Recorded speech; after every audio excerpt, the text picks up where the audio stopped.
Davos. "His lordship will hear you now, smuggler." The knight wore silver armor, his greaves and gauntlet inlaid with niello to suggest flowing fronds of seaweed. The helm beneath his arm was the head of the Merling king, with a crown of mother-of-pearl and a jutting beard of jet and jade. His own beard was as grey as the winter sea. Davos rose. "May I know your name, sir?" "Sir Marlon Manderley."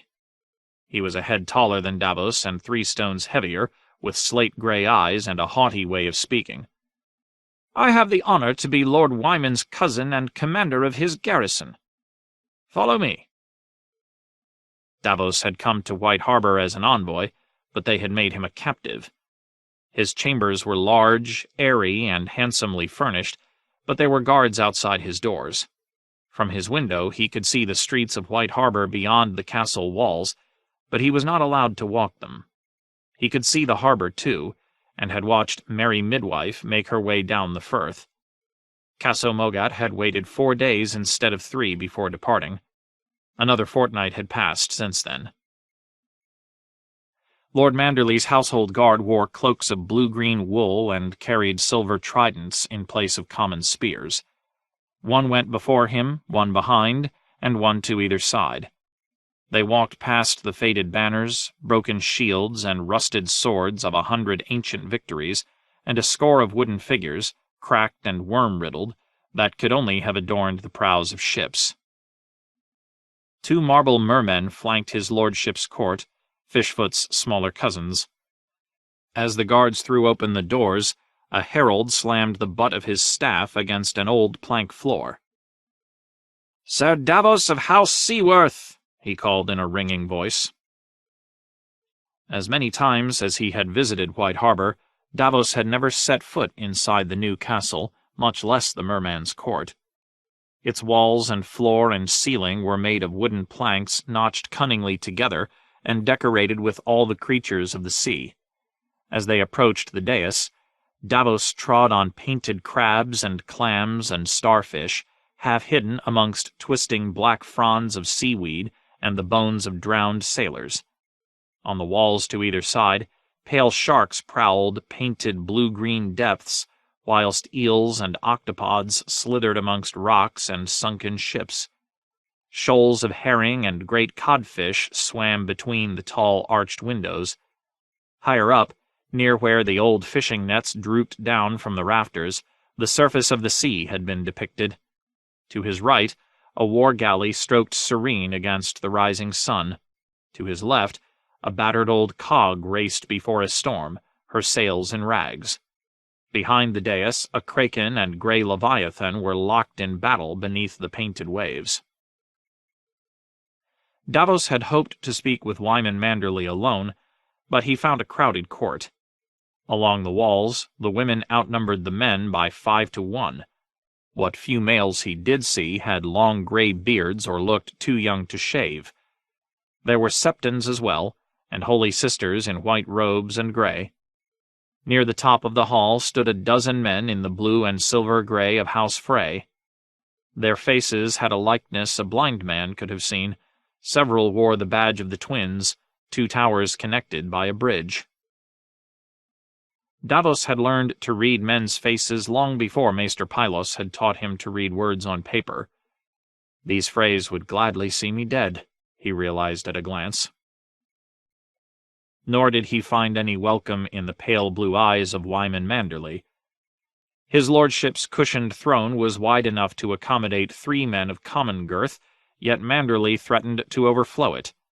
His lordship sagged into his seat, his shoulders slumped, his legs splayed, his hands resting on the arms of his throne as if the weight of them were too much to bear. "Gods be good," thought Davos, when he saw Lord Wyman's face. "This man looks half a corpse." His skin was pallid, with an undertone of grey. Kings and corpses always draw attendants, the old saying went. So it was with Manderley. Left of the high seat stood a maester nigh as fat as the lord he served, a rosy-cheeked man with thick lips and a head of golden curls. Sir Marlin claimed the place of honor at his lordship's right hand. On a cushioned stool at his feet perched a plump pink lady. Behind Lord Wyman stood 2 younger women, sisters by the look of them. The elder wore her brown hair bound in a long braid. The younger, no more than 15, had an even longer braid, dyed a garish green. None chose to honor Davos with a name. The maester was the first to speak. "You stand before Wyman Manderly, Lord of White Harbour and Warden of the White Knife, Shield of the Faith, Defender of the Dispossessed, Lord Marshal of the Mander, a Knight of the Order of the Green Hand," he said. "In the Merman's Court it is customary for vassals and petitioners to kneel." The Onion Knight would have bent his knee, but a king's hand could not. To do so would suggest that the king he served was less than this fat lord. "I have not come as a petitioner," Davos replied. "I have a string of titles too. Lord of the Rainwood, Admiral of the Narrow Sea, Hand of the King." The plump woman on the stool rolled her eyes. "An admiral without ships, a hand without fingers, in service to a king without a throne. Is this a knight who comes before us, or the answer to a child's riddle?" "He is a messenger, good daughter," Lord Wyman said. "An onion of ill omen. Stannis did not like the answer his ravens brought him, so he has sent this smuggler." He squinted at Davos through eyes half buried in rolls of fat. "You have visited our city before, I think, taking coin from our pockets and food off our table. How much did you steal from me, I wonder?" "Not enough that you ever missed a meal." "I paid for my smuggling at Storm's End, my lord." Davos pulled off his glove and held up his left hand with its 4 shortened fingers. "4 fingertips for a lifetime's worth of theft," said the woman on the stool. Her hair was yellow, her face round and pink and fleshy. "You got off cheaply, Onion Knight." Davos did not deny it. "If it please my lord, I would request a privy audience." It did not please the lord. "I keep no secrets from my kin, nor from my leal lords and knights, good friends all." "My lord," said Davos, "I would not want my words to be heard by his grace's enemies, or by your lordships." "Stannis may have enemies in this hall, I do not." "Not even the men who slew your son?" Davos pointed. "These Freys were amongst his hosts at the Red Wedding." One of the Freys stepped forward, a knight long and lean of limb, clean-shaved but for a grey mustache as thin as a Mirish stiletto. "The Red Wedding was the young wolf's work. He changed into a beast before our eyes and tore out the throat of my cousin Jinglebell, a harmless simpleton. He would have slain my lord father, too, if Ser Wendell had not put himself in the way." Lord Wyman blinked back tears. "Wendell was always a brave boy. I was not surprised to learn he died a hero." The enormity of the lie made Davos gasp. "Is it your claim that Robb Stark killed Wendell Manderly?" he asked the Frey. "And many more. Mine own son Tytos was among them, and my daughter's husband. When Stark changed into a wolf, his Northmen did the same. The mark of the beast was on them all. Wargs birth other wargs with a bite, it is well known. It was all my brothers and I could do to put them down before they slew us all." The man was smirking as he told the tale. Davos wanted to peel his lips off with a knife. "Sir, may I have your name?" "Ser Jared of House Frey." "Jared of House Frey, I name you liar." Sir Jared seemed amused. "Some men cry when slicing onions, but I have never had that weakness." Steel whispered against leather as he drew his sword. "If you are indeed a knight, sir, defend that slander with your body." Lord Wyman's eyes fluttered open. "I'll have no bloodshed in the Merman's Court. Put up your steel, Sir Jared, else I must ask you to leave my presence." Sir Jared sheathed his sword. "Beneath your lordship's roof your lordship's word is law. But I shall want a reckoning with this onion lord before he leaves this city." "Blood! howled the woman on the stool. "That's what this ill onion wants of us, my lord. See how he stirs up trouble. Send him away, I beg you. He wants the blood of your people, the blood of your brave sons. Send him away. Should the queen hear that you gave audience to this traitor, she may question our own loyalty. She could. It will not come to that, good daughter," Lord Wyman said. "The Iron Throne shall have no cause to doubt us." Davos misliked the sound of that, but he had not come all this way to hold his tongue. "The boy on the Iron Throne is a usurper," he said, "and I am no traitor, but the hand of Stannis Baratheon, the first of his name, the true-born king of Westeros." The fat maester cleared his throat. "Stannis Baratheon was brother to our late King Robert. May the Father judge him justly. Tommen is the issue of Robert's body. The laws of succession are clear in such a case. A son must come before a brother." "Mr. Theomore speaks truly," said Lord Wyman. "He is wise in all such matters, and has always given me good counsel." "A true-born son comes before a brother," Davos agreed. "But Tommen called Baratheon his bastard-born, as his brother Joffrey was before him. They were sired by the Kingslayer, in defiance of all the laws of gods and men." Another of the Freys spoke up. "He speaks treason with his own lips, my lord. Stannis took his thieving fingers. You should take his lying tongue." "Take his head, rather," suggested Ser Jared. "Or let him meet me on the field of honor." "What would a Frey know of honor?" Davos threw back. 4 of the Freys started forward until Lord Wyman halted them with an upraised hand. "Step back, my friends. I will hear him out before I deal with him." "Can you offer any proof of this incest, sir?" Maester Theomore asked, folding his soft hands atop his belly. Edric Storm, thought Davos, but I sent him far away across the narrow sea to keep him safe from Melisandre's fires. "You have the word of Stannis Baratheon that all I've said is true." "Words are wind," said the young woman behind Lord Wyman's high seat, the handsome one with the long brown braid. "And men will lie to get their way, as any maid could tell you." "Proof requires more than some lord's unsupported word," declared Maester Theomore. "Stannis Baratheon would not be the first man who ever lied to win a throne." The pink woman pointed a plump finger down at Davos. "We want no part of any treason, you. We are good people in White Harbor, lawful, loyal people. Pour no poison in our ears, or my good father will send you to the wolf's den." "How have I offended this one?" "Might I have the honor of my lady's name?" The pink woman gave an angry sniff and let the maester answer. "The Lady Leona is wife to Lord Wyman's son Ser Wyllis, presently a captive of the Lannisters." "She speaks from fear. If White Harbor should declare for Stannis, her husband would answer with his life. How can I ask Lord Wyman to condemn his son to death?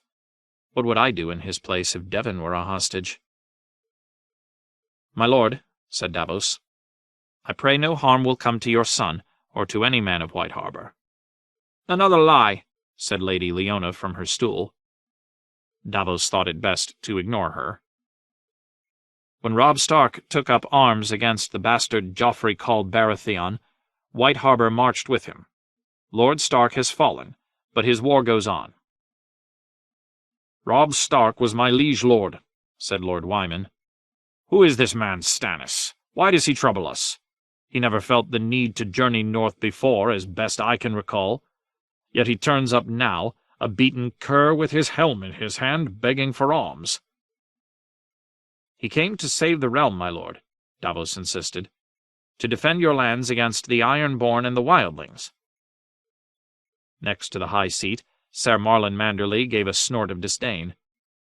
"It has been centuries since White Harbor has seen any Wildlings, and the Ironmen have never troubled this coast. Does Lord Stannis propose to defend us from snarks and dragons, too?" Laughter swept the merman's court, but at Lord Wyman's feet Lady Leona began to sob. "Ironmen from the Isles, wildlings from beyond the wall, and now this traitor lord with his outlaws, rebels, and sorcerers." She pointed a finger at Davos. "We have heard of your red witch, oh yes. She would turn us against the Seven to bow before a fire demon." Davos had no love for the Red Priestess, but he dare not let Lady Leona go unanswered. "Lady Melisandre is a priestess of the Red God. Queen Selyse has adopted her faith, along with many others, but more of his Grace's followers still worship the Seven, myself among them." He prayed no one would ask him to explain about the Sept at Dragonstone or the Godswood at Storm's End. If they ask, I must needs tell them. Stannis would not have me lie. "The Seven defend White Harbor," Lady Leona declared. "We do not fear your Red Queen or her god. Let her send what spells she will. The prayers of godly men will shield us against evil." "Indeed." Lord Wyman gave Lady Leona a pat on the shoulder. "Lord Davos, if you are a lord, I know what your so-called king would have of me. Steel and silver and a bended knee." He shifted his weight to lean upon an elbow. "Before he was slain, Lord Tywin offered White Harbor full pardon for our support of the young wolf. He promised that my son would be returned to me once I paid a ransom of 3,000 dragons and proved my loyalty beyond a doubt. Roose Bolton, who is named our Warden of the North, requires that I give up my claim to Lord Hornwood's lands and castles, but swears my other holdings shall remain untouched. Walder Frey, his good father, offers one of his daughters to be my wife, and husbands for my son's daughters here behind me. These terms seem generous to me, a good basis for a fair and lasting peace. You would have me spurn them. So I ask you, Onion Knight, what does Lord Stannis offer me in return for my allegiance?" "War and woe and the screams of burning men," Davos might have said. "The chance to do your duty," he replied instead. That was the answer Stannis would have given Wyman Manderley. The hand should speak with the king's voice. Lord Wyman sagged back in his chair. "Duty. I see." "White Harbor is not strong enough to stand alone. You need his grace as much as he needs you. Together you can defeat your common enemies." "My lord," said Ser Marlon, in his ornate silver armor, "will you permit me to ask a few questions of Lord Davos?" "As you wish, cousin." Lord Wyman closed his eyes. Ser Marlon turned to Davos. "How many northern lords have declared for Stannis? Tell us that." "Arnulf Karstark has vowed to join his grace." "Arnulf is no true lord, only a castellan. What castles does Lord Stannis hold at present, pray?" "His grace has taken the Night Fort for his seat. In the south he holds Storm's End and Dragonstone." Maester Theomore cleared his throat. "Only for the nonce. Storm's End and Dragonstone are lightly held and must soon fall, and the Night Fort is a haunted ruin, a drear and dreadful place." Ser Marlon went on. "How many men can Stannis put into the field? Can you tell us that? How many knights ride with him? How many bowmen? How many free riders? How many men-at-arms?" Too few, Davos knew. Stannis had come north with no more than 1,500 men, but if he told them that, his mission here was doomed. He fumbled for words and found none. "Your silence is all the answer I require, sir. Your king brings us only enemies." Ser Marlon turned to his lord cousin. "Your lordship asked the Onion Knight what Stannis offers us. Let me answer. He offers us defeat and death. He would have you mount a horse of air and give battle with a sword of wind." The fat lord opened his eyes slowly, as if the effort were almost too much for him. "My cousin cuts to the bone as ever. Do you have any more to say to me, Onion Knight, or can we put an end to this mummer's farce? I grow weary of your face." Davos felt a stab of despair. His grace should have sent another man, a lord or knight or maester, someone who could speak for him without tripping on his own tongue. "Death," he heard himself say. "There will be death, aye. Your lordship lost a son at the Red Wedding. I lost 4 upon the Blackwater. And why? Because the Lannisters stole the throne.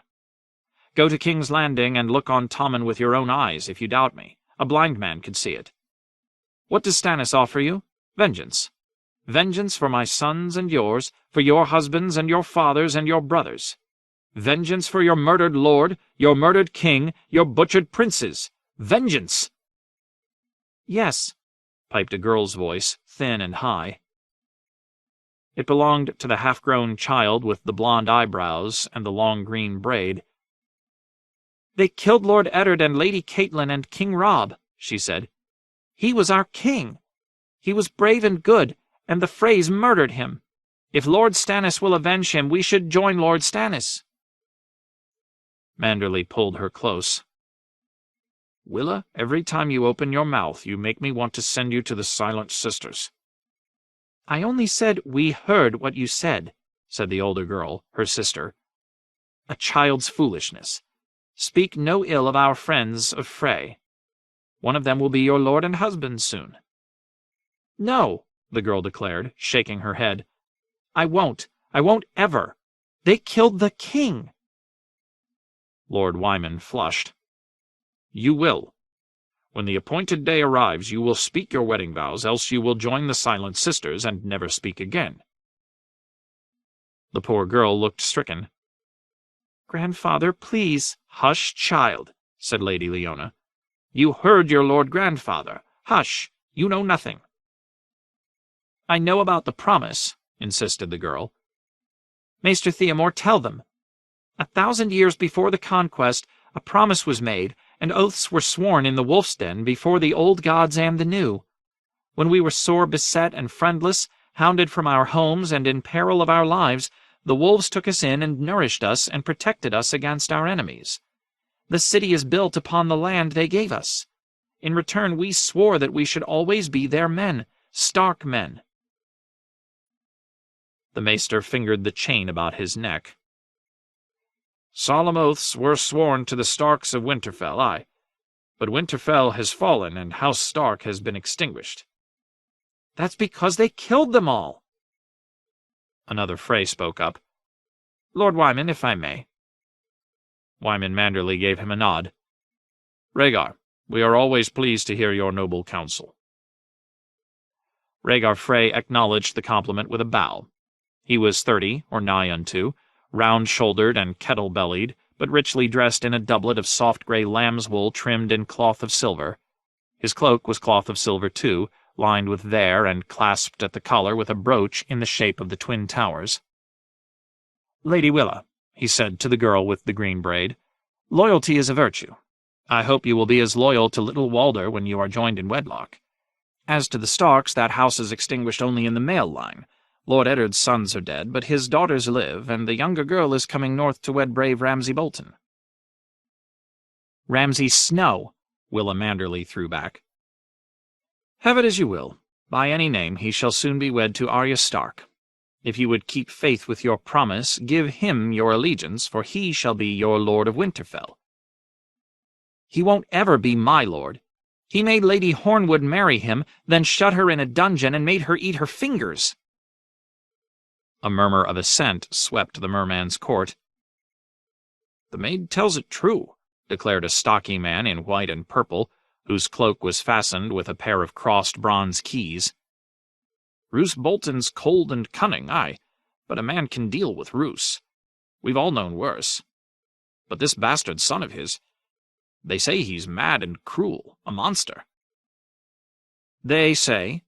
Rhaegar Frey sported a silky beard and a sardonic smile. His enemies say, aye, but it was the young wolf who was the monster. More beast than boy, that one, puffed up with pride and bloodlust. And he was faithless, as my lord grandfather learned to his sorrow. He spread his hands. I do not fault White Harbor for supporting him. My grandsire made the same grievous mistake. In all the young wolf's battles, White Harbor and the twins fought side by side beneath his banners. Robb Stark betrayed us all. He abandoned the North to the cruel mercies of the Iron Men to carve out a fairer kingdom for himself along the Trident. Then he abandoned the River Lords who had risked much and more for him, breaking his marriage pact with my grandfather to wed the first Western wench who caught his eye. The young wolf? He was a vile dog and died like one." The merman's court had grown still. Davos could feel the chill in the air. Lord Wyman was looking down at Rhaegar as if he were a roach in need of a hard heel. Yet then, abruptly, he gave a ponderous nod that set his chins to wobbling. "A dog, aye. He brought us only grief and death. A vile dog indeed. Say on." Rhaegar Frey went on. "Grief and death, aye. And this Onion Lord will bring you more with his talk of vengeance. Open your eyes, as my Lord Grandsire did.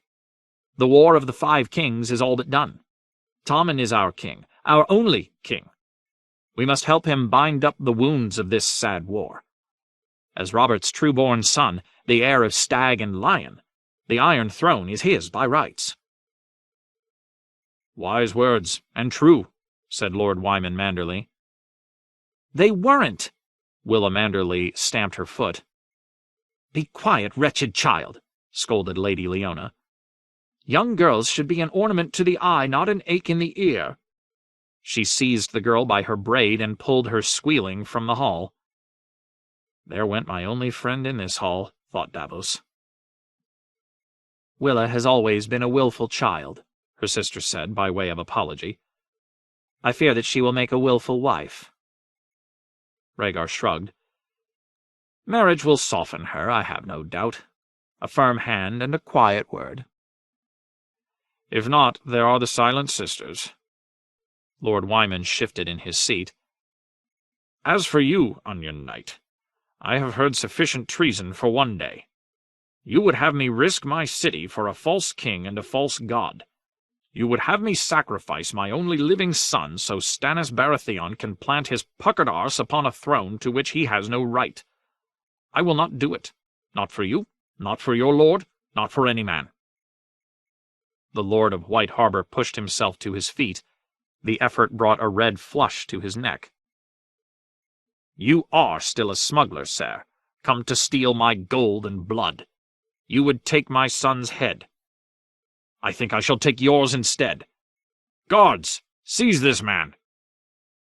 Before Davos could even think to move, he was surrounded by silver tridents. "My lord," he said, "I am an envoy."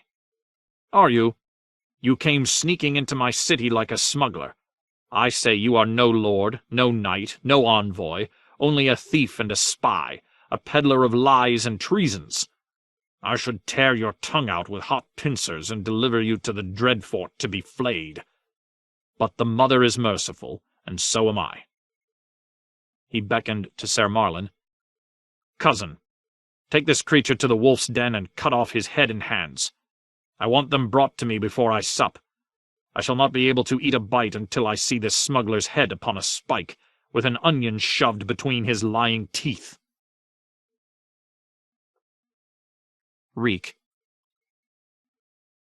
They gave him a horse and a banner, a soft woolen doublet and a warm fur cloak, and set him loose. For once, he did not stink. "Come back with that castle," said Daemon Dance for me as he helped Reek climb shaking into the saddle. "Or keep going and see how far you get before we catch you. He'd like that, he would." Grinning, Daemon gave the horse a lick across the rump with his whip, and the old stot whinnied and lurched into motion.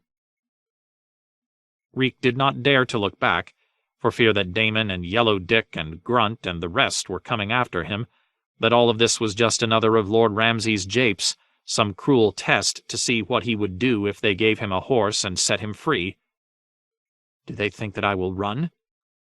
The stot they had given him was a wretched thing, knock-kneed and half-starved. He could never hope to outdistance the fine horses Lord Ramsay and his hunters would be riding. And Ramsay loved nothing more than to set his girls baying on the trail of some fresh prey.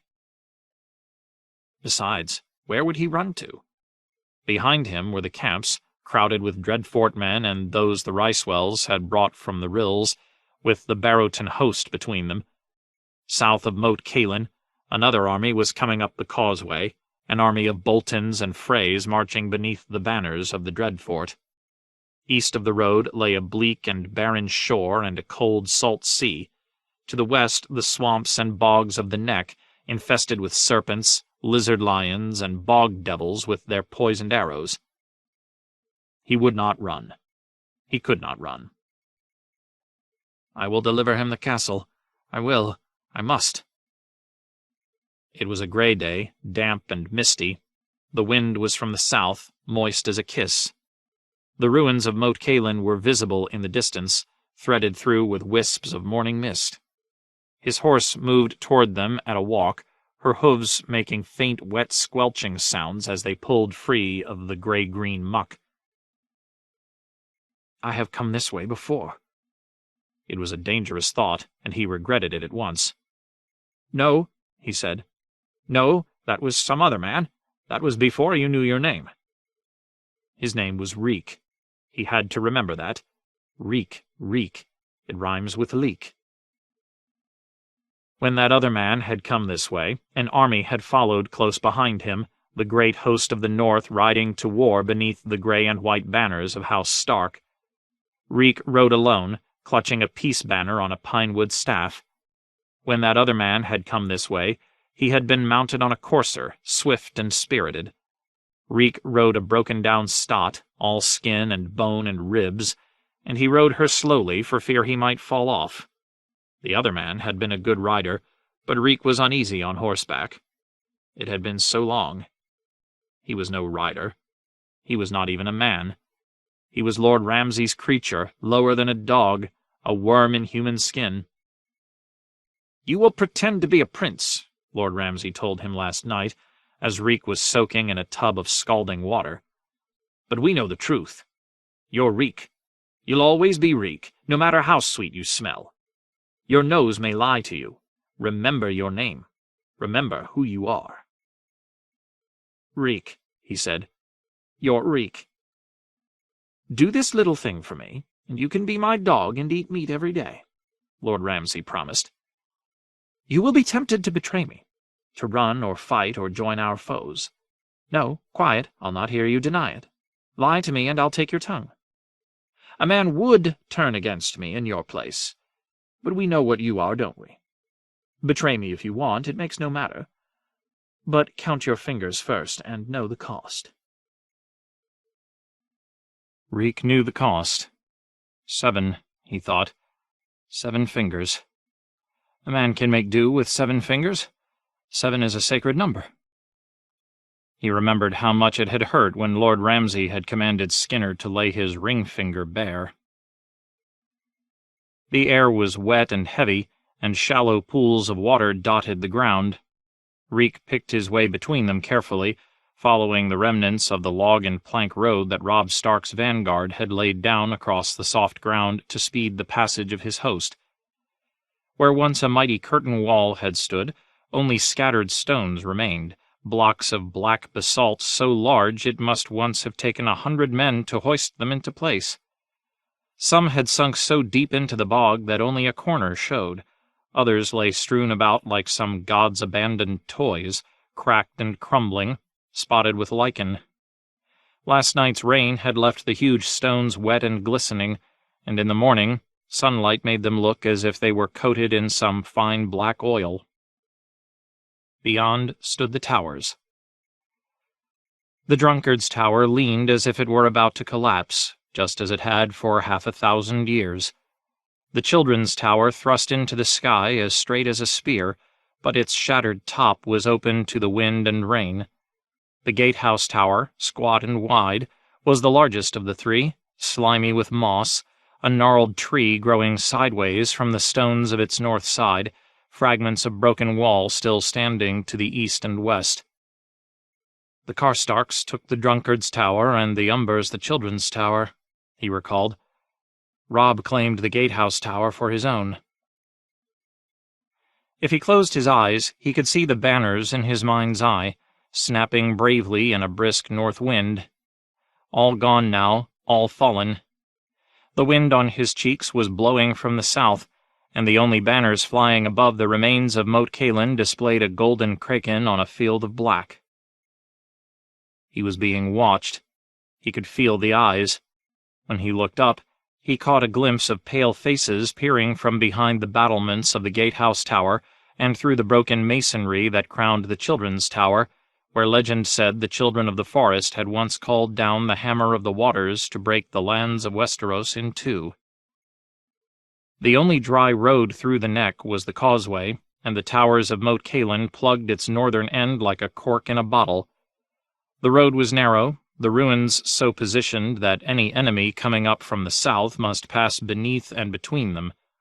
To assault any of the three towers, an attacker must expose his back to arrows from the other two, whilst climbing damp stone walls festooned with streamers of slimy white ghost skin.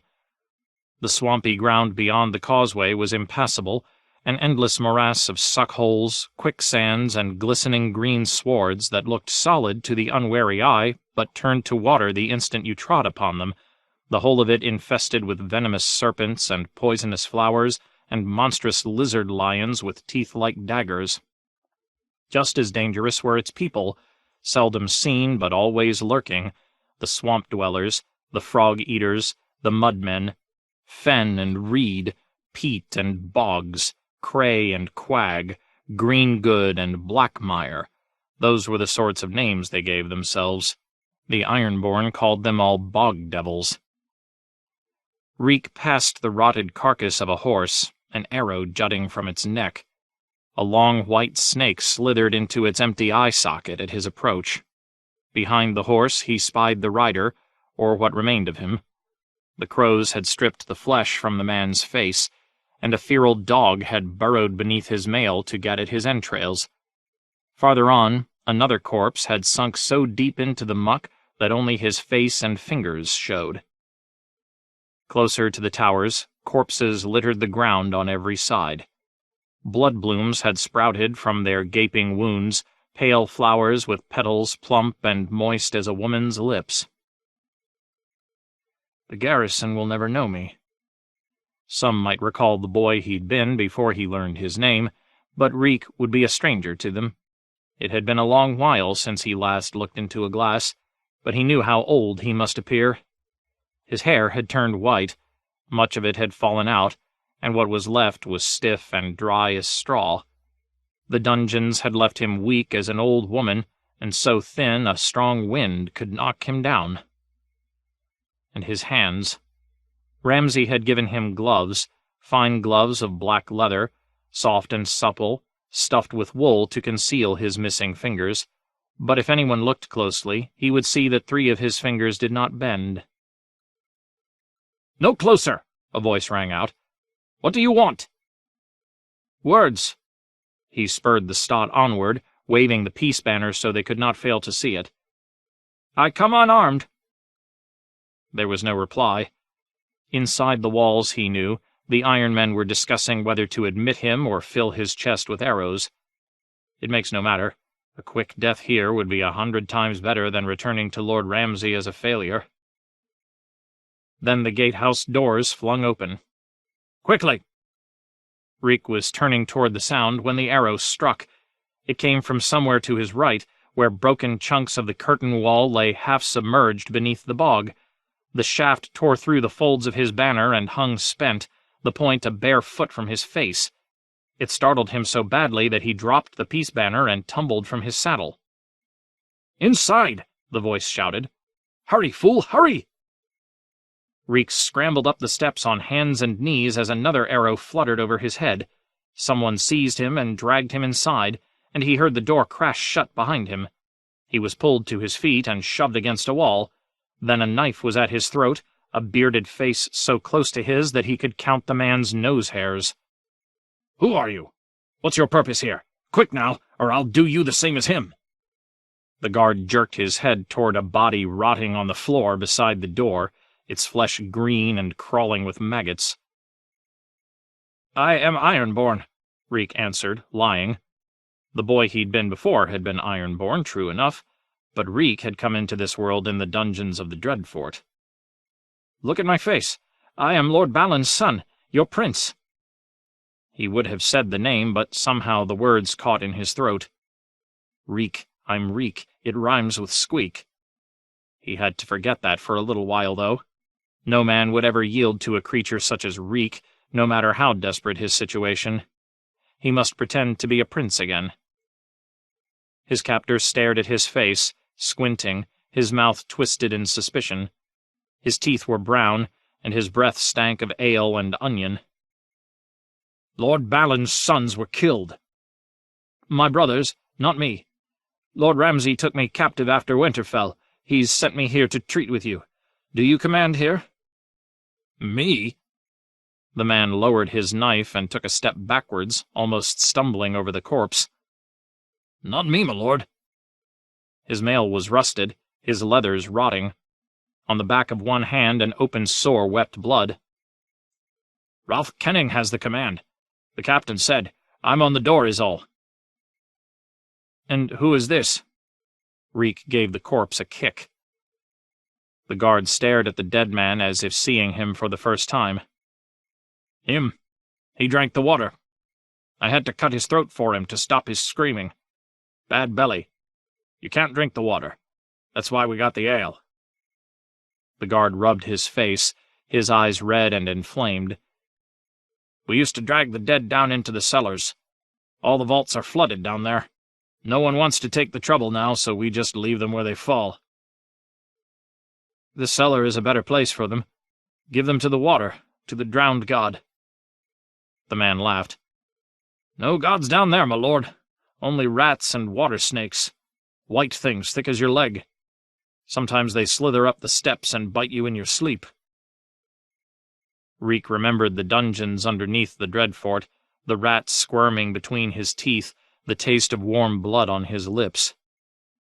"If I fail, Ramsay will send me back to that, but first he'll flay the skin from another finger." "How many of the garrison are left?" "Some," said the Iron Man. "I don't know. Fewer than we was before. Some in the Drunkard's Tower, too, I think. Not the Children's Tower. Dagon Cod went over there a few days back. Only 2 men left alive, he said, and they was eating on the dead ones. He killed them both, if you can believe that." Moat Cailin has fallen, Reek realized then. Only no one has seen fit to tell them. He rubbed his mouth to hide his broken teeth and said, "I need to speak with your commander."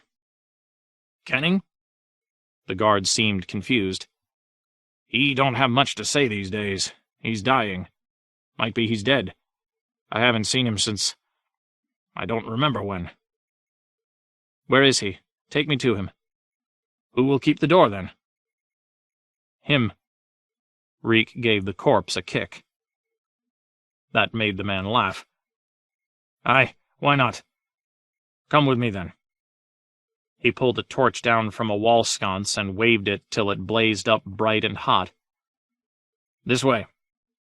The guard led him through a door and up a spiral stair, the torchlight glimmering off black stone walls as they climbed. The chamber at the top of the steps was dark, smoky, and oppressively hot. A ragged skin had been hung across the narrow window to keep the damp out, and a slab of peat smoldered in a brazier. The smell in the room was foul, a miasma of mold and piss and night soil, of smoke and sickness. Soiled rushes covered the floor, whilst a heap of straw in the corner passed for a bed. Ralph Kenning lay shivering beneath a mountain of furs. His arms were stacked beside him, sword and axe, mail hauberk, iron war-helm.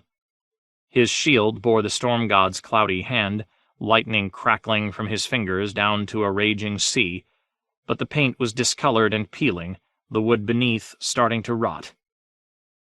Ralph was rotting too. Beneath the furs he was naked and feverish, his pale, puffy flesh covered with weeping sores and scabs. His head was misshapen, one cheek grotesquely swollen, his neck so engorged with blood that it threatened to swallow his face. The arm on that same side was big as a log and crawling with white worms. No one had bathed him or shaved him for many days from the look of him. One eye wept pus, and his beard was crusty with dried vomit. "What happened to him?" asked Reek. "He was on the parapets, and some bog devil loosed an arrow at him. It was only a graze, but they poisoned their shafts, smear the points with shit and worse things. We poured boiling wine into the wound, but it made no difference. I cannot treat with this thing. Kill him, Reek told the guard. His wits are gone. He's full of blood and worms. The man gaped at him. The captain put him in command. You'd put a dying horse down. What horse? I never had no horse. I did. The memory came back in a rush. Smiler's screams had sounded almost human. His mane afire, he had reared up on his hind legs, blind with pain, lashing out with his hooves. No, not mine. He was not mine. Reek never had a horse. I will kill him for you. Reek snatched up Ralph Kenning's sword where it leaned against his shield. He still had fingers enough to clasp the hilt. When he laid the edge of the blade against the swollen throat of the creature on the straw, the skin split open in a gout of black blood and yellow pus. Kenning jerked violently, then lay still. An awful stench filled the room. Reek bolted for the steps. The air was damp and cold there, but much cleaner by comparison. The Iron Man stumbled out after him, white-faced and struggling not to retch. Reek grasped him by the arm. Who was second in command? Where are the rest of the men? Up on the battlements, or in the hall. Sleeping, drinking. I'll take you if you like. Do it now. Ramsay had only given him a day. The hall was dark stone, high-ceilinged and draughty, full of drifting smoke, its stone walls spotted by huge patches of pale lichen. A peat fire burned low in a hearth blackened by the hotter blazes of years past. A massive table of carved stone filled the chamber, as it had for centuries. There was where I sat the last time I was here, he remembered. Robb was at the head of the table, with the Greatjohn to his right and Roose Bolton on his left. The Glovers sat next to Helman Tallheart. Karstark and his sons were across from them. 24 Ironborn sat drinking at the table. A few looked at him with dull, flat eyes when he entered. The rest ignored him. All the men were strangers to him. Several wore cloaks fastened by brooches in the shape of silver codfish. The cods were not well regarded in the Iron Islands. The men were said to be thieves and cowards, the women wantons who bedded with their own fathers and brothers.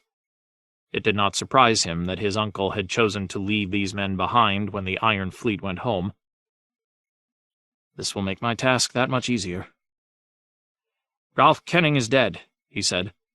Who commands here? The drinkers stared at him blankly. One laughed, another spat.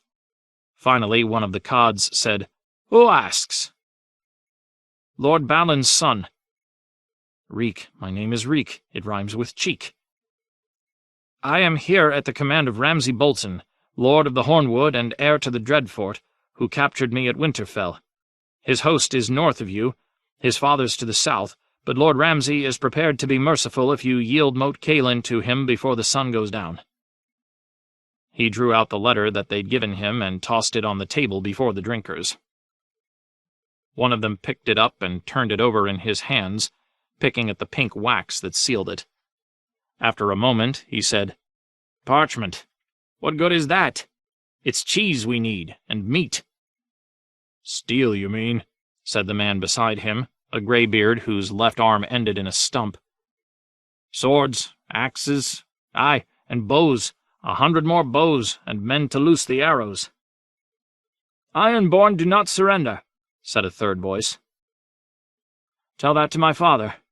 Lord Balon bent the knee when Robert broke his wall. Elsewise he would have died, as you will if you do not yield. He gestured at the parchment. Break the seal. Read the words. That is a safe conduct, written in Lord Ramsay's own hand. Give up your swords and come with me, and his lordship will feed you and give you leave to march unmolested to the stony shore and find a ship for home. Elsewise you die. Is that a threat? One of the cods pushed to his feet, a big man but pop-eyed and wide of mouth, with dead white flesh. He looked as if his father had sired him on a fish, but he still wore a longsword. "Dagon Cod yields to no man." "No, please, you have to listen." The thought of what Ramsay would do to him if he crept back to camp without the garrison's surrender was almost enough to make him piss his britches. Reek, it rhymes with leak. "Is that your answer?"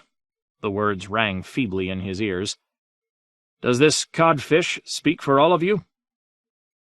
The guard who had met him at the door seemed less certain. "Victarion commanded us to hold, he did.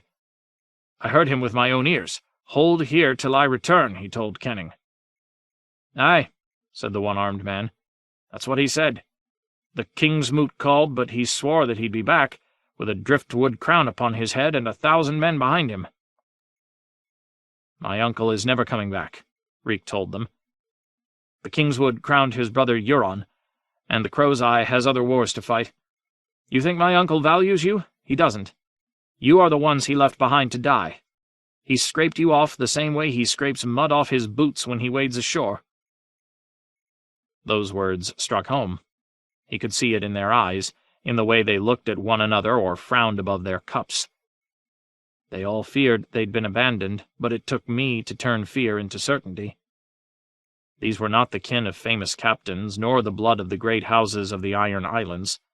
These were the sons of thralls and saltwives. "If we yield, we walk away," said the one-armed man. "Is that what it says on this here writing?" He nudged the roll of parchment, its wax seal still unbroken.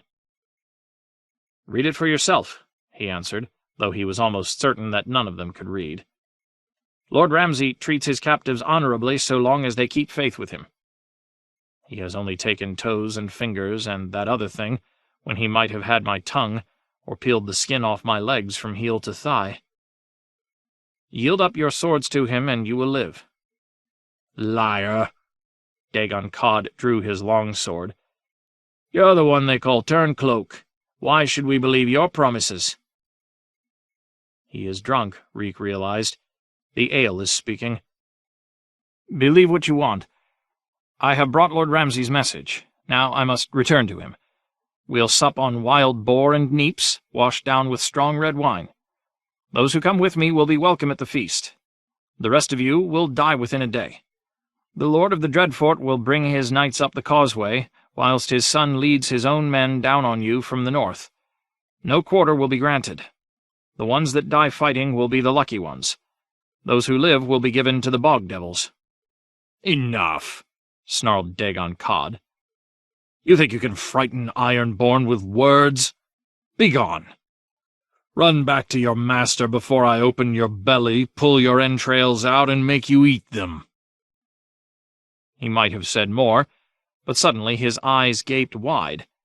A throwing-axe sprouted from the center of his forehead with a solid thunk. Cod's sword fell from his fingers. He jerked like a fish on a hook, then crashed face first onto the table. It was the one-armed man who'd flung the axe. As he rose to his feet, he had another in his hand. "Who else wants to die?" he asked the other drinkers. "Speak up, I'll see you do."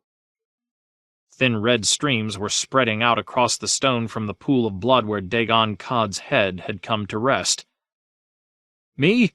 I mean to live, and that don't mean staying here to rot." One man took a swallow of ale. Another turned his cup over to wash away a finger of blood before it reached the place where he was seated. No one spoke. When the one-armed man slid the throwing-axe back through his belt, Reek knew he had won. He almost felt a man again. Lord Ramsay will be pleased with me. He pulled down the Kraken banner with his own 2 hands, fumbling some because of his missing fingers, but thankful for the fingers that Lord Ramsay had allowed him to keep. It took the better part of the afternoon before the Ironborn were ready to depart. There were more of them than he would have guessed, 47 in the gatehouse tower and another 18 in the drunkard's tower. 2 of those were so close to dead there was no hope for them, another 5 too weak to walk. That still left 58 who were fit enough to fight. Weak as they were, they would have taken 3 times their own number with them if Lord Ramsay had stormed the ruins. "He did well to send me," Reek told himself as he climbed back onto his stot to lead his ragged column back across the boggy ground to where the Northmen were encamped. "Leave your weapons here," he told the prisoners.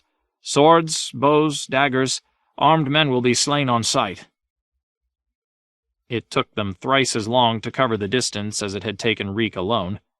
Crude litters had been patched together for 4 of the men who could not walk.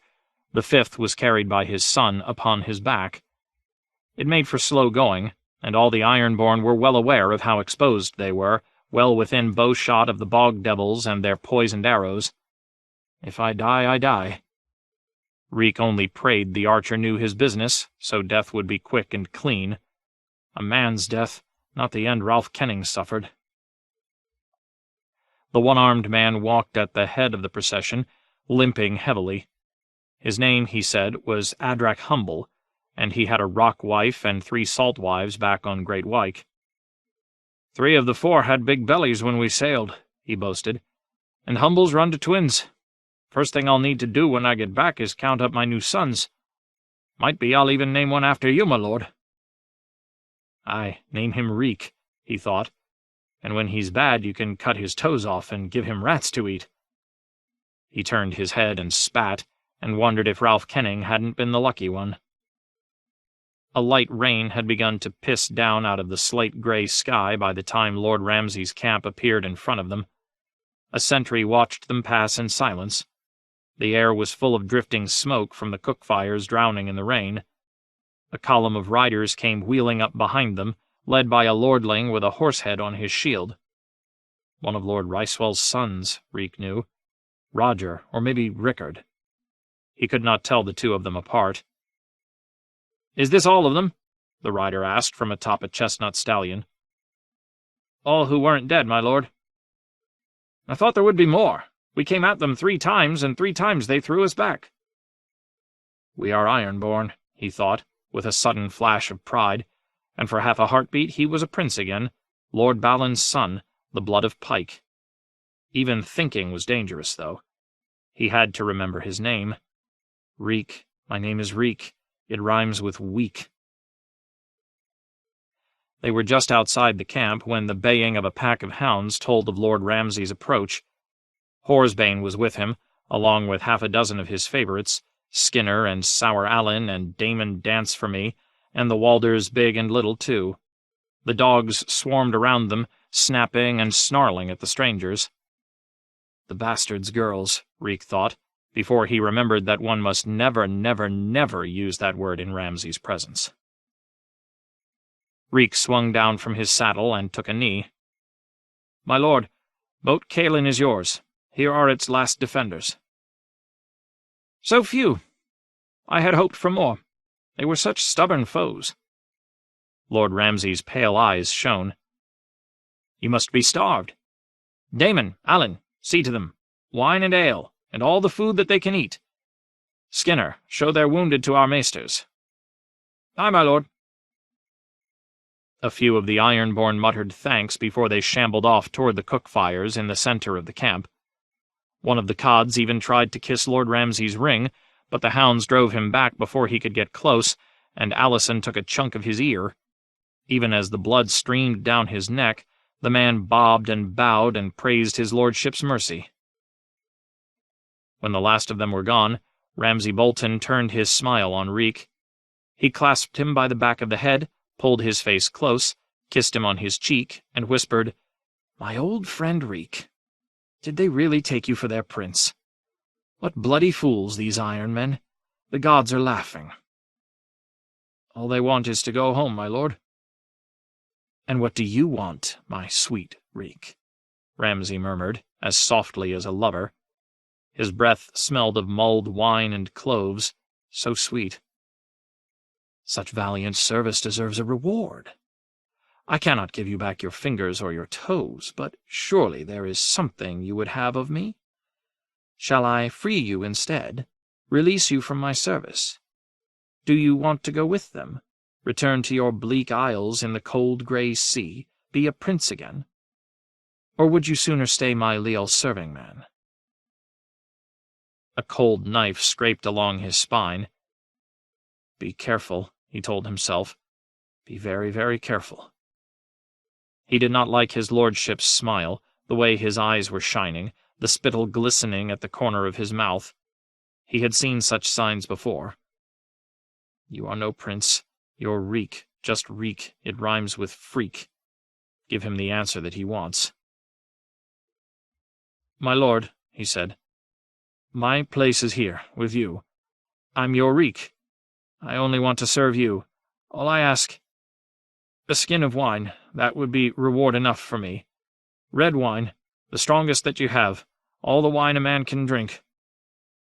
Lord Ramsay laughed. "You're not a man, Reek. You're just my creature. You'll have your wine, though. Walder, see to it. And fear not, I won't return you to the dungeons. You have my word as a Bolton. We'll make a dog of you instead. Meat every day, and I'll even leave you teeth enough to eat it. You can sleep beside my girls. Ben, do you have a collar for him?" "I'll have one made, my lord," said old Ben Bones. The old man did better than that. That night, besides the collar, there was a ragged blanket, too, and half a chicken. Reek had to fight the dogs for the meat, but it was the best meal he'd had since Winterfell. And the wine was dark and sour, but strong. Squatting amongst the hounds, Reek drank until his head swam, retched, wiped his mouth, and drank some more. Afterward he lay back and closed his eyes. When he woke, a dog was licking vomit from his beard, and dark clouds were scuttling across the face of a sickle moon. Somewhere in the night, men were screaming. He shoved the dog aside, rolled over, and went back to sleep. The next morning, Lord Ramsay dispatched 3 riders down the causeway to take word to his lord father that the way was clear.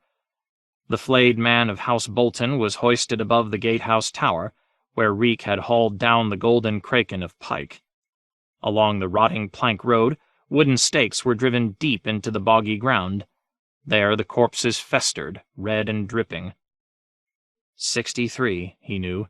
There are 63 of them. One was short half an arm. Another had a parchment shoved between its teeth, its wax seal still unbroken. 3 days later, the vanguard of Roose Bolton's host threaded its way through the ruins and past the row of grisly sentinels, 400 mounted Freys clad in blue and grey, their spear points glittering whenever the sun broke through the clouds. 2 of old Lord Walder's sons led the van. One was brawny, with a massive jut of jaw and arms thick with muscle. The other had hungry eyes close set above a pointed nose, a thin brown beard that did not quite conceal the weak chin beneath it, a bald head. Hostine and Aenys. He remembered them from before he knew his name. Hostine was a bull, slow to anger but implacable once roused, and by repute the fiercest fighter of Lord Walder's get. Aenys was older, crueler, and more clever, a commander, not a swordsman. Both were seasoned soldiers. The Northmen followed hard behind the van, their tattered banners streaming in the wind. Reek watched them pass. Most were afoot, and there were so few of them. He remembered the great host that marched south with young Wolf, beneath the dire wolf of Winterfell. 20,000 swords and spears had gone off to war with Robb, or near enough to make no matter, but only 2 in 10 were coming back, and most of those were Dreadfort men. Back where the press was thickest at the center of the column rode a man armored in dark gray plate over a quilted tunic of blood-red leather.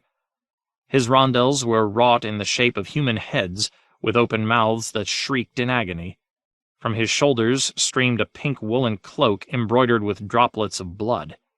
Long streamers of red silk fluttered from the top of his closed helm. No Crannogman will slay Roose Bolton with a poisoned arrow, Reek thought when he first saw him. An enclosed wagon groaned along behind him, drawn by 6 heavy draft horses and defended by crossbowmen, front and rear. Curtains of dark blue velvet concealed the wagon's occupants from watching eyes. Farther back came the baggage train, lumbering wains laden with provisions and loot taken in the war, and carts crowded with wounded men and cripples. And at the rear, More Freys.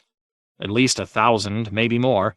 Bowmen, spearmen, peasants armed with scythes and sharpened sticks, free riders and mounted archers, and another 100 knights to stiffen them. Collared and chained and back in rags again, Reek followed with the other dogs at Lord Ramsay's heels when his lordship strode forth to greet his father. When the rider in the dark armor removed his helm, however, the face beneath was not one that Reek knew. Ramsay's smile curdled at the sight, and anger flashed across his face. "What is this? Some mockery?" "Just caution," whispered Roose Bolton, as he emerged from behind the curtains of the enclosed wagon. The Lord of the Dreadfort did not have a strong likeness to his bastard son. His face was clean-shaved, smooth-skinned, ordinary, not handsome but not quite plain. Though Roose had been in battles, he bore no scars. Though well past 40, he was as yet unwrinkled, with scarce a line to tell of the passage of time. His lips were so thin that when he pressed them together they seemed to vanish altogether. There was an agelessness about him, a stillness. On Roose Bolton's face, rage and joy looked much the same. All he and Ramsay had in common were their eyes. His eyes are ice. Reek wondered if Roose Bolton ever cried. If so, do the tears feel cold upon his cheeks? Once, a boy called Theon Greyjoy had enjoyed tweaking Bolton as they sat at council with Robb Stark, mocking his soft voice and making japes about leeches. He must have been mad. This is no man to jape with. You had only to look at Bolton to know that he had more cruelty in his pinky toe than all the Freys combined. "Father," Lord Ramsay knelt before his sire. Lord Roose studied him for a moment. "You may rise." He turned to help 2 young women down from inside the wagon. The first was short and very fat, with a round red face and 3 chins wobbling beneath a sable hood. "My new wife," Roose Bolton said.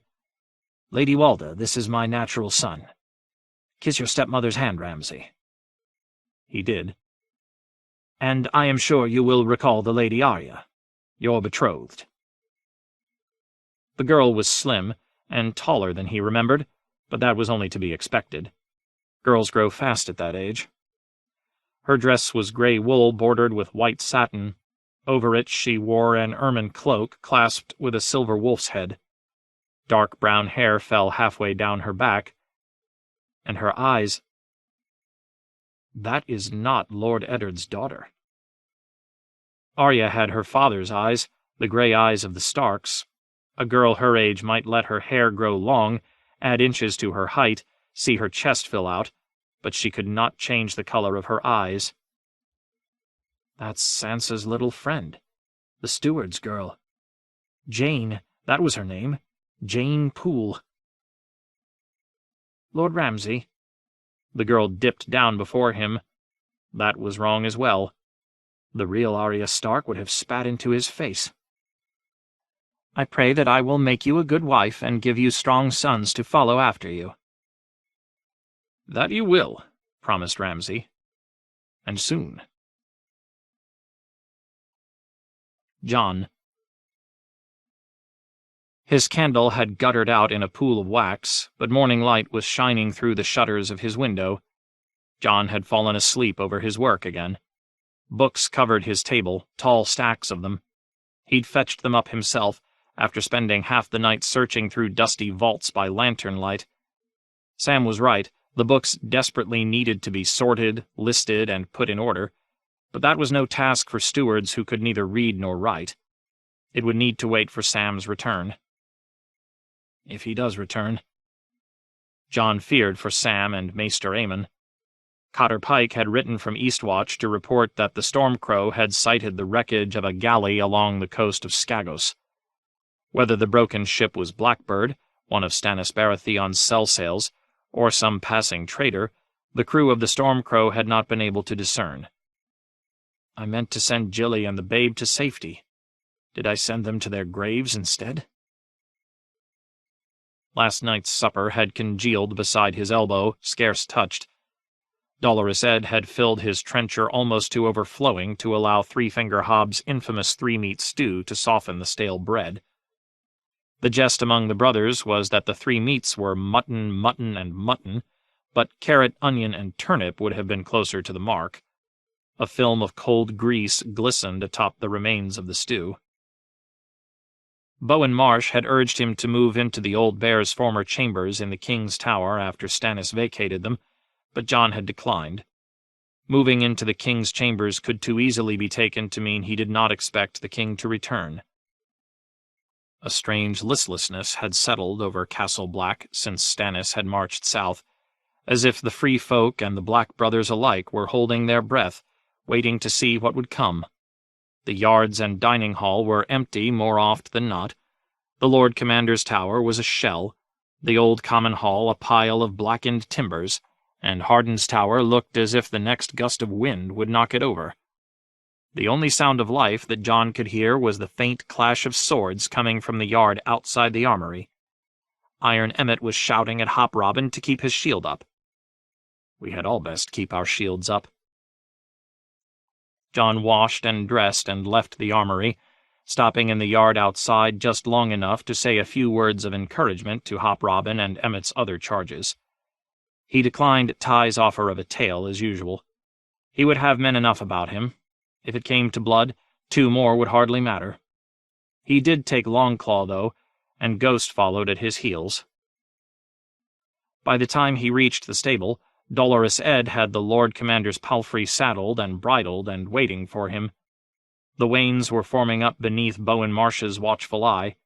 The Lord Steward was trotting down the column, pointing and fussing, his cheeks red from the cold. When he spied Jon, they reddened even more. "Lord Commander, are you still intent on this folly?" finished Jon. "Please tell me you were not about to say folly, my lord." "Yes, I am. We have been over this. East Watch wants more men. The Shadow Tower wants more men.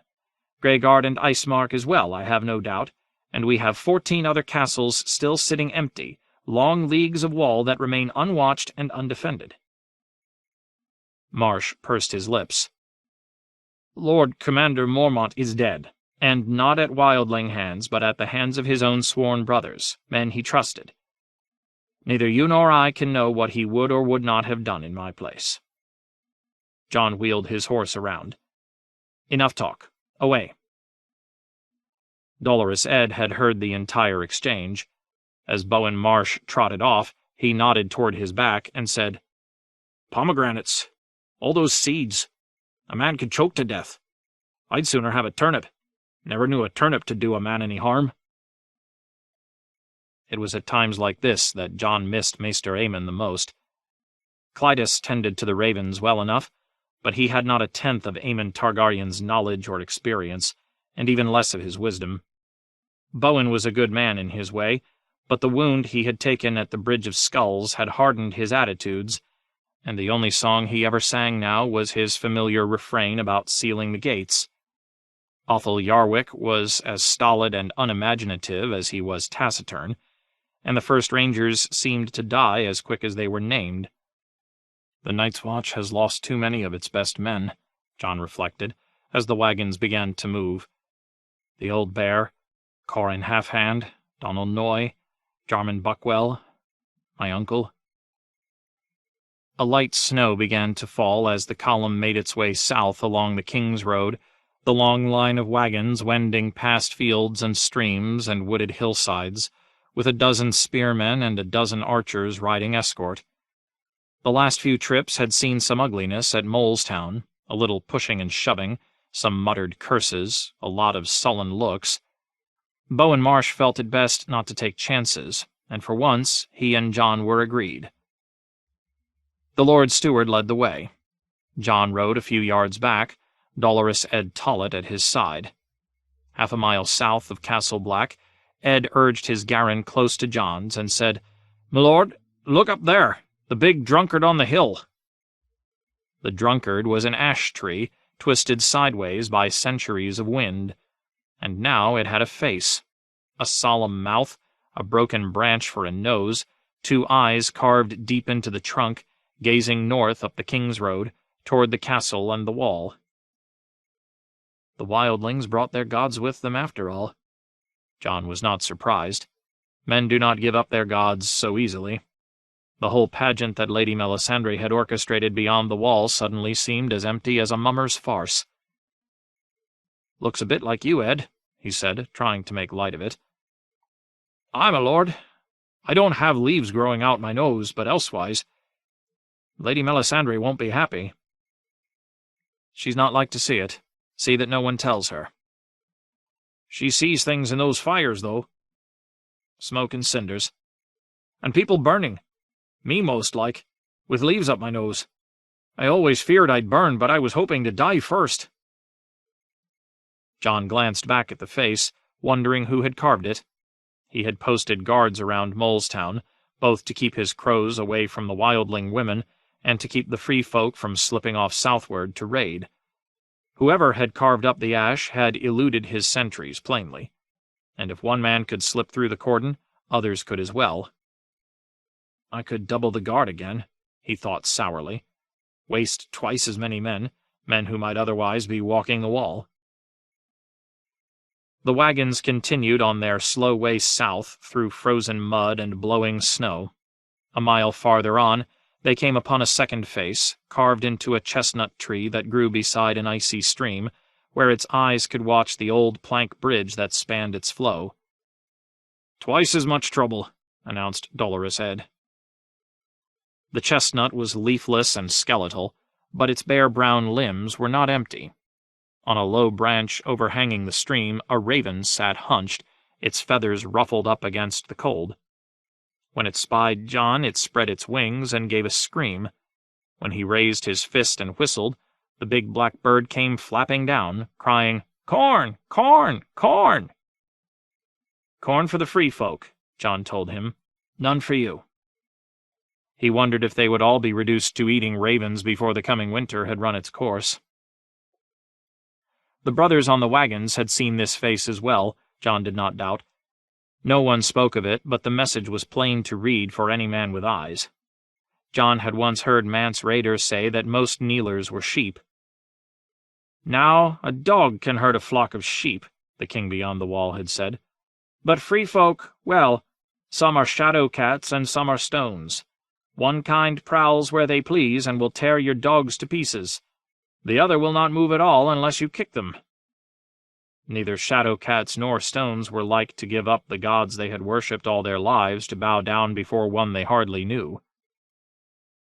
Just north of Molestown they came upon the third watcher, carved into the huge oak that marked the village perimeter, its deep eyes fixed upon the King's Road. That is not a friendly face, Jon Snow reflected. The faces that the first men and the children of the forest had carved into the weir woods in eons past had stern or savage visages more oft than not, but the great oak looked especially angry, as if it were about to tear its roots from the earth and come roaring after them. Its wounds are as fresh as the wounds of the men who carved it. Molestown had always been larger than it seemed. Most of it was underground, sheltered from the cold and snow. That was more true than ever now. The Magnar of Then had put the empty village to the torch when he passed through on his way to attack Castle Black, and only heaps of blackened beams and old scorched stones remained above ground. But down beneath the frozen earth, the vaults and tunnels and deep cellars still endured, and that was where the free folk had taken refuge, huddled together in the dark like the moles from which the village took its name. The wagons drew up in a crescent in front of what had once been the village smithy. Nearby, a swarm of red-faced children were building a snow fort, but they scattered at the sight of the black-cloaked brothers, vanishing down one hole or another. A few moments later, the adults began to emerge from the earth. A stench came with them, the smell of unwashed bodies and soiled clothing, of night soil and urine. Jon saw one of his men wrinkle his nose and say something to the man beside him. Some jape about the smell of freedom, he guessed. Too many of his brothers were making japes about the stench of the savages in Molestown. Pig ignorance, Jon thought. The free folk were no different than the men of the Night's Watch. Some were clean, some dirty, but most were clean at times and dirty at other times. This stink was just the smell of 1,000 people jammed into cellars and tunnels that had been dug to shelter no more than 100. The wildlings had done this dance before. Wordless, they formed up in lines behind the wagons. There were 3 women for every man, many with children, pale skinny things clutching at their skirts. Jon saw very few babes in arms.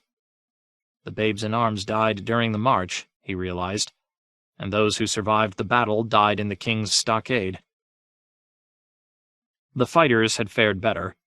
300 men of fighting age, Justin Massey had claimed in council. Lord Harwood Fell had counted them. There will be spearwives, too, 50, 60, maybe as many as 100. Fell's count had included men who had suffered wounds, Jon knew. He saw a score of those, men on crude crutches, men with empty sleeves and missing hands, men with one eye or half a face, a legless man carried between 2 friends, and every one gray-faced and gaunt. Broken men, he thought. The whites are not the only sort of living dead. Not all the fighting men were broken, though. Half a dozen Thens in bronze-scale armor stood clustered round one cellar stair, watching sullenly and making no attempt to join the others. In the ruins of the old village smithy, Jon spied a big, bald slab of a man he recognized as Halleck, the brother of Harma Dogshead. Harma's pigs were gone, though. Eaten, no doubt. Those 2 in furs were Hornfoot men, as savage as they were scrawny, barefoot even in the snow. There are wolves amongst these sheep still. Val had reminded him of that on his last visit with her. Free folk and kneelers are more alike than not, Jon Snow. Men are men and women women, no matter which side of the wall we were born on. Good men and bad, heroes and villains, men of honor, liars, cravens, brutes. We have plenty, as do you. She was not wrong. The trick was telling one from the other, parting the sheep from the goats. The Black brothers began to pass out food. They'd brought slabs of hard salt beef, dried cod, dried beans, turnips, carrots, sacks of barley meal and wheaten flour, pickled eggs, barrels of onions and apples. "You can have an onion or an apple," Jon heard Harry Hal tell one woman, "but not both. You got to pick." The woman did not seem to understand. "I need 2 of each. 1 of each for me, 'tothers for my boy. He's sick, but an apple will set him right." Hal shook his head. "He has to come get his own apple, or his onion, not both, same as you. Now, is it an apple or an onion? Be quick about it now, there's more behind you." "An apple," she said, and he gave her one, an old dried thing, small and withered. "Move along, woman," shouted a man 3 places back. "It's cold out here." The woman paid the shout no mind. "Another apple," she said to Harry Hal. "For my son, please. This one is so little." Hal looked to Jon. Jon shook his head. They would be out of apples soon enough. If they started giving 2 to everyone who wanted 2, the latecomers would get none. "Out of the way," a girl behind the woman said. Then she shoved her in the back. The woman staggered, lost her apple, and fell. The other foodstuffs in her arms went flying. Beans scattered, a turnip rolled into a mud puddle, a sack of flour split and spilled its precious contents in the snow. Angry voices rose, in the old tongue and the common. More shoving broke out at another wagon. "It's not enough," an old man snarled. "You bloody crows are starving us to death." The woman who'd been knocked down was scrabbling on her knees after her food. Jon saw the flash of naked steel a few yards away. His own bowmen knocked arrows to their strings. He turned in his saddle. "Rory, quiet them." Rory lifted his great horn to his lips and blew. "Ahoo!" The tumult and the shoving died. Heads turned. A child began to cry.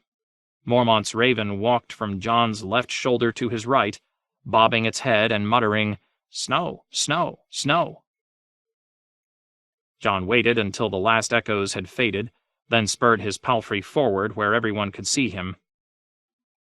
"We're feeding you as best we can, as much as we can spare. Apples, onions, neeps, carrots. There's a long winter ahead for all of us, and our stores are not inexhaustible." "You crows eat good enough," Halleck shoved forward. "For now. We hold the wall. The wall protects the realm. And you now. You know the foe we face. You know what's coming down on us. Some of you have faced them before. Whites and White Walkers, dead things with blue eyes and black hands. I've seen them too, fought them, sent one to hell. They kill, then they send your dead against you. The giants were not able to stand against them, nor you Thens, the Ice River clans, the Hornfoots, the Free Folk, and as the days grow shorter and the nights colder, they are growing stronger. You left your homes and came south in your hundreds and your thousands. Why, but to escape them? To be safe. Well, it's the wall that keeps you safe. It's us that keeps you safe, the black crows you despise." "Safe and starved," said a squat woman with a wind-burned face, a spearwife by the look of her. "You want more food?" asked Jon. "The food's for fighters. Help us hold the wall and you'll eat as well as any crow. Or as poorly when the food runs short." A silence fell. The wildlings exchanged wary looks. "Eat," the raven muttered. "Corn, corn." "Fight for you." This voice was thickly accented. Sigorn, the young Magnar of Thenn, spoke the common tongue haltingly at best. "Not fight for you. Kill you better. Kill all you." The raven flapped its wings. "Kill, kill." Sigorn's father, the old Magnar, had been crushed beneath the falling stair during his attack on Castle Black. I would feel the same if someone asked me to make common cause with the Lannisters, Jon told himself. "Your father tried to kill us all," he reminded Sigorn. "The Magnar was a brave man, yet he failed, and if he had succeeded, who would hold the wall?" He turned away from the Thens. "Winterfell's walls were strong as well, but Winterfell stands in ruins today, burned and broken. A wall is only as good as the men defending it." An old man with a turnip cradled against his chest said, "You kill us, you starve us, now you want to make us slaves." A chunky, red-faced man shouted assent. "I'd sooner go naked than wear one of them black rags on my back." One of the spearwives laughed. "Even your wife don't want to see you naked, butts." A dozen voices all began to speak at once. The Thens were shouting in the old tongue. A little boy began to cry.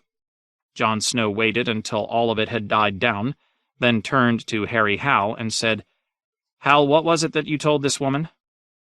Hal looked confused. "About the food, you mean? An apple or an onion? That's all I said. They got to pick." "You have to pick," Jon Snow repeated. "All of you. No one is asking you to take our vows, and I do not care what gods you worship. My own gods are the old gods, the gods of the north. But you can keep the red god, or the seven, or any other god who hears your prayers. It's spears we need, bows, eyes along the wall. I will take any boy above the age of 12 who knows how to hold a spear or string a bow. I will take your old men, your wounded, and your cripples, even those who can no longer fight. There are other tasks they may be able to perform. Fletching arrows, milking goats, gathering firewood, mucking out our stables. The work is endless. And yes, I will take your women too. I have no need of blushing maidens looking to be protected, but I will take as many spearwives as will come." "And girls?" a girl asked. She looked as young as Arya had the last time Jon had seen her. 16 and older." "You're taking boys as young as 12.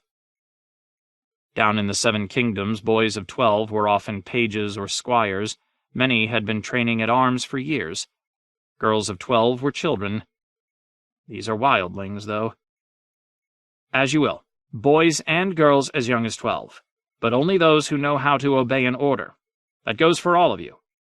I will never ask you to kneel to me, but I will set captains over you, and sergeants who will tell you when to rise and when to sleep, where to eat, when to drink, what to wear, when to draw your swords and loose your arrows. The men of the Night's Watch serve for life. I will not ask that of you, But so long as you are on the wall, you will be under my command. Disobey an order, and I'll have your head off. Ask my brothers if I won't. They've seen me do it." "Off!" screamed the old bear's raven. "Off! Off! Off!" "The choice is yours," Jon Snow told them. "Those who want to help us hold the wall, return to Castle Black with me, and I'll see you armed and fed. The rest of you, get your turnips and your onions and crawl back inside your holes." The girl was the first to come forward. "I can fight. My mother was a spearwife." Jon nodded. She may not even be 12, he thought, as she squirmed between a pair of old men, but he was not about to turn away his only recruit. A pair of striplings followed her, boys no older than 14. Next, a scarred man with a missing eye. "I seen them too, the dead ones. Even crows are better than that." A tall spearwife, an old man on crutches, a moon-faced boy with a withered arm, a young man whose red hair reminded Jon of Ygritte. And then Halleck. "I don't like you, Crow," he growled. "But I never liked the manse neither, no more'n my sister did. Still, we fought for him. Why not fight for you?" The dam broke then. Halleck was a man of note. Mance was not wrong. "Free folk don't follow names or little cloth animals sewn on a tunic," the king beyond the wall had told him. "They won't dance for coins. They don't care how you style yourself or what that chain of office means or who your grandsire was. They follow strength. They follow the man." Halleck's cousins followed Halleck, then one of Harma's banner-bearers, then men who'd fought with her, then others who had heard tales of their prowess. Greybeards and green boys, fighting men in their prime, wounded men and cripples, a good score of spearwives, even 3 Hornfoot men. But no Thenns. The Magnar turned and vanished back into the tunnels, and his bronze-clad minions followed hard at his heels. By the time the last withered apple had been handed out, the wagons were crowded with wildlings, and they were 63 stronger than when the column had set out from Castle Black that morning. "What will you do with them?" Bowen Marsh asked Jon on the ride back up the King's Road. "Train them, arm them, and split them up. Send them where they're needed. Eastwatch, the Shadow Tower, Icemark, Greyguard. I mean to open 3 more forts as well." The Lord Steward glanced back. "Women, too? Our brothers are not accustomed to having women amongst them, my lord. Their vows. There will be fights, rapes. These women have knives and know how to use them." "And the first time one of these spearwives slits the throat of one of our brothers, what then?" "We will have lost a man," said Jon. "But we have just gained 63. You're good at counting, my lord. Correct me if I'm wrong, but my reckoning leaves us 62 ahead." Marsh was unconvinced. "You've added 63 more mouths, my lord. But how many are fighters, and whose side will they fight on? If it's the others at the gates, most like they'll stand with us, I grant you.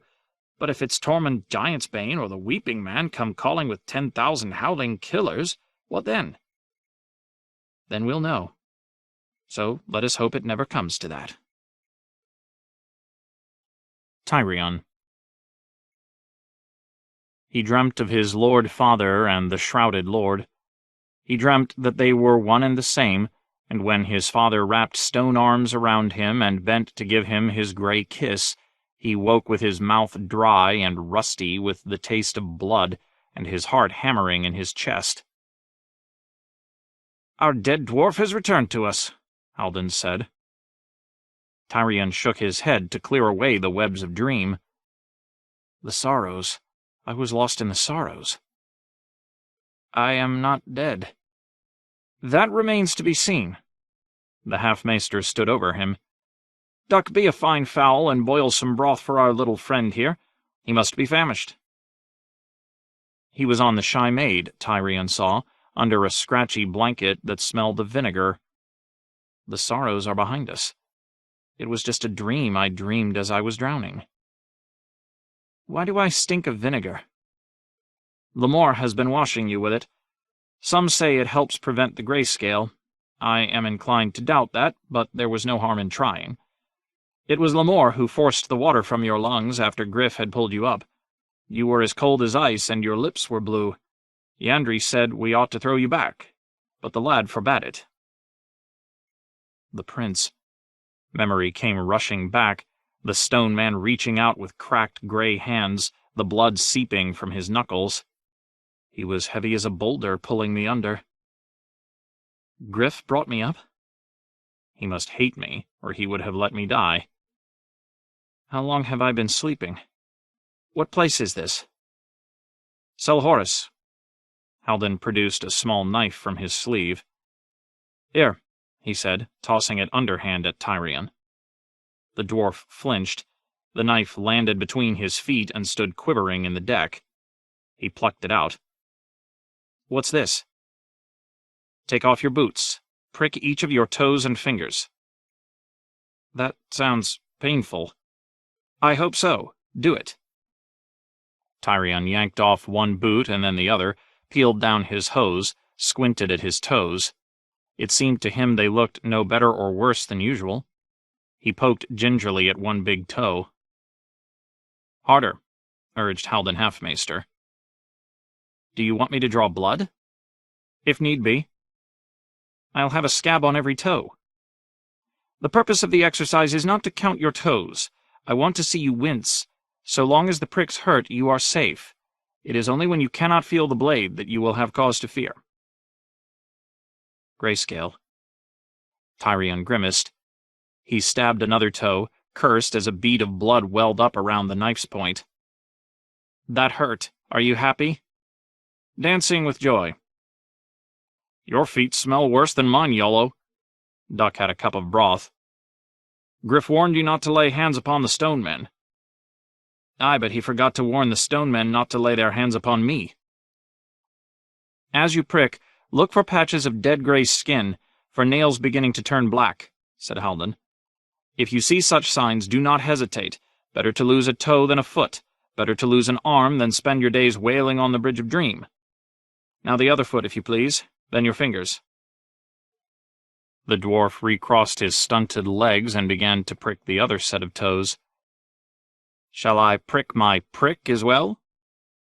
It would not hurt. It would not hurt you, is what you mean, though I had as well slice it off for all the use I make of it. Feel free. We will have it tanned and stuffed and sell it for a fortune. A dwarf's cock has magical powers. I have been telling all the women that for years. Tyrion drove the dagger's point into the ball of his thumb, watched the blood bead up, sucked it away. How long must I continue to torture myself? When will we be certain that I'm clean? Truly, said the half-maester, never. You swallowed half the river. You may be going grey even now, turning to stone from inside out, starting with your heart and lungs.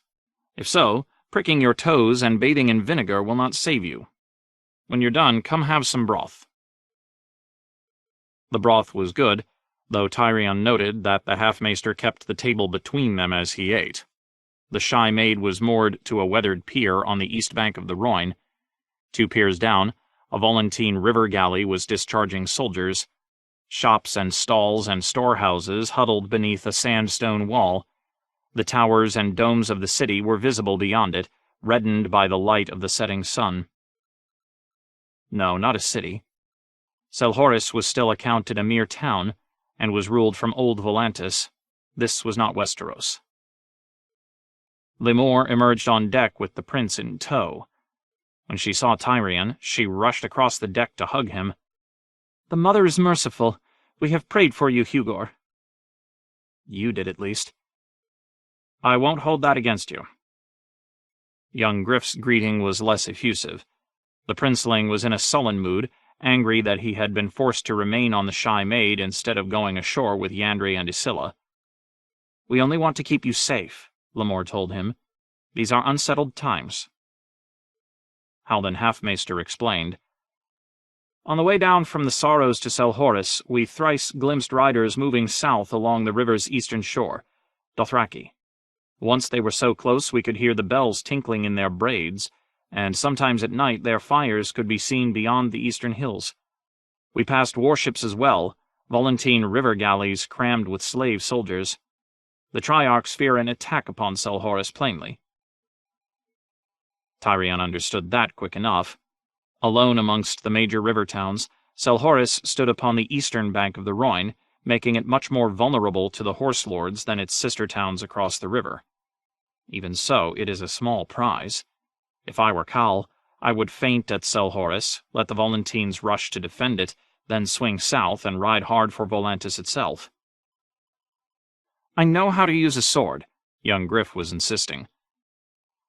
"Even the bravest of your forebears kept his Kingsguard close about him in times of peril."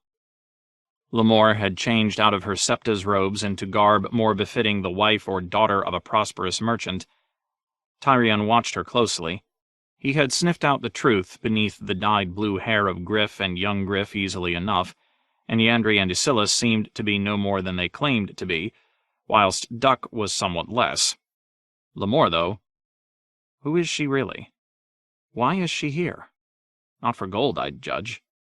What is this prince to her? Was she ever a true Septa? Haldon took note of her change of garb as well. "What are we to make of this sudden loss of faith? I preferred you in your Septa's robes, Lemore." "I preferred her naked," said Tyrion. Lemore gave him a reproachful look. "That is because you have a wicked soul.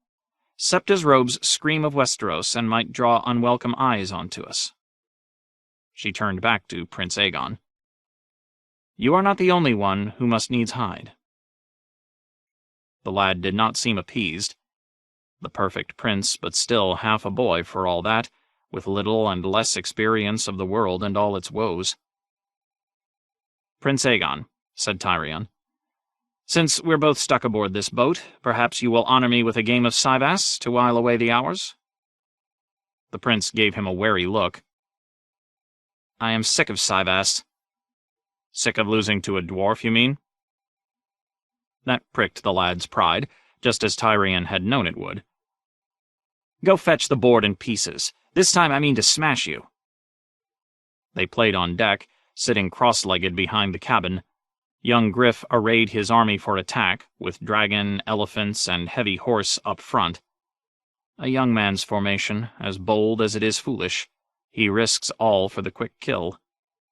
He let the prince have first move. Haldon stood behind them, watching the play. When the prince reached for his dragon, Tyrion cleared his throat. "I would not do that if I were you. It is a mistake to bring your dragon out too soon." He smiled innocently. "Your father knew the dangers of being overbold." "Did you know my true father?" "Well, I saw him twice or thrice, but I was only 10 when Robert killed him, and mine own sire had me hidden underneath a rock. No, I cannot claim I knew Prince Rhaegar.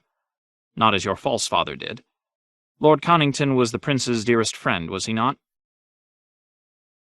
Young Griff pushed a lock of blue hair out of his eyes. "They were squires together at King's Landing." "A true friend, our Lord Connington. He must be, to remain so fiercely loyal to the grandson of the king who took his lands and titles and sent him into exile. A pity about that.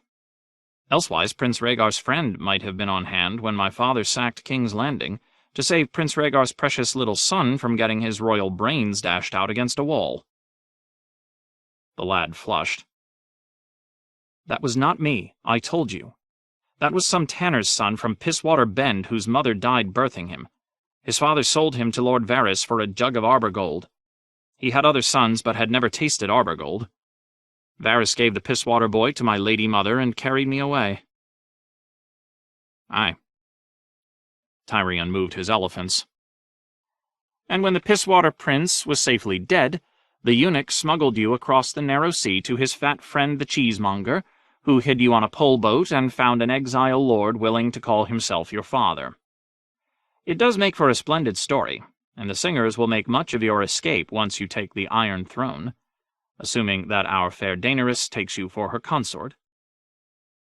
"She will. She must." "Must?" Tyrion made a tisking sound.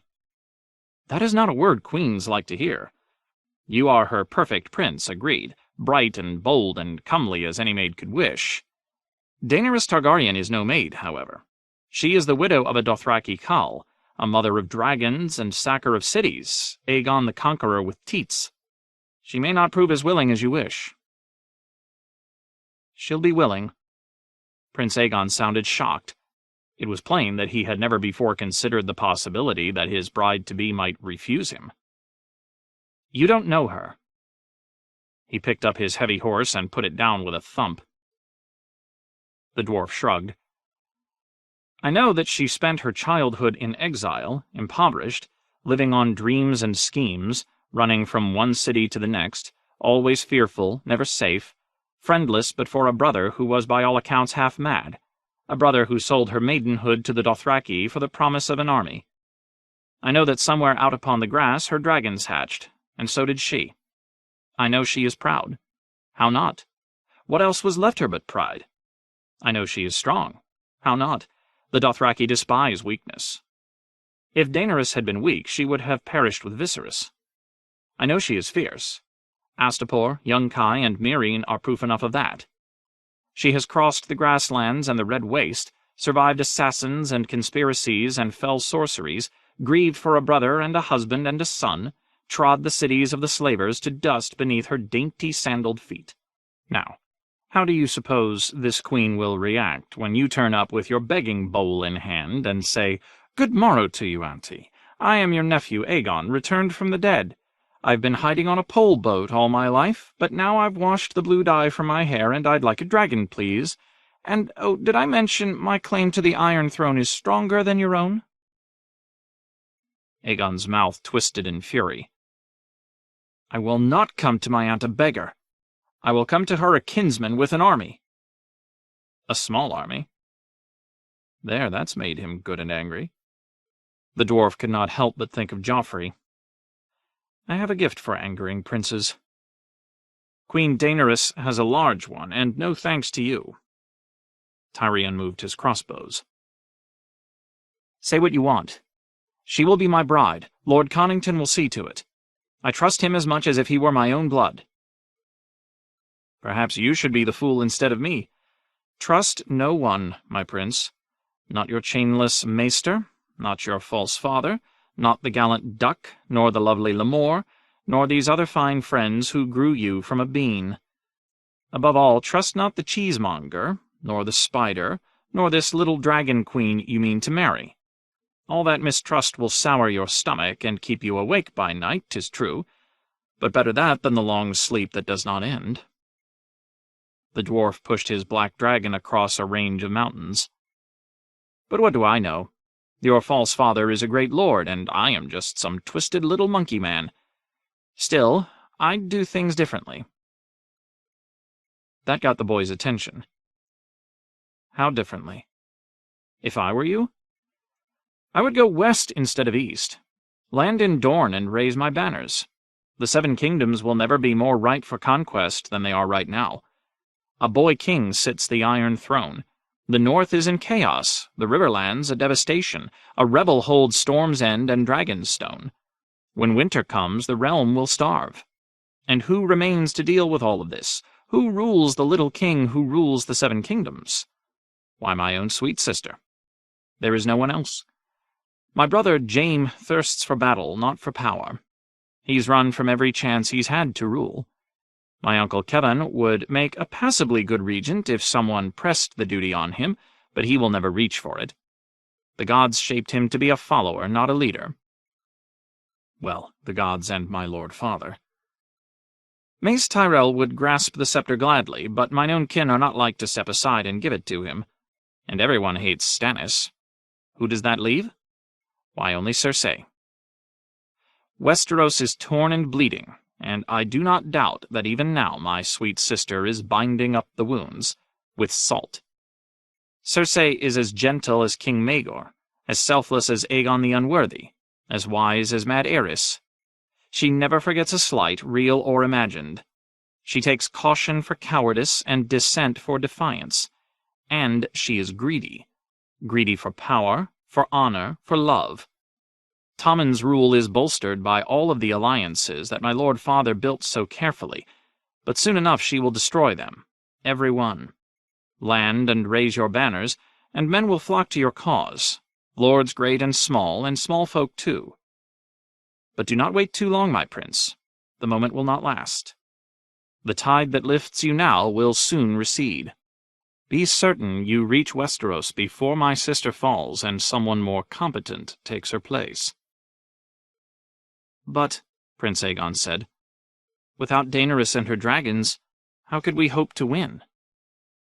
"You do not need to win," Tyrion told him. "All you need to do is raise your banners, rally your supporters, and hold until Daenerys arrives to join her strength to yours." "You said she might not have me." "Perhaps I overstated. She may take pity on you when you come begging for her hand." The dwarf shrugged. "Do you want to wager your throne upon a woman's whim? Go to Westeros, though. Then you are a rebel, not a beggar. Bold, reckless, a true scion of House Targaryen, walking in the footsteps of Aegon the Conqueror, a dragon. I told you I know our little queen. Let her hear that her brother Rhaegar's murdered son is still alive, that this brave boy has raised the dragon standard of her forebears in Westeros once more, that he is fighting a desperate war to avenge his father and reclaim the Iron Throne for House Targaryen, hard-pressed on every side, and she will fly to your side as fast as wind and water can carry her. You are the last of her line, and this mother of dragons, this breaker of chains, is above all a rescuer. The girl who drowned the slaver cities in blood rather than leave strangers to their chains can scarcely abandon her own brother's son in his hour of peril. And when she reaches Westeros and meets you for the first time, you will meet as equals, man and woman, not queen and supplicant. How can she help but love you then, I ask you?" Smiling, he seized his dragon, flew it across the board. "I hope your grace will pardon me. Your king is trapped. Death in 4. The prince stared at the playing board. "My dragon is too far away to save you. You should have moved her to the center of the battle." "But you said—" "I lied. Trust no one, and keep your dragon close." Young Griff jerked to his feet and kicked over the board. Sivas pieces flew in all directions, bouncing and rolling across the deck of the Shy Maid. "Pick those up," the boy commanded. He may well be a Targaryen after all. "If it please your grace." Tyrion got down on his hands and knees and began to crawl about the deck, gathering up pieces. It was close to dusk when Yandre and Ysilla returned to the Shy Maid. A porter trotted at their heels, pushing a wheelbarrow heaped high with provisions, salt and flour, fresh churned butter, slabs of bacon wrapped in linen, sacks of oranges, apples, and pears. Yandre had a wine cask on one shoulder, while Ysilla had slung a pike over hers. The fish was as large as Tyrion. When she saw the dwarf standing at the end of the gangplank, Ysilla stopped so suddenly that Yandre blundered into her, and the pike almost slid off her back into the river. Duck helped her rescue it. Ysilla glared at Tyrion and made a peculiar stabbing gesture with 3 of her fingers. A sign to ward off evil. "Let me help you with that fish," he said to Duck. "No," Ysilla snapped. "Stay away. Touch no food besides the food you eat yourself." The dwarf raised both hands. "As you command." Yandre thumped the wine cask down onto the desk. "Where's Griff?" he demanded of Halden. "Asleep." "Then rouse him. We have tidings he'd best hear. The Queen's name is on every tongue in Sel Horus. They say she still sits in Meereen, sore beset. If the talk in the markets can be believed, old Volantis will soon join the war against her." Halden pursed his lips. "The gossip of fishmongers is not to be relied on. Still, I suppose Griff will want to hear. You know how he is." The half-maester went below. The girl never started for the west. No doubt she had good reasons. Between Meereen and Volantis lay 500 leagues of deserts, mountains, swamps, and ruins, plus Mantarys with its sinister repute. A city of monsters, they say. But if she marches overland, where else is she to turn for food and water? The sea would be swifter, but if she does not have the ships... By the time Griff appeared on deck, the pike was spitting and sizzling over the brazier whilst Ysilla hovered over it with a lemon, squeezing. The sellsword wore his mail and wolfskin cloak, soft leather gloves, dark woolen breeches. If he was surprised to see Tyrion awake, he gave no sign beyond his customary scowl. He took Yandri back to the tiller, where they spoke in low voices, too quietly for the dwarf to hear. Finally, Griff beckoned to Haldon. "We need to know the truth of these rumors. Go ashore and learn what you can. Kava will know if you can find him. Try the Riverman and the Painted Turtle. You know his other places." "Aye, I'll take the dwarf as well. 4 ears hear more than 2. And you know how Kavo is about his Syvas." "As you wish. Be back before the sun comes up. If for any reason you're delayed, make your way to the Golden Company." Spoken like a lord. Tyrion kept the thought to himself. Haldon donned a hooded cloak, and Tyrion shed his homemade motley for something drab and grey. Griff allowed them each a purse of silver from Illyrio's chests. To loosen tongues. Dusk was giving way to darkness as they made their way along the riverfront. Some of the ships they passed appeared deserted, their gangplanks drawn up. Others crawled with armed men who eyed them with suspicion. Under the town walls, parchment lanterns had been lit above the stalls, throwing pools of colored light upon the cobbled path. Tyrion watched as Haldon's face turned green, then red, then purple. Under the cacophony of foreign tongues, he heard queer music playing from somewhere up ahead, a thin, high fluting accompanied by drums. A dog was barking, too, behind them. And the whores were out. River or sea, a port was a port, and wherever you found sailors, you'd find whores. Is that what my father meant? Is that where whores go? To the sea? The whores of Lannisport and King's Landing were free women. Their sisters of Selhorys were slaves, their bondage indicated by the tears tattooed beneath their right eyes. Old as sin and twice as ugly, the lot of them. It was almost enough to put a man off whoring. Tyrion felt their eyes upon them as he waddled by, and heard them whispering to one another and giggling behind their hands. You would think they had never seen a dwarf before. A squad of Volantene spearmen stood guard at the river gate. Torchlight gleamed off the steel claws that jutted from their gauntlets. Their helms were tigers' masks, the faces beneath marked by green stripes tattooed across both cheeks. The slave soldiers of Volantis were fiercely proud of their tiger stripes, Tyrion knew. Do they yearn for freedom? He wondered. What would they do if this child queen bestowed it on them? What are they if not tigers? What am I if not a lion? One of the tigers spied the dwarf and said something that made the others laugh. As they reached the gate, he pulled off his clawed gauntlet and the sweaty glove beneath, locked one arm around the dwarf's neck, and roughly rubbed his head. Tyrion was too startled to resist. It was all over in a heartbeat. Was there some reason for that? He demanded of the half-maester. He says that it is good luck to rub the head of a dwarf, Haldon said after an exchange with the guard in his own tongue. Tyrion forced himself to smile at the man. Tell him that it is even better to suck on a dwarf's cock. Best not. Tigers have been known to have sharp teeth. A different guard motioned them through the gate, waving a torch at them impatiently. Haldon Halfmaester led the way into Selhorys proper, with Tyrion waddling warily at his heels. A great square opened up before them. Even at this hour it was crowded and noisy and ablaze with light. Lanterns swung from iron chains above the doors of inns and pleasure houses, but within the gates they were made of colored glass, not parchment. To their right, a night fire burned outside a temple of red stone. A priest in scarlet robes stood on the temple balcony, haranguing the small crowd that had gathered around the flames. Elsewhere, travelers sat playing Syvas in front of an inn, drunken soldiers wandered in and out of what was obviously a brothel. A woman beat a mule outside a stable. A two-wheeled cart went rumbling past them, pulled by a white dwarf elephant. This is another world, thought Tyrion, but not so different from the world I know.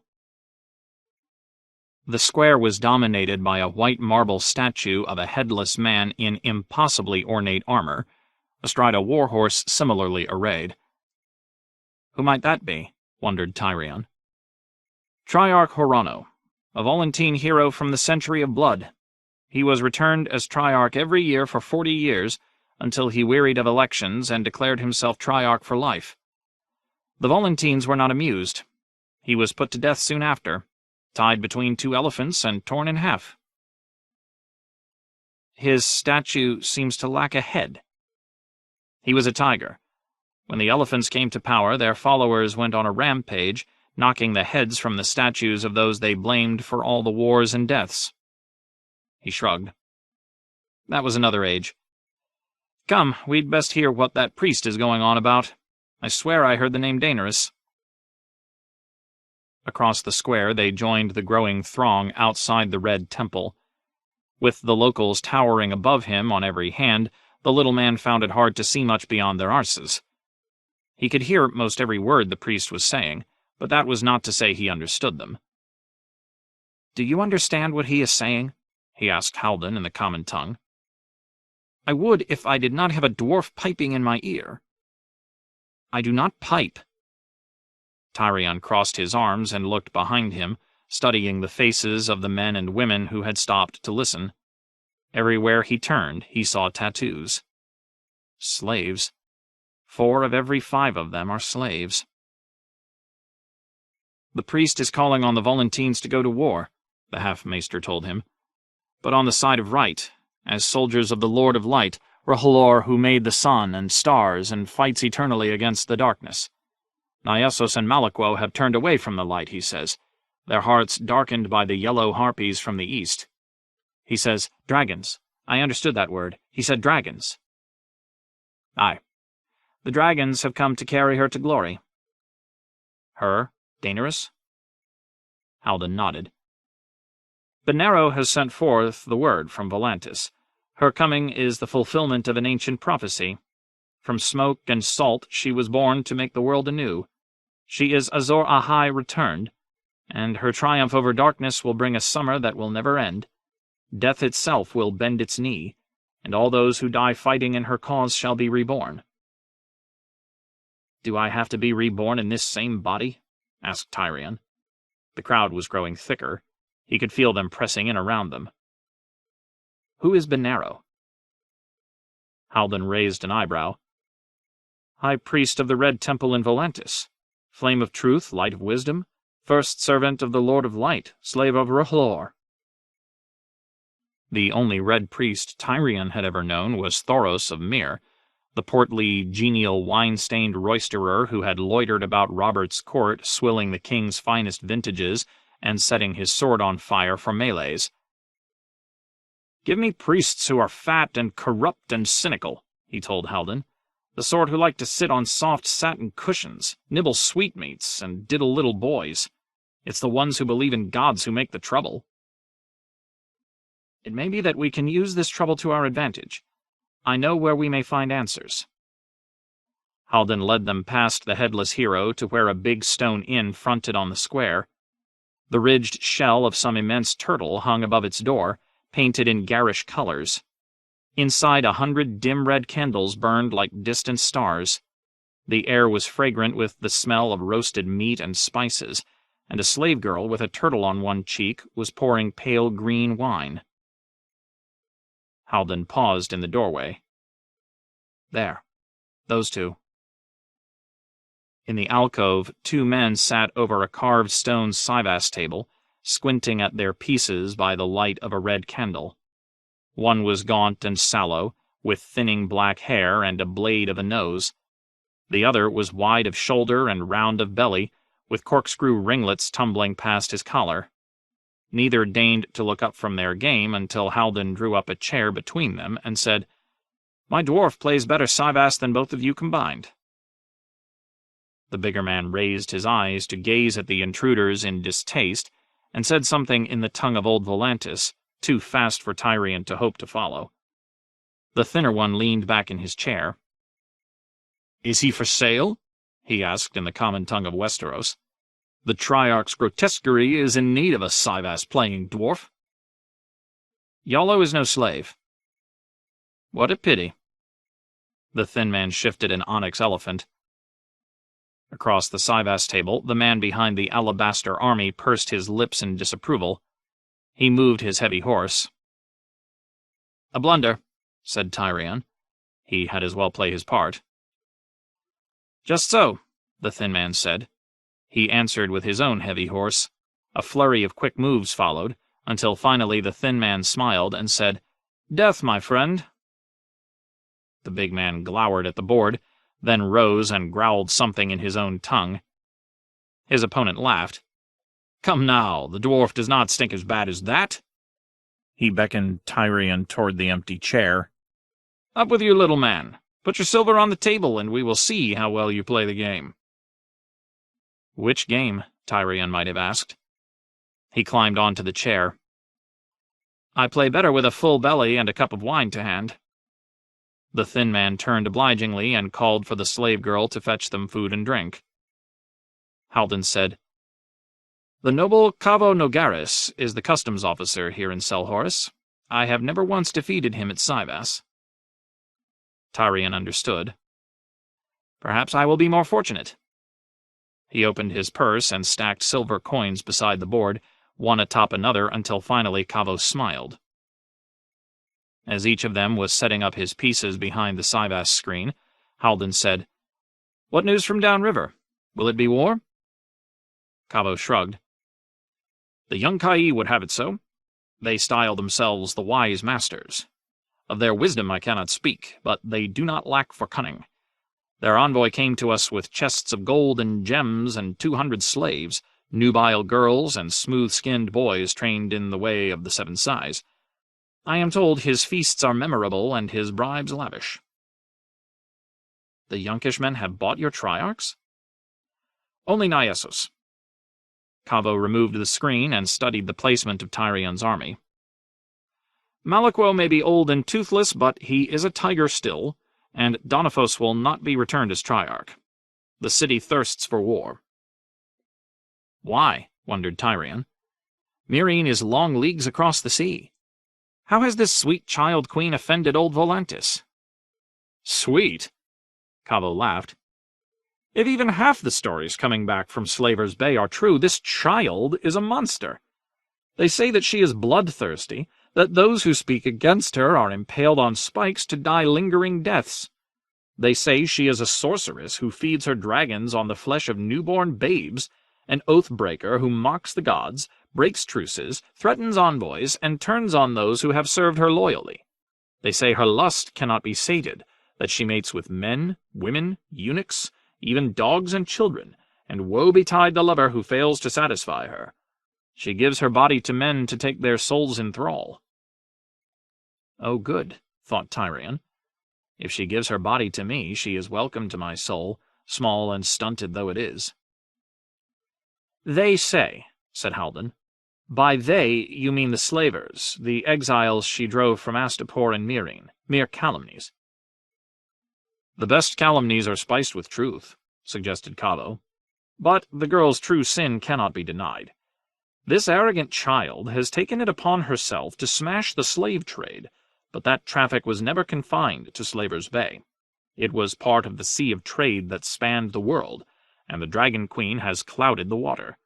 Behind the black wall, lords of ancient blood sleep poorly, listening as their kitchen slaves sharpen their long knives. Slaves grow our food, clean our streets, teach our young. They guard our walls, row our galleys, fight our battles. And now, when they look east, they see this young queen shining from afar, this breaker of chains. The old blood cannot suffer that. Poor men hate her too. Even the vilest beggar stands higher than a slave. This Dragon Queen would rob him of that consolation." Tyrion advanced his spearmen. Cavo replied with his light horse. Tyrion moved his crossbowmen up a square and said, "The Red Priest outside seemed to think Volantis should fight for this Silver Queen, not against her." "The Red Priests would be wise to hold their tongues," said Cavo Nogaris. "Already there has been fighting between their followers and those who worship other gods. Benero's rantings will only serve to bring a savage wrath down upon his head." "What rantings?" the dwarf asked, toying with his rabble. The Volantine waved a hand. In Volantis, thousands of slaves and freedmen crowd the temple plaza every night to hear Benero's shriek of bleeding stars and a sword of fire that will cleanse the world. He has been preaching that Volantis will surely burn if the Triarchs take up arms against the Silver Queen. That's a prophecy even I can make. Ah, supper. Supper was a plate of roasted goat served on a bed of sliced onions. The meat was spiced and fragrant, charred outside and red and juicy within. Tyrion plucked at a piece. It was so hot it burned his fingers, but so good he could not help but reach for another chunk. He washed it down with the pale green Volantine liquor, the closest thing he'd had to wine for ages. "Very good," he said, plucking up his dragon. "The most powerful piece in the game," he announced, as he removed one of Cavo's elephants. "And Daenerys Targaryen has 3, it's said." 3, Cavo allowed, against thrice 3,000 enemies.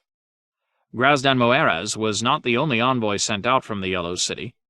When the wise masters move against Meereen, the legions of New Gis will fight beside them. Tolosi, Illyrians, even the Dothraki. "You have Dothraki outside your own gates," Haldon said. "Calpono." Cavo waved a pale hand in dismissal. "The Horse Lords come, we give them gifts, the Horse Lords go." He moved his catapult again, closed his hand around Tyrion's alabaster dragon, removed it from the board. The rest was slaughter, though the dwarf held on another dozen moves. "The time has come for bitter tears," Cavo said at last, scooping up the pile of silver. "Another game?" "No need," said Haldon. "My dwarf has had his lesson in humility. I think it is best we get back to our boat." Outside in the square, the night fire was still burning, but the priest was gone and the crowd was long dispersed. The glow of candles glimmered from the windows of the brothel. From inside came the sound of women's laughter. "The night is still young," said Tyrion. "Cavo may not have told us everything, and whores hear much and more from the men they service." "Do you need a woman so badly, Yellow?" "A man grows weary of having no lovers but his fingers." "Selhorys may be where whores go. Tysha might be in there even now, with tears tattooed upon her cheek." "I almost drowned. A man needs a woman after that. Besides, I need to make sure my prick hasn't turned to stone." The half-maester laughed. "I will wait for you in the tavern by the gate. Do not be too long about your business." "Oh, have no fear on that count. Most women prefer to be done with me as quickly as they can." The brothel was a modest one compared to those the dwarf had been wont to frequent in Lannisport and King's Landing. The proprietor did not seem to speak any tongue but that of Volantis, but he understood the clank of silver well enough, and led Tyrion through an archway into a long room that smelled of incense, where 4 bored slave girls were lounging about in various states of undress. 2 had seen at least 40 name days come and go, he guessed. The youngest was perhaps 15 or 16. None was as hideous as the whores he'd seen working the docks, though they fell well short of beauty. One was plainly pregnant. Another was just fat, and sported iron rings in both her nipples. All 4 had tears tattooed beneath one eye. "Do you have a girl who speaks the tongue of Westeros?" asked Tyrion. The proprietor squinted, uncomprehending, so he repeated the question in High Valyrian. This time the man seemed to grasp a word or 3 and replied in Volantine. Sunset Girl was all the dwarf could get out of his answer. He took that to mean a girl from the Sunset Kingdoms. There was only one such in the house, and she was not Tysha. She had freckled cheeks and tight red curls upon her head, which gave promise of freckled breasts and red hair between her legs. "She'll do," said Tyrion. "And I'll have a flagon too. Red wine with red flesh." The whore was looking at his noseless face with revulsion in her eyes. "Do I offend you, sweetling? I am an offensive creature, as my father would be glad to tell you if he were not dead and rotting." Though she did look Westerosi, the girl spoke not a word of the common tongue. Perhaps she was captured by some slaver as a child. Her bedchamber was small, but there was a Myrish carpet on the floor and a mattress stuffed with feathers in place of straw. I have seen worse. Will you give me your name? He asked, as he took a cup of wine from her. No? The wine was strong and sour and required no translation. I suppose I shall settle for your cunt. He wiped his mouth with the back of his hand. Have you ever bedded a monster before? Now's as good a time as any. Out of your clothes and onto your back, if it please you. Or not. She looked at him uncomprehending, until he took the flagon from her hands and lifted her skirts up over her head. After that she understood what was required of her, though she did not prove the liveliest of partners. Tyrion had been so long without a woman that he spent himself inside her on the third thrust. He rolled off, feeling more ashamed than sated. This was a mistake. What a wretched creature I've become. Do you know a woman by the name of Tysha? He asked, as he watched his seed dribble out of her onto the bed. The whore did not respond. Do you know where whores go? She did not answer that one either. Her back was crisscrossed by ridges of scar tissue. This girl is as good as dead. I have just fucked a corpse. Even her eyes looked dead.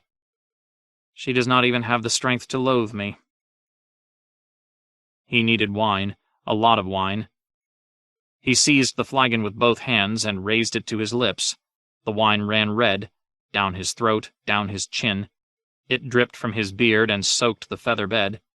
In the candlelight it looked as dark as the wine that had poisoned Joffrey. When he was done, he tossed the empty flagon aside and half rolled and half staggered to the floor, groping for a chamber pot. There was none to be found.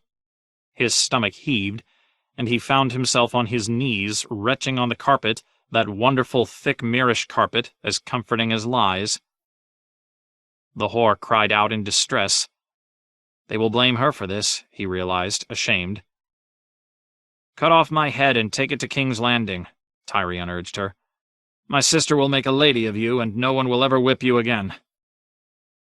She did not understand that either, so he shoved her legs apart, crawled between them, and took her once more. That much she could comprehend at least. Afterward, the wine was done, and so was he, so he wadded up the girl's clothing and tossed it at the door. She took the hint and fled, leaving him alone in the darkness, sinking deeper into his feather bed. I am stinking drunk. He dare not close his eyes for fear of sleep. Beyond the veil of dream, the sorrows were waiting for him. Stone steps ascending endlessly, steep and slick and treacherous, and somewhere at the top, the shrouded lord. I do not want to meet the shrouded lord. Tyrion fumbled back into his clothes again and groped his way to the stair. Griff will flay me.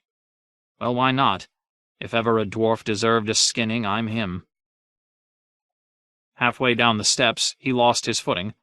Somehow he managed to break his tumble with his hands and turn it into a clumsy, thumping cartwheel. The whores in the room below looked up in astonishment when he landed at the foot of the steps. Tyrion rolled onto his feet and gave them a bow. I am more agile when I'm drunk. He turned to the proprietor. I fear I ruined your carpet. The girl's not to blame. Let me pay. He pulled out a fistful of coins and tossed them at the man. Imp, a deep voice said behind him. In the corner of the room, a man sat in a pool of shadow, with a horse squirming on his lap. I never saw that girl. If I had, I would have taken her upstairs instead of Freckles. She was younger than the others, slim and pretty, with long silvery hair. Lyseni at a guess, but the man whose lap she filled was from the Seven Kingdoms, burly and broad-shouldered, 40 if he was a day, and maybe older. Half his head was bald, but coarse stubble covered his cheeks and chin, and hair grew thickly down his arms, sprouting even from his knuckles. Tyrion did not like the look of him. He liked the big black bear on his surcoat even less. Wool. He's wearing wool in this heat. Who else but a knight would be so fucking mad? How pleasant to hear the common tongue so far from home, he made himself say.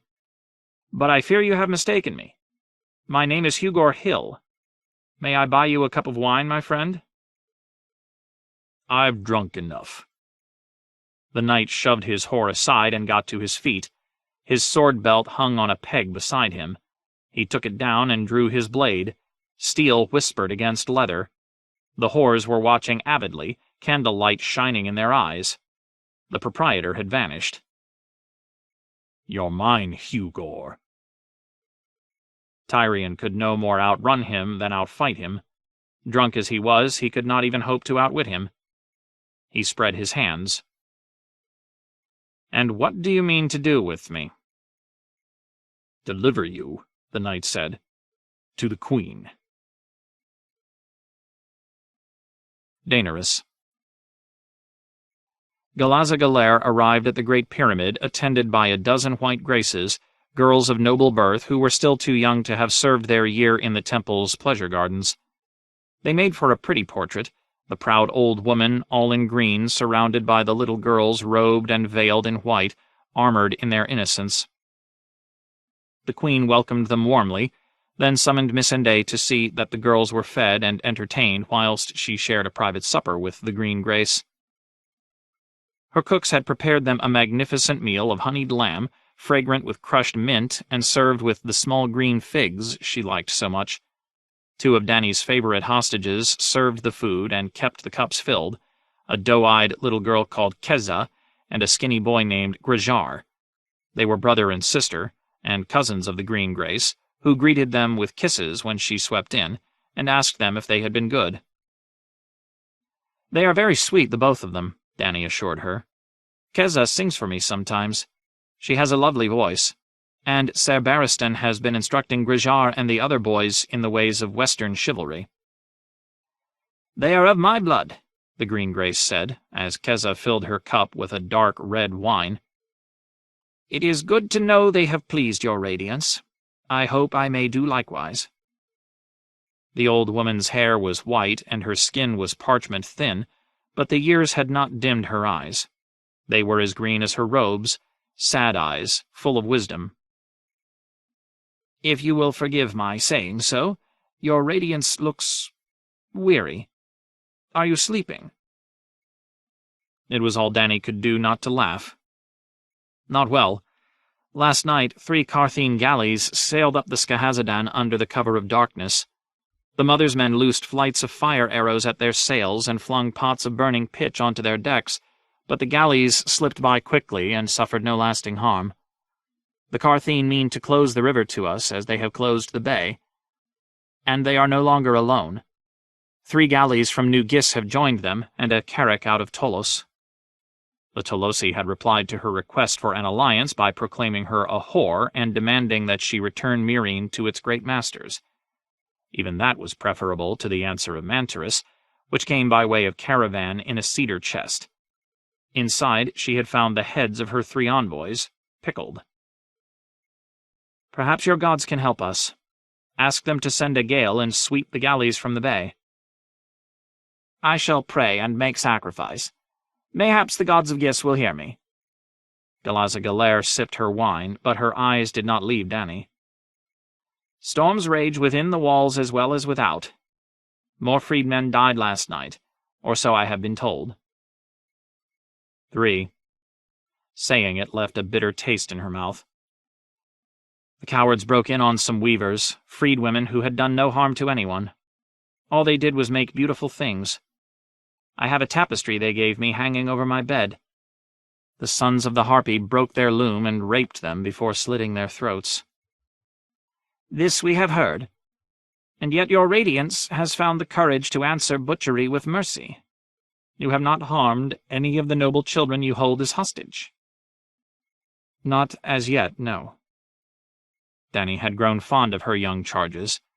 Some were shy and some were bold, some sweet and some sullen, but all were innocent. "If I kill my cupbearers, who will pour my wine and serve my supper?"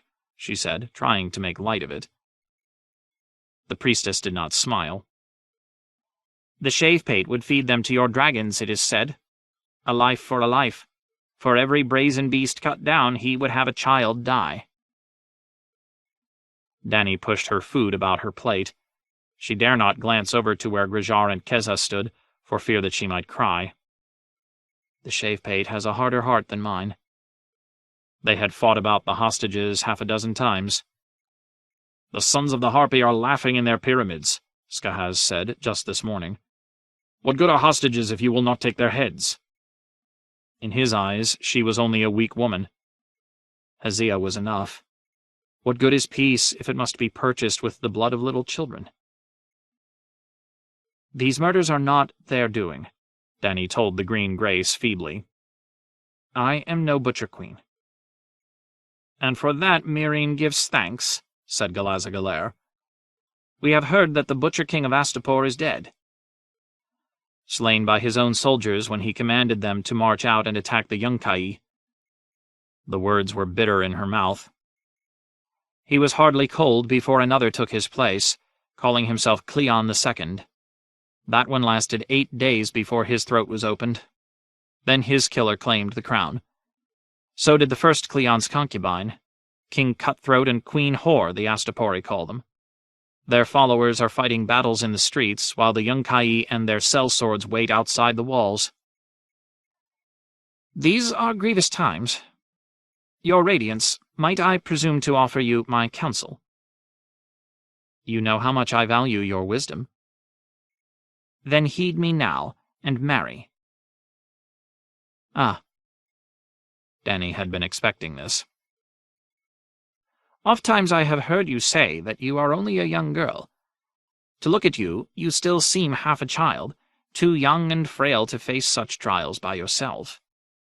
You need a king beside you to help you bear these burdens.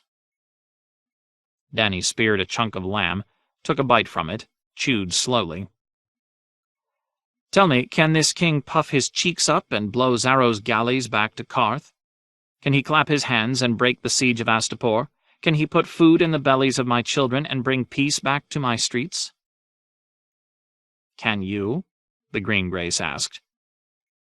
A king is not a god, but there is still much that a strong man might do.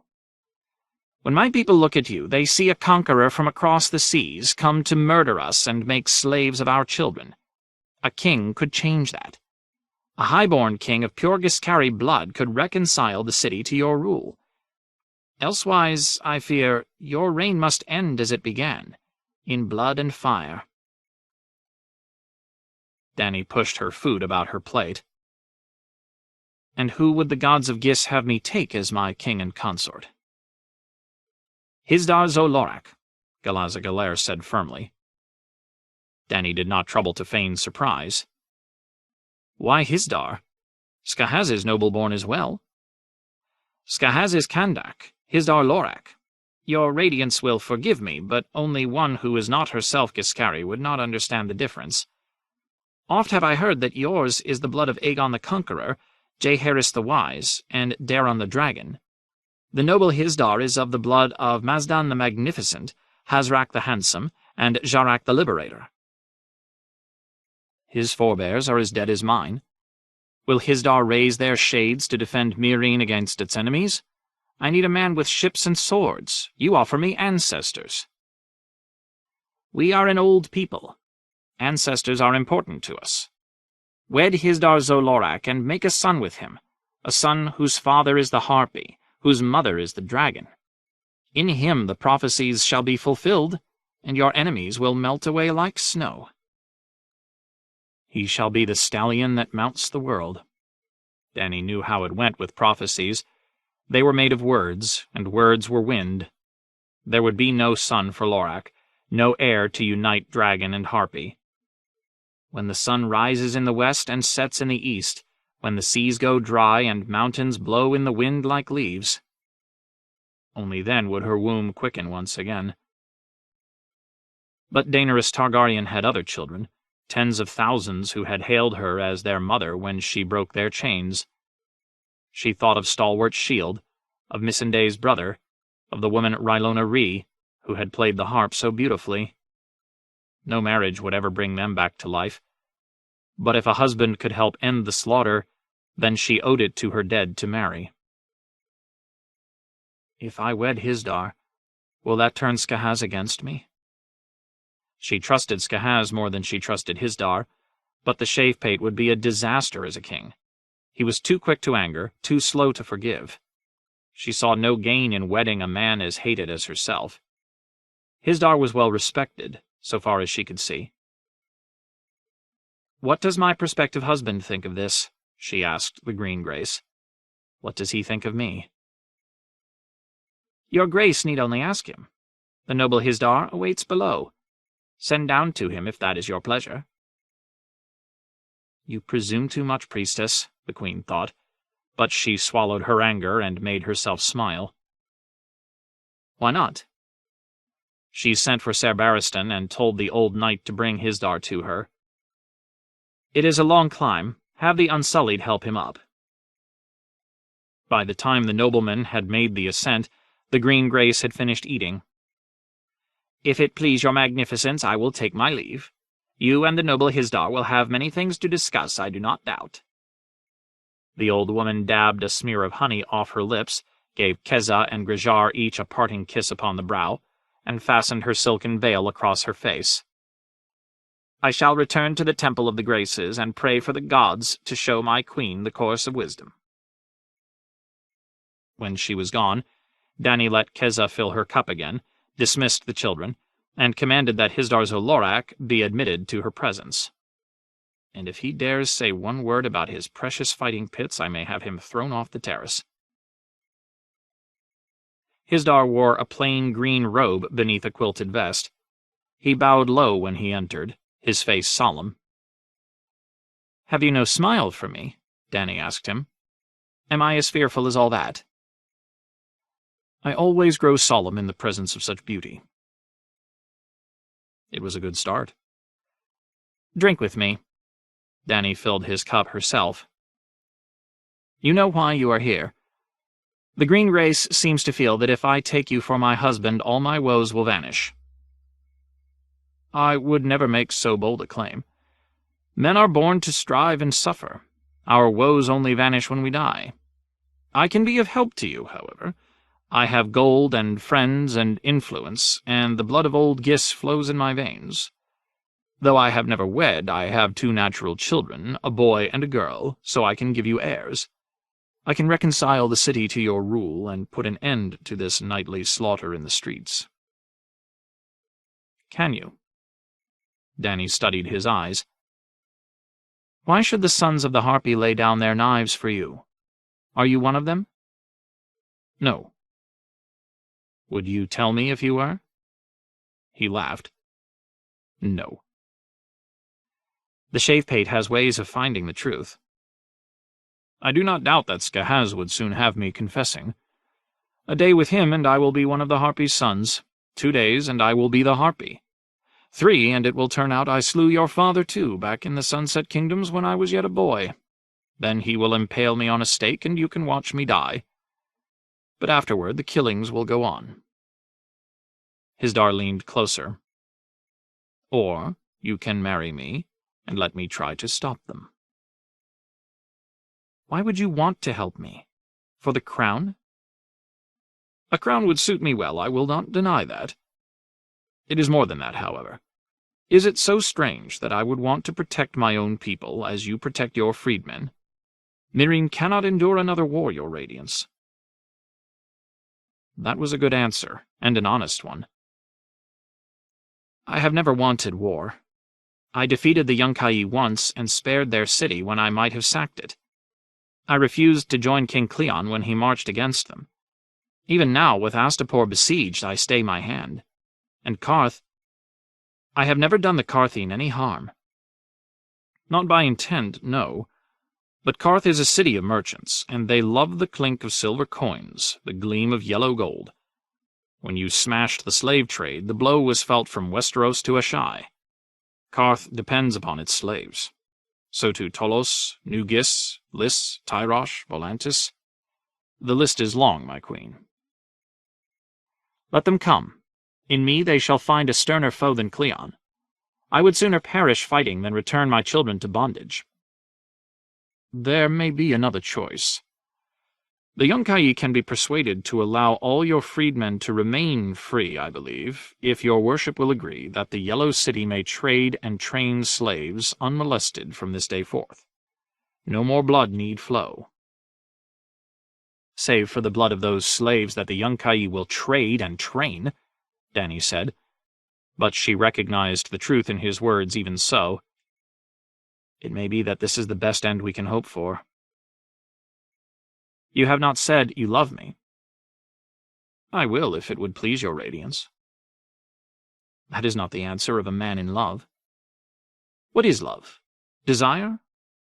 No man with all his parts could ever look on you and not desire you, Daenerys. That is not why I would marry you, however. Before you came, Meereen was dying. Our rulers were old men with withered cocks and crones whose puckered cunts were dry as dust. They sat atop their pyramids, sipping apricot wine and talking of the glories of the old empire whilst the centuries slipped by and the very bricks of the city crumbled all around them. Custom and caution had an iron grip upon us till you awakened us with fire and blood. A new time has come, and new things are possible. Marry me. He is not hard to look at, Dany told herself, and he has a king's tongue. Kiss me, she commanded. He took her hand again and kissed her fingers. Not that way. Kiss me as if I were your wife. Hisdar took her by the shoulders as tenderly as if she were a baby bird. Leaning forward, he pressed his lips to hers. His kiss was light and dry and quick. Dany felt no stirrings. Shall I kiss you again? He asked when it was over. No. On her terrace, in her bathing pool, the little fish would nibble at her legs as she soaked. Even they kissed with more fervor than Hisdar's Olorak. I do not love you. Hisdar shrugged. That may come in time. It has been known to happen that way. Not with us, she thought. Not whilst Dario is so close. It's him I want, not you. One day I will want to return to Westeros, to claim the 7 kingdoms that were my father's. One day all men must die, but it serves no good to dwell on death. I prefer to take each day as it comes. Dany folded her hands together. Words are wind, even words like love and peace. I put more trust in deeds. In my 7 kingdoms, knights go on quests to prove themselves worthy of the maiden that they love. They seek for magic swords, for chests of gold, for crowns stolen from a dragon's hoard. Hisdar arched an eyebrow. The only dragons that I know are yours, and magic swords are even scarcer. I will gladly bring you rings and crowns and chests of gold if that is your desire. Peace is my desire. You say that you can help me end the nightly slaughter in my streets. I say do it. Put an end to this shadow war, my lord. That is your quest. Give me 90 days and 90 nights without a murder, and I will know that you are worthy of a throne. Can you do that? Hisdar looked thoughtful. 90 days and 90 nights without a corpse, and on the 91st we wed? Perhaps, said Dany with a coy look. Though young girls have been known to be fickle. I may still want a magic sword. Hisdar laughed. Then you shall have that too, Radiance. Your wish is my command. Best tell your seneschal to begin making preparations for our wedding. Nothing would please the noble Reznak more.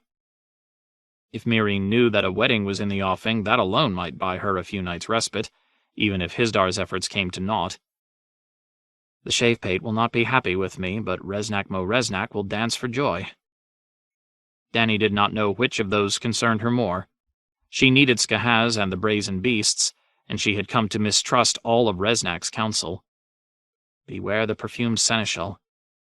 Has Reznak made common cause with Hisdar and the Green Grace and set some trap to snare me?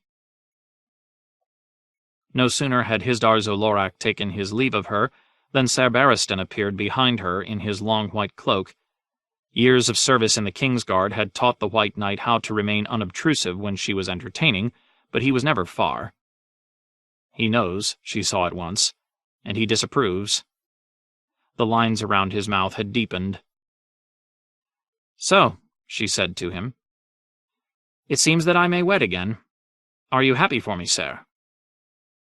"If that is your command, your grace." "Hisdar is not the husband you would have chosen for me." "It is not my place to choose your husband." "It is not," she agreed. "But it is important to me that you should understand.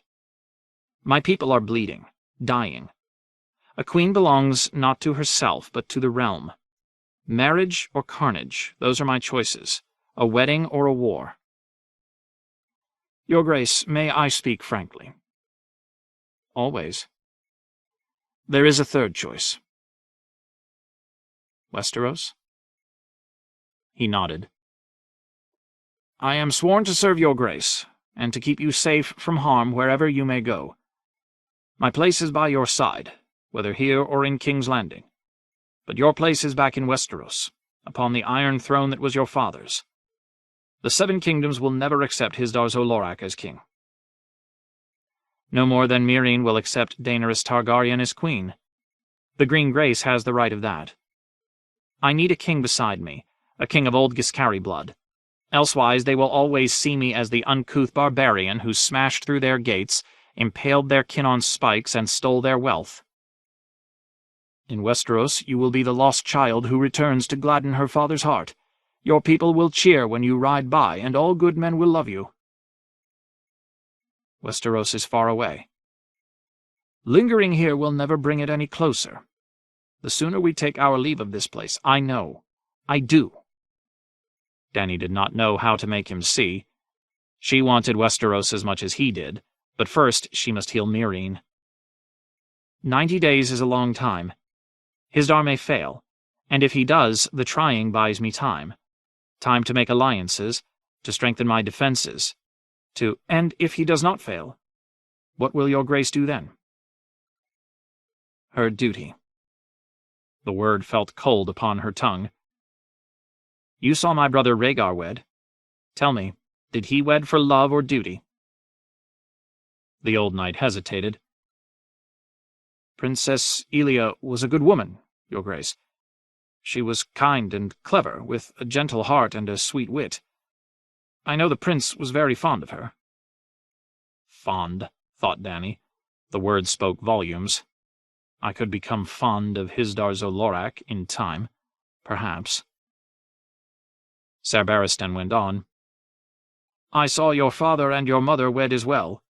Forgive me, but there was no fondness there, and the realm paid dearly for that, my queen." "Why did they wed if they did not love each other?" "Your grandsire commanded it. A woods witch had told him that the prince was promised would be born of their line." "A woods witch?" Dany was astonished. "She came to court with Jenny of Oldstones. A stunted thing, grotesque to look upon. A dwarf, most people said, though dear to Lady Jenny, who always claimed that she was one of the children of the forest." "What became of her?" "Summerhall." The word was fraught with doom. Dany sighed. "Leave me now. I am very weary." "As you command." Ser Barristan bowed and turned to go, but at the door he stopped. "Forgive me, your grace has a visitor. Shall I tell him to return upon the morrow?" "Who is it?" "Naharis. The Stormcrows have returned to the city." "Daario." Her heart gave a flutter in her chest. "How long has... When did he..." She could not seem to get the words out. Ser Barristan seemed to understand. "Your grace was with the priestess when he arrived. I knew you would not want to be disturbed. The captain's news can wait until the morrow." "No." How could I ever hope to sleep knowing that my captain's so close? "Send him up at once, and I will have no more need of you this evening. I shall be safe with Daario. Oh, and send Irri and Jiki, if you would be so good, and Missandei."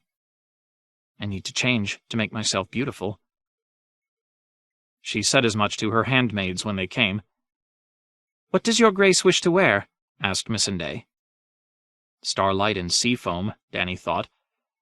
A wisp of silk that leaves my left breast bare for Daario's delight. Oh, and flowers for my hair.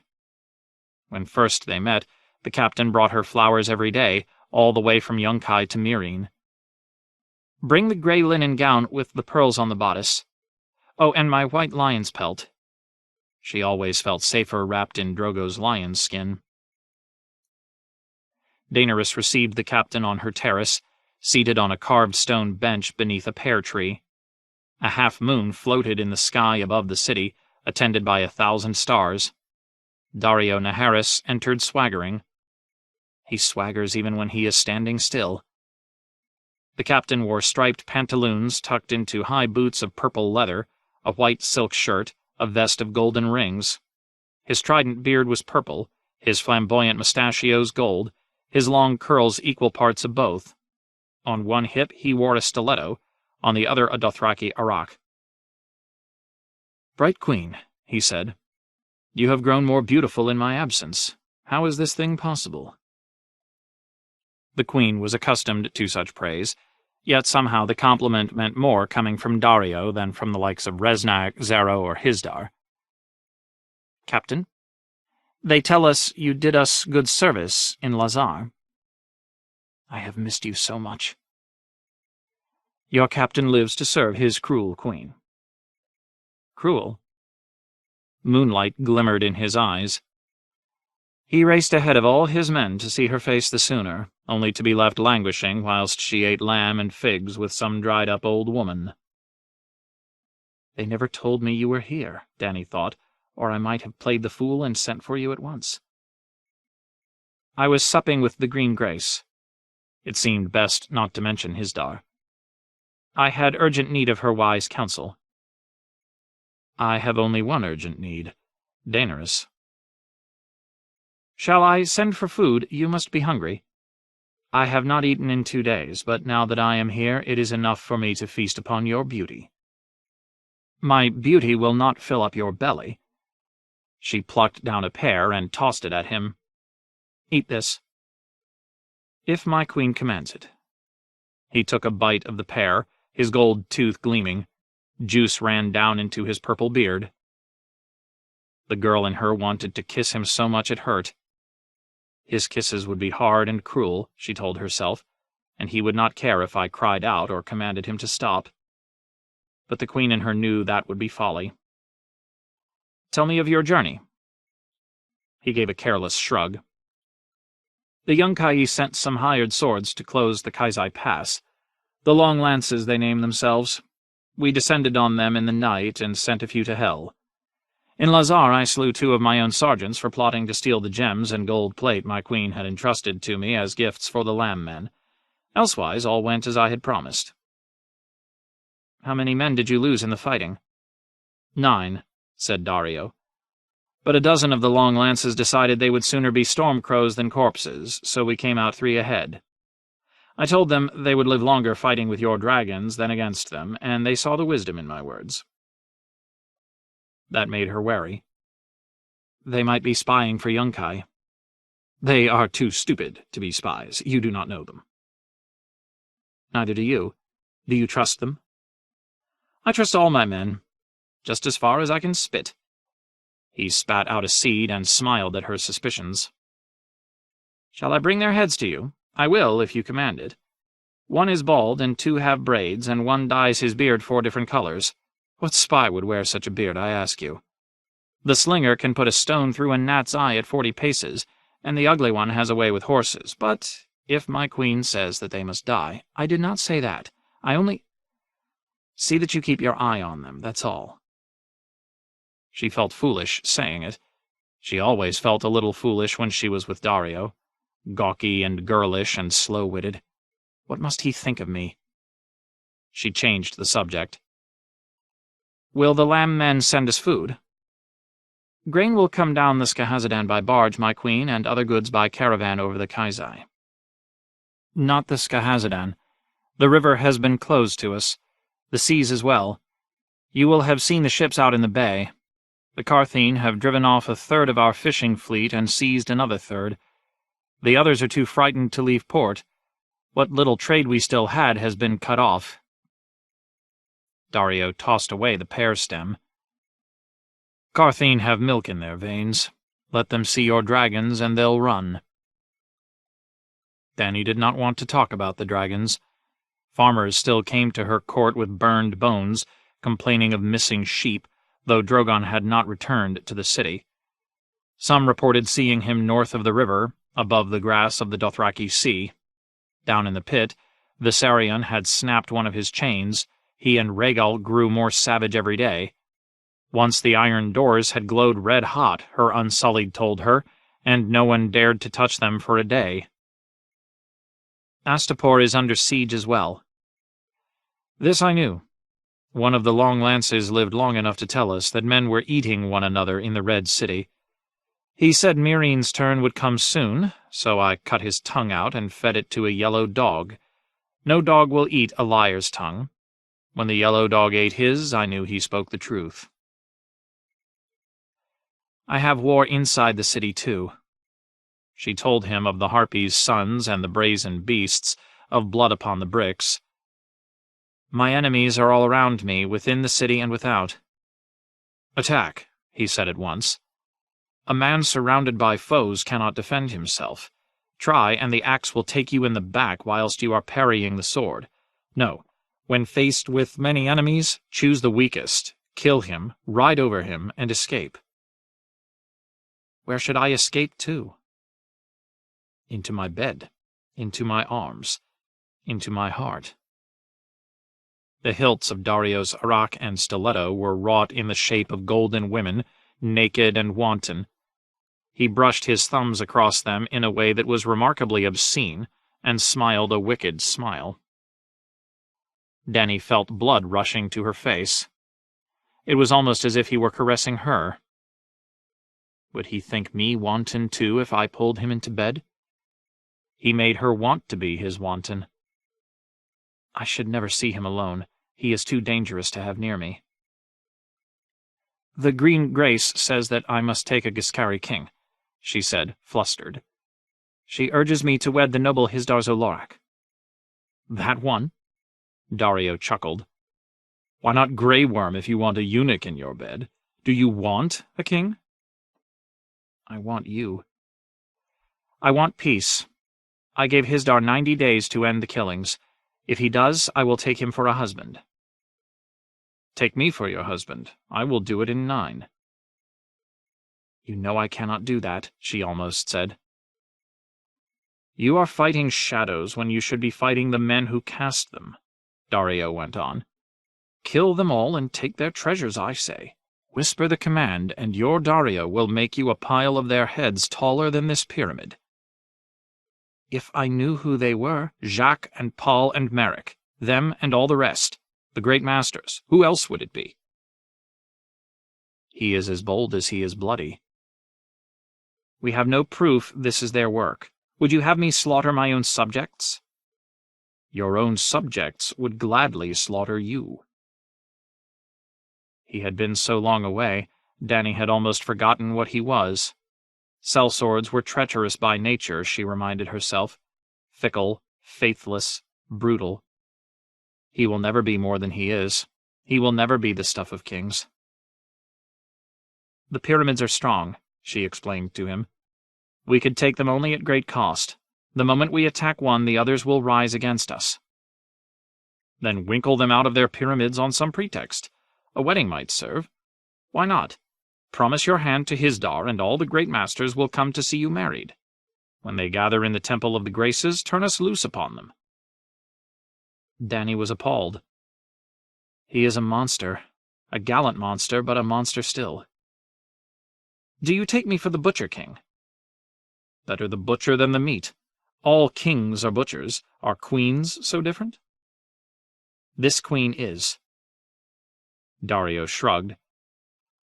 Most queens have no purpose but to warm some king's bed and pop out sons for him. If that's the sort of queen you mean to be, best marry Hisdar. Her anger flashed. Have you forgotten who I am? No, have you? Viserys would have his head off for that insolence. I am the blood of the dragon. Do not presume to teach me lessons. When Dany stood, the lion pelt slipped from her shoulders and tumbled to the ground. Leave me. Daario gave her a sweeping bow. I live to obey. When he was gone, Daenerys called Ser Barristan back. I want the Stormcrows back in the field. Your Grace? They have only now returned. I want them gone. Let them scout the Yunkish hinterlands and give protection to any caravans coming over the Kaizai Pass. Henceforth Daario shall make his reports to you. Give him every honor that is due him, and see that his men are well paid, but on no account admit him to my presence. As you say, Your Grace. That night she could not sleep, but turned and twisted restlessly in her bed. She even went so far as to summon Irri, hoping her caresses might help ease her way to rest, but after a short while she pushed the Dothraki girl away. Irri was sweet and soft and willing, but she was not Daario. What have I done? She thought, and huddled in her empty bed. I have waited so long for him to come back, and I send him away. He would make a monster of me, she whispered. A butcher queen. But then she thought of Drogon far away, and the dragons in the pit. There is blood on my hands, too, and on my heart. We are not so different, Daario and I. We are both monsters. The Lost Lord. It should not have taken this long, Griff told himself as he paced the deck of the Shy Maid. Had they lost Haldon as they had Tyrion Lannister? Could the Volantines have taken him? I should have sent Duckfield with him. Haldon alone could not be trusted. He had proved that in Selhorys when he let the dwarf escape. The Shy Maid was tied up in one of the meaner sections of the long, chaotic riverfront, between a listing pole boat that had not left the pier in years and the gaily painted mummers' barge. The mummers were a loud and lively lot, always quoting speeches at each other and drunk more oft than not. The day was hot and sticky, as all the days had been since they left the Sorrows. A ferocious southern sun beat down upon the crowded riverfront of Volantheris, but heat was the last and least of Griff's concerns. The Golden Company was encamped 3 miles south of town, well north of where he had expected them, and Triarch Malakwo had come north with 5,000 foot and 1,000 horse to cut them off from the Delta Road. Daenerys Targaryen remained a world away, and Tyrion Lannister, well, he could be most anywhere. If the gods were good, Lannister's severed head was halfway back to King's Landing by now, but more like the dwarf was hale and whole and somewhere close, stinking drunk and plotting some new infamy. "Where in the 7 hells is Haldon?" Griff complained to Lady Lemore. "How long should it take to buy 3 horses?" She shrugged. "My lord, wouldn't it be safer to leave the boy here aboard the boat?" "Safer, yes. Wiser, no.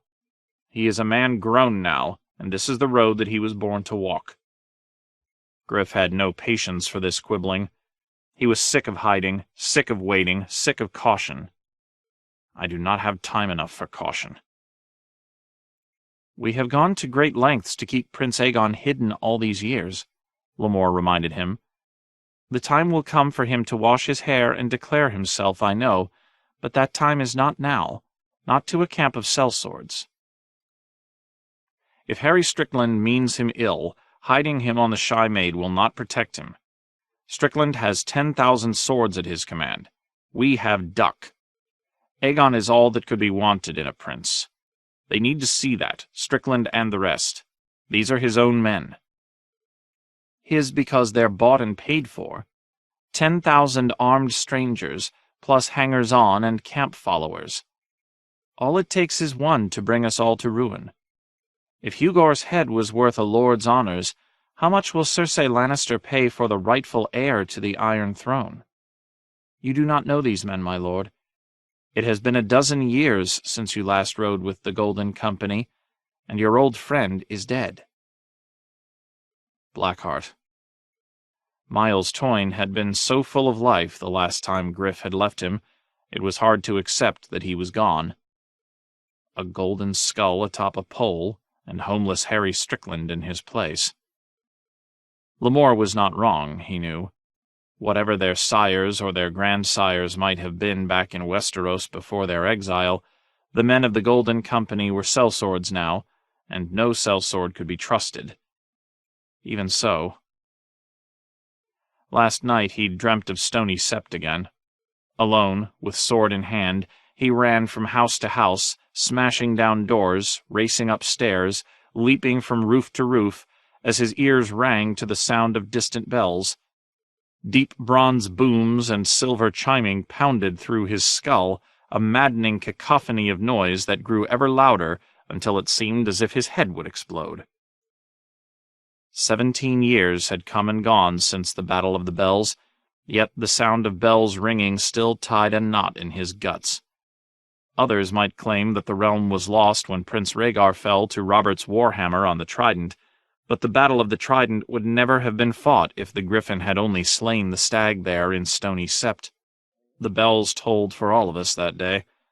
For Aerys and his queen, for Elia of Dorne and her little daughter, for every true man and honest woman in the 7 Kingdoms, and for my Silver Prince. The plan was to reveal Prince Aegon only when we reached Queen Daenerys, Lemore was saying. That was when we believed the girl was coming west.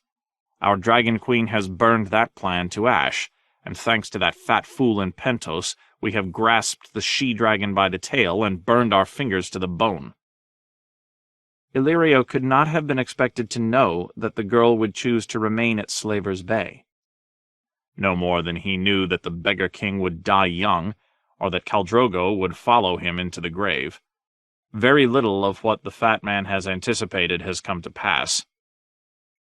Griff slapped the hilt of his long sword with a gloved hand. I have danced to the fat man's pipes for years, Lemore. What has it availed us? The prince is a man grown. His time is— Griff! Yandri called loudly, above the clanging of the mummer's bell. It's Haldon!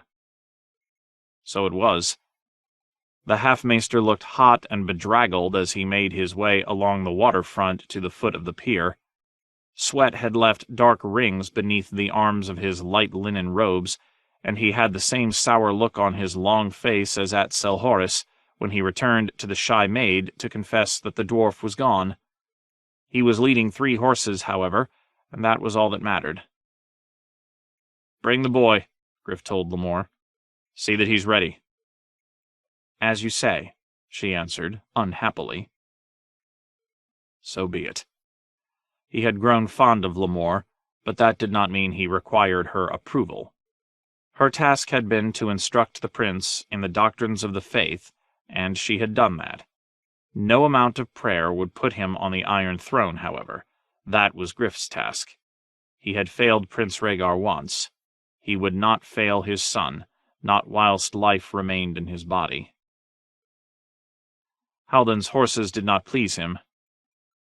"Were these the best that you could find?" he complained to the half-maester. "They were," said Haldon, in an irritated tone. "And you had best not ask what they cost us. With Dothraki across the river, half the populace of Volon Therys has decided they would sooner be elsewhere, so horseflesh grows more expensive every day." I should have gone myself. After Selhorys, he had found it difficult to put the same trust in Haldon as previously. He let the dwarf beguile him with that glib tongue of his, let him wander off into a whorehouse alone while he lingered like a mooncalf in the square. The brothel-keeper had insisted that the little man had been carried off at sword point, but Griff was still not sure he believed that. The imp was clever enough to have conspired in his own escape. This drunken captor that the whores spoke of could have been some henchman in his hire. I share the blame. After the dwarf put himself between Aegon and the Stone Man, I let down my guard. I should have slit his throat the first time I laid eyes on him. "They will do well enough, I suppose," he told Haldon. "The camp is only 3 miles south. The shy maid would have gotten them there more quickly, but he preferred to keep Harry Strickland ignorant of where he and the prince had been. Nor did he relish the prospect of splashing through the shallows to climb some muddy river bank. That sort of entrance might serve for a sellsword and his son, but not for a great lord and his prince. When the lad emerged from the cabin with Lamore by his side, Griff looked him over carefully from head to heel.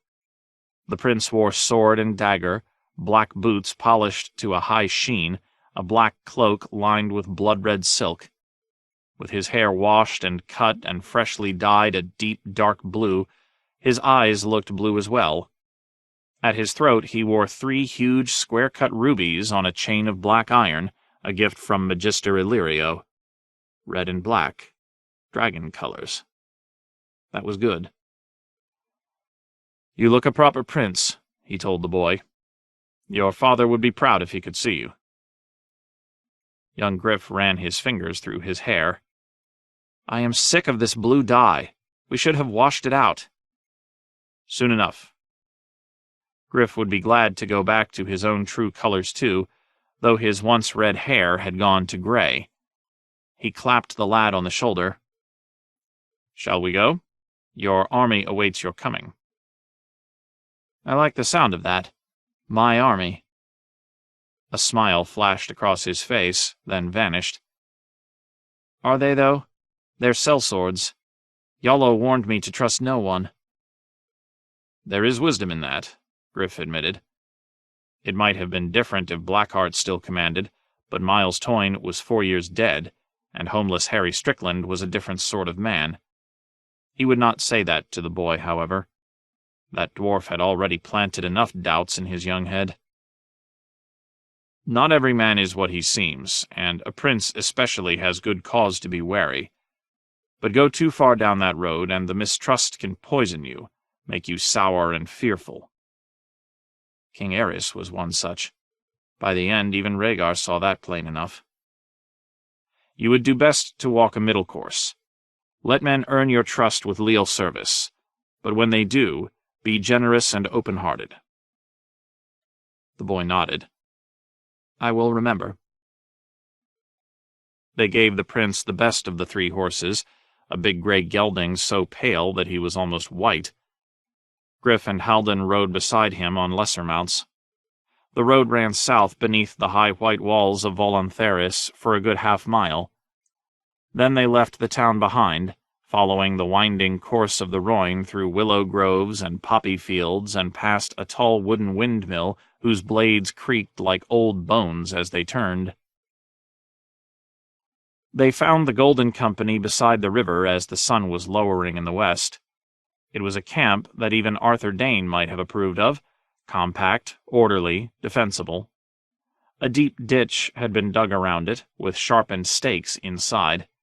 The tents stood in rows, with broad avenues between them. The latrines had been placed beside the river, so the current would wash away the wastes. The horse lines were to the north, and beyond them 24 elephants grazed beside the water, pulling up reeds with their trunks. Griff glanced at the great gray beasts with approval. There is not a war horse in all of Westeros that will stand against them.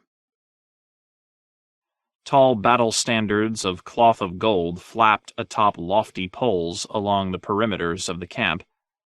Beneath them, armed and armored sentries walked their rounds with spears and crossbows, watching every approach.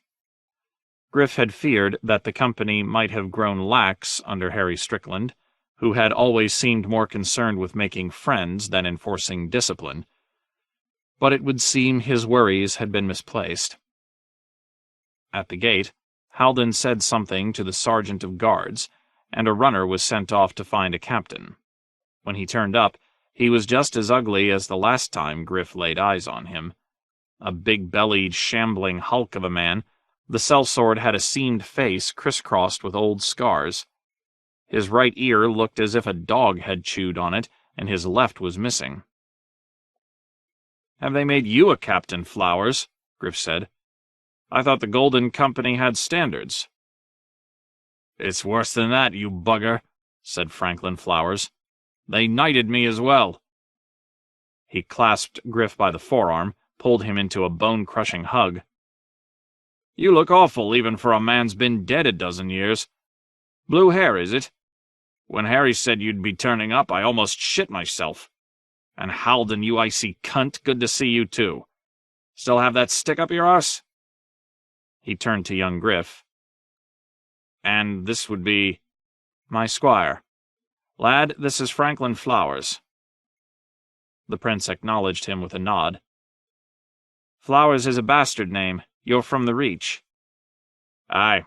My mother was a washerwoman at Cider Hall till one of my lord's sons raped her. Makes me a sort of brown apple Fossaway, the way I see it." Flowers waved them through the gate. "Come with me. Strickland's called all the officers to his tent. War council. The bloody Volantines are rattling their spears and demanding to know our intentions." The men of the Golden Company were outside their tents, dicing, drinking, and swatting away flies. Griff wondered how many of them knew who he was. Few enough. 12 years is a long time. Even the men who'd ridden with him might not recognize the exile Lord John Connington of the fiery red beard in the lined, clean-shaved face and dyed blue hair of the sellsword Griff. So far as most of them were concerned, Connington had drunk himself to death in Liss after being driven from the company in disgrace for stealing from the war chest. The shame of the lie still stuck in his craw, but Varys had insisted it was necessary. "We want no songs about the gallant exile," the eunuch had tittered in that mincing voice of his. "Those who die heroic deaths are long remembered, thieves and drunks and cravens soon forgotten." What does a eunuch know of a man's honor? Griff had gone along with the spider's scheme for the boy's sake, but that did not mean he liked it any better. Let me live long enough to see the boy sit the Iron Throne, and Varys will pay for that slight and so much more. Then we'll see who's soon forgotten. The Captain General's tent was made of cloth of gold and surrounded by a ring of pikes topped with gilded skulls. One skull was larger than the rest, grotesquely malformed. Below it was a second, no larger than a child's fist. Malus the Monstrous and his nameless brother. The other skulls had a sameness to them, though several had been cracked and splintered by the blows that had slain them, and one had filed pointed teeth. "Which one is Miles?" Griff found himself asking. "There, on the end." Flowers pointed. "Wait, I'll go announce you." He slipped inside the tent, leaving Griff to contemplate the gilded skull of his old friend. In life, Sir Miles Toyne had been ugly as sin. His famous forebear, the dark and dashing Terence Toyne of whom the singers sang, had been so fair of face that even the king's mistress could not resist him. But Miles had been possessed of jug ears, a crooked jaw, and the biggest nose that John Connington had ever seen. When he smiled at you, though, none of that mattered. Blackheart, his men had named him, for the sigil on his shield. Miles had loved the name and all it hinted at. "A Captain General should be feared by friend and foe alike," he had once confessed. "If men think me cruel, so much the better." The truth was otherwise.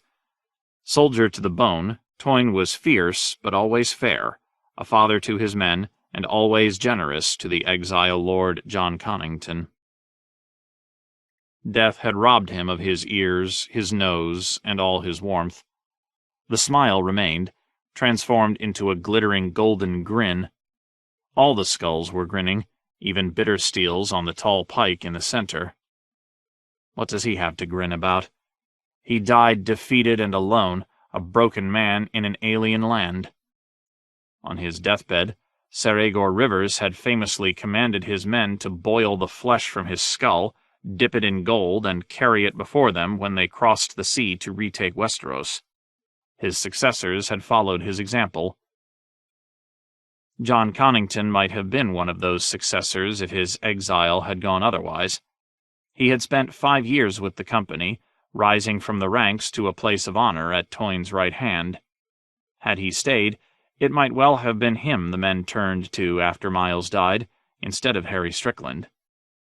But Griff did not regret the path he'd chosen. When I return to Westeros, it will not be as a skull atop a pole. Flowers stepped out of the tent. Go on in. The high officers of the Golden Company rose from stools and camp chairs as they entered. Old friends greeted Griff with smiles and embraces, the new men more formally. Not all of them are as glad to see us as they would have me believe. He sensed knives behind some of the smiles. Until quite recently, most of them had believed that Lord John Connington was safely in his grave, and no doubt many felt that was a fine place for him, a man who would steal from his brothers in arms. Griff might have felt the same way in their place.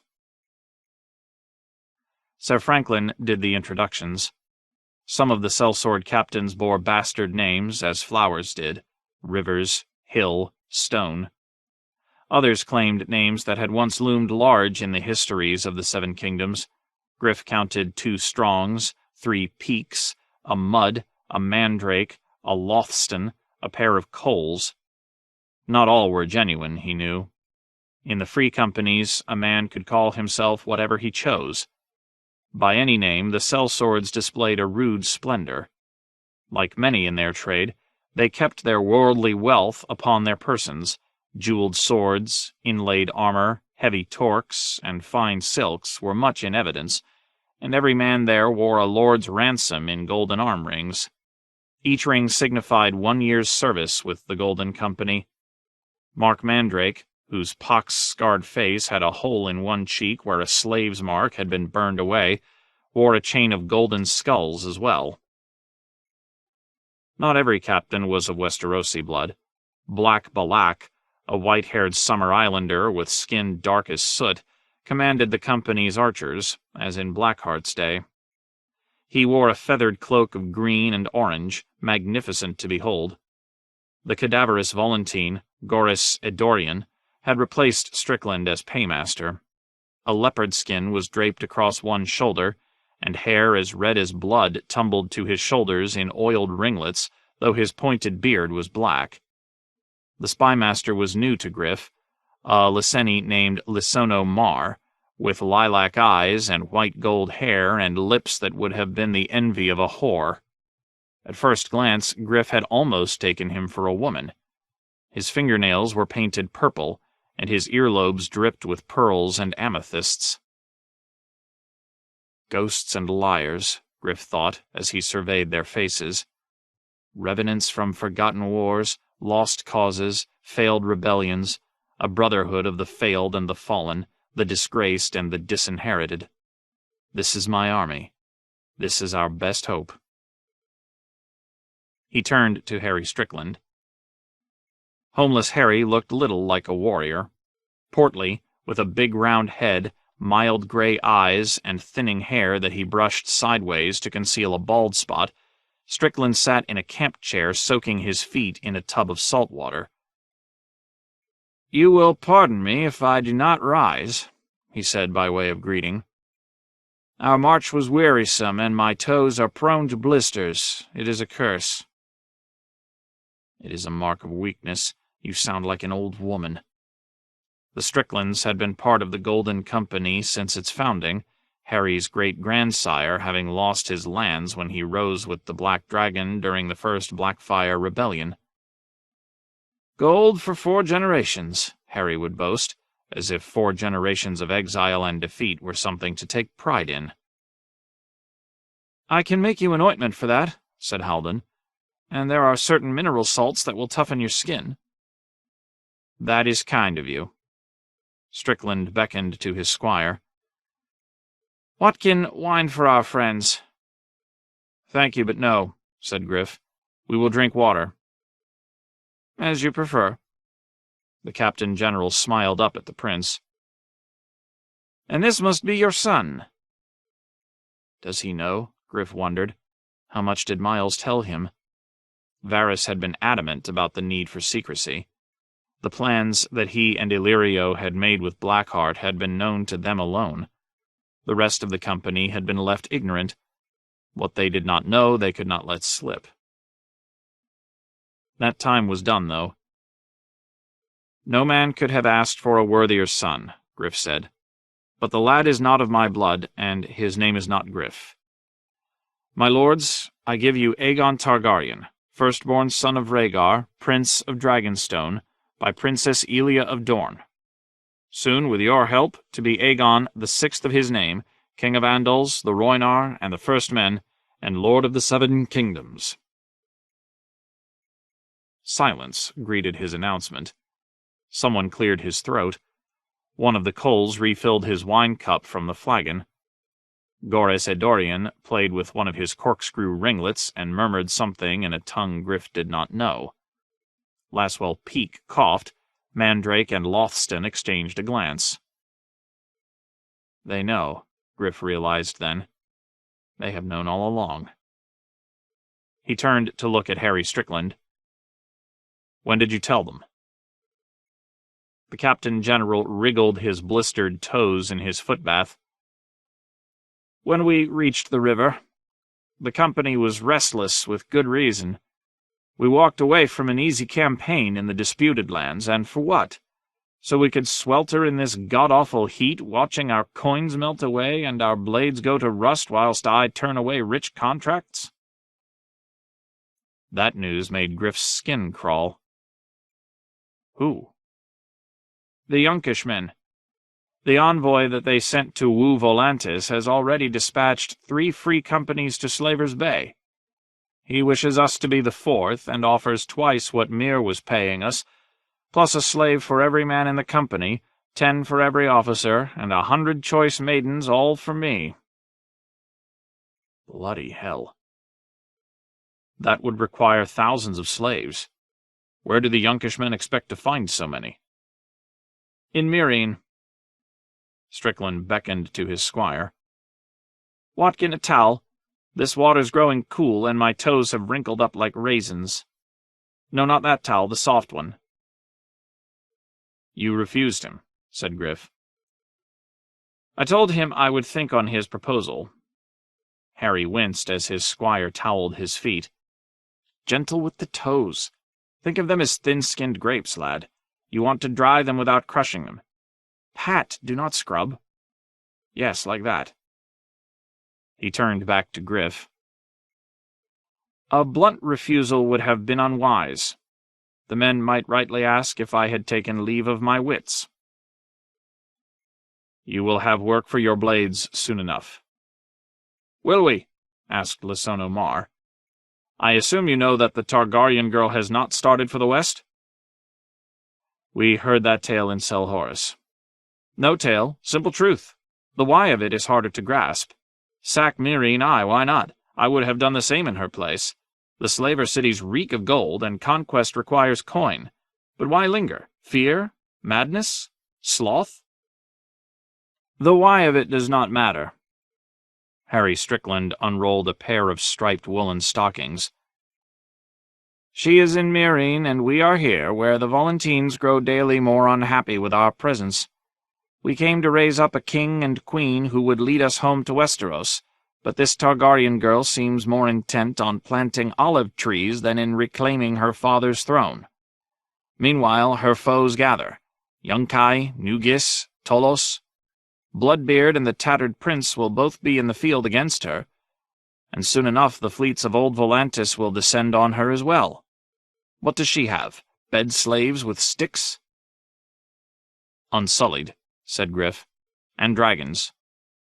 Dragons, aye, the Captain General said. But young ones, hardly more than hatchlings. Strickland eased his sock over his blisters and up his ankle. How much will they avail her when all these armies close about her city like a fist? Tristan Rivers drummed his fingers on his knee. All the more reason that we must reach her quickly, I say. If Daenerys will not come to us, we must go to Daenerys. Can we walk across the waves, sir? Asked Lysono Mar. I tell you again, we cannot reach the Silver Queen by sea. I slipped into Volantis myself, posing as a trader, to learn how many ships might be available to us. The harbor teems with galleys, cogs, and carracks of every sort and size, Yet even so I soon found myself consorting with smugglers and pirates. We have 10,000 men in the company, as I am sure Lord Connington remembers from his years of service with us. 500 knights, each with 3 horses, 500 squires with 1 mount apiece. And elephants, we must not forget the elephants. A pirate ship will not suffice. We would need a pirate fleet. And even if we found one, the word has come back from Slaver's Bay that Meereen has been closed off by blockade. We could feign acceptance of the Yunkish offer, urged Gorys Edorian. Allow the Yunkai to transport us to the east, then return their gold beneath the walls of Meereen. One broken contract is stain enough upon the honor of the company. Homeless Harry Strickland paused with his blistered foot in hand. Let me remind you, it was Miles Toyne who put his seal to this secret pact, not me. I would honor his agreement if I could, but how? It seems plain to me that the Targaryen girl is never coming west. Westeros was her father's kingdom. Meereen is hers. If she can break the Yunkai, she'll be Queen of Slaver's Bay. If not, she'll die long before we could hope to reach her. His words came as no surprise to Griff. Harry Strickland had always been a genial man, better at hammering out contracts than at hammering on foes. He had a nose for gold, but whether he had the belly for battle was another question. There is the land route, suggested Franklin Flowers.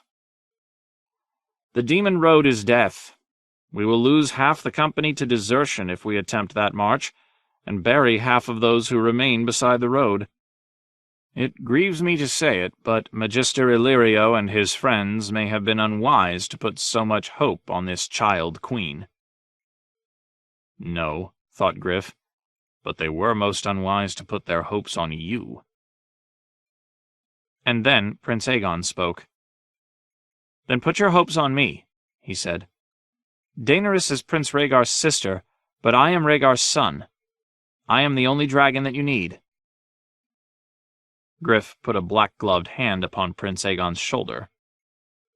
Spoken boldly, he said, but think what you are saying. I have, the lad insisted. Why should I go running to my aunt as if I were a beggar? My claim is better than her own. Let her come to me, in Westeros. Franklin Flowers laughed. I like it. Sail west, not east. Leave the little queen to her olives and seat Prince Aegon upon the Iron Throne. The boy has stones, give him that. The Captain General looked as if someone had slapped his face. Has the sun curdled your brains, Flowers? We need the girl. We need the marriage.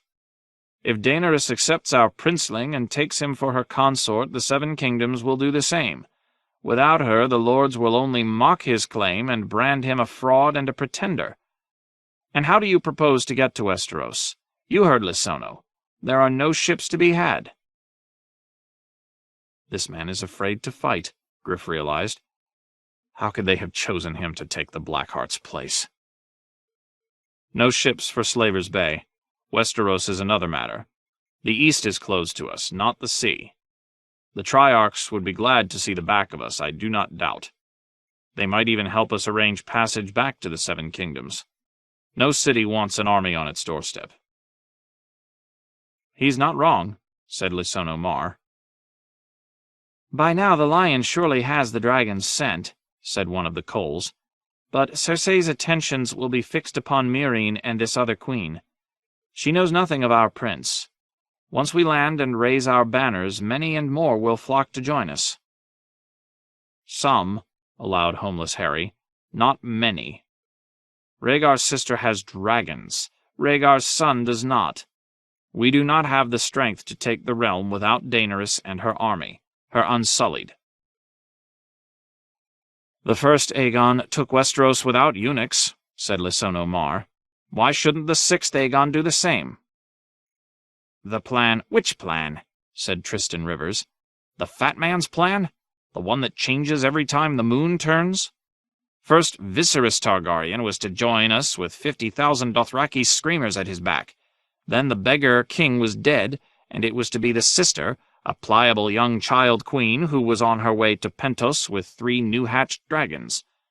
Instead, the girl turns up on Slaver's Bay and leaves a string of burning cities in her wake, and the fat man decides we should meet her by Volantis. Now that plan is in ruins as well. I have had enough of Illyrio's plans. Robert Baratheon won the Iron Throne without the benefit of dragons. We can do the same. And if I am wrong and the realm does not rise for us, we can always retreat back across the narrow sea as Bittersteel once did, and others after him. Strickland shook his head stubbornly. The risk is not what it was now that Tywin Lannister is dead.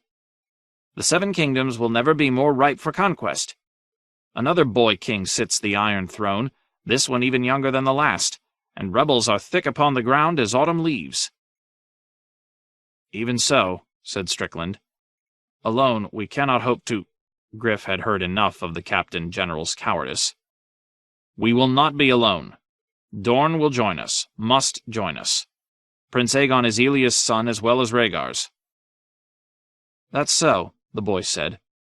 And who is there left in Westeros to oppose us? A woman. A Lannister woman, insisted the Captain General. The bitch will have the Kingslayer at her side, count on that, and they will have all the wealth of Casterly Rock behind them.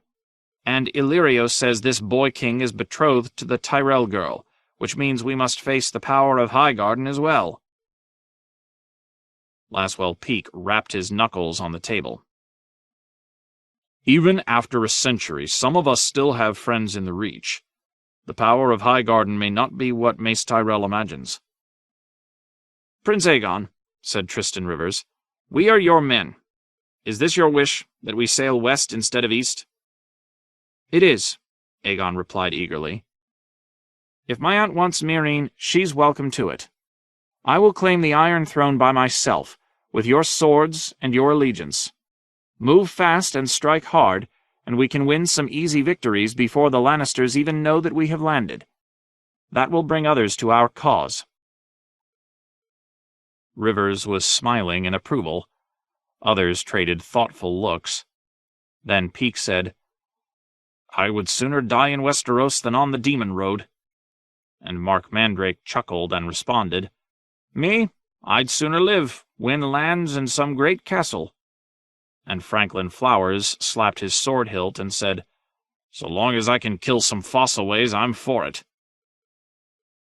When all of them began to speak at once, Griff knew the tide had turned. This is a side of Aegon I never saw before. It was not the prudent course, but he was tired of prudence, sick of secrets, weary of waiting. Win or lose, he would see Griffin's Roost again before he died, and be buried in the tomb beside his fathers. One by one, the men of the Golden Company rose, knelt, and laid their swords at the feet of his young prince. The last to do so was homeless Harry Strickland, blistered feet and all. The sun was reddening the western sky and painting scarlet shadows on the golden skulls atop their spears when they took their leave of the Captain General's tent. Franklin Flowers offered to take the prince around the camp and introduce him to some of what he called the lads. Griff gave his consent. But remember, so far as the company is concerned, he must remain young Griff until we cross the narrow sea. In Westeros we'll wash his hair and let him don his armor. Aye, understood. Flowers clapped a hand on young Griff's back. With me. We'll start with the cooks. Good men to know. When they were gone, Griff turned to the half-maester. Ride back to the Shy Maid and return with Lady Lamore and Ser Rowley. We'll need Illyrio's chests as well. All the coin and the armor. Give Yandri and Isilla our thanks. Their part in this is done. They will not be forgotten when his grace comes into his kingdom. As you command, my lord. Griff left him there, and slipped inside the tent that homeless Harry had assigned him. The road ahead was full of perils, he knew, but what of it? All men must die. All he asked was time. He had waited so long, surely the gods would grant him a few more years. Enough time to see the boy he'd called a son seated on the Iron Throne, to reclaim his lands, his name, his honor. To still the bells that rang so loudly in his dreams whenever he closed his eyes to sleep. Alone in the tent, as the gold and scarlet rays of the setting sun shone through the open flap, John Connington shrugged off his wolfskin cloak, slipped his mail shirt off over his head, settled on a camp stool, and peeled the glove from his right hand. The nail on his middle finger had turned as black as jet, he saw, and the gray had crept up almost to the first knuckle. The tip of his ring finger had begun to darken too, and when he touched it with the point of his dagger, he felt nothing. Death, he knew, but slow. I still have time. A year, 2 years, 5. Some stone men live for 10. Time enough to cross the sea, to see Griffin's roost again, to end the usurper's line for good and all, and put Rhaegar's son upon the Iron Throne. Then Lord John Connington could die content. The Windblown. The word passed through the camp like a hot wind. She is coming. Her host is on the march. She is racing south to Yunkai, to put the city to the torch and its people to the sword, and we are going north to meet her. Frog had it from Dick Straw, who had it from old Bill Bone, who had it from a Pentoshi named Myrio Myrakis, who had a cousin who served as cupbearer to the tattered prince. "Cause heard it in a command tent from Cago's own lips," Dick Straw insisted. "We'll march before the day is out, see if we don't." That much proved true. The command came down from the tattered prince through his captains and his sergeants: strike the tents, load the mules, saddle the horses, we march for Yunkai at the break of day. "Not that them Yunkish bastards will be wanting us inside their yellow city, sniffing round their daughters," predicted Back, the squint-eyed Mirish crossbowman whose name meant beans. "We'll get provisions in Yunkai, maybe fresh horses. Then it will be on to Meereen to dance with the Dragon Queen. So hop quick, Frog, and put a nice edge on your master's sword. Might be he'll need it soon." In Dorne, Quentyn Martell had been a prince, in Volantis a merchant's man, but on the shores of Slaver's Bay he was only Frog, squire to the big bald Dornish knight the sellswords called Greenguts. The men of the Windblown used what names they would, and changed them at a whim. They'd fastened Frog on him because he hopped so fast when the big man shouted a command. Even the commander of the Windblown kept his true name to himself. Some free companies had been born during the century of blood and chaos that had followed the doom of Valyria. Others had been formed yesterday and would be gone upon the morrow. The Windblown went back 30 years, and had known but one commander, the soft-spoken, sad-eyed Pentoshi nobleman called the Tattered Prince. His hair and mail were silver-gray, but his ragged cloak was made of twists of cloth of many colors, blue and gray and purple, red and gold and green, magenta and vermilion and cerulean, all faded by the sun. When the Tattered Prince was 23, as Dick Straw told the story, the Magisters of Pentos had chosen him to be their new prince, hours after beheading their old prince. Instead, he'd buckled on a sword, mounted his favorite horse, and fled to the disputed lands, never to return. He had ridden with the Second Sons, the Iron Shields, and the Maiden's Men, then joined with 5 brothers-in-arms to form the Windblown. Of those 6 founders, only he survived. Frog had no notion whether any of that was true. Since signing into the Windblown in Volantis, he had seen the Tattered Prince only at a distance. The Dornish men were new hands, raw recruits, arrow fodder, 3 amongst 2,000. Their commander kept more elevated company. "I am not a squire," Quentyn had protested when Jairus Drinkwater, known here as Dornish Gerald, to distinguish him from Gerald Redback and Black Gerald, and sometimes as Drink, since the big man had slipped and called him that, suggested the ruse. "I earned my spurs in Dorne. I am as much a knight as you are." But Jairus had the right of it. He and Arch were here to protect Quentyn, and that meant keeping him by the big man's side. Arch is the best fighter of the three of us, Drinkwater had pointed out, but only you can hope to wed the Dragon Queen. Wed her or fight her. Either way, I will face her soon. The more Quentyn heard of Daenerys Targaryen, the more he feared that meeting. The Yunkai claimed that she fed her dragons on human flesh and bathed in the blood of virgins to keep her skin smooth and supple.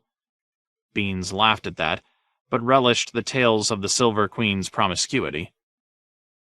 One of her captains comes of a line where the men have foot-long members, he told them. But even he's not big enough for her. She rode with the Dothraki and grew accustomed to being fucked by stallions, so now no man can fill her. And Books, the clever Volantene swordsman who always seemed to have his nose poked in some crumbly scroll, thought the Dragon Queen both murderous and mad. Her Khal killed her brother to make her queen, then she killed her Khal to make herself Khaleesi. She practices blood sacrifice, lies as easily as she breathes, turns against her own on a whim. She's broken truces, tortured envoys. Her father was mad too. It runs in the blood. It runs in the blood. King Aerys II had been mad. All of Westeros knew that. He had exiled 2 of his hands and burned a 3rd. If Daenerys is as murderous as her father, must I still marry her? Prince Doran had never spoken of that possibility. Frog would be glad to put Astapor behind him. The Red City was the closest thing to hell he ever hoped to know. The Yunkai had sealed the broken gates to keep the dead and dying inside the city, but the sights that he had seen riding down those red brick streets would haunt Quentyn Martell forever. A river choked with corpses, the priestess in her torn robes, impaled upon a stake and attended by a cloud of glistening green flies, dying men staggering through the streets, bloody and befouled, children fighting over half-cooked puppies, the last free king of Astapor screaming naked in the pit as he was set on by a score of starving dogs, and fires everywhere. He could close his eyes and see them still, flames whirling from brick pyramids larger than any castle he had ever seen, plumes of greasy smoke coiling upward like great black snakes. When the wind blew from the south, the air smelled of smoke even here, 3 miles from the city. Behind its crumbling red brick walls, Astapor was still a smolder, though by now most of the great fires had burned out. Ashes floated lazy on the breeze like fat gray snowflakes. It would be good to go. The big man agreed. "Past time," he said, when Frog found him dicing with beans and books and Old Bill Bone, and losing yet again. The sellswords loved Greenguts, who bet as fearlessly as he fought, but with far less success. "I'll want my armor, Frog. Did you scrub that blood off my mail?" "Aye, sir." Greenguts's mail was old and heavy, patched and patched again, much worn. The same was true of his helm, his gorget, greaves, and gauntlets, and the rest of his mismatched plate. Frog's kit was only slightly better, and Sergeris's was notably worse. Company steel, the armorer had called it. Quentyn had not asked how many other men had worn it before him, how many men had died in it. They had abandoned their own fine armor in Volantis, along with their gold and their true names. Wealthy knights from houses old in honor did not cross the narrow sea to sell their swords, unless exiled for some infamy. "I'd sooner pose as poor than evil," Quentyn had declared, when Jairus had explained his ruse to them. It took the Windblown less than an hour to strike their camp. "And now we ride," the tattered prince proclaimed from his huge gray war-horse, in a classic High Valyrian that was the closest thing they had to a company tongue. His stallion's spotted hindquarters were covered with ragged strips of cloth torn from the surcoats of men his master had slain. The prince's cloak was sewn together from more of the same.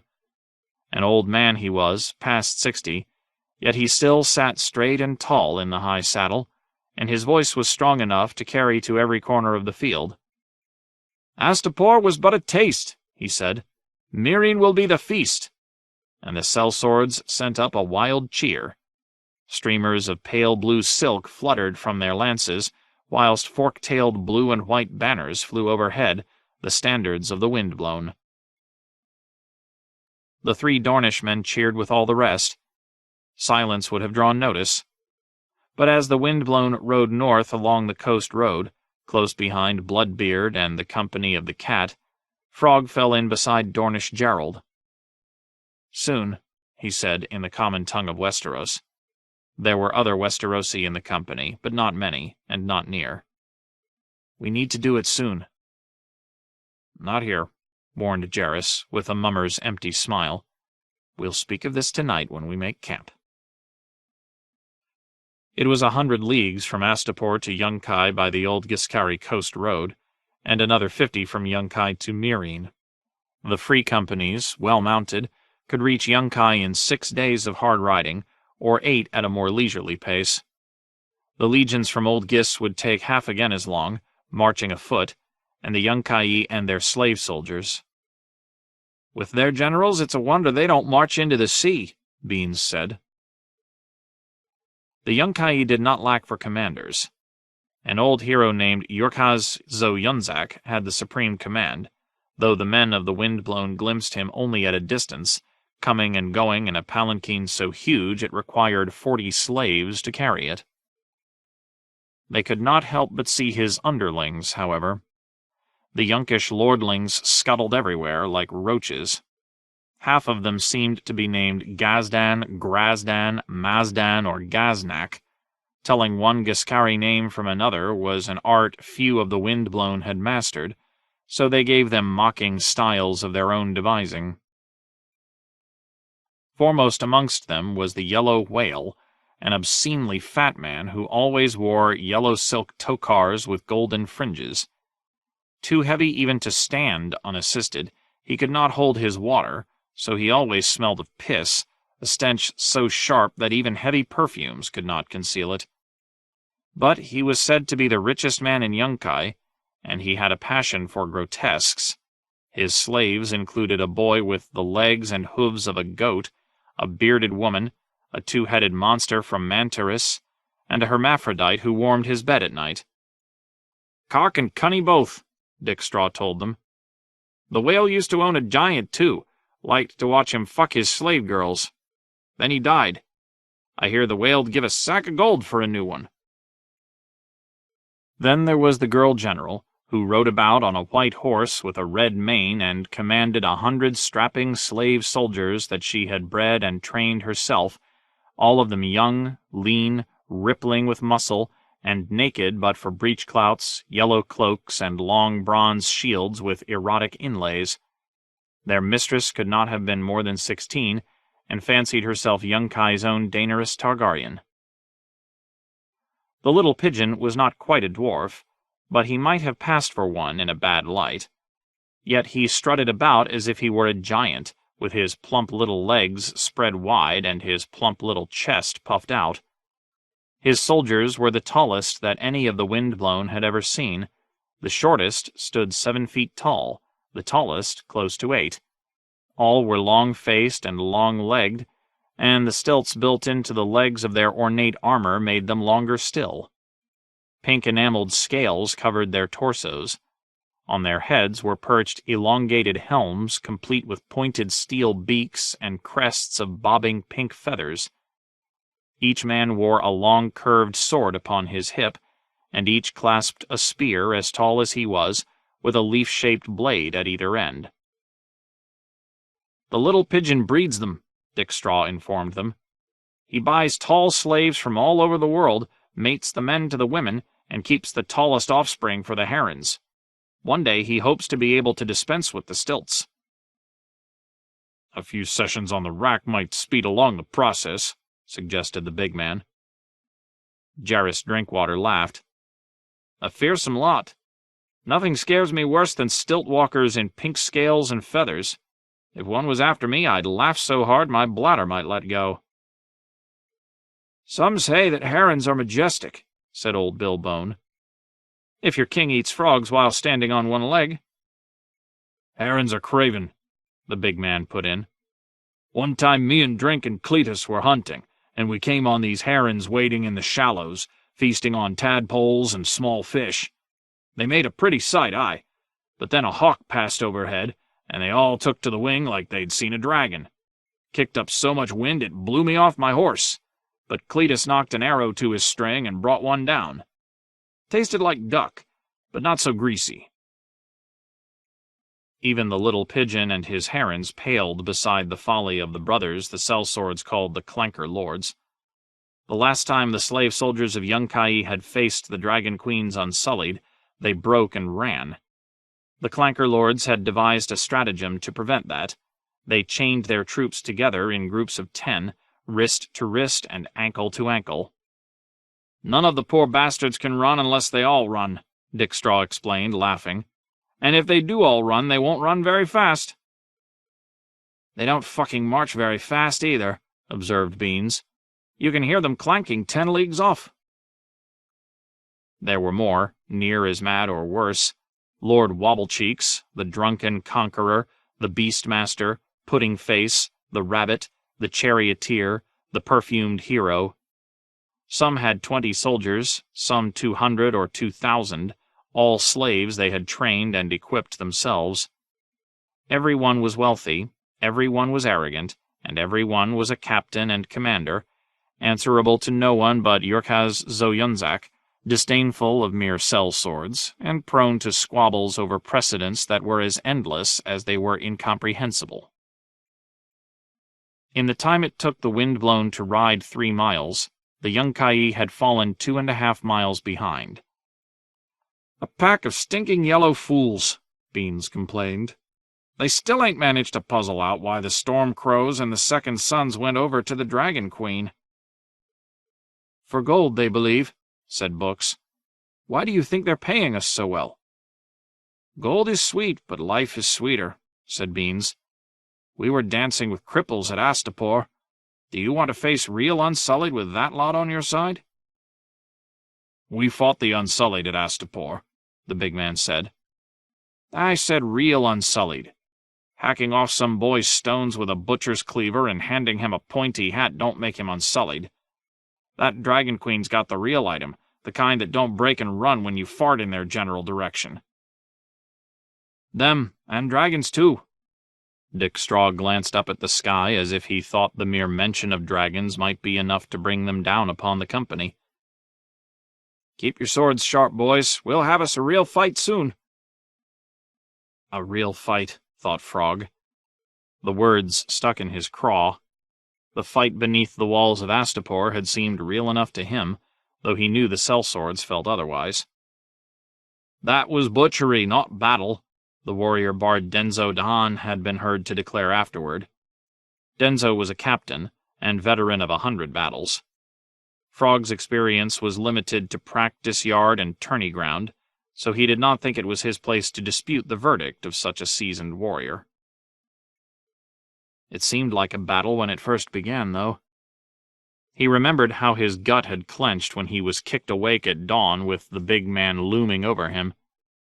"Into your armor, slugabed," he'd boomed.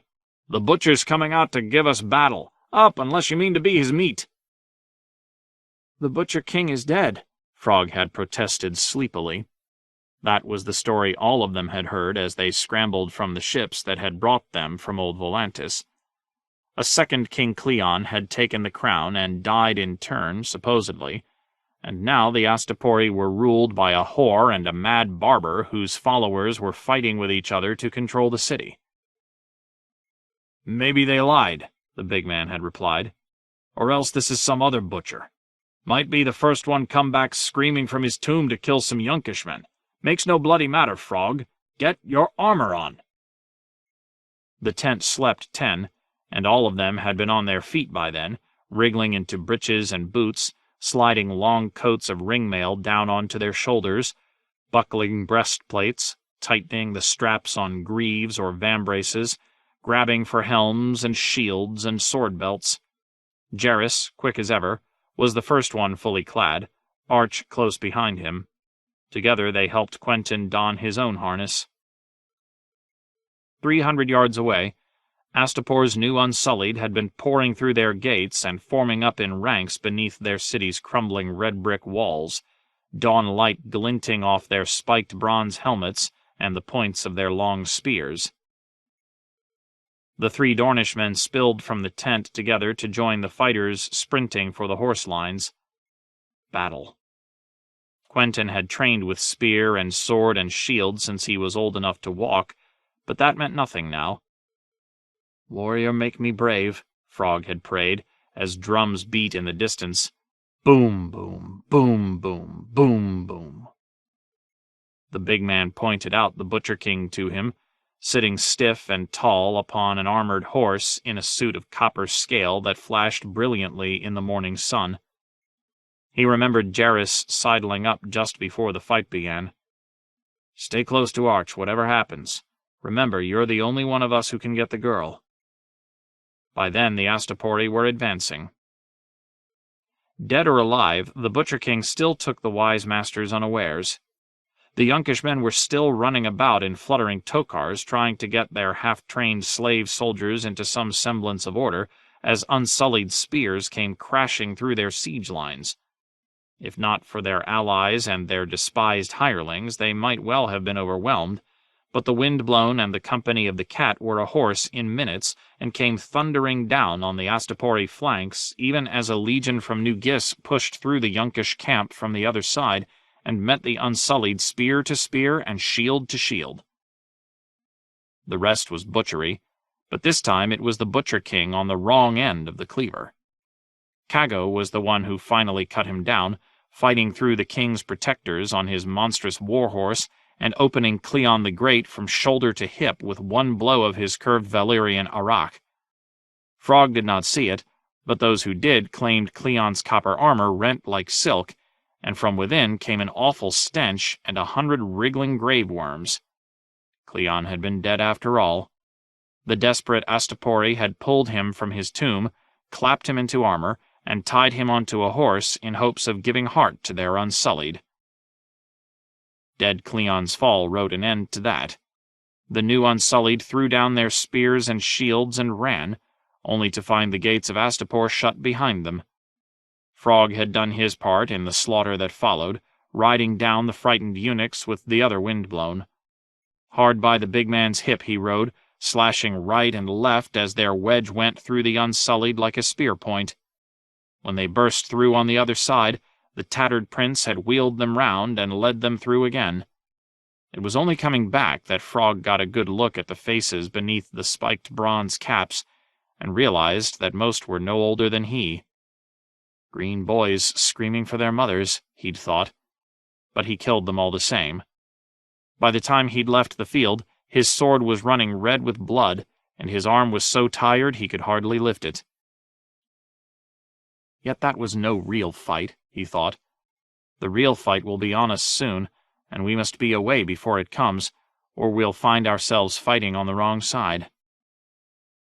That night the Windblown made camp beside the shore of Slaver's Bay. Frog drew the first watch and was sent to guard the horse lines. Jairus met him there just after sundown, as a half-moon shone upon the waters. "The big man should be here as well," said Quentyn. "He's gone to look up old Bill Bone and lose the rest of his silver," Jairus said.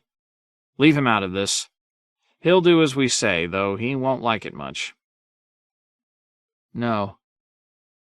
There was much and more about this Quentyn did not like himself.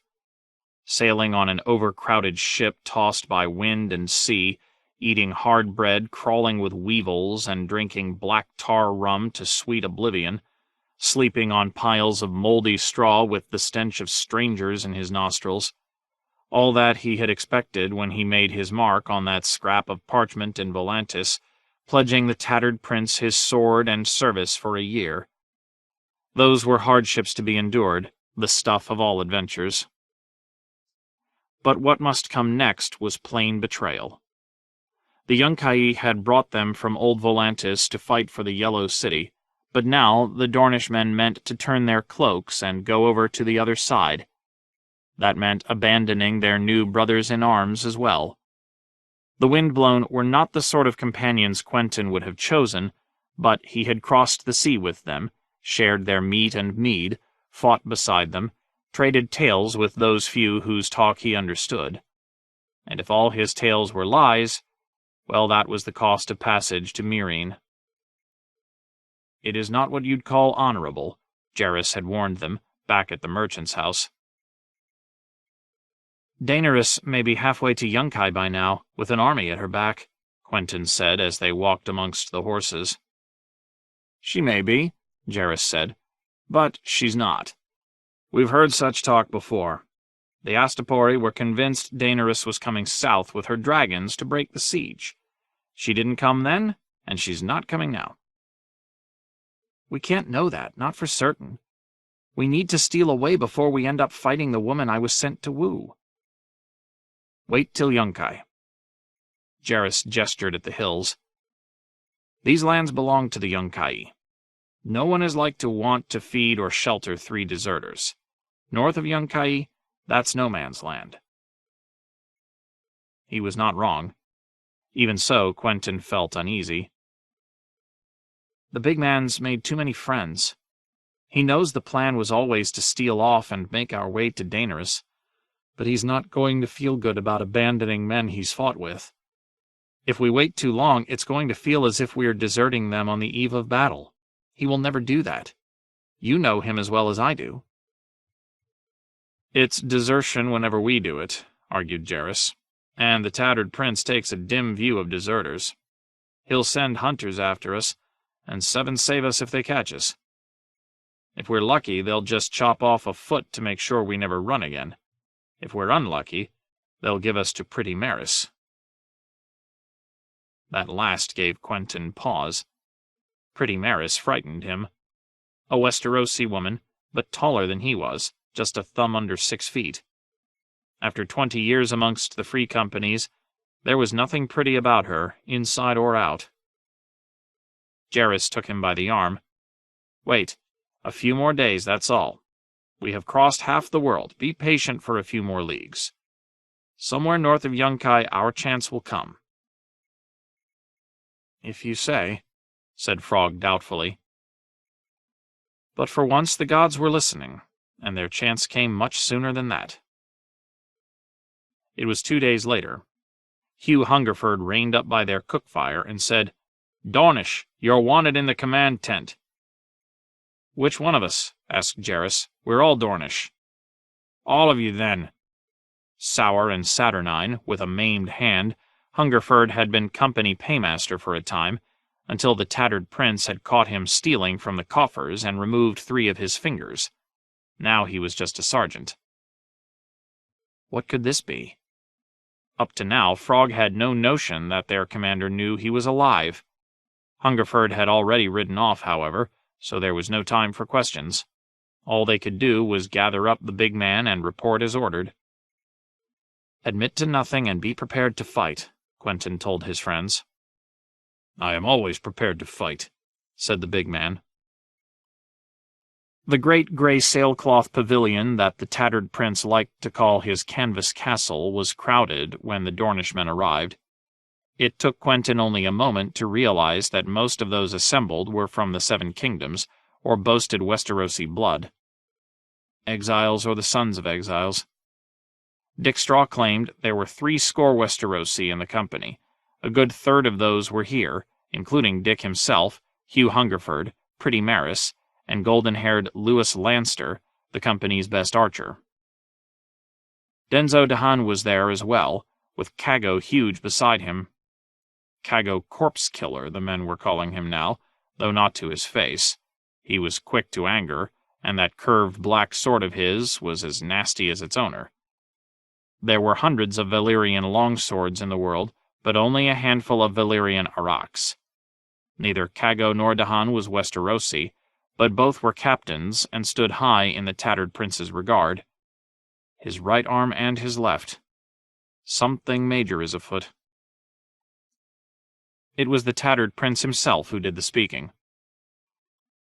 "Orders have come down from Yorkaz," he said. "What Astapori still survive have come creeping from their hidey holes, it seems. There's nothing left in Astapor but corpses, so they're pouring out into the countryside, hundreds of them, maybe thousands, all starved and sick. The Yunkai don't want them near their yellow city.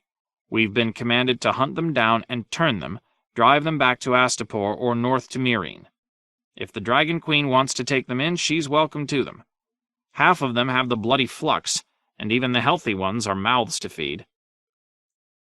Yunkai is closer than Meereen, Hugh Hungerford objected. What if they won't turn, my lord? That's why you have swords and lances, Hugh, though bows might serve you better. Stay well away from those who show signs of the flux. I'm sending half our strength into the hills. 50 patrols, 20 riders each. Bloodbeard's got the same orders, so the cats will be in the field as well. A look passed between the men, and a few muttered under their breath. Though the Windblown and the Company of the Cat were both under contract to Yunkai, a year ago in the disputed lands they had been on opposite sides of the battle lines, and bad blood still lingered.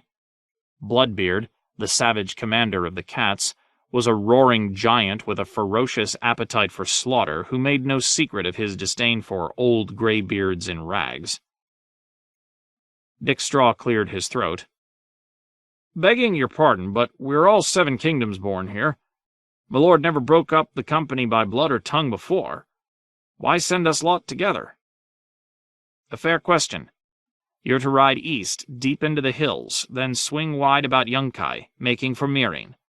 Should you come on any Astapori, drive them north or kill them, but know that is not the purpose of your mission. Beyond the Yellow City, you're like to come up against the Dragon Queen's patrols, Second Sons or Stormcrows. Either will serve. Go over to them. Go over to them? Said the bastard knight, Ser Orson Stone. You'd have us turn our cloaks? I would, said the tattered prince. Quentin Martell almost laughed aloud. The gods are mad. The Westerosi shifted uneasily. Some stared into their wine cups as if they hoped to find some wisdom there. Hugh Hungerford frowned. You think Queen Daenerys will take us in? I do. But if she does, what then? Are we spies? Assassins? Envoys? Are you thinking to change sides? Cago scowled. That is for the prince to decide, Hungerford. Your part is to do as you are told. Always. Hungerford raised his 2-fingered hand. Let us be frank, said Denzo Dahan, the warrior bard. The Yunkai do not inspire confidence. Whatever the outcome of this war, the Windblown should share in the spoils of victory. Our prince is wise to keep all roads open. Maris will command you, said the tattered prince. She knows my mind in this, and Daenerys Targaryen may be more accepting of another woman. Quentin glanced back to pretty Maris. When her cold, dead eyes met his, he felt a shiver. I do not like this. Dick Straw still had doubts as well. The girl would be a fool to trust us, even with Maris, especially with Maris. Hell, I don't trust Maris, and I've fucked her a few times. He grinned, but no one laughed, least of all pretty Maris. I think you are mistaken, Dick, the tattered prince said. You are all Westerosi, friends from home. You speak her same tongue, worship her same gods. As for motive, all of you have suffered wrongs at my hands. Dick, I've whipped you more than any man in the company, and you have the back to prove it. Hugh lost 3 fingers to my discipline. Maris was raped half round the company. Not this company, true, but we need not mention that. Will of the Woods, well, you're just filth. Ser Orson blames me for dispatching his brother to the Sorrows, and Ser Lucifer is still seething about that slave girl Cago took from him. He could have given her back when he'd had her, Lucifer long complained. He had no cause to kill her. She was ugly, said Cago. That's cause enough. The tattered prince went on as if no one had spoken. Weber, you nurse claims to lands lost in Westeros. Lannister, I killed that boy you were so fond of. You Dornish 3, you think we lied to you. The plunder from Astapor was much less than you were promised in Volantis, and I took the lion's share of it. The last part's true, Sir Orson said. The best ruses always have some seed of truth, said the tattered prince. Every one of you has ample reason for wanting to abandon me, and Daenerys Targaryen knows that sellswords are a fickle lot. Her own second sons and Stormcrows took yunkish gold, but did not hesitate to join her when the tide of battle began to flow her way. When should we leave? Asked Lewis Lanster. At once. Be wary of the cats and any long lances you may encounter. No one will know your defection is a ruse but those of us in this tent. Turn your tiles too soon, and you will be maimed as deserters or disemboweled as turncloaks. The 3 Dornishmen were silent as they left the command tent. 20 riders, all speaking the common tongue, thought Quentyn. Whispering has just gotten a deal more dangerous. The big man slapped him hard across the back. So, this is Sweet Frog? A dragon hunt. The Wayward Bride. Asha Greyjoy was seated in Galbart Glover's long hall drinking Galbart Glover's wine when Galbart Glover's maester brought the letter to her. My lady. The maester's voice was anxious, as it always was when he spoke to her. A bird from Barrowton. He thrust the parchment at her as if he could not wait to be rid of it. It was tightly rolled and sealed with a button of hard pink wax. Barrowton. Asha tried to recall who ruled in Barrowton. Some northern lord, no friend of mine. And that seal. The Boltons of the Dreadfort went into battle beneath pink banners spattered with little drops of blood. It only stood to reason that they would use pink sealing wax as well.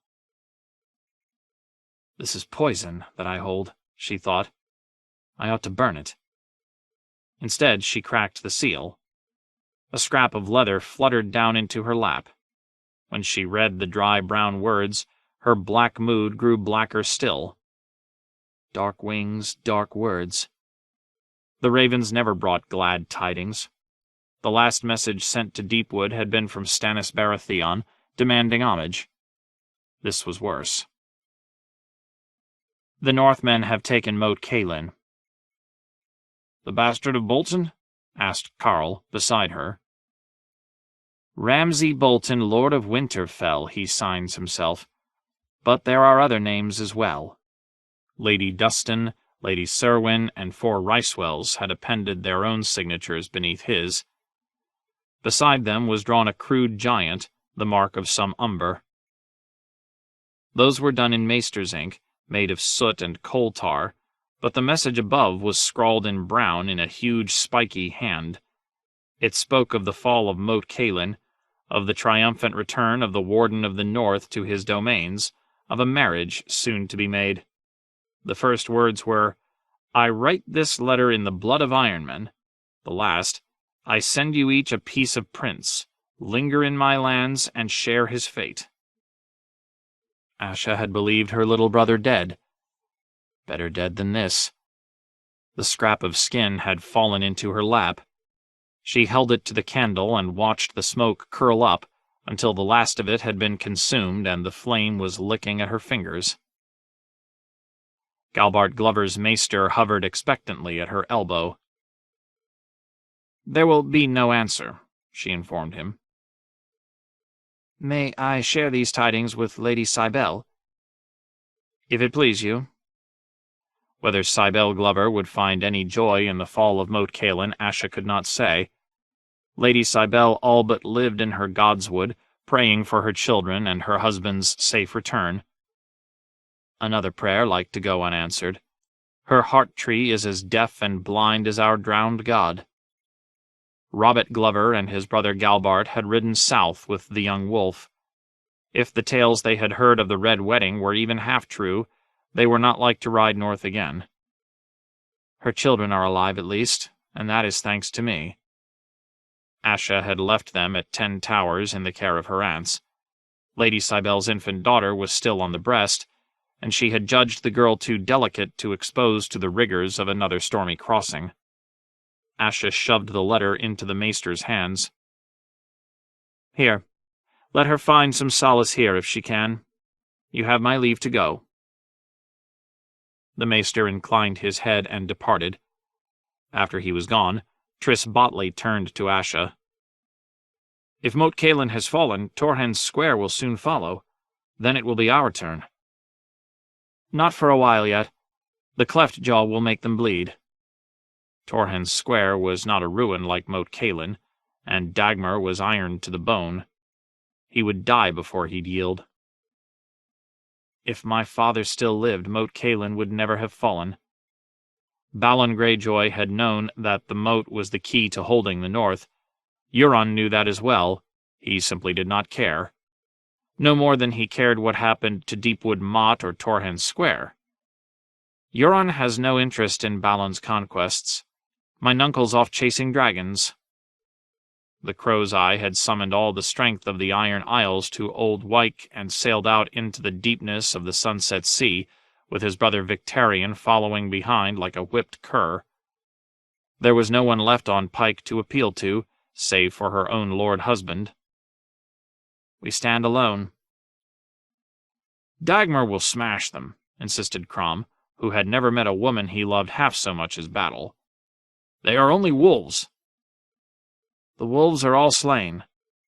Asha picked at the pink wax with her thumbnail. "These are the skinners who slew them." "We should go to Torrhen's Square and join the fight," urged Quentun Greyjoy, a distant cousin and captain of the Salty Wench. "Aye," said Dagon Greyjoy, a cousin still more distant. Dagon the Drunkard, men called him, but drunk or sober he loved to fight.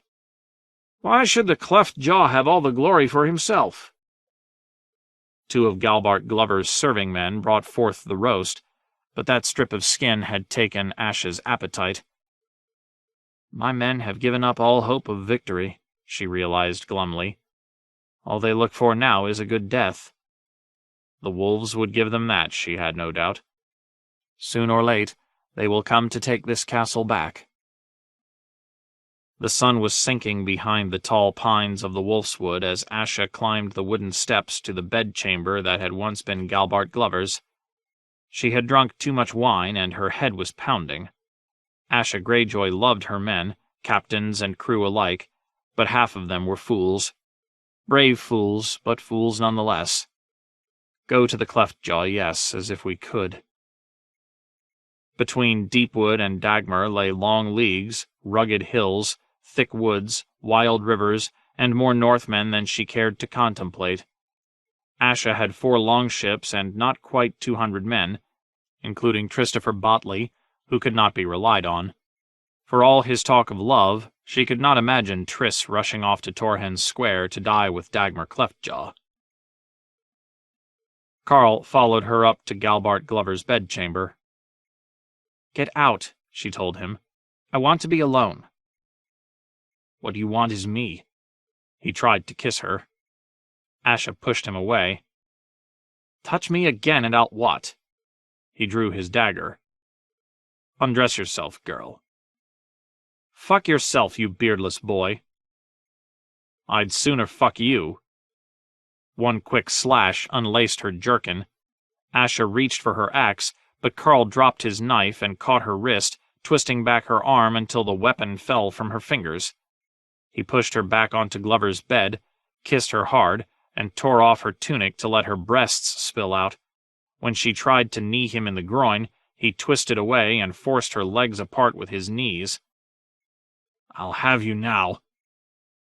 "Do it," she spat, "and I'll kill you in your sleep." She was sopping wet when he entered her. "Damn you," she said. "Damn you, damn you, damn you." He sucked her nipples till she cried out half in pain and half in pleasure. Her cunt became the world. She forgot Moat Cailin and Ramsay Bolton and his little piece of skin, forgot the Kingsmoot, forgot her failure, forgot her exile and her enemies and her husband. Only his hands mattered, only his mouth, only his arms around her, his cock inside her. He fucked her till she screamed, and then again until she wept, before he finally spent his seed inside her womb. "I am a woman wed," she reminded him afterward. "You've despoiled me, you beardless boy. My lord husband will cut your balls off and put you in a dress." Carl rolled off her. "If he can get out of his chair." The room was cold. Asha rose from Galbart Glover's bed and took off her torn clothes. The jerkin would need fresh laces, but her tunic was ruined. "I never liked it anyway." She tossed it on the flames. The rest she left in a puddle by the bed. Her breasts were sore, and Carl's seed was trickling down her thigh. She would need to brew some moon tea or risk bringing another kraken into the world. "What does it matter? My father's dead, my mother's dying, my brother's being flayed, and there's naught that I can do about any of it. And I'm married. Wedded and bedded, though not by the same man." When she slipped back beneath the furs, Carl was asleep. "Now your life is mine. Where did I put my dagger?" Asha pressed herself against his back and slid her arms about him. On the Isles he was known as Carl the Maid, in part to distinguish him from Carl Shepherd, Queer Carl Kenning, Carl Quickaxe, and Carl the Thrall, but more for his smooth cheeks. When Asha had first met him, Carl had been trying to raise a beard. "Peach fuzz," she had called it, laughing. Carl confessed that he had never seen a peach, so she told him he must join her on her next voyage south. It had still been summer then. Robert sat the Iron Throne, Balin brooded on the sea-stone chair, and the Seven Kingdoms were at peace. Asha sailed the Black Wind down the coast, trading. They called at Fair Isle and Lannisport and a score of smaller ports before reaching the Arbor, where the peaches were always huge and sweet. "You see," she'd said, the first time she'd held one up against Carl's cheek. When she made him try a bite, the juice ran down his chin, and she had to kiss it clean. That night they'd spent devouring peaches and each other, and by the time daylight returned, Asha was sated and sticky and as happy as she'd ever been. Was that 6 years ago or 7? Summer was a fading memory, and it had been 3 years since Asha last enjoyed a peach.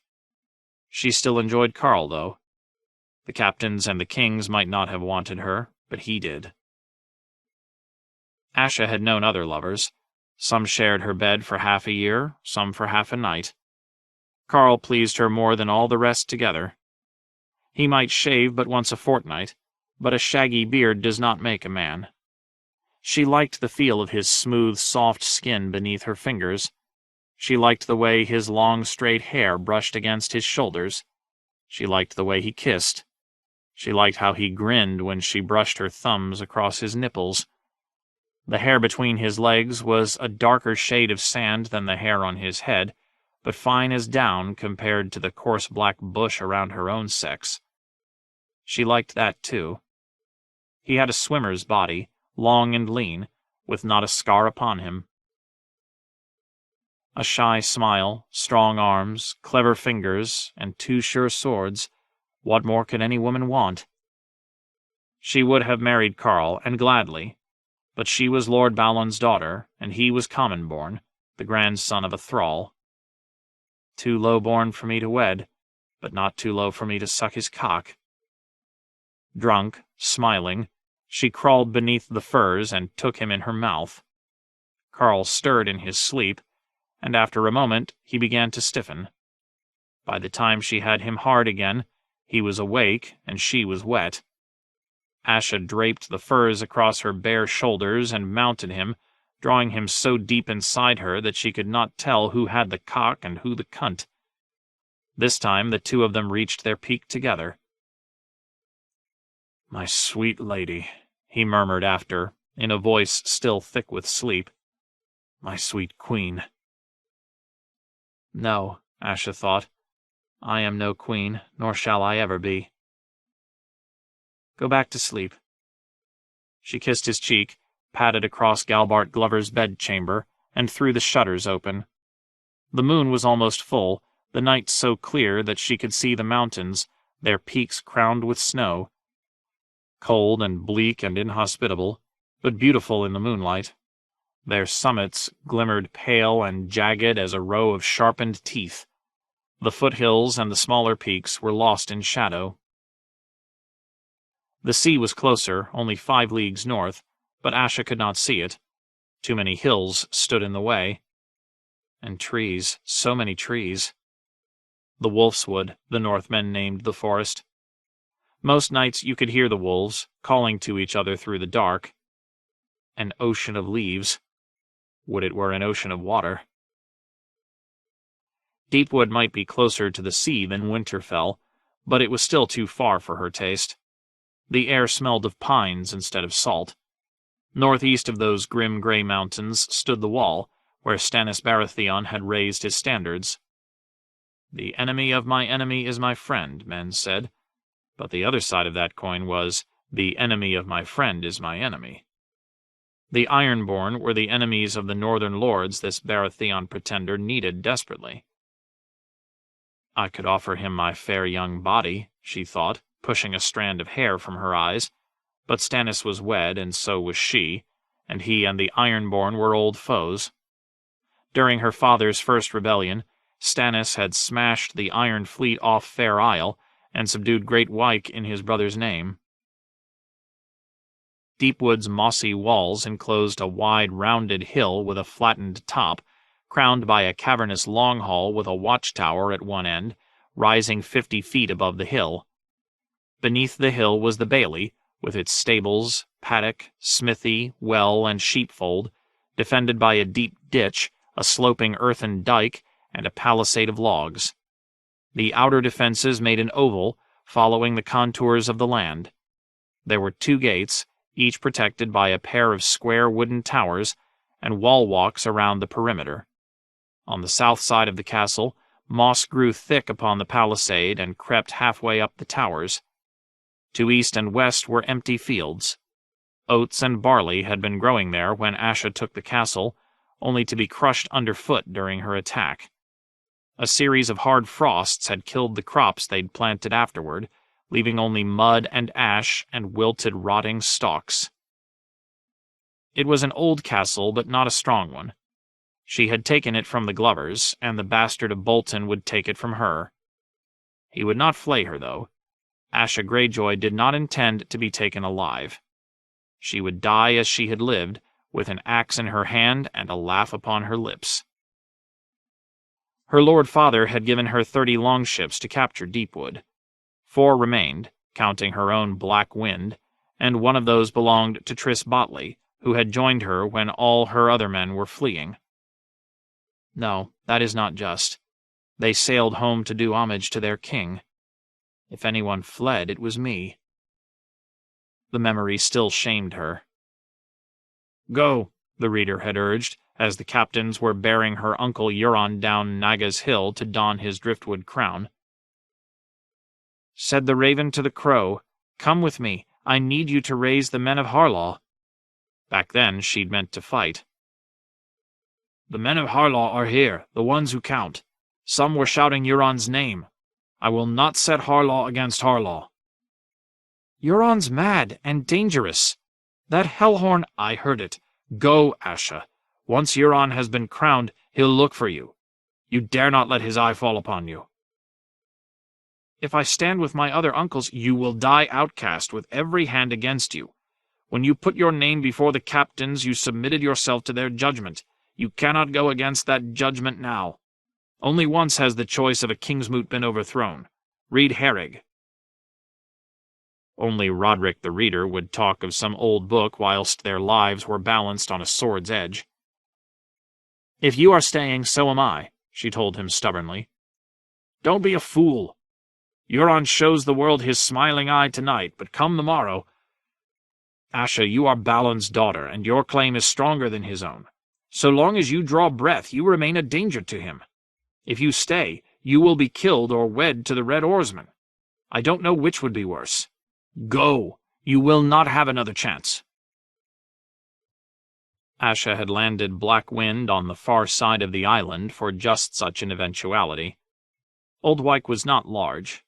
She could be back aboard her ship before the sun came up, on her way to Harlaw before Euron realized she was missing. Yet she hesitated until her uncle said, "Do it for the love you bear me, child. Do not make me watch you die." So she went. To 10 Towers first, to bid farewell to her mother. "It may be a long while before I come again," Asha warned her. Lady Alanis had not understood. "Where is Theon?" she asked. "Where is my baby boy?" Lady Gwyness only wanted to know when Lord Roderick would return. "I am 7 years his elder. 10 Towers should be mine." Asha was still at 10 Towers taking on provisions when the tidings of her marriage reached her. "My wayward niece needs taming," the Crow's Eye was reported to have said, "and I know the man to tame her." He had married her to Eric Ironmaker and named the Anvil Breaker to rule the Iron Islands whilst he was chasing dragons. Eric had been a great man in his day, a fearless reaver who could boast of having sailed with her grandsire's grandsire, that same Dagon Greyjoy whom Dagon the Drunkard had been named for. Old women on Fair Isle still frightened their grandchildren with tales of Lord Dagon and his men. "I wounded Eric's pride at the Kingsmoot," Asha reflected. "He is not like to forget that." She had to pay her nuncle his just due. With one stroke, Euron had turned a rival into a supporter, secured the Isles in his absence, and removed Asha as a threat. And enjoyed a good belly laugh, too. Tris Botley said that the Crow's Eye had used a seal to stand in for her at her wedding. "I hope Eric did not insist on a consummation," she'd said.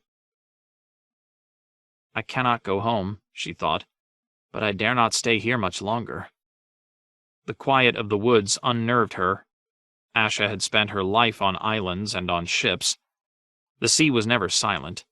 The sound of the waves washing against a rocky shore was in her blood, but there were no waves at Deepwood Motte, only the trees, the endless trees, soldier pines and sentinels, beech and ash and ancient oaks, chestnut trees and ironwoods and firs.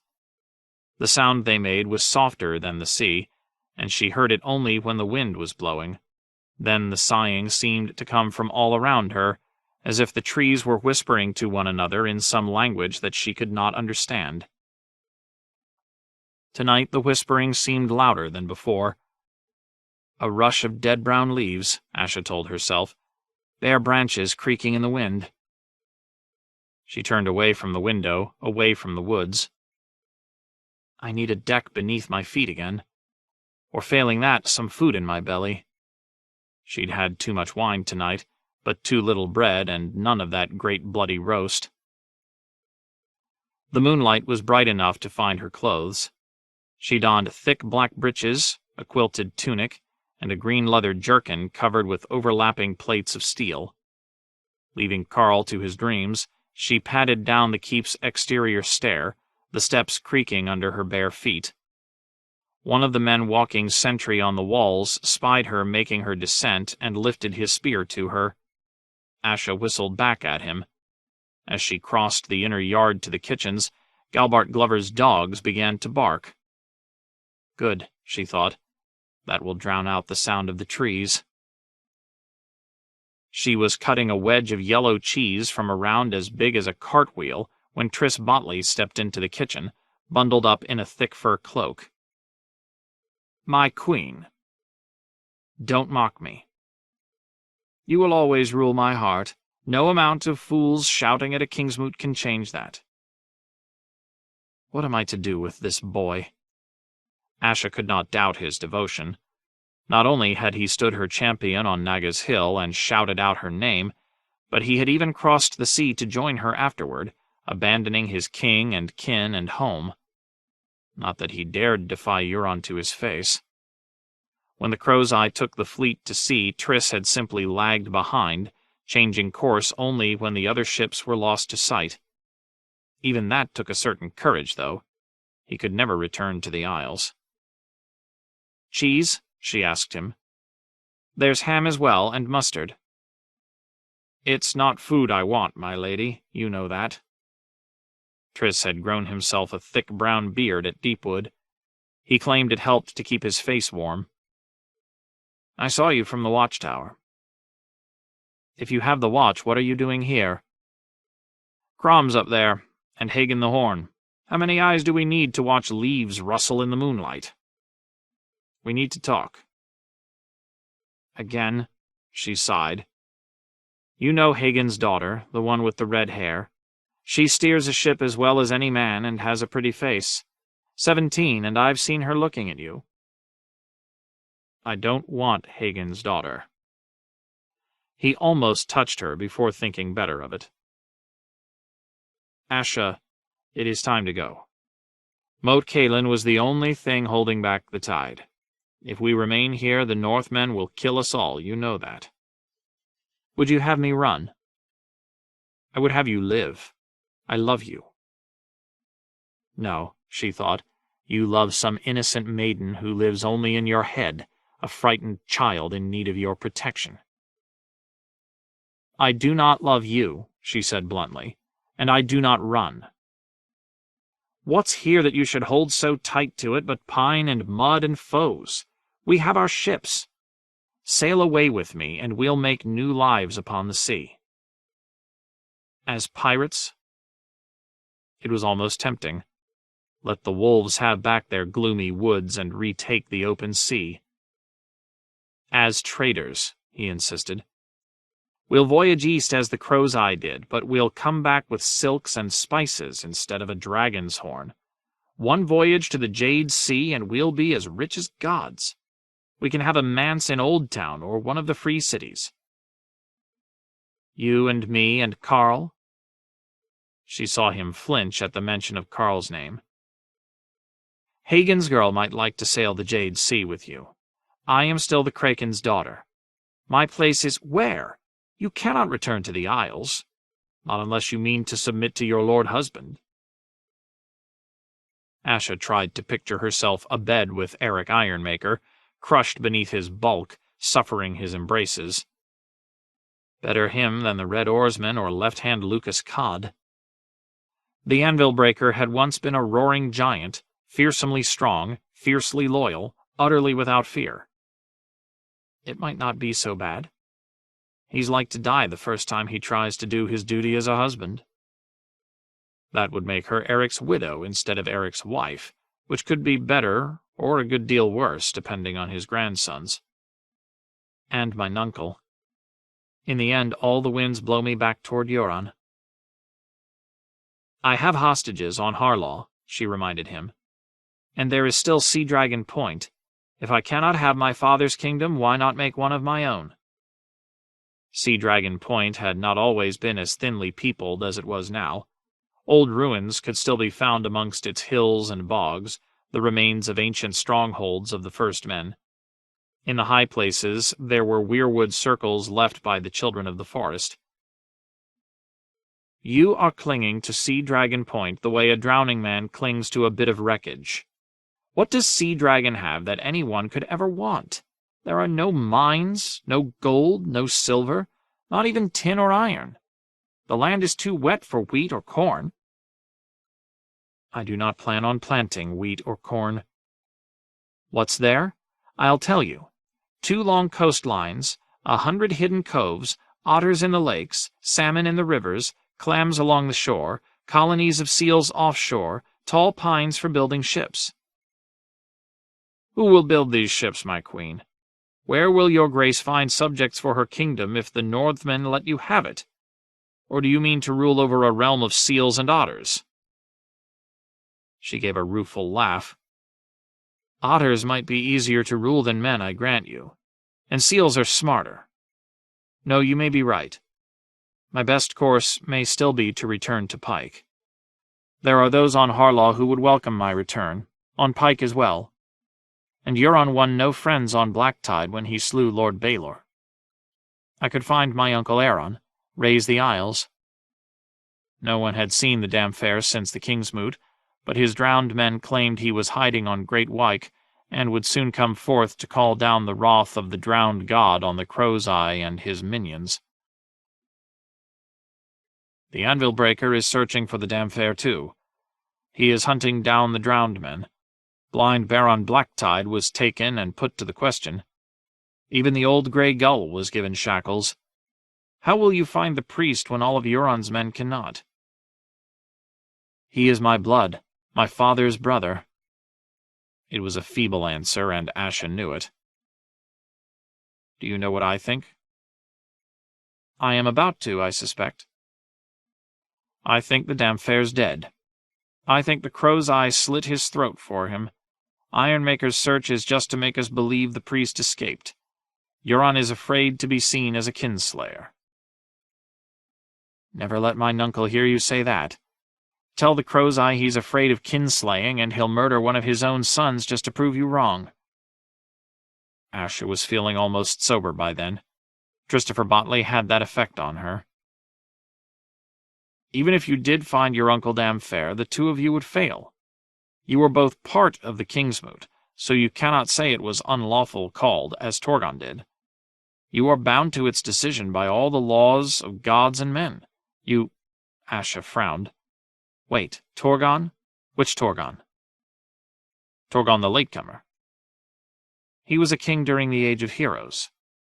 She recalled that much about him, but little else. What of him? Torgon Grey-Iron was the king's eldest son. But the king was old and Torgon restless, so it happened that when his father died, he was raiding along the Mander from his stronghold on Greyshield. His brothers sent no word to him, but instead quickly called a Kingsmoot, thinking that one of them would be chosen to wear the driftwood crown. But the captains and the kings chose Uragon Goodbrother to rule instead. The first thing the new king did was command that all the sons of the old king be put to death, and so they were. After that, the men called him Bad Brother, though in truth they'd been no kin of his. He ruled for almost 2 years. Asha remembered now. Torgon came home, and said the Kingsmoot was unlawful since he had not been there to make his claim. Bad Brother had proved to be as mean as he was cruel, and had few friends left upon the Isles. The priests denounced him, the lords rose against him, and his own captains hacked him into pieces. Torgon the Latecomer became the king and ruled for 40 years. Asha took Tris Botley by the ears and kissed him full upon the lips. He was red and breathless by the time she let him go. "What was that?" he said. "A kiss, it's called. Drown me for a fool, Tris. I should have remembered—" She broke off suddenly. When Tris tried to speak, she shushed him, listening. "That's a war horn. Hagen." Her first thought was of her husband. Could Eric Ironmaker have come all this way to claim his wayward wife? The drowned god loves me after all. Here I was wondering what to do, and he has sent me foes to fight. Asha got to her feet and slammed her knife back into its sheath. The battle's come to us. She was trotting by the time she reached the castle bailey, with Tris dogging her heels, but even so she came too late. The fight was done. Asha found 2 Northmen bleeding by the eastern wall not far from the postern gate, with Lauren Longaxe, Six-Toed Harl, and Grimtongue standing over them. "Crom and Hagen saw them coming over the wall," Grimtongue explained. "Just these 2?" asked Asha. 5. We killed 2 before they could get over, and Harl slew another on the wall walk. These 2 made it to the yard." One man was dead, his blood and brains crusting Lauren's Longaxe, but the second was still breathing raggedly, though Grimtongue's spear had pinned him to the ground in a spreading pool of blood.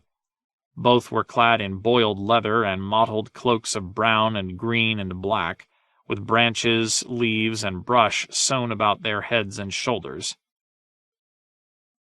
"Who are you?" Asha asked the wounded man. "A Flint. Who are you?" "Asha of House Greyjoy. This is my castle." "Deepwood be Galbart Glover's seat. No home for squids." "Are there any more of you?" Asha demanded of him.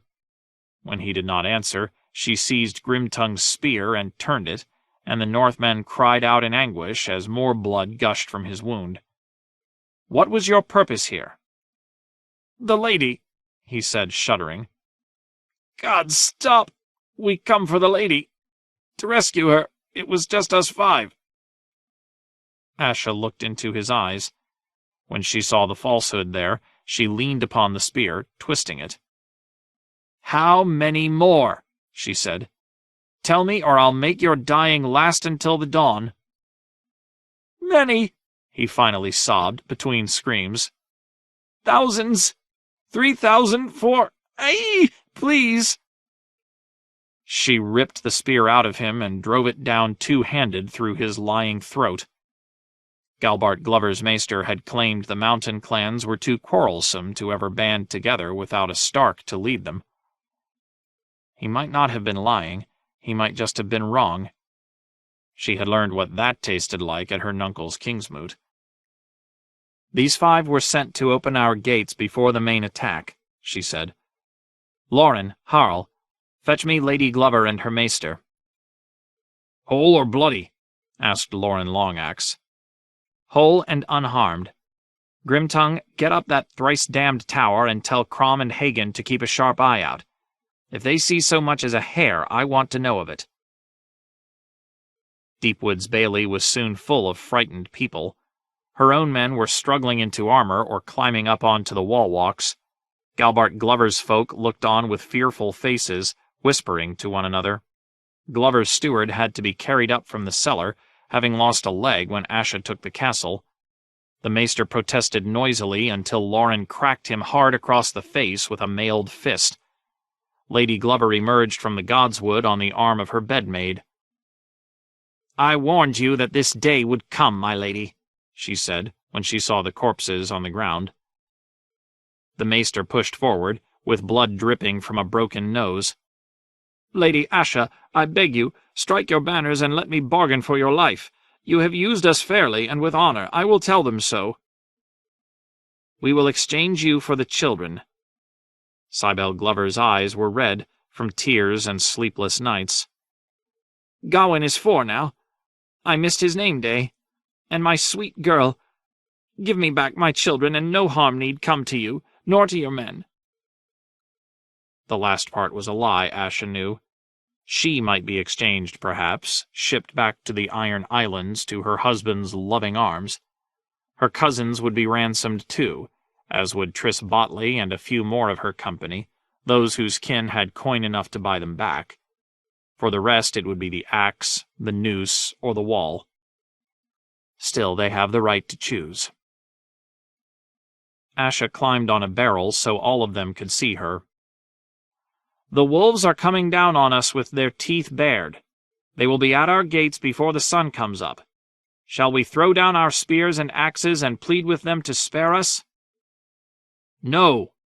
Carl the maid drew his sword. "No!" echoed Lauren Longaxe. "No!" boomed Rolf the dwarf, a bear of a man who stood a head taller than anyone else in her crew. "Never!" And Hagen's horn sounded again from on high, ringing out across the bailey. "Ahoo!" the war horn cried, long and low, a sound to curdle blood. Asha had begun to hate the sound of horns. On Old Wyke, her uncle's hell horn had blown a death knell for her dreams, and now Hagen was sounding what might well be her last hour on earth. "If I must die, I will die with an axe in my hand and a curse upon my lips." "To the walls," Asha Greyjoy told her men. She turned her own steps for the watchtower, with Tris Botley right behind her. The wooden watchtower was the tallest thing this side of the mountains, rising 20 feet above the biggest sentinels and soldier pines in the surrounding woods. "There, Captain," said Crom when she made the platform. Asha saw only trees and shadows, the moonlit hills and the snowy peaks beyond. Then she realized that trees were creeping closer.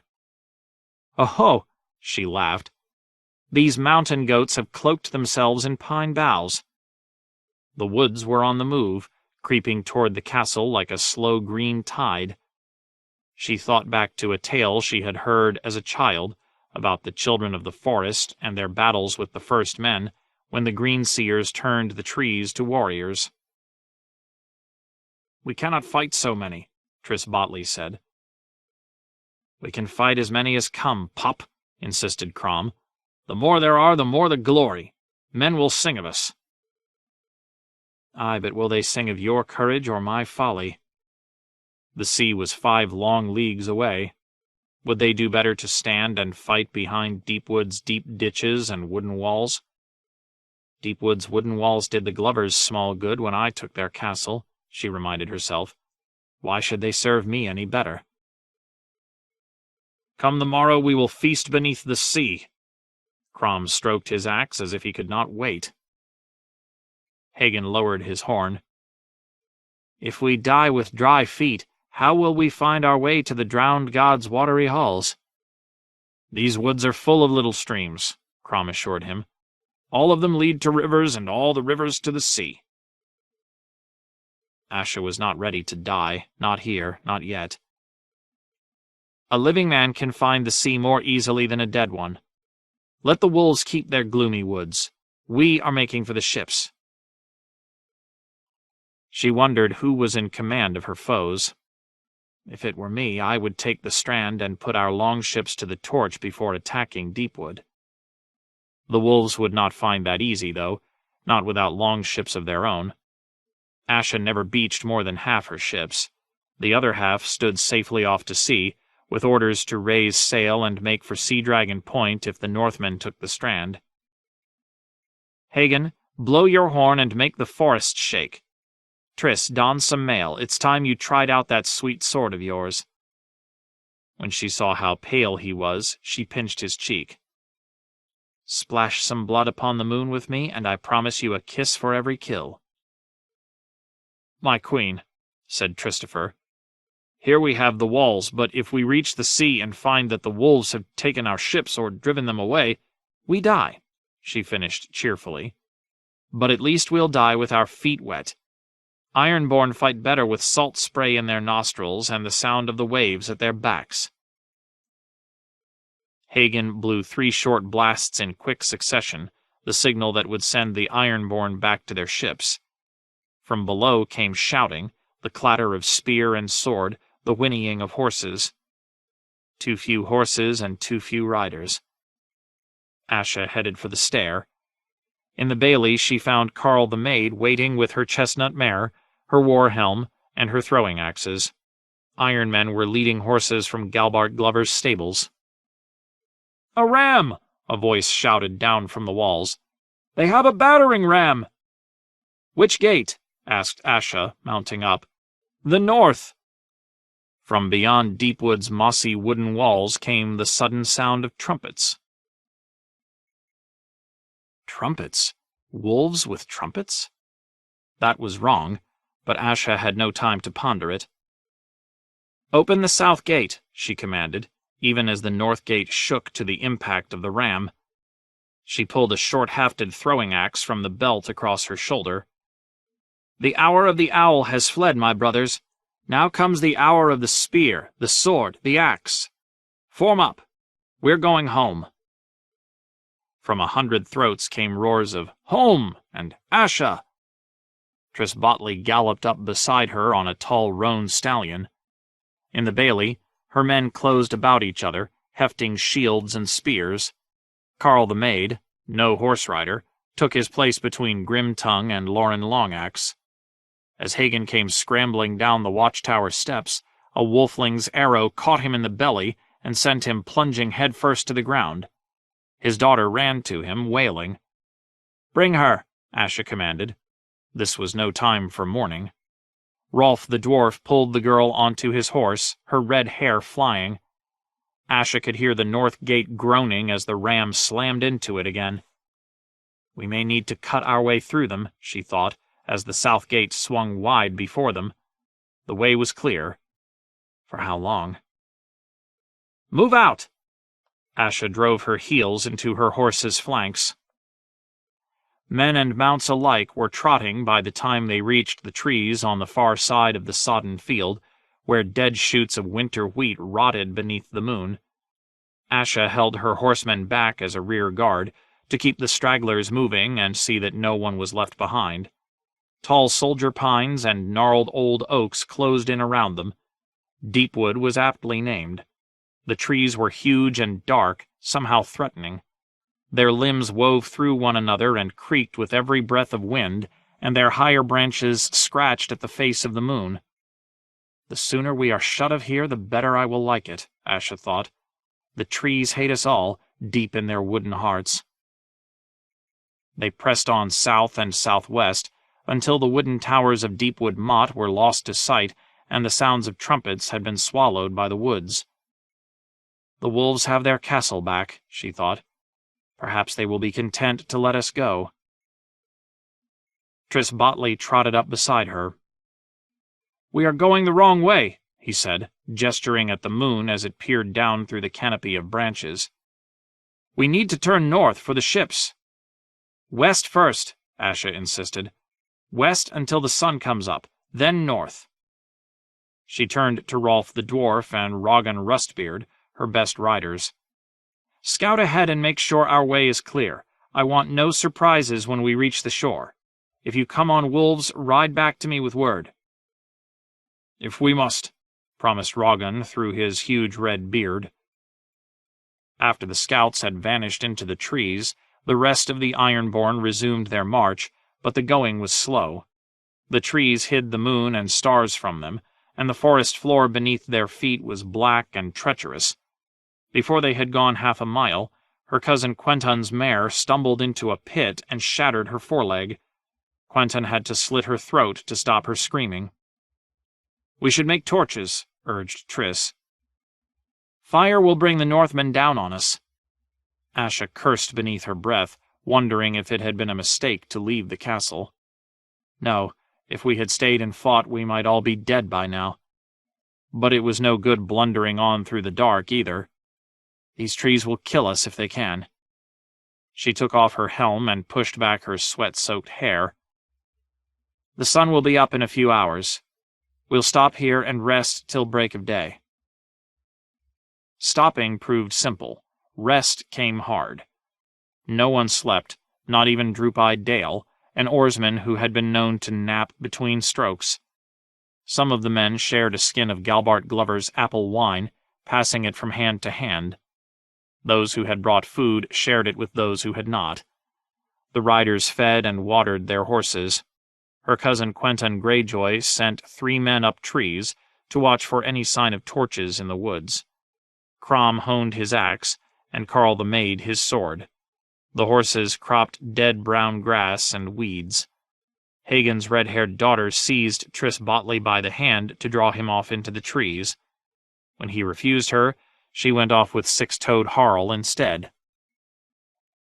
Would that I could do the same. It would be sweet to lose herself in Carl's arms one last time. Asha had a bad feeling in her belly. Would she ever feel Blackwind's deck beneath her feet again? And if she did, where would she sail her?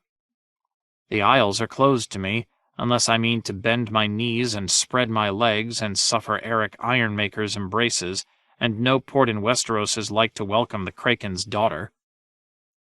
She could turn merchanter, as Tris seemed to want, or else make for the Stepstones and join the pirates there. Or... "I send you each a piece of prince," she muttered. Carl grinned. "I would sooner have a piece of you," he whispered. "The sweet piece that's—" Something flew from the brush to land with a soft thump in their midst, bumping and bouncing. It was round and dark and wet, with long hair that whipped about as it rolled. When it came to rest amongst the roots of an oak, Grimtongue said, "Rolf the dwarf's not so tall as he once was." Half her men were on their feet by then, reaching for shields and spears and axes. They lit no torches either, Asha had time enough to think, and they know these woods better than we ever could. Then the trees erupted all around them, and the Northmen poured in howling. Wolves, she thought, they howl like bloody wolves. The war cry of the North. Her Ironborn screamed back at them, and the fight began.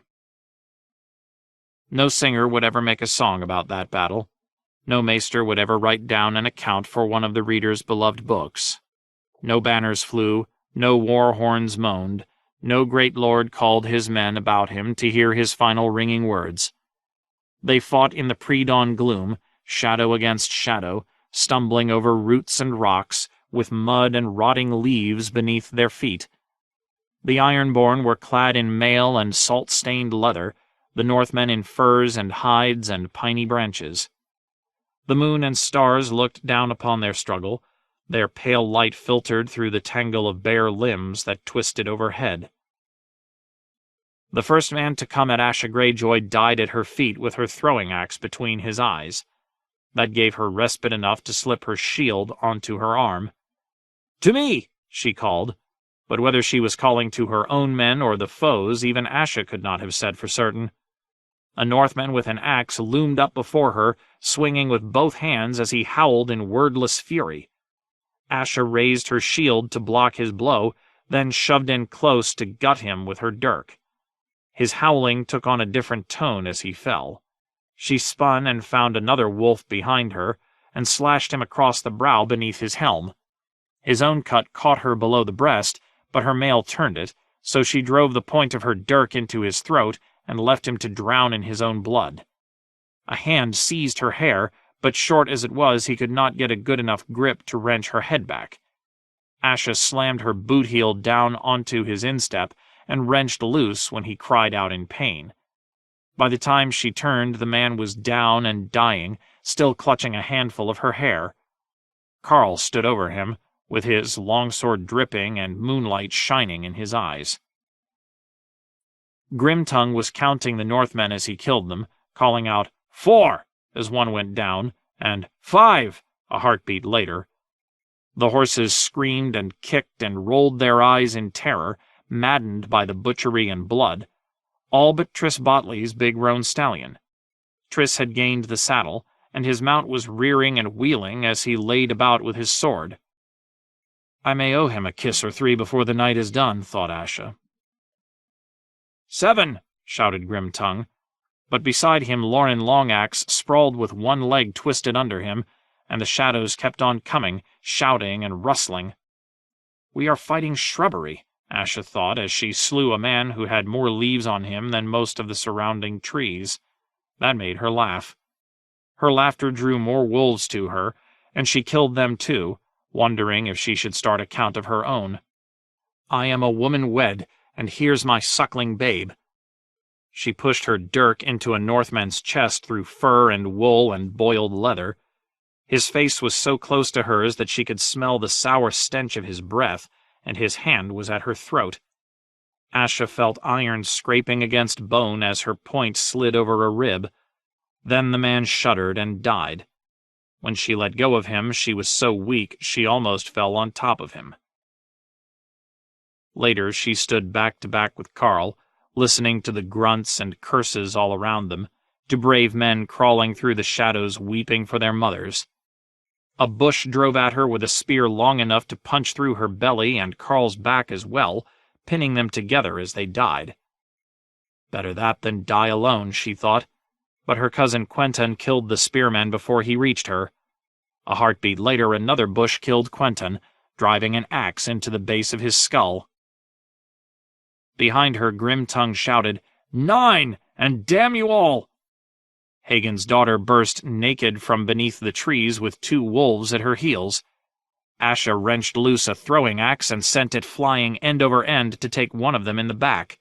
When he fell, Hagen's daughter stumbled to her knees, snatched up his sword, stabbed the second man, then rose again, smeared with blood and mud, her long red hair unbound, and plunged into the fight.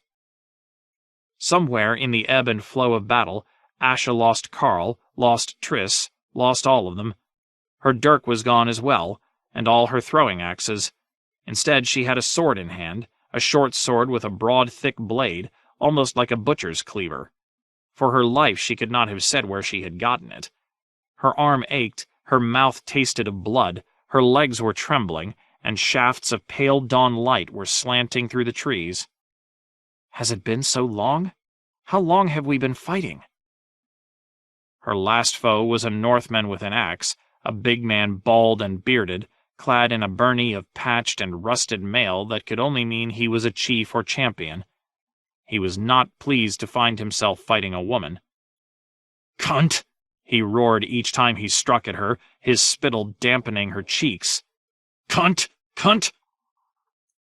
Asha wanted to shout back at him, but her throat was so dry she could do no more than grunt. His axe was shivering her shield, cracking the wood on the downswing, tearing off long pale splinters when he wrenched it back. Soon she would have only a tangle of kindling on her arm. She backed away and shook free of the ruined shield, then backed away some more and danced left and right and left again to avoid the downrushing axe. And then her back came up hard against a tree, and she could dance no more. The wolf raised the axe above his head to split her head in two. Asha tried to slip to her right, but her feet were tangled in some roots, trapping her. She twisted, lost her footing, and the axe head crunched against her temple with a scream of steel on steel. The world went red and black and red again.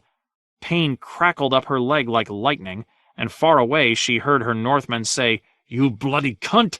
as he lifted up his axe for the blow that would finish her. A trumpet blew. "That's wrong," she thought. "There are no trumpets in the drowned god's watery halls. Below the waves the merlings hail their lord by blowing into seashells." She dreamt of red hearts burning, and a black stag in a golden wood with flames streaming from his antlers. Tyrion.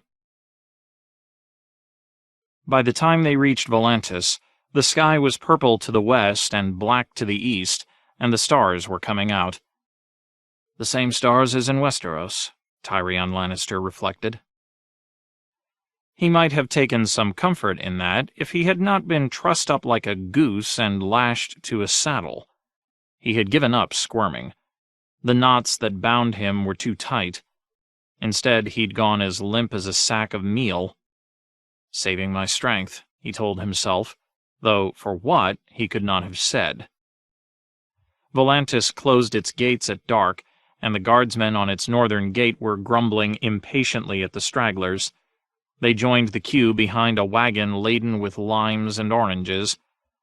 The guards motioned the wagon through with their torches, but took a harder look at the big Andal on his war-horse, with his long sword and his mail. A captain was summoned. Whilst he and the knight exchanged some words in Volantine, one of the guardsmen pulled off his clawed gauntlet and gave Tyrion's head a rub. "I'm full of good fortune," the dwarf told him. "Cut me loose, friend, and I'll see you're well rewarded." His captor overheard. "Save your lies for those who speak your tongue, imp," he said when the Volantines waved them on.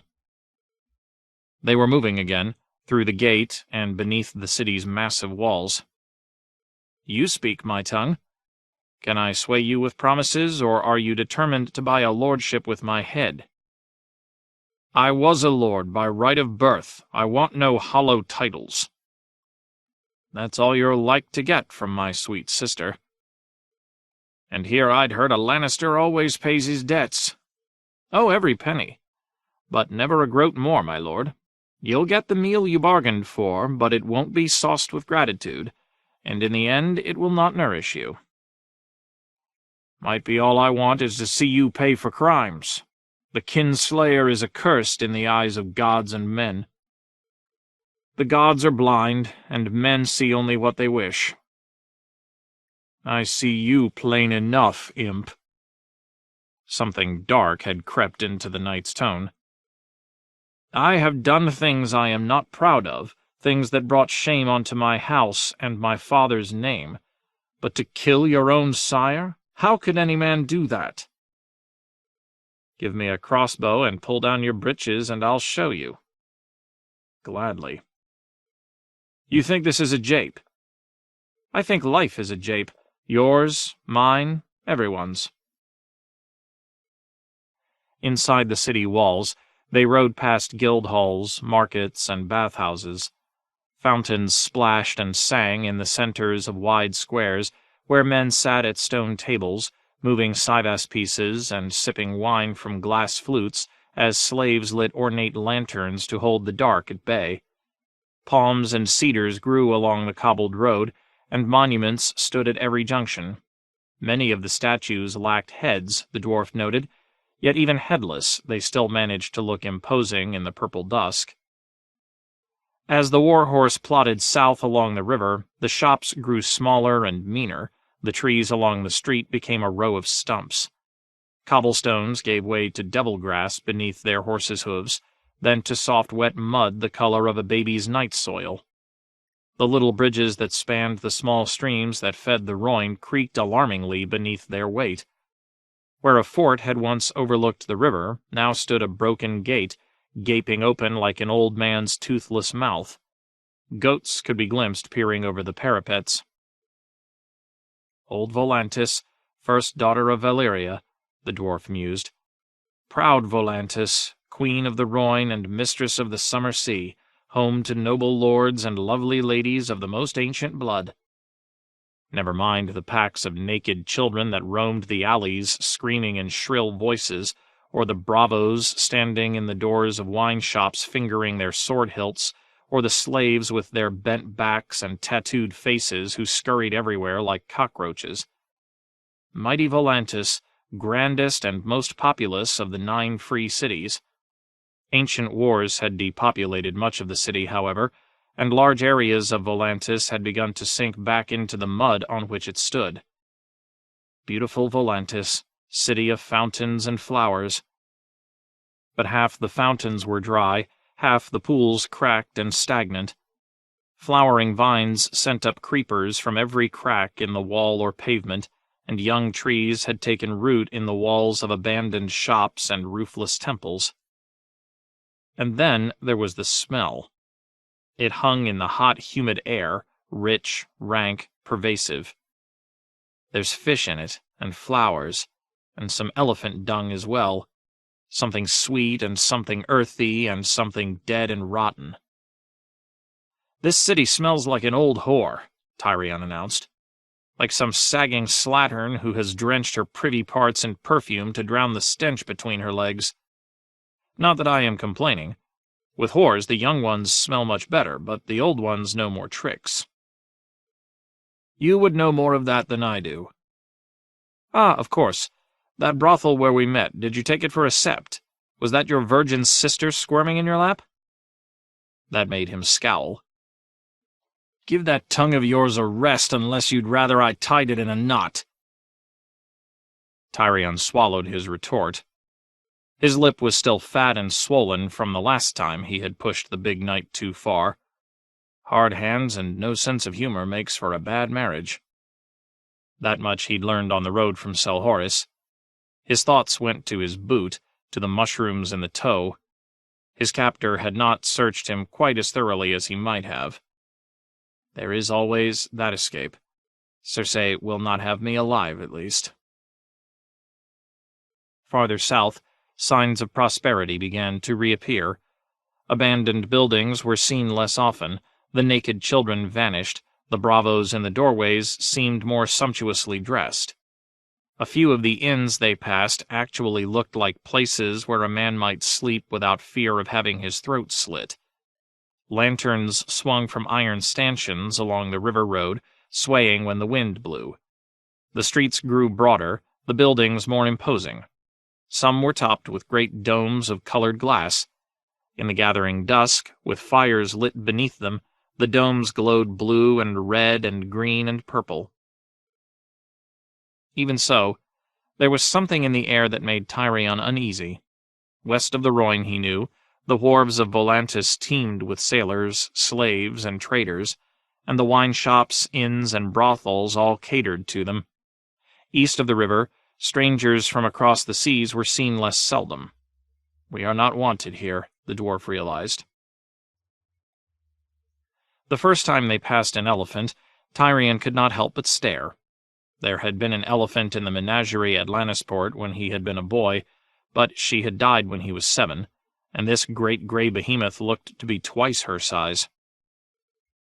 Farther on, they fell in behind a smaller elephant, white as old bone and pulling an ornate cart. "Is an ox cart without an ox?" Tyrion asked his captor. When that sally got no response, he lapsed back into silence, contemplating the rolling rump of the white dwarf elephant ahead of them. Volantis was overrun with white dwarf elephants. As they drew closer to the Black Wall and the crowded districts near the Long Bridge, they saw a dozen of them. Big gray elephants were not uncommon either, huge beasts with castles on their backs.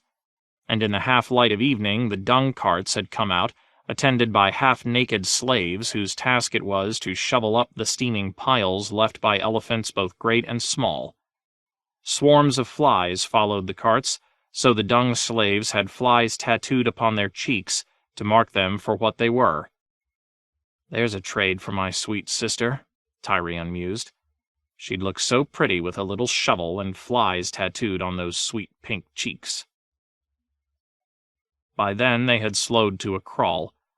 The river road was thick with traffic, almost all of it flowing south. The night went with it, a log caught in a current. Tyrion eyed the passing throngs. 9 men of every 10 bore slave marks on their cheeks. "So many slaves. Where are they all going?" "The Red Priests light their night fires at sunset. The High Priest will be speaking. I would avoid it if I could, but to reach the Long Bridge we must pass the Red Temple." 3 blocks later, the street opened up before them onto a huge torchlit plaza, and there it stood. Seven save me, that's got to be 3 times the size of the Great Sept of Baelor. An enormity of pillars, steps, buttresses, bridges, domes, and towers flowing into one another as if they had all been chiseled from one colossal rock. The Temple of the Lord of Light loomed like Aegon's high hill. 100 hues of red, yellow, gold, and orange met and melded in the temple walls, dissolving one into the other like clouds at sunset. Its slender towers twisted ever upward, frozen flames dancing as they reached for the sky. Fire turned to stone. Huge night fires burned beside the temple steps, and between them the high priest had begun to speak. Benero. The priest stood atop a red stone pillar, joined by a slender stone bridge to a lofty terrace where the lesser priests and acolytes stood. The acolytes were clad in robes of pale yellow and bright orange, priests and priestesses in red. The great plaza before them was packed almost solid. Many and more of the worshippers were wearing some scrap of red cloth pinned to their sleeves or tied around their brows. Every eye was on the high priest, save theirs. "Make way," the knight growled as his horse pushed through the throng. "Clear a path." The Volantines gave way resentfully, with mutters and angry looks. Benero's high voice carried well. Tall and thin, he had a drawn face and skin white as milk. Flames had been tattooed across his cheeks and chin and shaven head to make a bright red mask that crackled about his eyes and coiled down and around his lipless mouth. "Is that a slave tattoo?" asked Tyrion. The knight nodded. "The Red Temple buys them as children and makes them priests or temple prostitutes or warriors. Look there."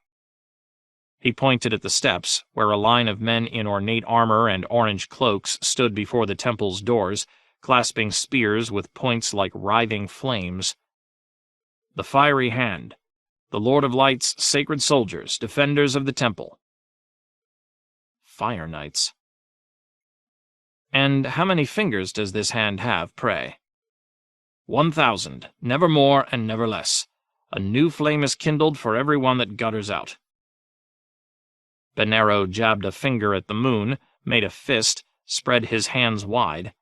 When his voice rose in a crescendo, flames leapt from his fingers with a sudden whoosh and made the crowd gasp. The priest could trace fiery letters in the air as well, Valyrian glyphs. Tyrion recognized perhaps 2 in 10. One was doom, the other darkness. Shouts erupted from the crowd. Women were weeping and men were shaking their fists. "I have a bad feeling about this." The dwarf was reminded of the day Myrcella sailed for Dorne and the riot that boiled up as they made their way back to the Red Keep. Halden Halfmaester had spoken of using the Red Priest to young Griff's advantage, Tyrion recalled. Now that he had seen and heard the man himself, that struck him as a very bad idea. He hoped that Griff had better sense. Some allies are more dangerous than enemies, but Lord Connington will need to puzzle that one out for himself. I am like to be a head on a spike. The priest was pointing at the black wall behind the temple, gesturing up at its parapets, where a handful of armored guardsmen stood gazing down. "What is he saying?" Tyrion asked the knight. "That Daenerys stands in peril. The dark eye has fallen upon her, and the minions of night are plotting her destruction, praying to their false gods in temples of deceit, conspiring at betrayal with godless outlanders." The hairs on the back of Tyrion's neck began to prickle. Prince Aegon will find no friend here. The Red Priest spoke of ancient prophecy, a prophecy that foretold the coming of a hero to deliver the world from darkness. One hero, not two. Daenerys has dragons, Aegon does not. The dwarf did not need to be a prophet himself to foresee how Benero and his followers might react to a second Targaryen. Griff will see that too, surely, he thought, surprised to find how much he cared. The knight had forced their way through most of the press at the back of the plaza, ignoring the curses that were flung at them as they passed. One man stepped in front of them, but his captor gripped the hilt of his longsword and drew it just far enough to show a foot of naked steel. The man melted away, and all at once an alley opened up before them. The knight urged his mount to a trot, and they left the crowd behind them. For a while, Tyrion could still hear Benero's voice growing fainter at their back, and the roars his words provoked, sudden as thunder. They came upon a stable. The knight dismounted, then hammered on the door until a haggard slave with a horse head on his cheek came running. The dwarf was pulled down roughly from the saddle and lashed to a post, whilst his captor woke the stable's owner and haggled with him over the price of his horse and saddle. Cheaper to sell a horse than to ship one half across the world. Tyrion sensed a ship in his immediate future. Perhaps he was a prophet after all. When the dickering was done, the knight slung his weapons, shield, and saddlebag over his shoulder and asked for directions to the nearest smithy. That proved shuttered too, but opened quick enough at the knight's shout. The smith gave Tyrion a squint, then nodded and accepted a fistful of coins. "Come here," the knight told his prisoner. He drew his dagger and slit Tyrion's bonds apart. "My thanks," said the dwarf as he rubbed his wrists, but the knight only laughed and said, "Save your gratitude for someone who deserves it, imp. You will not like this next bit." He was not wrong. The manacles were black iron, thick and heavy, each weighing a good 2 pounds if the dwarf was any judge. The chains added even more weight. "I must be more fearsome than I knew," Tyrion confessed as the last links were hammered closed. Each blow sent a shock up his arm almost to the shoulder. "Or were you afraid that I would dash away on these stunted little legs of mine?" The ironsmith did not so much as look up from his work, but the knight chuckled darkly. "It's your mouth that concerns me, not your legs. In fetters you're a slave. No one will listen to a word you say, not even those who speak the tongue of Westeros." "There's no need for this," Tyrion protested. "I will be a good little prisoner, I will. "Prove it, then, and shut your mouth." So he bowed his head and bit his tongue as the chains were fixed, wrist to ankle, ankle to ankle. These bloody things weigh more than I do. Still, at least he drew breath. His captor could just as easily have cut his head off. That was all Cersei required, after all. Not striking it off straight away had been his captor's first mistake. There is half a world between Volantis and King's Landing, and much and more can happen along the way, sir. The rest of the way they went by foot, Tyrion clanking and clattering as he struggled to keep up with his captor's long, impatient strides. Whenever he threatened to fall behind, the knight would seize his fetters and yank them roughly, sending the dwarf stumbling and hopping along beside him. It could be worse. He could be urging me along with a whip. Volantis straddled one mouth of the Rhoyne where the river kissed the sea, its two halves joined by the long bridge. The oldest, richest part of the city was east of the river, but sellswords, barbarians, and other uncouth outlanders were not welcome there, so they must needs cross over to the west. The gateway to the long bridge was a black stone arch carved with sphinxes, manticores, dragons, and creatures stranger still. Beyond the arch stretched the great span that the Valyrians had built at the height of their glory, its fused stone roadway supported by massive piers. The road was just wide enough for two carts to pass abreast, so whenever a wagon headed west passed one going east, both had to slow to a crawl. It was well they were afoot. A third of the way out, a wagon laden with melons had gotten its wheels tangled with one piled high with silken carpets and brought all wheeled traffic to a halt. Much of the foot traffic had stopped as well, to watch the drivers curse and scream at one another, but the knight grabbed hold of Tyrion's chain and bulled a path through the throng for both of them. In the middle of the press, a boy tried to reach into his purse, but a hard elbow put an end to that and spread the thief's bloody nose across half his face. Buildings rose to either side of them, shops and temples, taverns and inns, cyvasse parlors and brothels. Most were 3 or 4 stories tall, each floor overhanging the one beneath it. Their top floors almost kissed. Crossing the bridge felt like passing through a torch-lit tunnel. Along the span were shops and stalls of every sort. Weavers and lace-makers displayed their wares cheek by jowl with glass-blowers, candle-makers, and fishwives selling eels and oysters. Each goldsmith had a guard at his door, and every spicer had 2, for their goods were twice as valuable. Here and there, between the shops, a traveler might catch a glimpse of the river he was crossing. To the north, the Rhoyne was a broad black ribbon bright with stars, 5 times as wide as the Blackwater Rush at King's Landing. South of the bridge, the river opened up to embrace the briny sea. At the bridge's center span, the severed hands of thieves and cut-purses hung like strings of onions from iron stanchions along the roadway. 3 heads were on display as well, 2 men and a woman, their crimes scrawled on tablets underneath them. A pair of spearmen attended them, clad in polished helms and shirts of silver mail. Across their cheeks were tiger stripes as green as jade. From time to time, the guards waved their spears to chase away the kestrels, gulls, and carrion crows paying court to the deceased. The birds returned to the heads within moments. "What did they do?" Tyrion inquired innocently. The knight glanced at the inscriptions. "The woman was a slave who raised her hand to her mistress.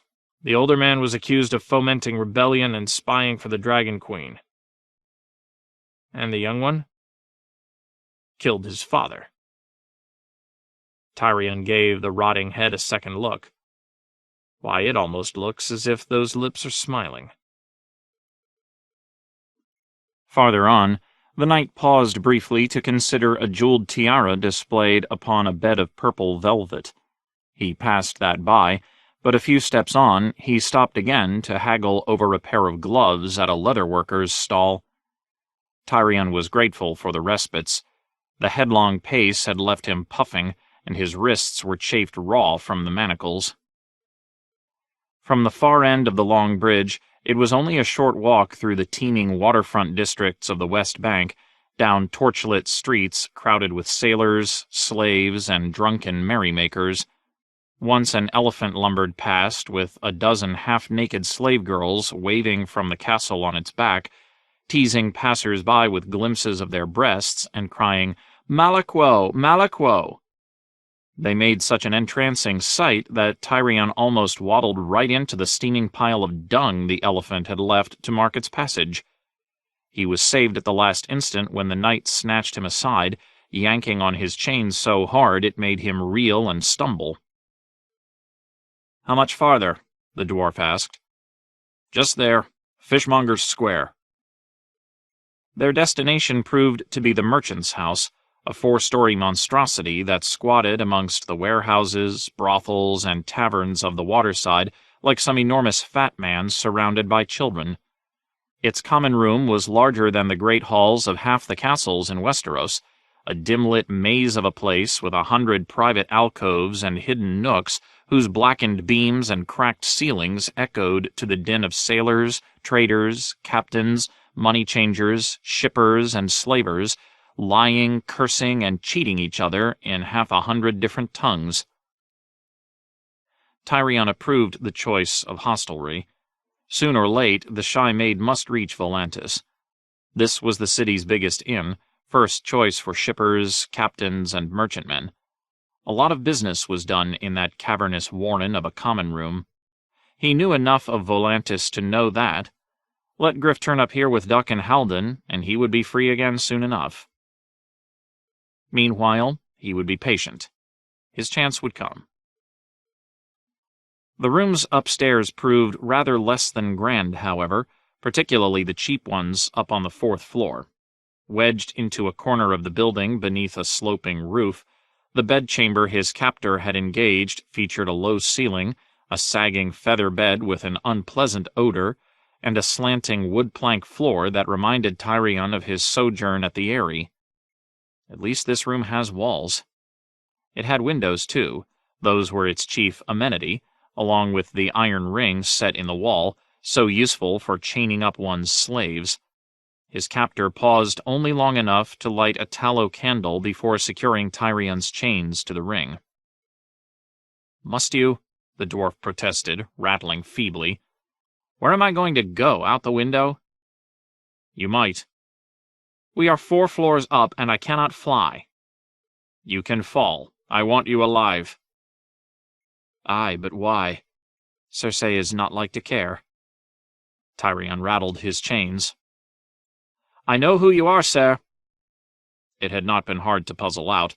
The bear on his surcoat, the arms on his shield, the lost lordship he had mentioned. "I know what you are. And if you know who I am, you also know that I was the king's hand and sat in council with the spider. Would it interest you to know that it was the eunuch who dispatched me on this journey?" "Him and Jaime, but I'll leave my brother out of it." "I am as much his creature as you are. We ought not be at odds." That did not please the knight. "I took the spider's coin, I'll not deny it, but I was never his creature, and my loyalties lie elsewhere now." "With Cersei? More fool you. All my sister requires is my head, and you have a fine sharp sword. Why not end this farce now and spare us both?" The knight laughed. "Is this some dwarf's trick? Beg for death in hopes I'll let you live?" He went to the door. "I'll bring you something from the kitchens." "How kind of you. I'll wait here." "I know you will." Yet when the knight left, he locked the door behind him with a heavy iron key. The merchant's house was famous for its locks. As secure as a jail, the dwarf thought bitterly, but at least there are those windows. Tyrion knew that the chances of his escaping his chains were little and less, but even so he felt obliged to try. His efforts to slip a hand through the manacle served only to scrap off more skin and leave his wrist slick with blood, and all his tugging or twisting could not pull the iron ring from the wall. "Bugger this," he thought, slumping back as far as his chains would allow. His legs had begun to cramp. This was going to be a hellishly uncomfortable night. The first of many, I do not doubt. The room was stifling, so the knight had opened the shutters to let in a cross-breeze. Cramped into a corner of the building under the eaves, the chamber was fortunate in having 2 windows. One looked toward the Long Bridge and the black-walled heart of Old Volantis across the river. The other opened on the square below. Fishermonger's Square, Mormont called it. As tight as the chains were, Tyrion found he could see out the latter by leaning sideways and letting the iron ring support his weight. Not as long a fall as the one from Lysa Arryn's sky cells, but it would leave me just as dead. Perhaps if I were drunk. Even at this hour the square was crowded. with sailors roistering, whores prowling for custom, and merchants going about their business. A red priestess scurried past, attended by a dozen acolytes with torches, their robes whisking about their ankles. Elsewhere, a pair of Sivas players waged war outside a tavern. A slave stood beside their table, holding a lantern over the board. Tyrion could hear a woman singing. The words were strange. The tune was soft and sad. If I knew what she was singing, I might cry. Closer to hand, a crowd was gathering around a pair of jugglers throwing flaming torches at each other. His captor returned shortly, carrying 2 tankards and a roasted duck. He kicked the door shut, ripped the duck in 2, and tossed half of it to Tyrion. He would have snatched it from the air, but his chains brought him up short when he tried to lift his arms. Instead, the bird struck his temple and slid hot and greasy down his face, and he had to hunker down and stretch for it with fetters clanking. He got it on the 3rd try and tore into it happily with his teeth. "Some ale to wash this down?" Mormont handed him a tankard. "Most of Volantis is getting drunk, why not you?" The ale was sweet as well. It tasted of fruit. Tyrion drank a healthy swallow and belched happily. The tankard was pewter, very heavy. Empty it and fling it at his head, he thought. If I am lucky, it might crack his skull. If I'm very lucky, it will miss, and he'll beat me to death with his fists. He took another gulp. "Is this some holy day?" "3rd day of their elections. They last for 10. 10 days of madness. Torchlight marches, speeches, mummers and minstrels and dancers, bravos fighting death duels for the honor of their candidates, elephants with the names of would-be triarchs painted on their sides. Those jugglers are performing for Methuselah. Remind me to vote for someone else." Tyrion licked grease from his fingers. Below, the crowd was flinging coins at the jugglers. "Do all these would-be triarchs provide mummer shows?" "They do whatever they think will win them votes," said Mormont. "Food, drink, spectacle. Alios has sent 100 pretty slave girls out into the streets to lie with voters." "I'm for him," Tyrion decided. "Bring me a slave girl." "They're for freeborn Volantines with enough property to vote. Precious few voters west of the river." "And this goes on for 10 days?" Tyrion laughed. "I might enjoy that, though 3 kings is too many. I am trying to imagine ruling the 7 kingdoms with my sweet sister and brave brother beside me. One of us would kill the other 2 inside a year. I am surprised these triarchs don't do the same." "A few have tried. Might be the Volantines are the clever ones and us Westerosi the fools. Volantis has known her share of follies, but she's never suffered a boy triarch. Whenever a madman's been elected, his colleagues restrain him until his year has run its course. Think of the dead who might still live if Mad Eris only had 2 fellow kings to share the rule." Instead he had my father, Tyrion thought. "Some in the free cities think that we're all savages on our side of the narrow sea," the knight went on. "The ones who don't think that we're children, crying out for a father's strong hand." "Or a mother's? Cersei will love that, especially when he presents her with my head." "You seem to know this city well." "I spent the best part of a year here." The knight sloshed the dregs at the bottom of his tankard. "When Stark drove me into exile, I fled to Lys with my second wife. Bravos would have suited me better, but Lyness wanted someplace warm. Instead of serving the Bravosi, I fought them on the Rhoyne, but for every silver I earned, my wife spent 10. By the time I got back to Lys, she had taken a lover, who told me cheerfully that I would be enslaved for debt unless I gave her up and left the city. That was how I came to Volantis, 1 step ahead of slavery, owning nothing but my sword and the clothes upon my back." "And now you want to run home." The knight drained the last of his ale. "On the morrow I'll find us a ship. The bed is mine. You can have whatever piece of floor your chains will let you reach. Sleep if you can. If not, count your crimes. That should see you through till the morning. You have your crimes to answer for, Jorah Mormont, the dwarf thought, but it seemed wiser to keep that thought to himself. So Jorah hung his sword belt on a bedpost, kicked off his boots, pulled his chainmail over his head, and stripped out of his wool and leather and sweat-stained undertunic to reveal a scarred, brawny torso covered with dark hair. If I could skin him, I could sell that pelt for a fur cloak, Tyrion thought as Mormont stumbled into the slightly smelly comfort of his sagging featherbed. In no time at all, the knight was snoring, leaving his prize alone with his chains. With both windows open wide, the light of the waning moon spilled across the bedchamber. Sounds drifted up from the square below, snatches of drunken song, the yowling of a cat in heat, the far-off ring of steel on steel. Someone's about to die, thought Tyrion.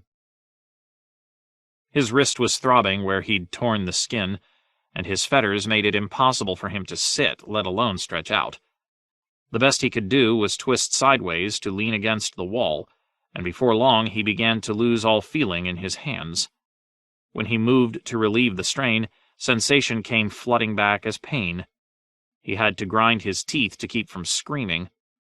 He wondered how much his father had hurt when the quarrel punched through his groin, what Shay had felt as he twisted the chain around her lying throat, what Tysha had been feeling as they raped her. His sufferings were nothing compared to their own, but that did not make him hurt any less. Just make it stop. Ser Jorah had rolled onto one side, so all that Tyrion could see of him was a broad, hairy, muscular back. Even if I could slip these chains, I'd need to climb over him to reach his sword belt. Perhaps if I could ease the dagger loose. Or else he could try for the key, unlock the door, creep down the stairs and through the common room. And go where? I have no friends, no coin. I do not even speak the local tongue. Exhaustion finally overwhelmed his pains, and Tyrion drifted off into a fitful sleep. But every time another cramp took root inside his calf and twisted, the dwarf would cry out in his sleep, trembling in his chains. He woke with every muscle aching, to find morning streaming through the windows bright and golden as the Lion of Lannister. Below he could hear the cries of fishmongers and the rumble of iron-rimmed wheels on cobblestones. Jorah Mormont was standing over him. "If I take you off the ring, will you do as you're told?" "Will it involve dancing? I might find dancing difficult. I cannot feel my legs. They may have fallen off. Elsewise, I am your creature. On my honor as a Lannister." "The Lannisters have no honor." Ser Jorah loosed his chains anyway. Tyrion took 2 wobbly steps and fell. The blood rushing back into his hands brought tears to his eyes. He bit his lip and said, "Wherever we are going, you will need to roll me there." Instead, the big knight carried him, hoisting him by the chain between his wrists. The common room of the merchant's house was a dim labyrinth of alcoves and grottos built around a central courtyard where a trellis of flowering vines threw intricate patterns across the flagstone floor, and green and purple moss grew between the stones. Slave girls scurried through light and shadow, bearing flagons of ale and wine and some iced green drink that smelled of mint. 1 table in 20 was occupied at this hour of the morning. One of those was occupied by a dwarf. Clean-shaved and pink-cheeked, with a mop of chestnut hair, a heavy brow, and a squashed nose, he perched on a high stool with a wooden spoon in hand, contemplating a bowl of purplish gruel with red-rimmed eyes. Ugly little bastard, Tyrion thought. The other dwarf felt his stare. When he raised his head and saw Tyrion, the spoon slipped from his hand. "He saw me," Tyrion warned Mormont. "What of it?" "He knows me, who I am." "Should I stuff you in a sack so no one will see you?" The knight touched the hilt of his longsword. "If he means to try and take you, he is welcome to try." "Welcome to die, you mean," thought Tyrion. "What threat could he pose to a big man like you? He is only a dwarf."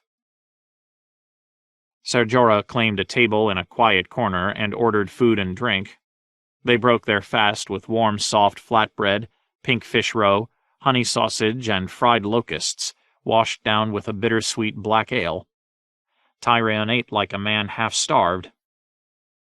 "You have a healthy appetite this morning," the knight observed. "I've heard the food in hell is wretched." Tyrion glanced at the door, where a man had just come in, tall and stooped, his pointed beard dyed a splotchy purple. Some Tyroshi trader. A gust of sound came with him from outside, the cries of gulls, a woman's laughter, the voices of the fishmongers. For half a heartbeat he thought he glimpsed Illyrio Mopatis, but it was only one of those white dwarf elephants passing the front door. Mormont spread some fish roe across a slice of flatbread and took a bite. "Are you expecting someone?" Tyrion shrugged. "You never know who the wind might blow in. My one true love, my father's ghost, a duck." He popped a locust into his mouth and crunched it. "Not bad, for a bug." "Last night the talk here was all of Westeros. Some exiled lord has hired the Golden Company to win back his lands for him. Half the captains in Volantis are racing upriver to Volantheris to offer him their ships." Tyrion had just swallowed another locust. He almost choked on it. Is he mocking me? How much could he know of Griff and Aegon? "Bugger," he said. "I meant to hire the Golden Company myself to win me Casterly Rock." Could this be some ploy of Griff's, false reports deliberately spread? Unless... Could the pretty princeling have swallowed the bait? Turned them west instead of east, abandoning his hopes of wedding Queen Daenerys? Abandoning the dragons? Would Griff allow that? "I'll gladly hire you as well, sir. My father's seat is mine by rights. Swear me your sword, and once I win it back, I'll drown you in gold." "I saw a man drowned in gold once. It was not a pretty sight. If you ever get my sword, it will be through your bowels." "A sure cure for constipation," said Tyrion. "Just ask my father." He reached for his tankard and took a slow swallow to help conceal whatever might be showing on his face. It had to be a stratagem, designed to lull Volontine's suspicions. Get the men aboard with this false pretext and seize the ships when the fleet is out to sea. Is that Griff's plan? It might work. The Golden Company was 10,000 strong, seasoned and disciplined. None of them seamen, though. Griff will need to keep a sword at every throat, and should they come on Slaver's Bay and need to fight... The serving girl returned. "The widow will see you next, noble sir. Have you brought a gift for her?" "Yes, thank you." Ser Jorah slipped a coin into the girl's palm and sent her on her way. Tyrion frowned. "Whose widow is this?" "The widow of the waterfront. East of the Rhoyne they still call her Vogaro's whore, though never to her face." The dwarf was not enlightened. And Vogaro was... an elephant, 7 times a triarch, very rich, a power on the docks. Whilst other men built the ships and sailed them, he built piers and storehouses, brokered cargoes, changed money, insured shipowners against the hazards of the sea. He dealt in slaves as well. When he grew besotted with one of them, a bed-slave trained at Yunkai in the way of 7 sighs, it was a great scandal, and a greater scandal when he freed her and took her for his wife. After he died, she carried on his ventures. No freedman may dwell within the Black Wall, so she was compelled to sell Vogaro's manse. She took up residence at the merchant's house. That was 32 years ago, and she remains here to this day. That's her behind you, back by the courtyard, holding court at her customary table. No, don't look. There's someone with her now. When he's done, it will be our turn. And this old harridan will help you how? Ser Jorah stood. Watch and see. He's leaving. Tyrion hopped down off his chair with a rattle of iron. This should be enlightening. There was something vulpine about the way the woman sat in her corner by the courtyard, something reptilian about her eyes. Her white hair was so thin that the pink of her scalp showed through. Under one eye she still bore faint scars where a knife had cut away her tears. The remnants of her morning meal littered the table, sardine heads, olive pits, chunks of flatbread. Tyrion did not fail to note how well chosen her customary table was, solid stone at her back, a leafy alcove to one side for entrances and exits, a perfect view of the inn's front door, yet so steeped in shadow that she herself was nigh invisible. The sight of him made the old woman smile. "A dwarf," she purred, in a voice as sinister as it was soft. She spoke the common tongue with only a trace of accent. "Volantis has been overrun with dwarfs of late, it seems. Does this one do tricks?" "Yes," Tyrion wanted to say. "Give me a crossbow and I'll show you my favorite." "No," Ser Jorah answered. "A pity. I once had a monkey who could perform all sorts of clever tricks. Your dwarf reminds me of him. Is he a gift?" "No. I brought you these." Ser Jorah produced his pair of gloves and slapped them down on the table beside the other gifts the widow had received this morning, a silver goblet, an ornate fan carved of jade leaves so thin they were translucent, and an ancient bronze dagger marked with runes. Besides such treasures, the gloves looked cheap and tawdry. "Gloves for my poor old wrinkled hands. How nice." The widow made no move to touch them. "I bought them on the Long Bridge." "A man can buy most anything on the Long Bridge. Gloves, slaves, monkeys." The years had bent her spine and put a crone's hump upon her back, but the widow's eyes were bright and black. "Now tell this old widow how she may be of service to you." "We need swift passage to Meereen." One word. Tyrion Lannister's world turned upside down. One word. Meereen. Or had he misheard? One word. Meereen. He said Meereen. He's taking me to Meereen. Meereen meant life. Or hope for life, at least. "Why come to me?" the widow said. "I own no ships." "You have many captains in your debt." "Deliver me to the queen," he says. "Aye, but which queen? He isn't selling me to Cersei. He's giving me to Daenerys Targaryen. That's why he hasn't hacked my head off. We're going east, and Griff and his prince are going west, the bloody fools." Oh, it was all too much. Plots within plots, but all roads lead down the dragon's gullet. A guffaw burst from his lips, and suddenly Tyrion could not stop laughing. "Your dwarf is having a fit," the widow observed. "My dwarf will be quiet, or I'll see him gagged." Tyrion covered his mouth with his hands. Meereen. The widow of the waterfront decided to ignore him. "Shall we have a drink?" she asked. Dust motes floated in the air as a serving girl filled 2 green glass cups for Ser Jorah and the widow.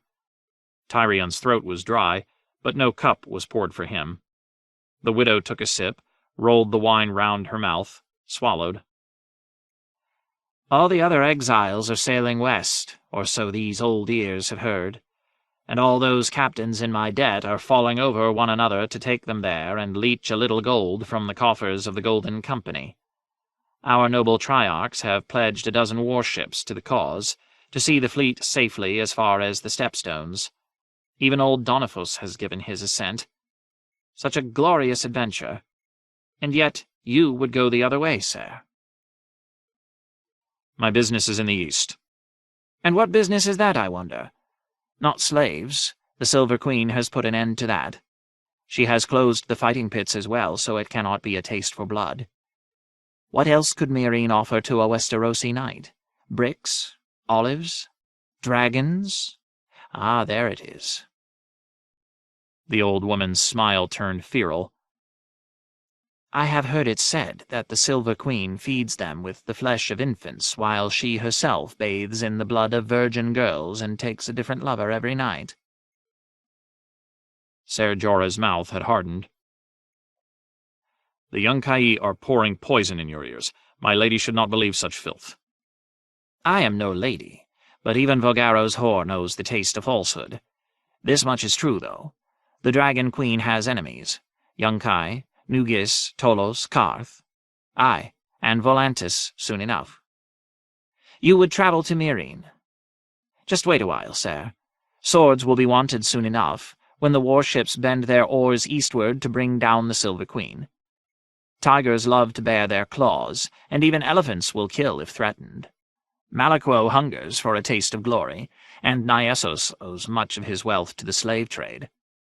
Let Alios or Parquello or Belicho gain the Triarchy, and the fleets will sail.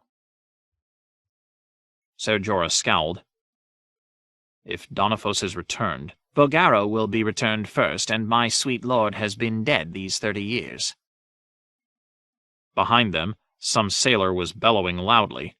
They call this ale? Fuck! A monkey could piss better ale.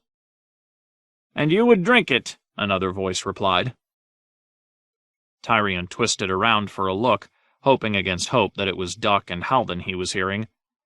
Instead, he saw two strangers, and the dwarf, who was standing a few feet away staring at him intently.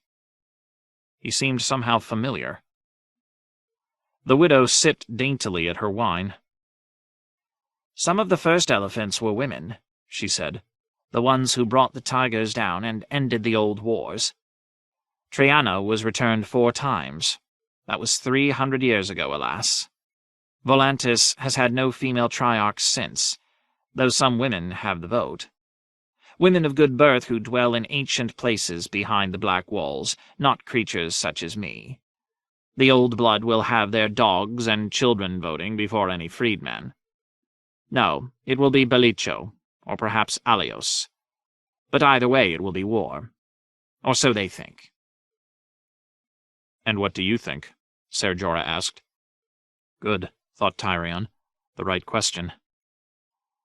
Oh, I think it will be war as well, but not the war they want. The old woman leaned forward, her black eyes gleaming. I think that Red R'hllor has more worshippers in this city than all the other gods together. Have you heard Benaro preach? Last night. Benaro can see the morrow in his flames, the widow said. Triarch Malakwo tried to hire the Golden Company, did you know? He meant to clean out the Red Temple and put Benaro to the sword. He dare not use tiger cloaks. Half of them worship the Lord of Light as well. Oh, these are dire days in old Volantis, even for wrinkled old widows. But not half so dire as in Meereen, I think. So tell me, sir, why do you seek the Silver Queen? That is my concern. I can pay for our passage and pay well. I have the silver. Fool, thought Tyrion. It's not coin she wants, it's respect. Haven't you heard a word she said? He glanced back over his shoulder again. The dwarf had moved closer to their table, and he seemed to have a knife in his hand. The hairs on the back of Tyrion's neck began to prickle. Keep your silver. I have gold. And spare me your black looks, sir. I am too old to be frightened of a scowl.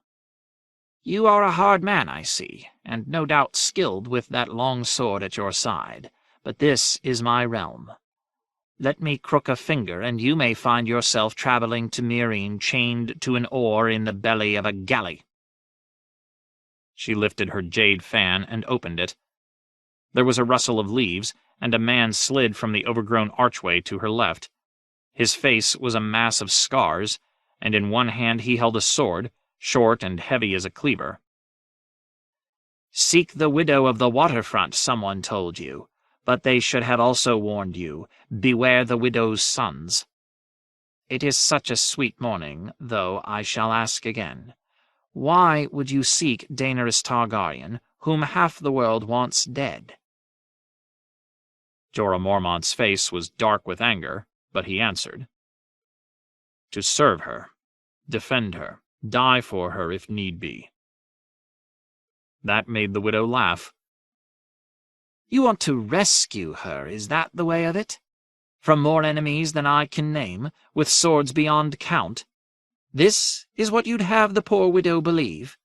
that you are a true and chivalrous Westerosi knight crossing half the world to come to the aid of this— well, she is no maiden, though she may still be fair." She laughed again. "Do you think your dwarf will please her? Will she bathe in his blood, do you think, or content herself with striking off his head?" Ser Jorah hesitated. "The dwarf is—" "I know who the dwarf is, and what he is." Her black eyes turned to Tyrion, hard as stone. "Kinslayer, Kingslayer, murderer, turncloak, Lannister." She made the last a curse. "What do you plan to offer the Dragon Queen, little man?" "My hate," Tyrion wanted to say. Instead, he spread his hands as far as the fetters would allow. "Whatever she would have of me. Sage counsel, savage wit, a bit of tumbling. My cock if she desires it, my tongue if she does not. I will lead her armies or rub her feet as she desires. And the only reward I ask is I might be allowed to rape and kill my sister." That brought the smile back to the old woman's face. "This one at least is honest," she announced. "But you, sir? I have known a dozen Westerosi knights and 1,000 adventurers of the same ilk, but none so pure as you would paint yourself. Men are beasts, selfish and brutal. However gentle the words, there are always darker motives underneath. I do not trust you, sir." She flicked them off with her fan, as if they were no more than flies buzzing about her head. "If you want to get to Meereen, swim. I have no help to give you." Then 7 hells broke out at once. Ser Jorah started to rise, the widow snapped her fan closed, her scarred man slid out of the shadows, and behind them a girl screamed. Tyrion spun just in time to see the dwarf rushing toward him. She's a girl, he realized all at once, a girl dressed up in man's clothes, and she means to gut me with that knife. For half a heartbeat, Ser Jorah, the widow, and the scarred man stood still as stone. Idlers watched from nearby tables, sipping ale and wine, but no one moved to interfere. Tyrion had to move both hands at once, but his chains had just enough give for him to reach the flagon on the table. He closed his fist around it, spun, dashed its contents into the face of the charging dwarf girl, then threw himself to one side to avoid her knife. The flagon shattered underneath him as the floor came up to smack him in the head. Then the girl was on him once again. Tyrion rolled on one side as she buried the knife blade in the floorboards, yanked it free, raised it again, and suddenly she was rising off the floor, legs kicking wildly as she struggled in Ser Jorah's grasp. "No!" she wailed, in the common tongue of Westeros. "Let go!" Tyrion heard her tunic rip as she fought to free herself. Mormont had her by the collar with one hand. With the other he wrenched the dagger from her grasp. "Enough!"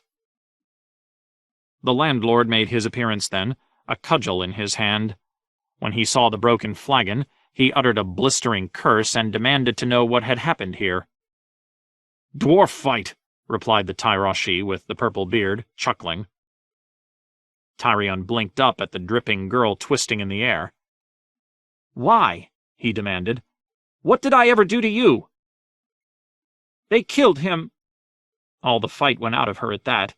She hung limply in Mormont's grasp as her eyes filled with tears. "My brother. They took him and they killed him." "Who killed him?" asked Mormont. "Sailors. Sailors from the 7 kingdoms. There were 5 of them, drunk. They saw us jousting in the square and followed us. When they realized I was a girl, they let me go, but they took my brother and killed him. They cut his head off."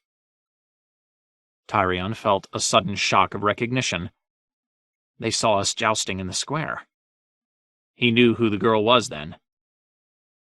"Did you ride the pig?" he asked her, "or the dog?" "The dog," she sobbed. "Oppo always rode the pig." The dwarfs from Joffrey's wedding. It was their show that had started all the trouble that night. How strange to encounter them again half a world away. Though perhaps not so strange as that. If they had half the wits of their pig, they would have fled King's Landing the night Joff died, before Cersei could assign them some share of blame in her son's death. "Let her down, sir," he told Ser Jorah Mormont. "She won't do us any harm." Ser Jorah dumped the dwarf girl on the floor. "I am sorry for your brother, but we had no part in his murder." "He did." The girl pushed herself to her knees, clutching her torn, wine-drenched tunic to small, pale breasts. "It was him they wanted. They thought Oppo was him." The girl was weeping, begging for help from anyone who would listen. "He should die the way my poor brother died. Please, someone help me. Someone kill him." The landlord seized her roughly by one arm and wrenched her back to her feet, shouting in Volantine, demanding to know who was going to pay for this damage. The widow of the waterfront gave Mormont a cool look. "Knights defend the weak and protect the innocent, they say. And I am the fairest maid in all Volantis." Her laugh was full of scorn. "What do they call you, child?" "Penny." The old woman called out to the landlord in the tongue of old Volantis. Tyrion knew enough to understand that she was telling him to take the dwarf girl up to her rooms, give her wine, and find some clothes for her to wear. When they were gone, the widow studied Tyrion, her black eyes shining. "Monsters should be larger, it seems to me. You are worth a lordship back in Westeros, little man. Here, I fear, your worth is somewhat less. But I think I had best help you after all. Volantis is no safe place for dwarfs, it seems." "You are too kind." Tyrion gave her his sweetest smile. "Perhaps you would remove these charming iron bracelets as well? This monster has but half a nose, and it itches most abominably. The chains are too short for me to scratch it. I'll make you a gift of them, and gladly." "How generous. But I have worn iron in my time, and now I find that I prefer gold and silver. And, sad to say, this is Volantis, where fetters and chains are cheaper than day-old bread, and it is forbidden to help a slave escape." "I'm no slave." "Every man ever taken by slavers sings that same sad song. I dare not help you. Here." She leaned forward again. 2 days from now, the cog Selesori Coran will set sail for Karth by way of New Gis, carrying tin and iron, bales of wool and lace, 50 Mirish carpets, a corpse pickled in brine, 20 jars of dragon peppers, and a red priest. Be on her when she sails." "We will," said Tyrion, "and thank you." Ser Jorah frowned. "Karth is not our destination." "She will never reach Karth. Benero has seen it in his fires." The crones smiled a vulpine smile. "As you say," Tyrion grinned. "If I were Volantine and free and had the blood, you'd have my vote for Triarch, my lady." "I am no lady," the widow replied. "Just Vogaro's whore. You want to be gone from here before the tigers come. Should you reach your queen, give her a message from the slaves of old Volantis." She touched the faded scar upon her wrinkled cheek, where her tears had been cut away. "Tell her we are waiting. Tell her to come soon." Jon. When he heard the order, Ser Aliser's mouth twisted into a semblance of a smile, but his eyes remained as cold and hard as flint. "So the bastard boy sends me out to die." "Die!" cried Mormont's raven. "Die! Die! Die!" "You are not helping." Jon swatted the bird away. "The bastard boy is sending you out to range, to find our foes and kill them if need be. You are skilled with a blade. You were master-at-arms here and at Eastwatch." Thorn touched the hilt of his longsword. "Aye. I have squandered a third of my life trying to teach the rudiments of swordplay to churls, muttonheads, and knaves. Small good that will do me in those woods." "Tywin will be with you, and another seasoned ranger." "We'll learn you what you need to know, sir," Tywin told Thorne, cackling. "Teach you how to wipe your high-born arse with leaves just like a proper ranger." Kedge Whiteye laughed at that, and Blackjack Bulwer spat. Ser Alicer only said, "You would like me to refuse? Then you could hack off my head, same as you did for Slint. I'll not give you that pleasure, bastard. You'd best pray that it's a wildling blade that kills me, though. The ones the others kill don't stay dead, and they remember. I'm coming back, Lord Snow."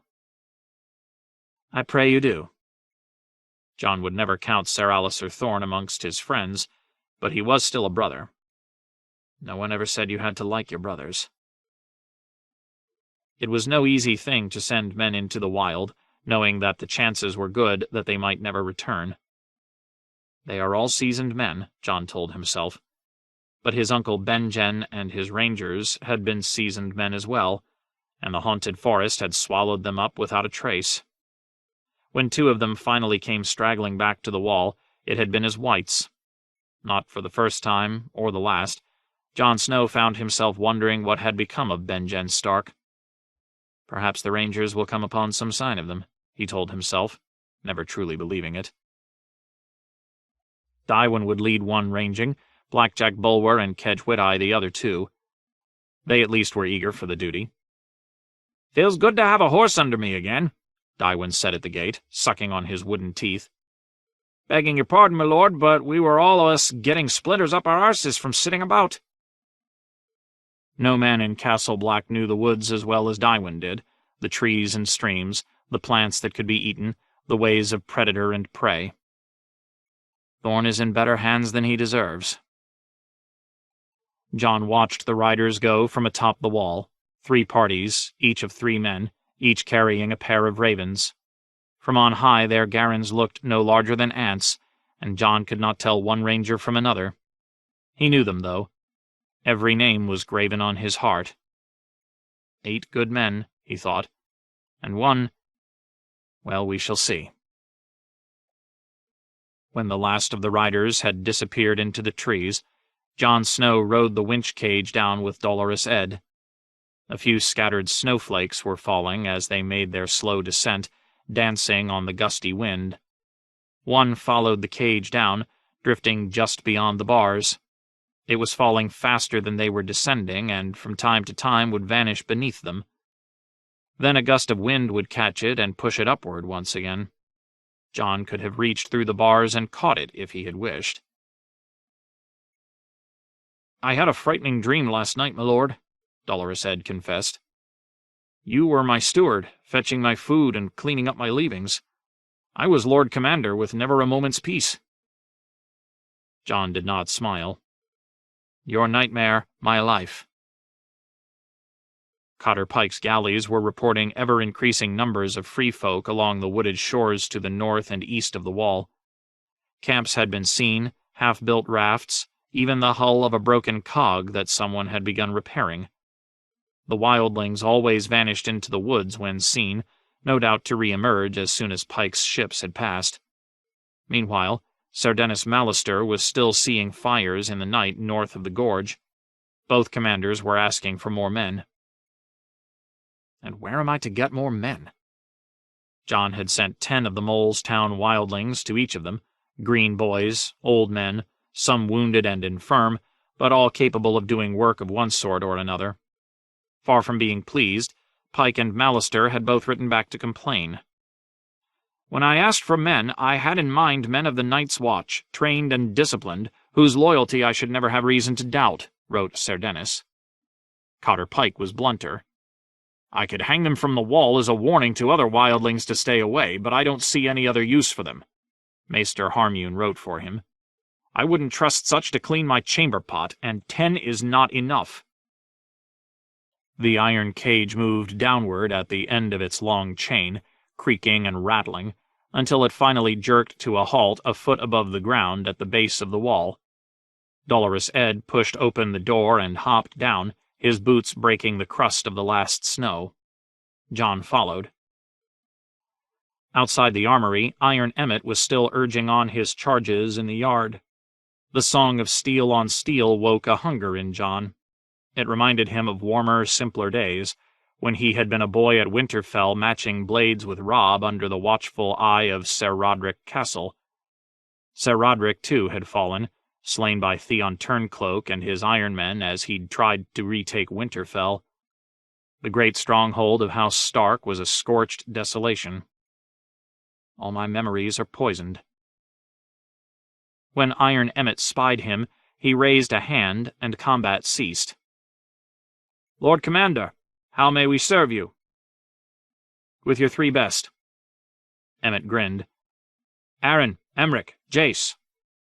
Horse and Hop Robin fetched padding for the Lord Commander, along with a ringmail hauberk to go over it, and greaves, gorget, and half-helm. A black shield rimmed with iron for his left arm, a blunted longsword for his right hand. The sword gleamed silvery gray in the dawn light, almost new. One of the last to come from Donnell's forge. A pity he did not live long enough to put an edge on it. The blade was shorter than Longclaw, but made of common steel, which made it heavier. His blows would be a little slower. "It will serve." Jon turned to face his foes. "Come." "Which one do you want first?" asked Arryn. "All three of you, at once." 3 on 1? Jace was incredulous. That wouldn't be fair. He was one of Conwee's latest bunch, a cobbler's son from Fair Isle. Maybe that explained it. "True. Come here." When he did, Jon's blade slammed him alongside his head, knocking him off his feet. In the blink of an eye, the boy had a boot on his chest and a sword point at his throat. "War is never fair," Jon told him. "It's 2 on 1 now, and you're dead." When he heard gravel crunch, he knew the twins were coming. Those two will make rangers yet. He spun, blocking Arryn's cut with the edge of his shield and meeting Emmerich's with his sword. "Those aren't spears," he shouted. "Get in close." He went to the attack to show them how it was done. Emmerich first. He slashed at his head and shoulders, right and right again. The boy got his shield up and tried a clumsy countercut. Jon slammed his own shield into Emmerich's and brought him down with a blow to the lower leg, none too soon because Arryn was on him, with a crunching cut to the back of his thigh that sent him to one knee. That will leave a bruise.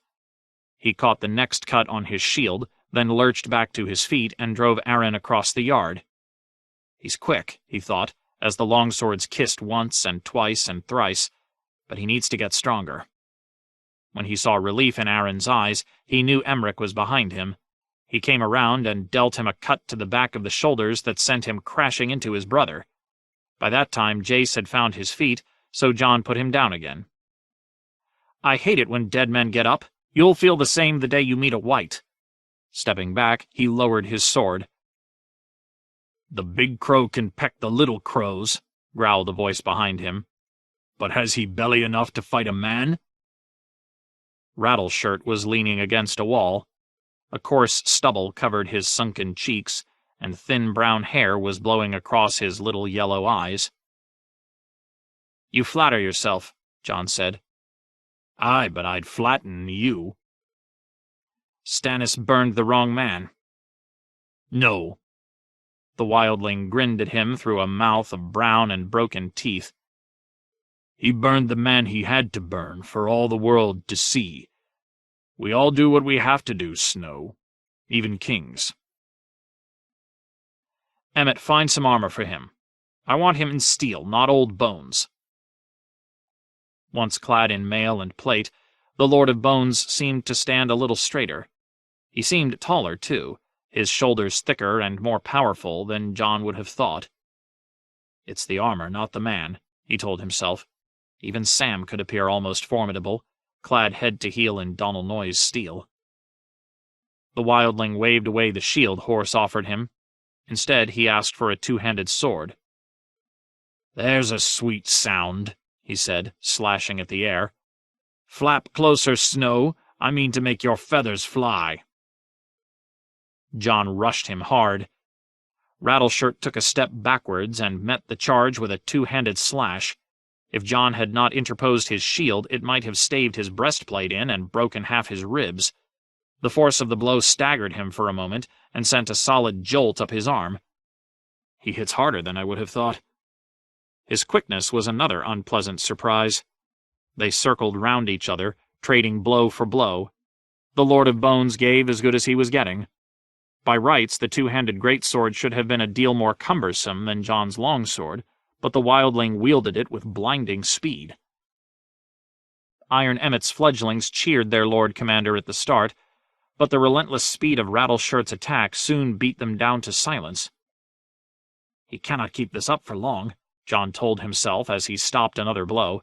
The impact made him grunt. Even dulled, the greatsword cracked his pinewood shield and bent the iron rim. He will tire soon. He must. Jon slashed at the wildling's face, and Rattleshirt pulled back his head. He hacked down at Rattleshirt's calf, only to have him deftly leap the blade. The great sword crashed down onto Jon's shoulder, hard enough to ding his pauldron and numb the arm beneath. Jon backed away. The Lord of Bones came after, chortling. He has no shield, Jon reminded himself, and that monster sword's too cumbersome for parries. I should be landing 2 blows for every one of his. Somehow he wasn't, though, and the blows he did land were having no effect. The wildling always seemed to be moving away or sliding sideways, so Jon's longsword glanced off a shoulder or an arm. Before long he found himself giving more ground, trying to avoid the other's crashing cuts and failing half the time.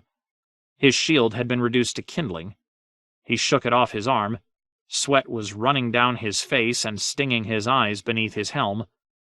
He is too strong and too quick, he realized, and with that greatsword he has weight and reach on me. It would have been a different fight if Jon had been armed with Longclaw, but... His chance came on Rattleshirt's next backswing. Jon threw himself forward, bulling into the other man, and they went down together, legs entangled. Steel slammed on steel. Both men lost their swords as they rolled on the hard ground. The wildling drove a knee between Jon's legs. Jon lashed out with a mailed fist. Somehow Rattleshirt ended up on top, with Jon's head in his hands. He smashed it against the ground, then wrenched his visor open. "If I had me a dagger, you'd be less'n I by now," he snarled, before Horse and Iron Emmet dragged him off the Lord Commander's chest. "Let go of me, you bloody crows!" he roared. Jon struggled to one knee. His head was ringing, and his mouth was full of blood. He spat it out and said, "Well fought." "You flatter yourself, Crow. I never broke a sweat." "Next time you will," said Jon. Dolorous Ed helped him to his feet and unbuckled his helm. It had acquired several deep dents that had not been there when he donned it. "Release him." Jon tossed the helm to Hop Robin, who dropped it. "My lord," said Iron Emmet, "he threatened your life. We all heard. He said that if he had a dagger—" "He does have a dagger, right there on his belt." "There is always someone quicker and stronger," Sir Roderick had once told Jon and Robb. "He's the man you want to face in the yard before you need to face his like upon a battlefield." "Lord Snow?" a soft voice said. He turned to find Clydas standing beneath the broken archway, a parchment in his hand. "From Stannis?" Jon had been hoping for some word from the king. The Night's Watch took no part, he knew, and it should not matter to him which king emerged triumphant. Somehow it did. "Is it Deepwood?" "No, my lord." Clydas thrust the parchment forward. It was tightly rolled and sealed, with a button of hard pink wax. Only the Dreadfort uses pink sealing wax. Jon ripped off his gauntlet, took the letter, cracked the seal. When he saw the signature, he forgot the battering Rattleshirt had given him. Ramsay Bolton, Lord of the Hornwood, it read, in a huge spiky hand. The brown ink came away in flakes when Jon brushed it with his thumb. Beneath Bolton's signature, Lord Dustin, Lady Serwyn, and 4 Ricewells had appended their own marks and seals. A cruder hand had drawn the giant of House Umber. "Might we know what it says, my lord?" asked Iron Emmet. Jon saw no reason not to tell him. Moat Cailin is taken. The flayed corpses of the Iron Men have been nailed to posts along the King's Road. Roose Bolton summons all leal lords to Barrowton to affirm their loyalty to the Iron Throne and celebrate his son's wedding to... His heart seemed to stop for a moment. No, that is not possible. She died in King's Landing with father. Lord Snow? Clydas peered at him closely with his dim pink eyes. Are you unwell? You seem... He's to marry Arya Stark, my little sister. Jon could almost see her in that moment, long-faced and gawky, all knobby knees and sharp elbows, with her dirty face and tangled hair. They would wash the one and comb the other, he did not doubt, but he could not imagine Arya in a wedding gown, nor Ramsay Bolton's bed. No matter how afraid she is, she will not show it. If he tries to lay a hand on her, she'll fight him. Your sister, Iron Emmett said. How old is... By now she'd be 11, Jon thought, still a child. I have no sister. Only brothers. Only you. Lady Catelyn would have rejoiced to hear those words, he knew. That did not make them easier to say. His fingers closed around the parchment. Would that they could crush Ramsay Bolton's throat as easily. Clydas cleared his throat. Will there be an answer? Jon shook his head and walked away. By nightfall, the bruises that Rattleshirt had given him had turned purple. They'll go yellow before they fade away, he told Mormont's Raven. I'll look as sallow as the Lord of Bones. Bones, the bird agreed. Bones, bones. He could hear the faint murmur of voices coming from outside, although the sound was too weak to make out words. They sound 1,000 leagues away. It was Lady Melisandre and her followers at their night fire. Every night at dusk, the Red Woman led her followers in their twilight prayer, asking her Red God to see them through the dark. For the night is dark and full of terrors. With Stannis and most of the Queen's men gone, her flock was much diminished. 50 of the free folk up from Molestown, the handful of guards the king had left her, perhaps a dozen black brothers who had taken her Red God for their own. Jon felt as stiff as a man of 60 years. Dark dreams, he thought, and guilt. His thoughts kept turning to Arya. There is no way I can help her. I put all kin aside when I said my words. If one of my men told me his sister was in peril, I would tell him that was no concern of his. Once a man had said the words, his blood was black. Black as a bastard's heart. He'd had Mikken make a sword for Arya once, a Bravo's blade, made small to fit her hand. Needle. He wondered if she still had it. Stick them with the pointy end, he'd told her, but if she tried to stick the bastard, it could mean her life. Snow, muttered Lord Mormont's Raven. Snow, snow. Suddenly he could not suffer it a moment longer. He found Ghost outside his door, gnawing on the bone of an ox to get at the marrow. When did you get back? The direwolf got to his feet, abandoning the bone to come padding after Jon. Mully and Keggs stood inside the doors, leaning on their spears. A cruel cold out there, my lord, warned Mully through his tangled orange beard. Will you be out long? No, I just need a breath of air. Jon stepped out into the night. The sky was full of stars, and the wind was gusting along the wall. Even the moon looked cold. There were goosebumps all across its face. Then the first gust caught him, slicing through his layers of wool and leather to set his teeth to chattering. He stalked across the yard, into the teeth of that wind. His cloak flapped loudly from his shoulders. Ghost came after. Where am I going? What am I doing? Castle Black was still and silent, its halls and towers dark. My seat, Jon Snow reflected. My hall, my home, my command. A ruin. In the shadow of the wall, the direwolf brushed up against his fingers.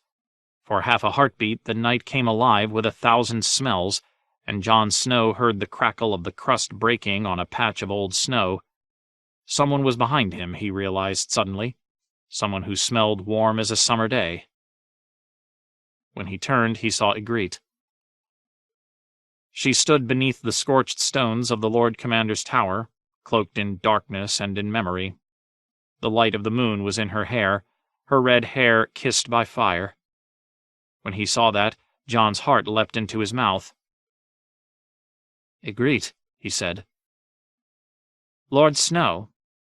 The voice was Melisandre's. Surprise made him recoil from her. "Lady Melisandre." He took a step backwards. "I mistook you for someone else."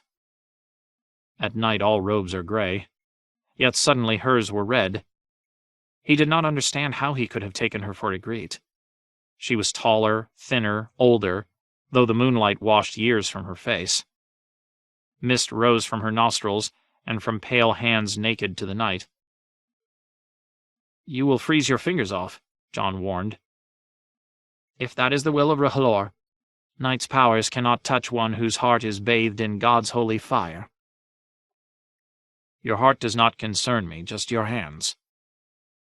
"The heart is all that matters. Do not despair, Lord Snow. Despair is a weapon of the enemy, whose name may not be spoken. Your sister is not lost to you." "I have no sister." The words were knives. "What do you know of my heart, priestess? What do you know of my sister?" Melisandre seemed amused. "What is her name, this little sister that you do not have?" "Arya." His voice was hoarse.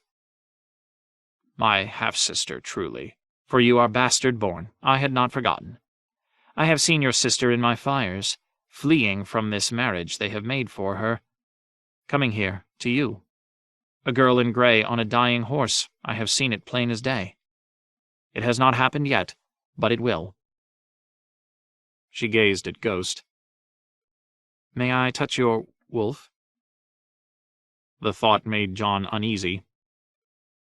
"Best not. He will not harm me. You call him Ghost, yes?" "Yes, but Ghost."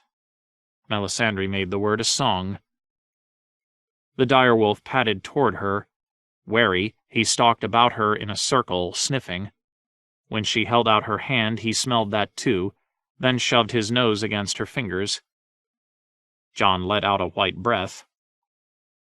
"He is not always so warm?" "Warmth calls to warmth, Jon Snow."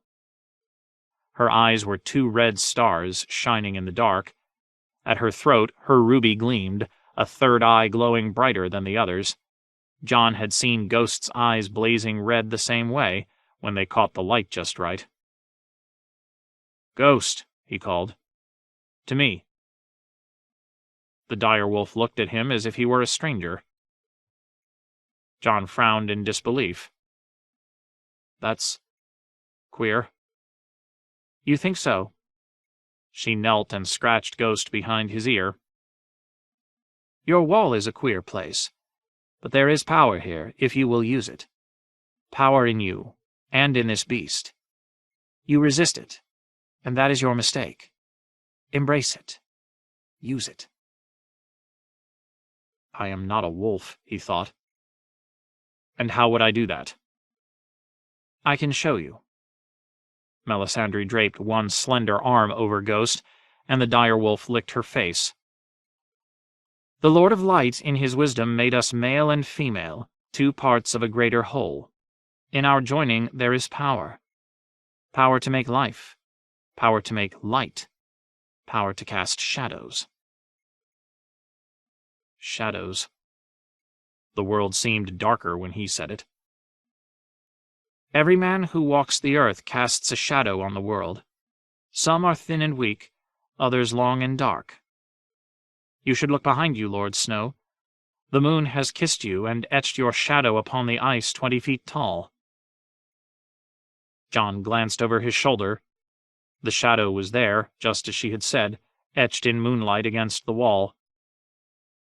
A girl in grey on a dying horse, he thought. Coming here, to you. Are you? He turned back to the Red Priestess. Jon could feel her warmth. She has power.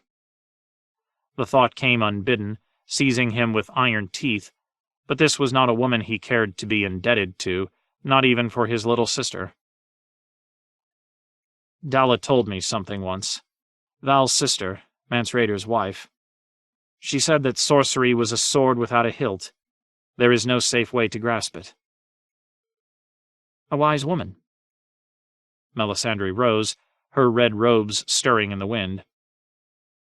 A sword without a hilt is still a sword, though, and a sword is a fine thing to have when foes are all about. Hear me now, Jon Snow. 9 crows flew into the White Wood to find your foes for you. 3 of them are dead. They have not died yet, but their death is out there waiting for them, and they ride to meet it. You sent them forth to be your eyes in the darkness, but they will be eyeless when they return to you. I have seen their pale dead faces in my flames, empty sockets, weeping blood. She pushed her red hair back, and her red eyes shone. You do not believe me. You will. The cost of that belief will be 3 lives. A small price to pay for wisdom, some might say, but not one you had to pay. Remember that when you hold the blind and ravaged faces of your dead. And come that day, take my hand. The mist rose from her pale flesh, and for a moment it seemed as if pale sorceress flames were playing about her fingers. Take my hand, she said again, and let me save your sister. Davos. Even in the gloom of the Wolf's Den, Davos Seaworth could sense that something was awry this morning. He woke to the sound of voices and crept to the door of his cell, but the wood was too thick, and he could not make out the words. Dawn had come, but not the porridge Garth brought him every morn to break his fast. That made him anxious. All the days were much the same inside the Wolf's Den, and any change was usually for the worse. This may be the day I die. Garth may be sitting with a whetstone even now, to put an edge on Lady Lou. The Onion Knight had not forgotten Wyman Manderly's last words to him.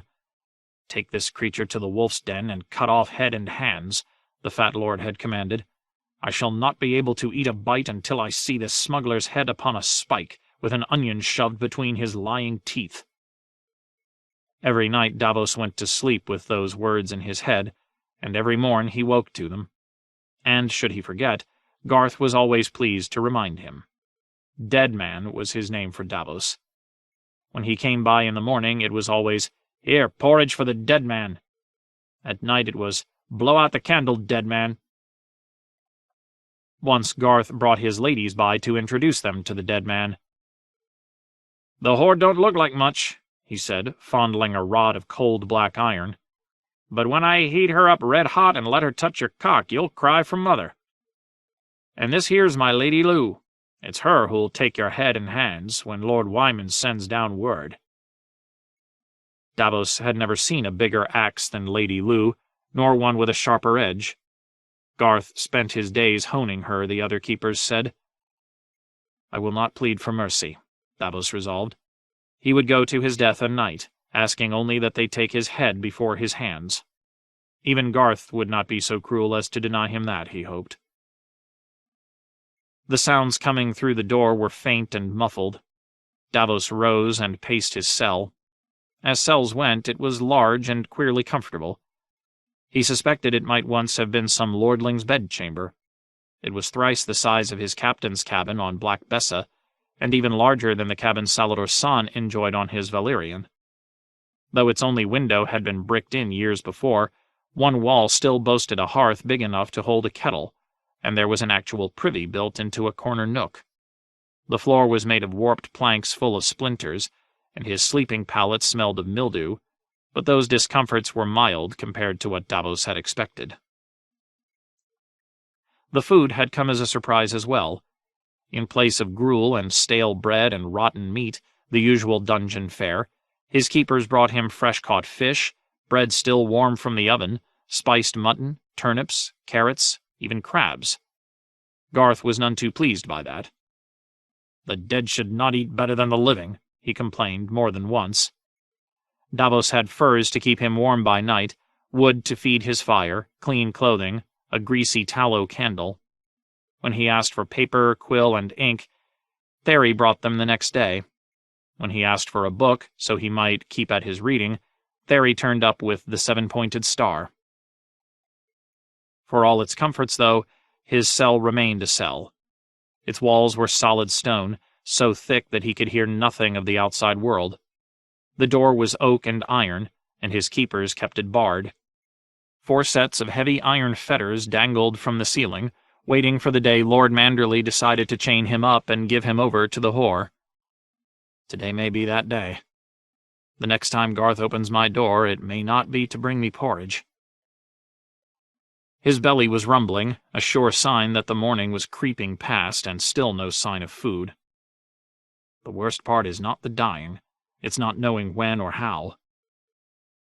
He had seen the inside of a few jails and dungeons in his smuggling days, but those he'd shared with other prisoners, so there was always someone to talk with, to share your fears and hopes.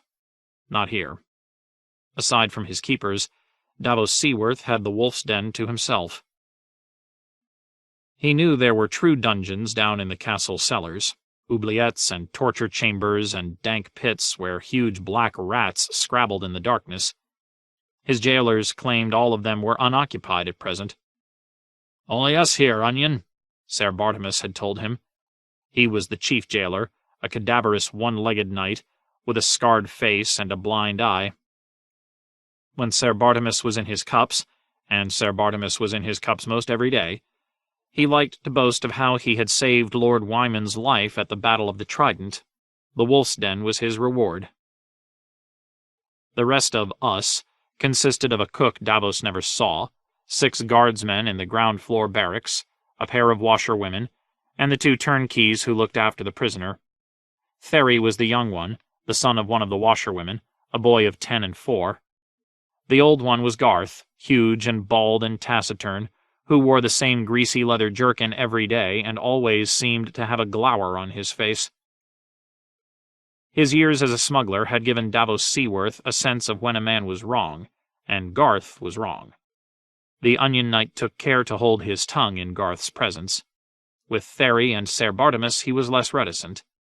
He thanked them for his food, encouraged them to talk about their hopes and histories, answered their questions politely, and never pressed too hard with queries of his own. When he made requests, they were small ones: a basin of water and a bit of soap, a book to read, more candles.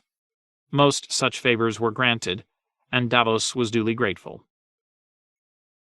Neither man would speak about Lord Manderley or King Stannis or the Freys, but they would talk of other things. Thery wanted to go off to war when he was old enough, to fight in battles and become a knight. He liked to complain about his mother, too. She was bedding 2 of the guardsmen, he confided. The men were on different watches, and neither knew about the other, but one day one man or t'other would puzzle it out, and then there would be blood. Some nights the boy would even bring a skin of wine to the cell and ask Davos about the smuggler's life as they drank. Ser Bartimus had no interest in the world outside, or indeed anything that had happened since he lost his leg to a riderless horse and a maester's saw. He had come to love the Wolf's Den, however, and liked nothing more than to talk about its long and bloody history. The den was much older than White Harbor, the knight told Davos. It had been raised by King John Stark to defend the mouth of the White Knife against raiders from the sea. Many a younger son of the king in the north had made his seat there, many a brother, many an uncle, many a cousin. Some passed the castle to their own sons and grandsons, and offshoot branches of House Stark had arisen.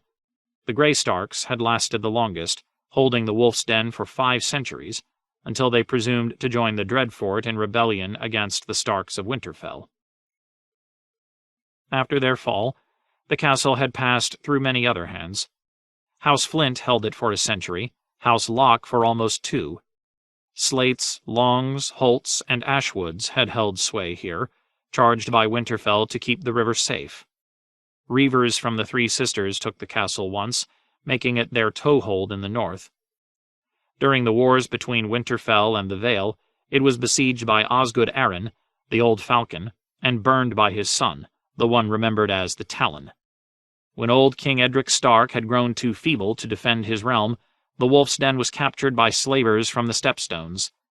They would brand their captives with hot irons and break them to the whip before shipping them off across the sea, and these same black stone walls bore witness. "Then a long, cruel winter fell," said Ser Bartimus.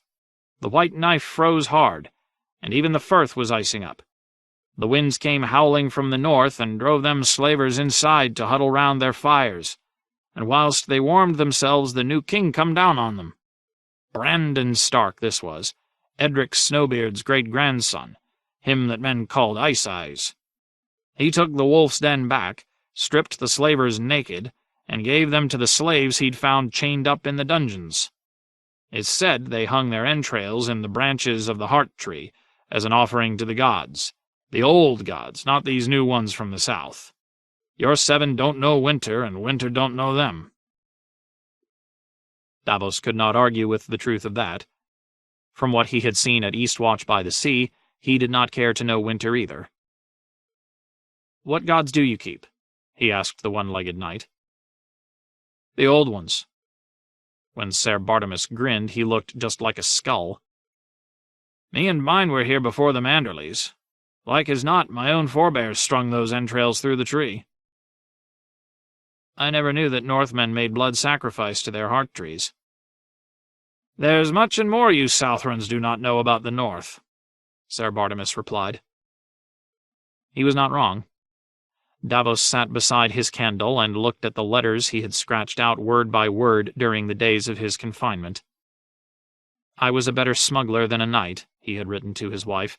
"A better knight than a king's hand, a better king's hand than a husband. I am so sorry.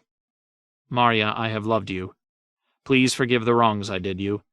Should Stannis lose his war, our lands will be lost as well. Take the boys across the narrow sea to Bravos and teach them to think kindly of me if you would. Should Stannis gain the Iron Throne, House Seaworth will survive, and Devon will remain at court. He will help you place the other boys with noble lords, where they can serve as pages and squires and win their knighthoods." It was the best counsel he had for her, though he wished it sounded wiser.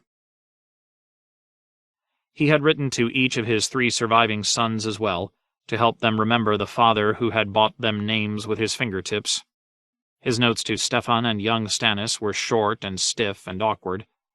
If truth be told, he did not know them half as well as he had his older boys, the ones who'd burned or drowned upon the Blackwater. To Devon he wrote more, telling him how proud he was to see his own son as a king's squire, and reminding him that as the eldest it was his duty to protect his lady mother and his younger brothers. "Tell his grace I did my best," he ended. "I am sorry that I failed him. I lost my luck when I lost my finger bones, the day the river burned below King's Landing." Davos shuffled through the letters slowly, reading each one over several times, wondering whether he should change a word here or add one there. A man should have more to say when staring at the end of his life, he thought, but the words came hard. "I did not do so ill," he tried to tell himself. "I rose up from flea bottom to be a king's hand, and I learned to read and write." He was still hunched over the letters when he heard the sound of iron keys rattling on a ring. Half a heartbeat later, the door to his cell came swinging open. The man who stepped through the door was not one of his jailers. He was tall and haggard, with a deeply lined face and a shock of gray-brown hair. A longsword hung from his hip, and his deep-dyed scarlet cloak was fastened at the shoulder with a heavy silver brooch in the shape of a mailed fist. "Lord Seaworth," he said, "we do not have much time. Please come with me." Davos eyed the stranger warily. The please confused him. Men about to lose their heads and hands were not oft accorded such courtesies. "Who are you?" "Robert Glover, if it please, my lord." "Glover? Your seat was Deepwood Motte." "My brother Galbart's seat. It was and is thanks to your King Stannis. He has taken Deepwood back from the iron bitch who stole it and offers to restore it to its rightful owners. Much and more has happened whilst you have been confined within these walls, Lord Davos. Moat Cailin has fallen, and Roose Bolton has returned to the north with Ned Stark's younger daughter. A host of Freys came with him. Bolton has sent forth ravens, summoning all the lords of the north to Barrowton. He demands homage and hostages, and witnesses to the wedding of Arya Stark and his bastard Ramsay Snow, by which match the Boltons mean to lay claim to Winterfell. Now, will you come with me or no? What choice do I have, my lord? Come with you or remain with Garth and Lady Lou? Who is Lady Lou? One of the washerwomen? Glover was growing impatient. All will be explained if you will come. Davos rose to his feet. If I should die, I beseech my lord to see that my letters are delivered. You have my word on that, though if you die it will not be at Glover's hands, nor Lord Wyman's. Quickly now, with me. Glover led him along a darkened hall and down a flight of worn steps. They crossed the castle's godswood, where the heart tree had grown so huge and tangled that it had choked out all the oaks and elms and birch and sent its thick pale limbs crashing through the walls and windows that looked down on it. Its roots were as thick around as a man's waist, its trunk so wide that the face carved into it looked fat and angry. Beyond the weirwood, Glover opened a rusted iron gate and paused to light a torch. When it was blazing red and hot, he took Davos down more steps into a barrel-vaulted cellar where the weeping walls were crusted white with salt, and seawater sloshed beneath their feet with every step. They passed through several cellars, and rows of small, damp, foul-smelling cells very different from the room where Davos had been confined. Then there was a blank stone wall that turned when Glover pushed on it. Beyond was a long, narrow tunnel and still more steps. These led up. "Where are we?" asked Davos as they climbed. His words echoed faintly through the darkness. "The steps beneath the steps. The passage runs beneath the castle stair up to the new castle, a secret way. It would not do for you to be seen, my lord. You are supposed to be dead." Porridge for the dead man.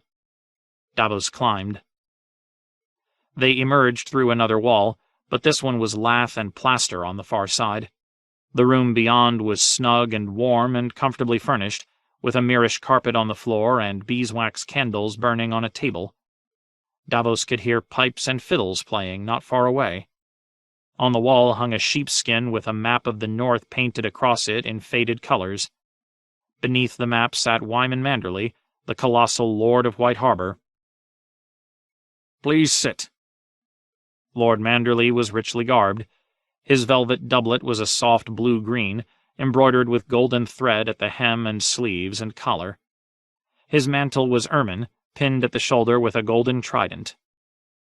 "Are you hungry?" "No, my lord, your jailers have fed me well." "There is wine if you have a thirst." "I will treat with you, my lord. My king commanded that of me. I do not have to drink with you." Lord Wyman sighed. "I have treated you most shamefully, I know. I had my reasons, but... Please, sit and drink, I beg you. Drink to my boy's safe return. Wylus, my eldest son and heir. He is home. That is the welcoming feast you hear.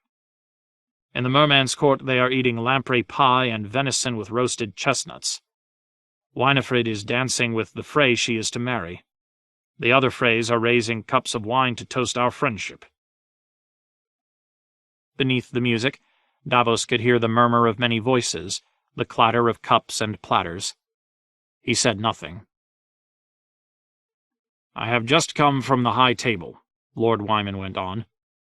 "I have eaten too much, as ever, and all White Harbor knows my bowels are bad. My friends of Frey will not question a lengthy visit to the privy, we hope." He turned his cup over. "There. You will drink, and I will not. Sit. Time is short, and there is much we need to say. Robert, wine for the hand, if you will be so good. Lord Davos, you will not know, but you are dead." Robert Glover filled a wine cup and offered it to Davos. He took it, sniffed it, drank.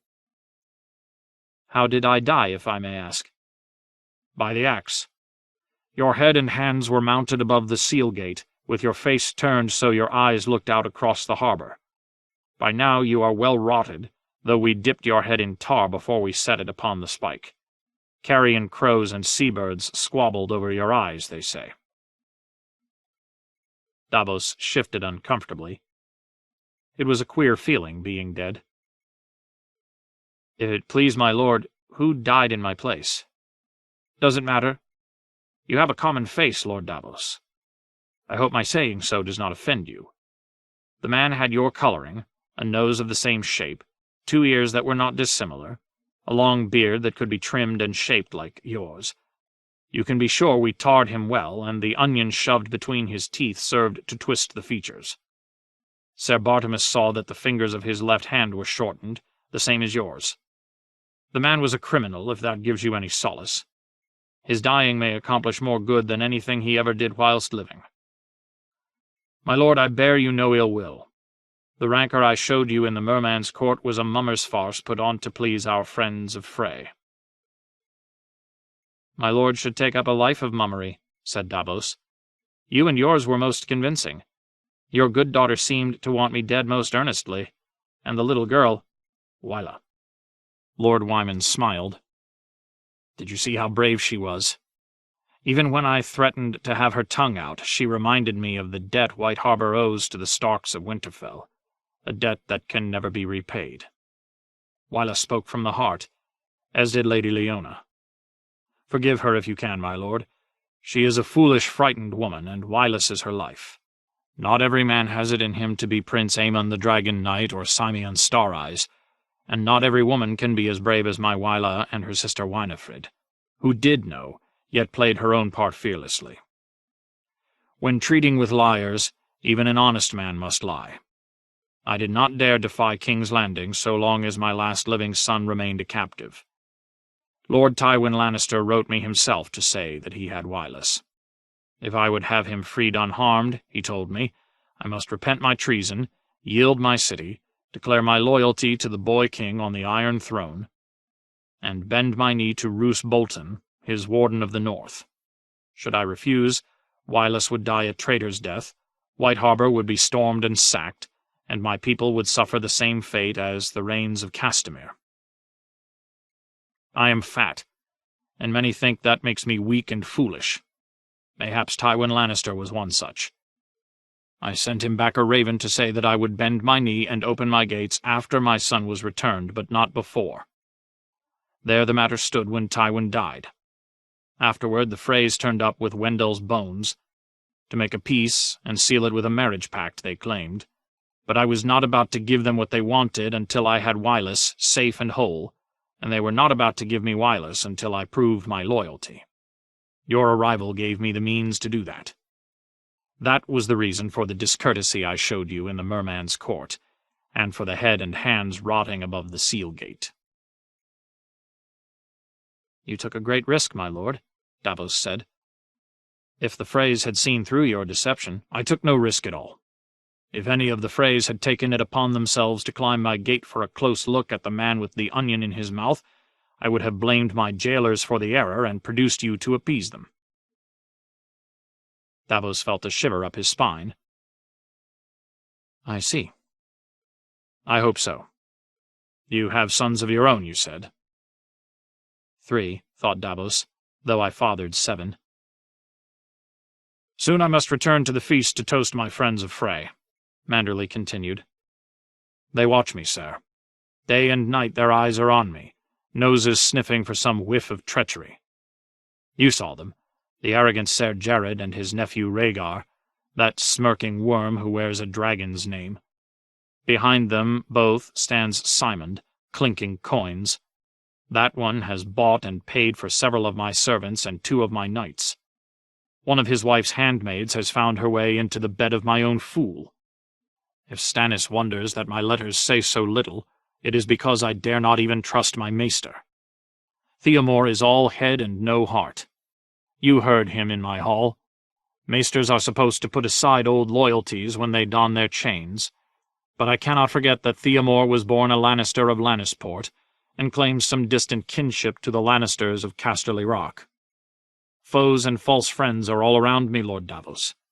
They infest my city like roaches, and at night I feel them crawling over me." The fat man's fingers coiled into a fist, and all his chins trembled. "My son Wendell came to the twins a guest. He ate Lord Walder's bread and salt, and hung his sword upon the wall to feast with friends. And they murdered him. Murdered, I say, and may the phrase choke upon their fables. I drink with Jared, jape with Simond, promise Rhaegar the hand of my own beloved granddaughter. But never think that means I have forgotten. The North remembers, Lord Davos. The North remembers, and the mummer's farce is almost done. My son is home." Something about the way Lord Wyman said that chilled Davos to the bone. "If it is justice that you want, my lord, look to King Stannis. No man is more just." Robert Glover broke in to add, "Your loyalty does you honor, my lord, but Stannis Baratheon remains your king, not our own." "Your own king is dead," Davos reminded them. "Murdered at the Red Wedding beside Lord Wyman's son." "The young wolf is dead," Manderley allowed.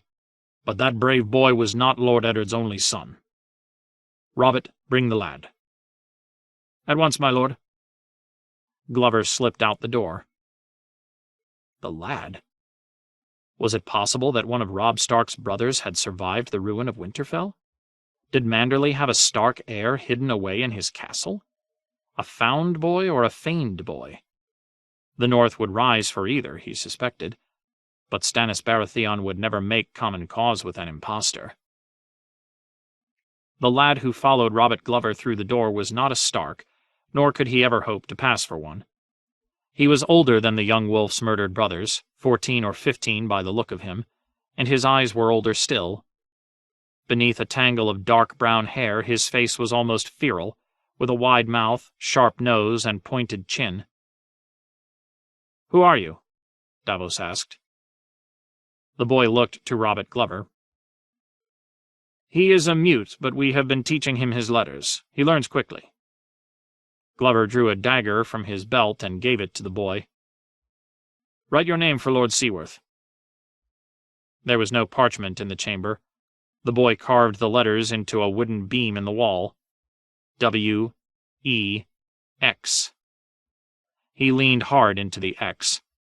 When he was done, he flipped the dagger in the air, caught it, and stood admiring his handiwork. "Wex is Ironborn. He was Theon Greyjoy's squire. Wex was at Winterfell." Glover sat. "How much does Lord Stannis know of what transpired at Winterfell?"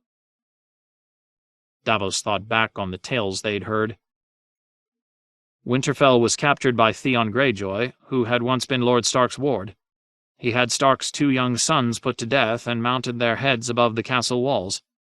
When the Northmen came to oust him, he put the entire castle to sword, down to the last child, before he himself was slain by Lord Bolton's bastard. "Not slain," said Glover. "Captured and carried back to the Dreadfort.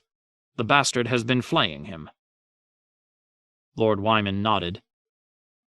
"The tale you tell is one we all have heard, as full of lies as a pudding's full of raisins.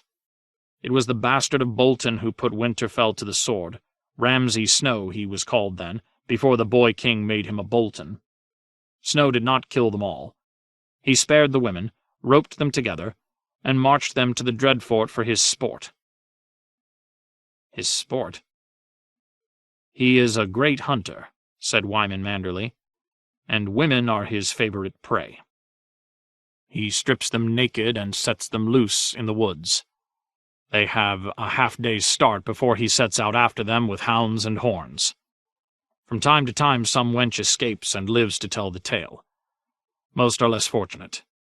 When Ramsay catches them, he rapes them, flays them, feeds their corpses to his dogs, and brings their skins back to the Dreadfort as trophies. If they have given him good sport, he slits their throats before he skins them. Elsewise, t'other way around."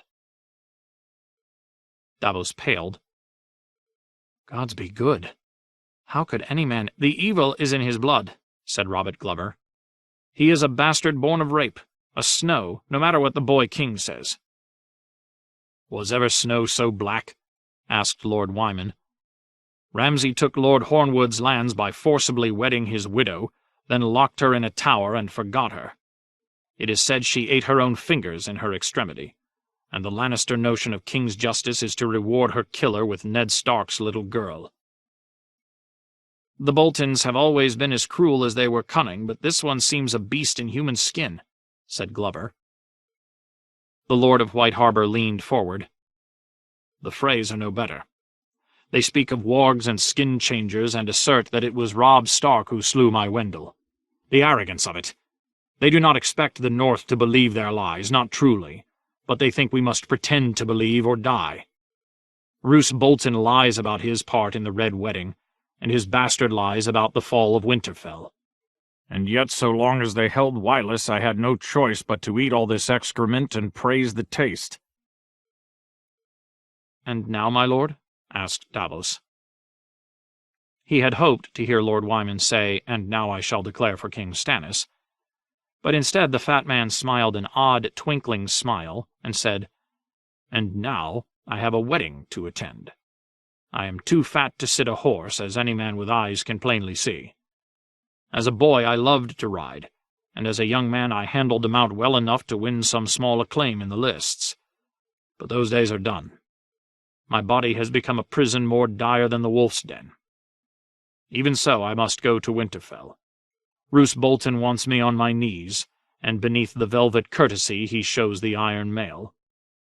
I shall go by barge and litter, attended by 100 knights and my good friends from the Twins. The Freys came here by sea. They have no horses with them, so I shall present each of them with a palfrey as a guest gift. Do hosts still give guest gifts in the South?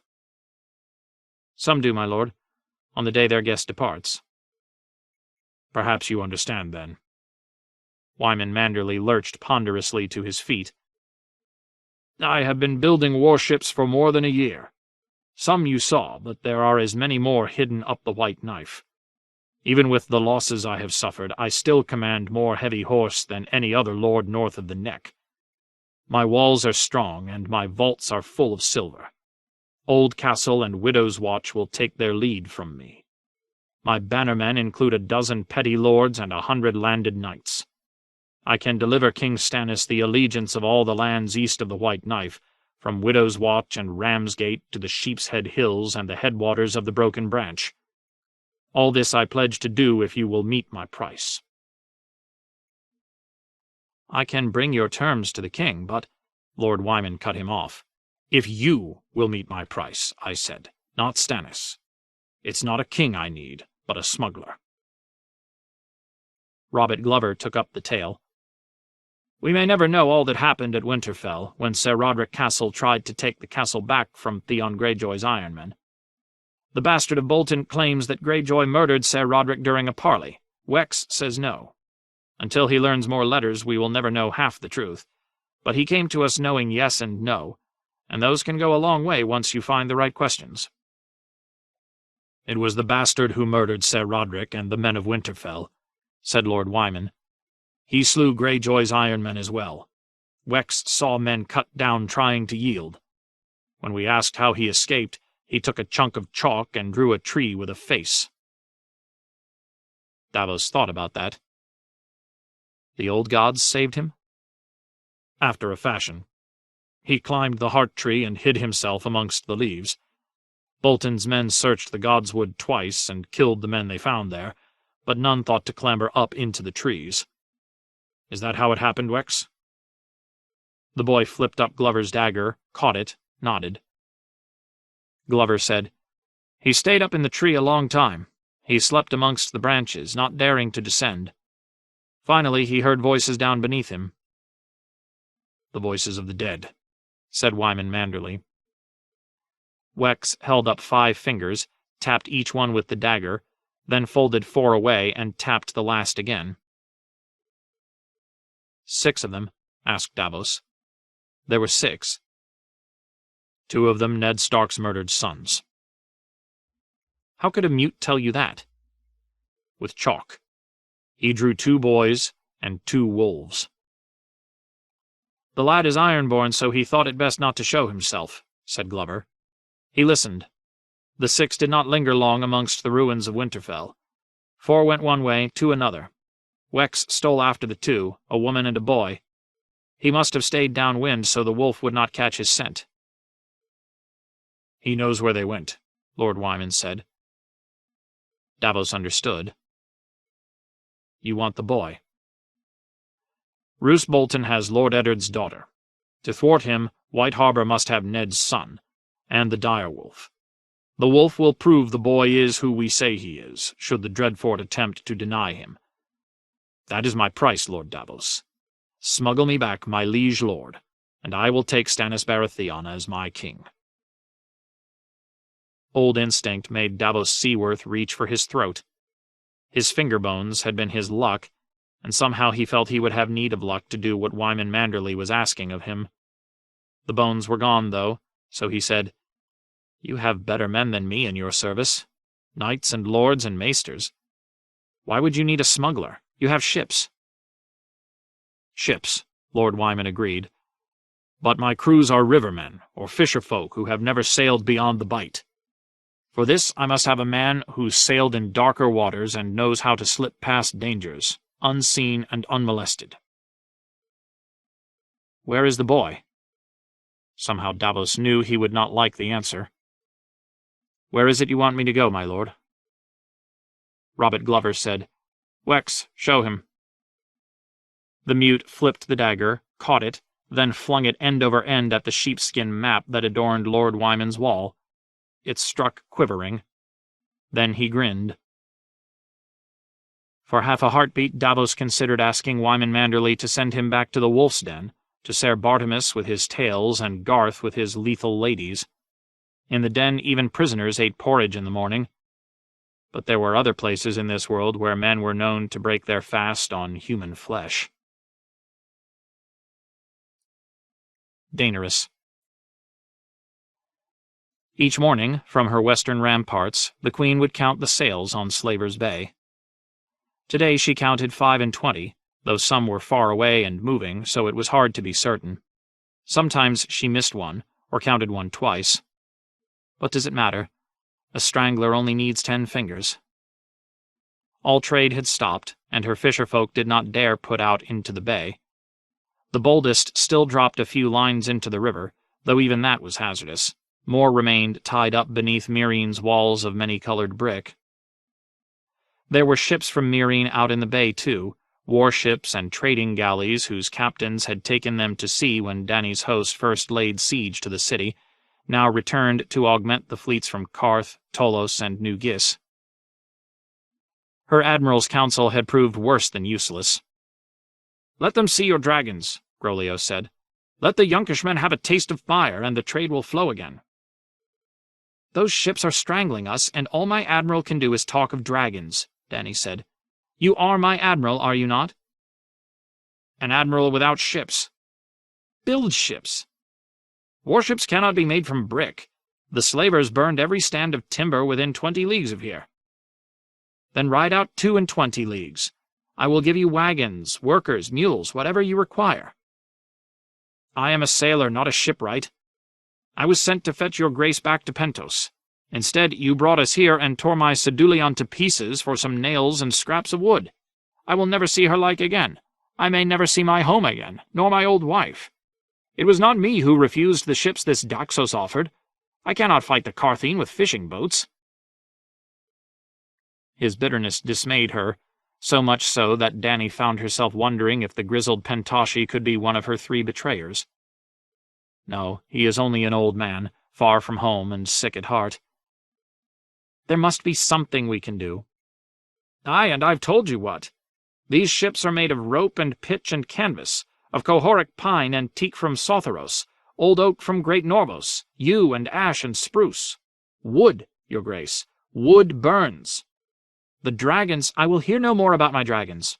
Leave me. Go pray to your Pentoshi gods for a storm to sink our foes." "No sailor prays for storms, your grace." "I am tired of hearing what you will not do. Go." Ser Barristan remained. "Our stores are ample for the moment," he reminded her, "and your grace has planted beans and grapes and wheat. Your Dothraki have harried the slavers from the hills and struck the shackles from their slaves. They are planting too, and will be bringing their crops to Meereen to market. And you will have the friendship of Lazar. Daario won that for me, for all that it is worth. The lamb men. Would that lambs had teeth. That would make the wolves more cautious, no doubt. That made her laugh. How fare your orphans, sir? The old knight smiled. Well, your grace, it is good of you to ask. The boys were his pride. 4 or 5 have the makings of knights, perhaps as many as a dozen. One would be enough if he were as true as you. The day might come soon when she would have need of every knight. Will they joust for me? I should like that. Viserys had told her stories of the tourneys he had witnessed in the 7 kingdoms, but Dany had never seen a joust herself. They are not ready, your grace. When they are, they will be pleased to demonstrate their prowess. I hope that day comes quickly.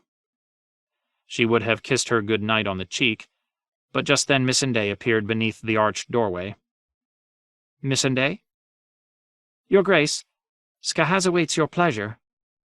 Send him up. The shave-pate was accompanied by 2 of his brazen beasts. One wore a hawk mask, the other the likeness of a jackal. Only their eyes could be seen behind the brass. Your Radiance, Hisdar was seen to enter the Pyramid of Jacques last evening. He did not depart until well after dark. How many pyramids has he visited? Asked Dany. 11. And how long since the last murder? 26 days. The shave-pate's eyes brimmed with fury. It had been his notion to have the brazen beasts follow her betrothed and take note of all his actions. So far, Hisdar has made good on his promises. How? The sons of the Harpy have put down their knives, but why? Because the noble Hisdar asked sweetly? He is one of them, I tell you. That's why they obey him. He may well be the Harpy. If there is a Harpy. Skahaz was convinced that somewhere in Meereen the sons of the Harpy had a high-born overlord, a secret general commanding an army of shadows. Dany did not share his belief. The brazen beasts had taken dozens of the Harpy's sons, and those who had survived their capture had yielded names when questioned sharply. Too many names, it seemed to her. It would have been pleasant to think that all the deaths were the work of a single enemy who might be caught and killed, but Dany suspected that the truth was otherwise. My enemies are legion. Hisdar zo Loraq is a persuasive man with many friends, and he is wealthy. Perhaps he has bought this peace for us with gold, or convinced the other highborn that our marriage is in their best interests. If he is not the Harpy, he knows him. I can find the truth of that easy enough. Give me your leave to put Hisdar to the question, and I will bring you a confession. No, she said. I do not trust these confessions. You've brought me too many of them, all of them worthless. Your Radiance. No, I said. The shave-pate's scowl turned his ugly face even uglier. A mistake. The great master Hisdar plays your worship for a fool. Do you want a serpent in your bed? I want Daario in my bed, but I sent him away for the sake of you and yours. You may continue to watch Hisdar zo Loraq, but no harm is to come to him. Is that understood? I am not deaf, Magnificence. I will obey. Skahaz drew a parchment scroll from his sleeve. Your worship should have a look at this. A list of all the Meereenese ships in the blockade, with their captains. Great masters all. Dany studied the scroll. All the ruling families of Meereen were named. Haskar, Merek, Quasar, Jaq, Razdar, Gazin, Paul, even Reznak and Loraq. What am I to do with a list of names? Every man on that list has kin within the city. Sons and brothers, wives and daughters, mothers and fathers. Let my brazen beasts seize them. Their lives will win you back those ships. If I send the brazen beasts into the pyramids, it will mean open war inside the city. I have to trust in Hisdar. I have to hope for peace. Dany held the parchment above a candle and watched the names go up in flame, while Skahaz glowered at her. Afterward, Ser Barristan told her that her brother Rhaegar would have been proud of her. Dany remembered the words Ser Jorah had spoken at Astapor. Rhaegar fought valiantly, Rhaegar fought nobly, Rhaegar fought honorably, and Rhaegar died. When she descended to the purple marble hall, she found it almost empty. "Are there no petitioners today?" Dany asked Reznak Mo Reznak. "No one who craves justice or silver for a sheep?" "No, your worship, the city is afraid." "There is nothing to fear." But there was much and more to fear, as she learned that evening. As her young hostages Miklas and Kesmia were laying out a simple supper of autumn greens and ginger soup for her, Irri came to tell her that Galaza Galer had returned, with 3 blue graces from the temple. "Grey Worm is come as well, Khaleesi. They beg words with you most urgently." "Bring them to my hall. And summon Reznak and Skahaz. Did the Green Grace say what this was about?" "Astapor," said Irri. Grey Worm began the tale. "He came out of the morning mists, a rider on a pale horse, dying. His mare was staggering as she approached the city gates, her sides pink with blood and lather, her eyes rolling with terror. Her rider called out, 'She is burning, she is burning,' and fell from the saddle. This one was sent for, and gave orders that the rider be brought to the Blue Graces. When your servants carried him inside the gates, he cried out again, 'She is burning!' Under his tokar he was a skeleton, all bones and fevered flesh." One of the Blue Graces took up the tale from there. "The Unsullied brought this man to the temple, where we stripped him and bathed him in cool water. His clothes were soiled, and my sisters found half an arrow in his thigh. Though he had broken off the shaft, the head remained inside him, and the wound had mortified, filling him with poisons. He died within the hour, still crying out that she was burning." "She is burning," Daenerys repeated. "Who is she?" "Astapor, your radiance," said another of the Blue Graces. "He said it once. He said, 'Astapor is burning.'" "It might have been his fever talking." "Your radiance speaks wisely," said Galaza Galer. "But Azara saw something else." The Blue Grace called Azara folded her hands. "My queen," she murmured. "His fever was not brought on by the arrow. He had soiled himself, not once but many times. The stains reached to his knees, and there was dried blood amongst his excrement." "His horse was bleeding," Grey Worm said. "This thing is true, your grace," the eunuch confirmed. "The pale mare was bloody from his spur." "That may be so, your radiance," said Azara, "but this blood was mingled with his stool. It stained his small clothes." "He was bleeding from the bowels," said Galaza Galer. "We cannot be certain," said Azara, "but it may be that Meereen has more to fear than the spears of the Yunkai." "We must pray," said the Green Grace. "The gods sent this man to us. He comes as a harbinger. He comes as a sign." "A sign of what?" asked Dany. "A sign of wrath and ruin." She did not want to believe that. "He was one man, one sick man with an arrow in his leg. A horse brought him here, not a god." "A pale mare." Dany rose abruptly. "I thank you for your counsel and for all that you did for this poor man." The Green Grace kissed Dany's fingers before she took her leave. "We shall pray for Astapor." "And for me. Oh, pray for me, my lady." If Astapor had fallen, nothing remained to prevent Yunkai from turning north. She turned to Ser Barristan. "Send riders into the hills to find my blood riders. Recall Brown Ben and the Second Sons as well." "And the Stormcrows, your grace." "Daario." Yes. Just 3 nights ago she had dreamed of Daario lying dead beside the road, staring sightlessly into the sky as crows quarreled above his corpse. Other nights she tossed in her bed, imagining that he'd betrayed her, as he had once betrayed his fellow captains in the Stormcrows. He brought me their heads. What if he had taken his company back to Yunkai to sell her for a pot of gold? He would not do that. Would he? The Stormcrows, too. Send riders after them at once. The second sons were the first to return, 8 days after the queen sent forth her summons. When Ser Barristan told her that her captain desired words with her, she thought for a moment that it was Daario, and her heart leapt. But the captain that he spoke of was Brown Ben Plum. Brown Ben had a seamed and weathered face, skin the color of old teak, white hair, and wrinkles at the corners of his eyes. Dany was so pleased to see his leathery brown face that she hugged him. His eyes crinkled in amusement. "I heard talk your grace was going to take a husband," he said, "but no one told me it was me." They laughed together as Resnack sputtered, but the laughter ceased when Brown Ben said, "We caught 3 Astapori. Your worship had best hear what they say." "Bring them." Daenerys received them in the grandeur of her hall as tall candles burned amongst the marble pillars. When she saw that the Astapori were half-starved, she sent for food at once.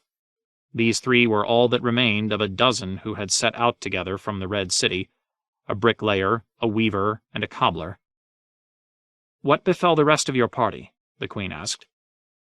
"Slain," said the cobbler. "Yunkai's sellswords roam the hills north of Astapor, hunting down those who flee the flames." "Has the city fallen, then? Its walls were thick." "This is so," said the bricklayer, a stoop-backed man with rheumy eyes. "But they were old and crumbling as well." The weaver raised her head. "Every day we told each other that the Dragon Queen was coming back." The woman had thin lips and dull, dead eyes, set in a pinched and narrow face. "Cleon had sent for you, it was said, and you were coming." "He sent for me," thought Dany.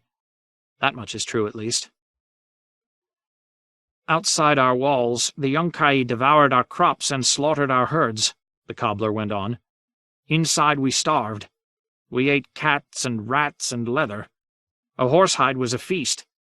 King Cutthroat and Queen Whore accused each other of feasting on the flesh of the slain.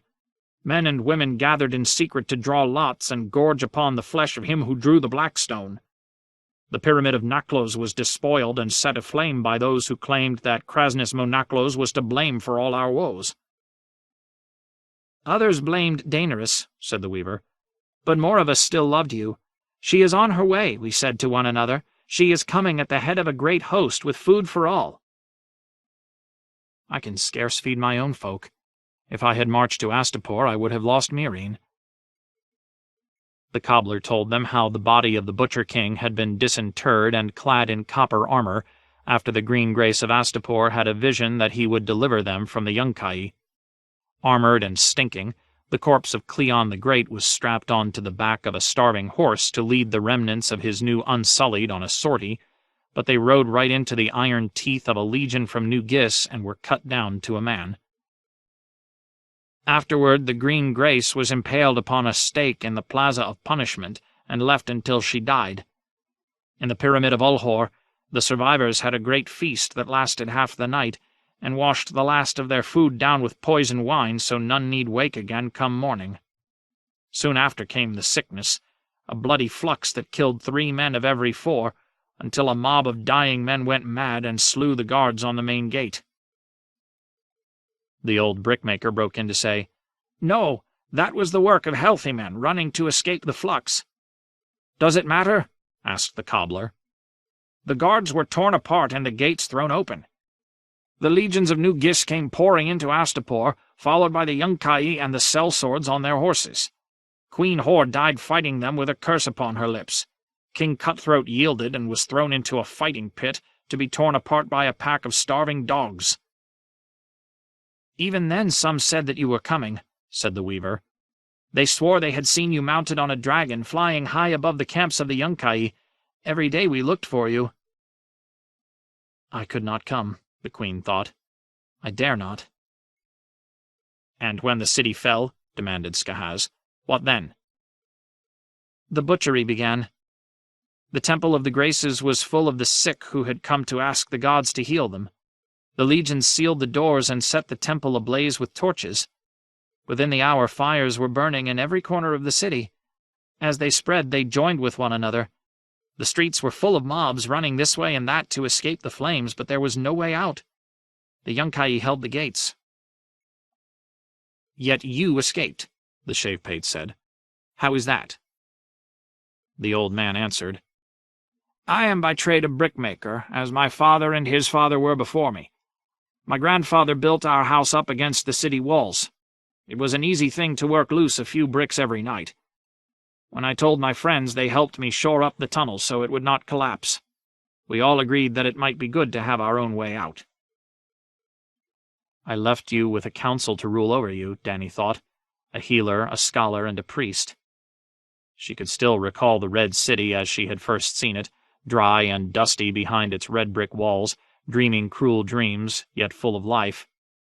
There were islands in the Worm where lovers kissed, but in the Plaza of Punishment they peeled the skin off men in strips and left them hanging naked for the flies. "It is good that you have come," she told the Astapori. "You will be safe in Meereen." The cobbler thanked her for that, and the old brickmaker kissed her foot, but the weaver looked at her with eyes as hard as slate. "She knows I lie," the queen thought. "She knows I cannot keep them safe. Astapor is burning, and Meereen is next."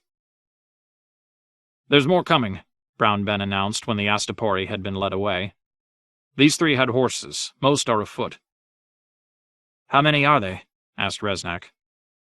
Brown Ben shrugged. "Hundreds, thousands. Some sick, some burned, some wounded. The cats and the Windblown are swarming through the hills with lance and lash, driving them north and cutting down the laggards." "Mouths on feet. And sick, you say?" Reznak wrung his hands. "Your worship must not allow them in the city." "I wouldn't," said Brown Ben Plum. "I'm no maester, mind you, but I know you got to keep the bad apples from the good." "These are not apples, Ben," said Dany. "These are men and women, sick and hungry and afraid. My children. I should have gone to Astapor." "Your grace could not have saved them," said Ser Barristan. "You warned King Cleon against this war with Yunkai. The man was a fool, and his hands were red with blood." "And are my hands any cleaner?" She remembered what Dario had said, that all kings must be butchers or meat. "Cleon was the enemy of our enemy. If I had joined him at the Horns of Hazet, we might have crushed the Yunkai between us." The Shavepate disagreed. "If you had taken the Unsullied south to Hazat, the Sons of the Harpy, I know. It is Arroway all over again." Brown Ben Plum was puzzled. "Who is Arroway?" "A girl I thought I'd saved from rape and torment. All I did was make it worse for her in the end. And all I did in Astapor was make 10,000 Arroways." "Your grace could not have known." "I am the queen. It was my place to know." "What is done," said Reznak Mo Reznak. "Your worship, I beg you, take the noble Hisdar for your king at once. He can speak with the wise masters. Make a peace for us." "On what terms?" "Beware the perfumed seneschal," Quaithe had said. The masked woman had foretold the coming of the pale mare. Was she right about the noble Reznak, too? "I may be a young girl innocent of war, but I am not a lamb to walk bleating into the Harpy's den. I still have my Unsullied. I have the Storm Crows and the Second Sons. I have 3 companies of freedmen." "Them and dragons," said Brown Ben Plum with a grin. "In the pit, in chains," wailed Reznak Mo Reznak. "What good are dragons that cannot be controlled? Even the Unsullied grow fearful when they must open the doors to feed them." "What, are the Queen's little pets?" Brown Ben's eyes crinkled in amusement.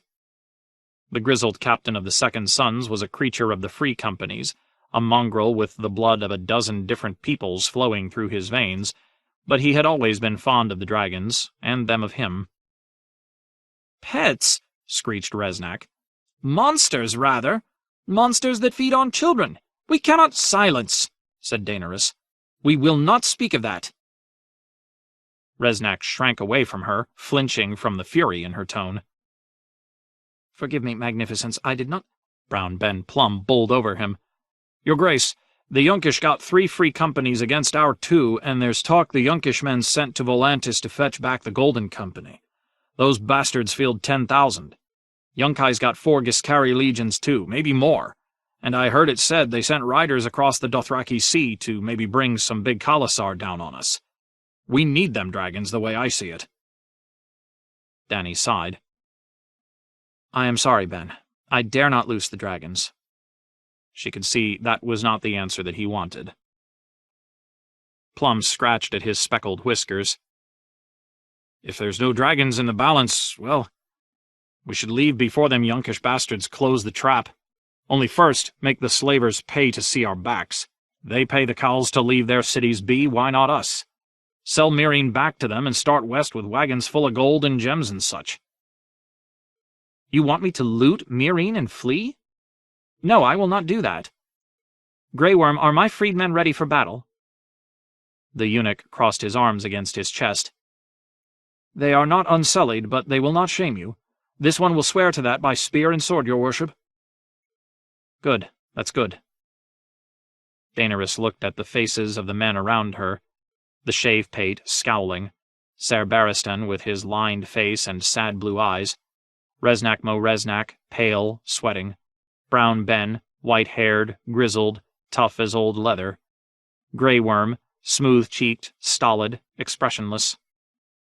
Daario should be here, and my blood riders, she thought. If there is to be a battle, the blood of my blood should be with me. She missed Ser Jorah Mormont, too. He lied to me, informed on me, but he loved me too, and he always gave good counsel. I defeated the Yunkai before. I will defeat them again. Where, though? How? You mean to take the field? The shave-pate's voice was thick with disbelief. That would be folly. Our walls are taller and thicker than the walls of Astapor, and our defenders are more valiant. The Yunkai will not take this city easily. Ser Barristan disagreed. I do not think we should allow them to invest us. Theirs is a patchwork host at best. These slavers are no soldiers. If we take them unawares, small chance of that, the shave-pate said. The Yunkai have many friends inside the city. They will know. How large an army can we muster? Dany asked. Not large enough, begging your royal pardon, said Brown Ben Plum. What does Naharis have to say? If we're going to make a fight of this, we need his stormcrows. Daario is still in the field. Oh gods, what have I done? Have I sent him to his death? Then I will need your second sons to scout our enemies. Where they are, how fast they are advancing, how many men they have, and how they are disposed. We'll need provisions. Fresh horses, too. Of course, Ser Barristan will see to it. Brown Ben scratched his chin. Might be we could get some of them to come over. If your grace could spare a few bags of gold and gems, just to give their captains a good taste, as it were, well, who knows? Buy them, why not? Dany said. That sort of thing went on all the time amongst the free companies of the disputed lands, she knew. Yes, very good. Resnack, see to it. Once the second sons ride out, close the gates and double the watch upon the walls. It shall be done, Magnificence, said Resnack Mo Resnack. What of these Astapori? My children. They are coming here for help, for succor and protection. We cannot turn our backs on them. Ser Barristan frowned. Your Grace, I have known the bloody flux to destroy whole armies when left to spread unchecked. The Seneschal is right. We cannot have the Astapori in Meereen. Dany looked at him helplessly. It was good that dragons did not cry. As you say, then. We will keep them outside the walls until this curse has run its course. Set up a camp for them beside the river, west of the city. We will send them what food we can. Perhaps we can separate the healthy from the sick. All of them were looking at her. Will you make me say it twice? Go and do as I've commanded you. Dany rose, brushed past Brown Ben, and climbed the steps to the sweet solitude of her terrace. 200 leagues divided Meereen from Astapor, Yet it seemed to her that the sky was darker to the southwest, smudged and hazy with the smoke of the red city's passing. Brick and blood built Astapor, and brick and blood its people. The old rhyme rang in her head. Ash and bone is Astapor, and ash and bone its people. She tried to recall Arroway's face, but the dead girl's features kept turning into smoke. When Daenerys finally turned away, Ser Barristan stood near her, wrapped in his white cloak against the chill of evening. "Can we make a fight of this?" she asked him. "Men can always fight, Your Grace. Ask rather if we can win. Dying is easy, but victory comes hard. Your freedmen are half-trained and unblooded. Your sellswords once served your foes, and once a man turns his cloak he will not scruple to turn it again. You have 2 dragons who cannot be controlled, and a third that may be lost to you. Beyond these walls, your only friends are the Lazarene, who have no taste for war." "My walls are strong, though. No stronger than when we sat outside them. And the sons of the Harpy are inside the walls with us. So are the great masters, both those you did not kill and the sons of those you did." "I know." The Queen sighed. "What do you counsel, sir?" "Battle," said Ser Barristan. "Meereen is overcrowded and full of hungry mouths, and you have too many enemies within. We cannot long withstand a siege, I fear. Let me meet the foe as he comes north, on ground of my own choosing." "Meet the foe," she echoed, "with the freedmen you've called half-trained and unblooded." "We were all unblooded once, Your Grace. The Unsullied will help stiffen them. If I had 500 knights, or 5, and if I give you the Unsullied I will have no one but the brazen beasts to hold Meereen." When Ser Barristan did not dispute her, Dany closed her eyes. "Gods," she prayed, "you took Khal Drogo, who was my sun and stars. You took our valiant son before he drew a breath. You have had your blood of me. Help me now, I pray you. Give me the wisdom to see the path ahead and the strength to do what I must to keep my children safe." The gods did not respond. When she opened her eyes again, Daenerys said, "I cannot fight 2 enemies, one within and one without. If I am to hold Meereen, I must have the city behind me. The whole city. I need... She could not say it. "Your Grace?" Ser Barristan prompted, gently. "A queen belongs not to herself, but to her people. I need Hisdar zo Loraq." Melisandre. It was never truly dark in Melisandre's chambers. 3 tallow candles burned upon her window-sill to keep the terrors of the night at bay. 4 more flickered beside her bed, 2 to either side. In the hearth, a fire was kept burning day and night. The first lesson those who would serve her had to learn was that the fire must never, ever be allowed to go out. The Red Priestess closed her eyes and said a prayer, then opened them once more to face the hearth fire. One more time. She had to be certain. Many a priest and priestess before her had been brought down by false visions, by seeing what they wished to see instead of what the Lord of Light had sent. Stannis was marching south into peril, the king who carried the fate of the world upon his shoulders, Azor Ahai reborn. Surely R'hllor would vouchsafe her a glimpse of what awaited him. "Show me Stannis, Lord," she prayed. "Show me your king, your instrument." Visions danced before her, gold and scarlet, flickering, forming and melting and dissolving into one another, shapes strange and terrifying and seductive. She saw the eyeless faces again, staring out at her from sockets weeping blood. Then the towers by the sea, crumbling as the dark tide came sweeping over them, rising from the depths. Shadows in the shape of skulls, skulls that turned to mist, bodies locked together in lust, writhing and rolling and clawing. Through curtains of fire, great winged shadows wheeled against a hard blue sky. The girl. I must find the girl again, the grey girl on the dying horse. Jon Snow would expect that of her, and soon. It would not be enough to say the girl was fleeing. He would want more. He would want the when and where, and she did not have that for him. She had seen the girl only once. A girl as grey as ash, and even as I watched, she crumbled and blew away. A face took shape within the hearth. Stannis? She thought, for just a moment. But no, these were not his features. A wooden face, corpse white. Was this the enemy? 1,000 red eyes floated in the rising flames. He sees me.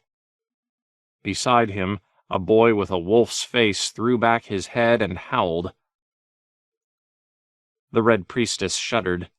Blood trickled down her thigh, black and smoking. The fire was inside her, an agony, an ecstasy, filling her, searing her, transforming her. Shimmers of heat traced patterns on her skin, insistent as a lover's hand. Strange voices called to her from days long past. "Melanie," she heard a woman cry. A man's voice called, "Lot 7." She was weeping, and her tears were flame, and still she drank it in. Snowflakes swirled from a dark sky, and ashes rose to meet them, the gray and the white whirling around each other as flaming arrows arced above a wooden wall and dead things shambled silent through the cold, beneath a great gray cliff where fires burned inside 100 caves. Then the wind rose and the white mist came sweeping in, impossibly cold, and one by one the fires went out. Afterward only the skulls remained. Death, thought Melisandre. The skulls are death. The flames crackled softly, and in their crackling she heard the whispered name Jon Snow. His long face floated before her, limned in tongues of red and orange, appearing and disappearing again, a shadow half seen behind a fluttering curtain. Now he was a man, now a wolf, now a man again. But the skulls were here as well. The skulls were all around him. Melisandre had seen his danger before, had tried to warn the boy of it. Enemies all around him, daggers in the dark. He would not listen. Unbelievers never listened until it was too late. "What do you see, my lady?" the boy asked softly. Skulls, 1,000 skulls, and the bastard boy again, Jon Snow. Whenever she was asked what she saw within her fires, Melisandre would answer, "Much and more," but seeing was never as simple as those words suggested.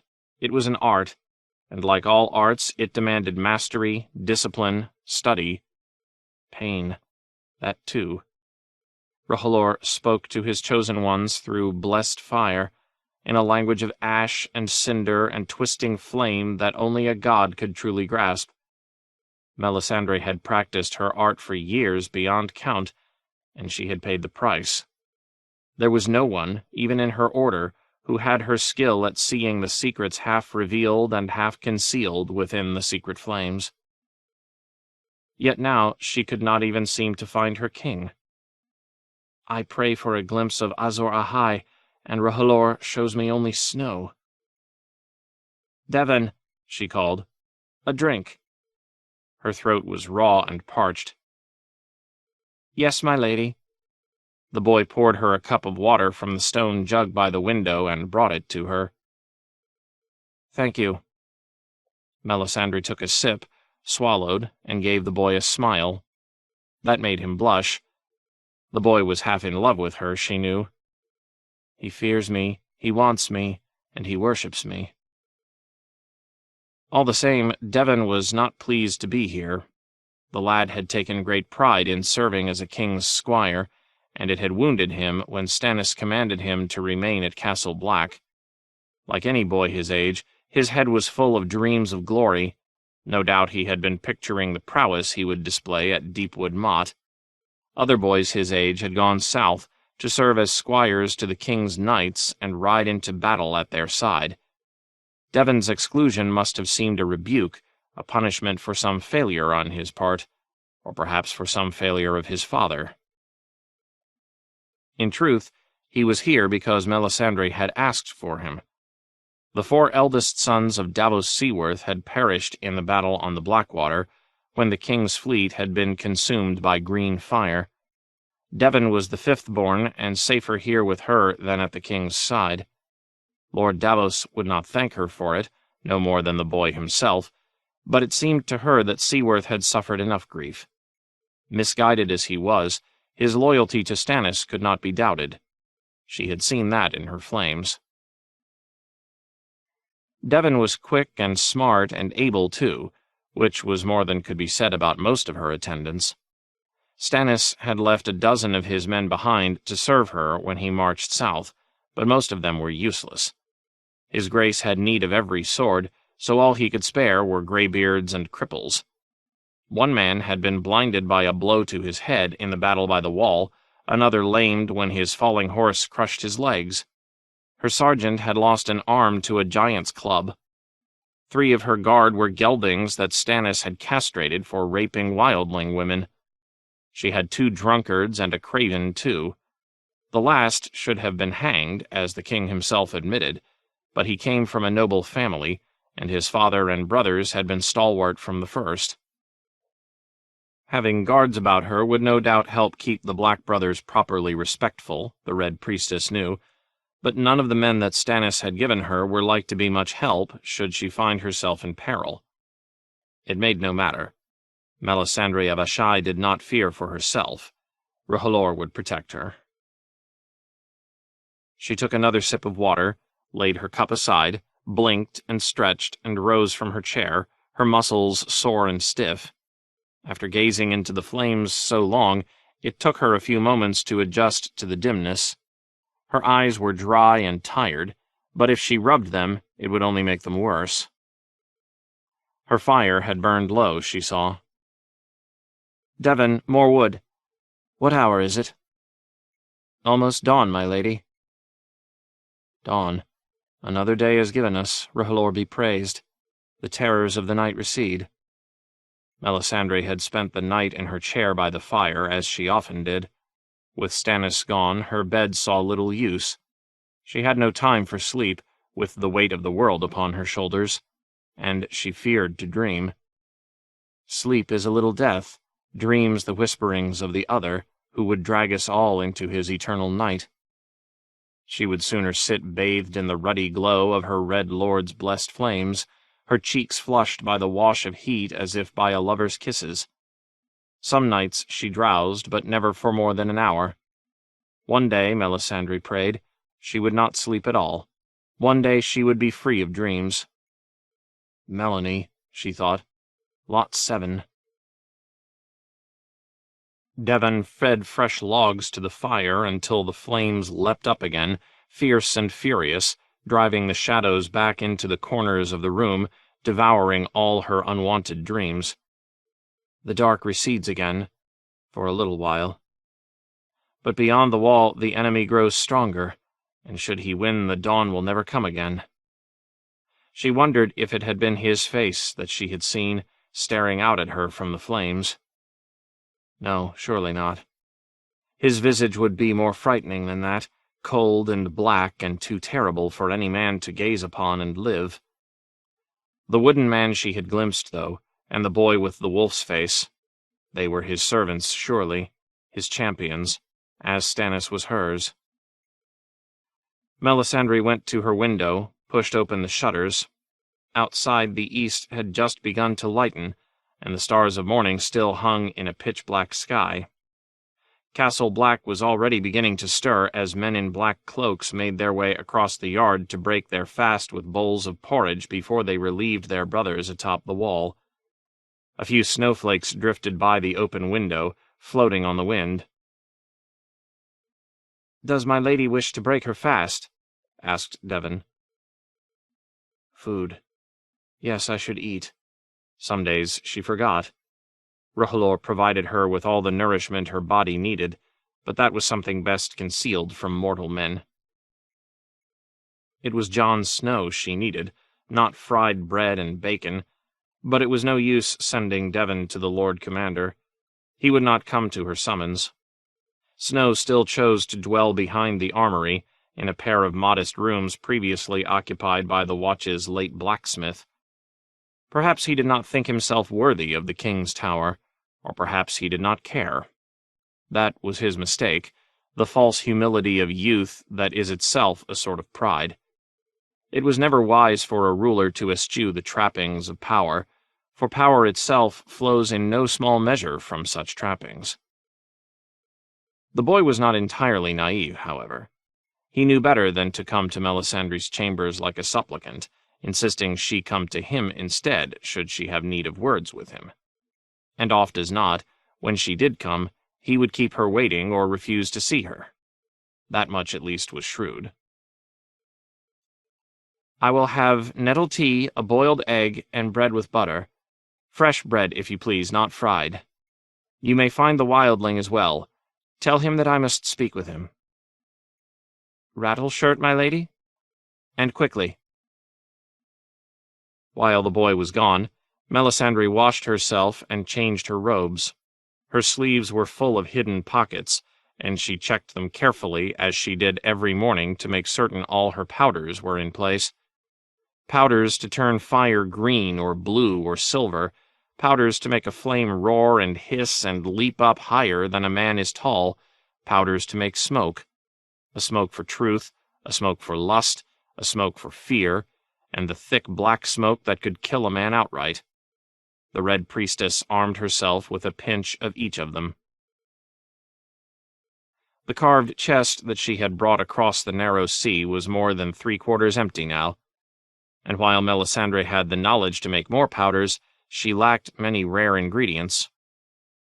My spells should suffice. She was stronger at the wall, stronger even than in Ashby. Her every word and gesture was more potent, and she could do things that she had never done before. Such shadows as I bring forth here will be terrible, and no creature of the dark will stand before them. With such sorceries at her command, she should soon have no more need of the feeble tricks of alchemists and pyromancers. She shut the chest, turned the lock, and hid the key inside her skirts in another secret pocket. Then came a rapping at her door. Her one-armed sergeant, from the tremulous sound of his knock. "Lady Melisandre, the Lord of Bones is come." "Send him in." Melisandre settled herself back into the chair beside the hearth. The wildling wore a sleeveless jerkin of boiled leather dotted with bronze studs beneath a worn cloak mottled in shades of green and brown. No bones. He was cloaked in shadows, too, in wisps of ragged gray mist, half seen, sliding across his face and form with every step he took. Ugly things, as ugly as his bones. A widow's peak, close-set dark eyes, pinched cheeks, a mustache wriggling like a worm above a mouthful of broken brown teeth. Melisandre felt the warmth in the hollow of her throat as her ruby stirred at the closeness of its slave. "You have put aside your suit of bones," she observed. "The clacking was like to drive me mad." "The bones protect you," she reminded him. "The Black Brothers do not love you. Devon tells me that only yesterday you had words with some of them over supper." "A few. I was eating bean and bacon soup whilst Bowen Marsh was going on about the high ground. The old pomegranate thought that I was spying on him and announced that he would not suffer murderers listening to their counsels. I told him that if that was true, maybe they shouldn't have them by the fire." Bowen turned red and made some choking sounds, but that was as far as it went. The wildling sat on the edge of the window, slid his dagger from its sheath. "If some crow wants to slip a knife between my ribs whilst I'm spooning up some supper, he's welcome to try. Hobbs' gruel would taste better with a drop of blood to spice it." Melisandre paid the naked steel no mind. If the wildling had meant her harm, she would have seen it in her flames. Danger to her own person was the first thing she had learned to see, Back when she was still half a child, a slave girl bound for life to the Great Red Temple, it was still the first thing she looked for whenever she gazed into a fire. "It is their eyes that should concern you, not their knives," she warned him. "The glamour, aye." In the black iron fetter about his wrist, the ruby seemed to pulse. He tapped it with the edge of his blade. The steel made a faint click against the stone. "I feel it when I sleep. Warm against my skin, even through the iron. Soft as a woman's kiss. Your kiss. But sometimes in my dreams it starts to burn, and your lips turn into teeth. Every day I think how easy it would be to pry it out, and every day I don't. Must I wear the bloody bones as well?" "The spell is made of shadow and suggestion. Men see what they expect to see. The bones are part of that." Was I wrong to spare this one? "If the glamour fails, they will kill you." The wildling began to scrape the dirt out from beneath his nails with the point of his dagger. "I've sung my songs, fought my battles, drunk summer wine, tasted the Dornishman's wife. A man should die the way he's lived. For me, that's steel in hand." Does he dream of death? Could the enemy have touched him?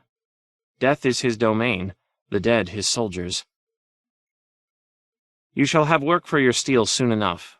The enemy is moving, the true enemy, and Lord Snow's rangers will return before the day is done with their blind and bloody eyes." The wildling's own eyes narrowed. Gray eyes, brown eyes. Melisandre could see the color change with each pulse of the ruby. "Cutting out the eyes, that's the Weeper's work. The best crow's a blind crow, he likes to say. Sometimes I think he'd like to cut out his own eyes the way they're always watering and itching. Snow's been assuming the free folk would turn to Tormund to lead them, because that's what he would do. He liked Tormund, and the old fraud liked him too. If it's the Weeper, though, that's not good. Not for him, and not for us." Melisandre nodded solemnly, as if she had taken his words to heart, but this Weeper did not matter. None of his free folk mattered. They were a lost people, a doomed people, destined to vanish from the earth, as the children of the forest had vanished. Those were not words he would wish to hear, though, and she could not risk losing him, not now. "How well do you know the North?" He slipped his blade away. "As well as any raider. Some parts more than others. There's a lot of North. Why?" "The girl," she said. "A girl in gray on a dying horse, Jon Snow's sister." Who else could it be? She was racing to him for protection, that much Melisandre had seen clearly. "I have seen her in my flames, but only once. We must win the Lord Commander's trust, and the only way to do that is to save her." "Me? Save her, you mean? The Lord of Bones?" He laughed. "No one ever trusted Rattleshirt but fools. Snow's not that. If his sister needs saving, he'll send his crows. I would." "He is not you. He made his vows and means to live by them. The Night's Watch takes no part. But you are not Night's Watch. You can do what he cannot." "If your stiff-necked Lord Commander will allow it. Did your fires show you where to find this girl?" "I saw water, deep and blue and still, with a thin coat of ice just forming on it. It seemed to go on and on forever." "Long Lake. What else did you see around this girl?" "Hills, fields, trees. A deer once. Stones. She is staying well away from villages. When she can, she rides along the bed of little streams to throw hunters off her trail." He frowned. "That will make it difficult. She was coming north, you said. Was the lake to her east or to her west?" Melisandre closed her eyes, remembering."West." "She is not coming up the King's Road, then. Clever girl. There are fewer watchers on the other side and more cover, and some hidey holes I have used myself from time—" He broke off at the sound of a war horn and rose swiftly to his feet. All over Castle Black, Melisandre knew, the same sudden hush had fallen, and every man and boy turned toward the wall, listening, waiting.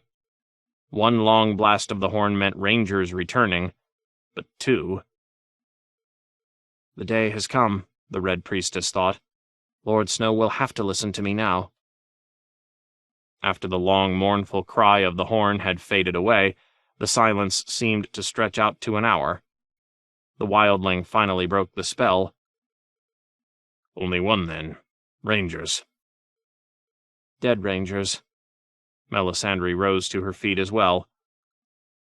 "Go put on your bones and wait. I will return." "I should go with you." "Do not be foolish. Once they find what they will find, the sight of any wildling will inflame them. Stay here until their blood has time to cool." Devon was coming up the steps of the King's Tower as Melisandre made her descent, flanked by two of the guards Stannis had left her. The boy was carrying her half-forgotten breakfast on a tray. "I waited for Hob to pull the fresh loaves from the ovens, my lady. The bread's still hot." "Leave it in my chambers." The wildling would eat it like as not. "Lord Snow has need of me beyond the wall." "He does not know it yet, but soon." Outside, a light snow had begun to fall. A crowd of crows had gathered around the gate by the time Melisandre and her escort arrived, but they made way for the Red Priestess. The Lord Commander had preceded her through the ice, accompanied by Bowen Marsh and 20 spearmen. Snow had also sent a dozen archers to the top of the wall, should any foes be hidden in the nearby woods. The guards on the gate were not Queen's men, but they passed her all the same. It was cold and dark beneath the ice, in the narrow tunnel that crooked and slithered through the wall. Morgan went before her with a torch, and Merrill came behind her with an axe. Both men were hopeless drunkards, but they were sober at this hour of the morning. Queen's men, at least in name, both had a healthy fear of her, and Merrill could be formidable when he was not drunk. She would have no need of them today, but Melisandre made it a point to keep a pair of guards about her everywhere she went. It sent a certain message. The trappings of power. By the time the three of them emerged north of the wall, the snow was falling steadily. A ragged blanket of white covered the torn and tortured earth that stretched from the wall to the edge of the haunted forest. Jon Snow and his black brothers were gathered around 3 spears, some 20 yards away. The spears were 8 feet long and made of ash. The one on the left had a slight crook, but the other 2 were smooth and straight. At the top of each was impaled a severed head. Their beards were full of ice, and the falling snow had given them white hoods. Where their eyes had been, only empty sockets remained, black and bloody holes that stared down in silent accusation. "Who were they?" Melisandre asked the crows. "Blackjack Bulwer, Harry Hal, and Garth Greyfeather," Bowen Marsh said solemnly. "The ground is half frozen. It must have taken the wildlings half the night to drive the spears so deep. They could still be close, watching us." The Lord Steward squinted at the line of trees. "Could be 100 of them out there," said the black brother with the dour face. "Could be 1,000. "No," said Jon Snow. "They left their gifts in the black of night, then ran." His huge white direwolf prowled around the shafts, sniffing, then lifted his leg and pissed on the spear that held the head of Blackjack Bulwer. Ghost would have their scent if they were still out there. "I hope the Weeper burned the bodies," said the dour man, the one called Dolorous Ed. "Elsewise they might come looking for their heads." Jon Snow grasped the spear that bore Garth Greyfeather's head and wrenched it violently from the ground. "Pull down the other 2, he commanded, and 4 of the crows hurried to obey. Bowen Marsh's cheeks were red with cold. "We should never have sent out rangers. This is not the time and place to pick at that wound. Not here, my lord, not now." To the men struggling with the spears, Snow said, "Take the heads and burn them. Leave nothing but bare bone." Only then did he seem to notice Melisandre. "My lady, walk with me if you would." At last. "If it please the Lord Commander." As they walked beneath the wall, she slipped her arm through his. Morgan and Merrill went before them. Ghost came prowling at their heels. The priestess did not speak, but she slowed her pace deliberately, and where she walked the ice began to drip. He will not fail to notice that. Beneath the iron grating of a murder hole, Snow broke the silence, as she had known he would. "What of the other 6? "I have not seen them," Melisandre said. "Will you look?" "Of course, my lord." "We've had a raven from Ser Dennis Mallister at the Shadow Tower," Jon Snow told her. "His men have seen fires in the mountains on the far side of the gorge. Wildlings massing, Ser Dennis believes. He thinks they are going to try to force the Bridge of Skulls again." "Some may." Could the skulls in her vision have signified this bridge? Somehow Melisandre did not think so. "If it comes, that attack will be no more than a diversion. I saw towers by the sea, submerged beneath a black and bloody tide. That is where the heaviest blow will fall." Eastwatch? Was it?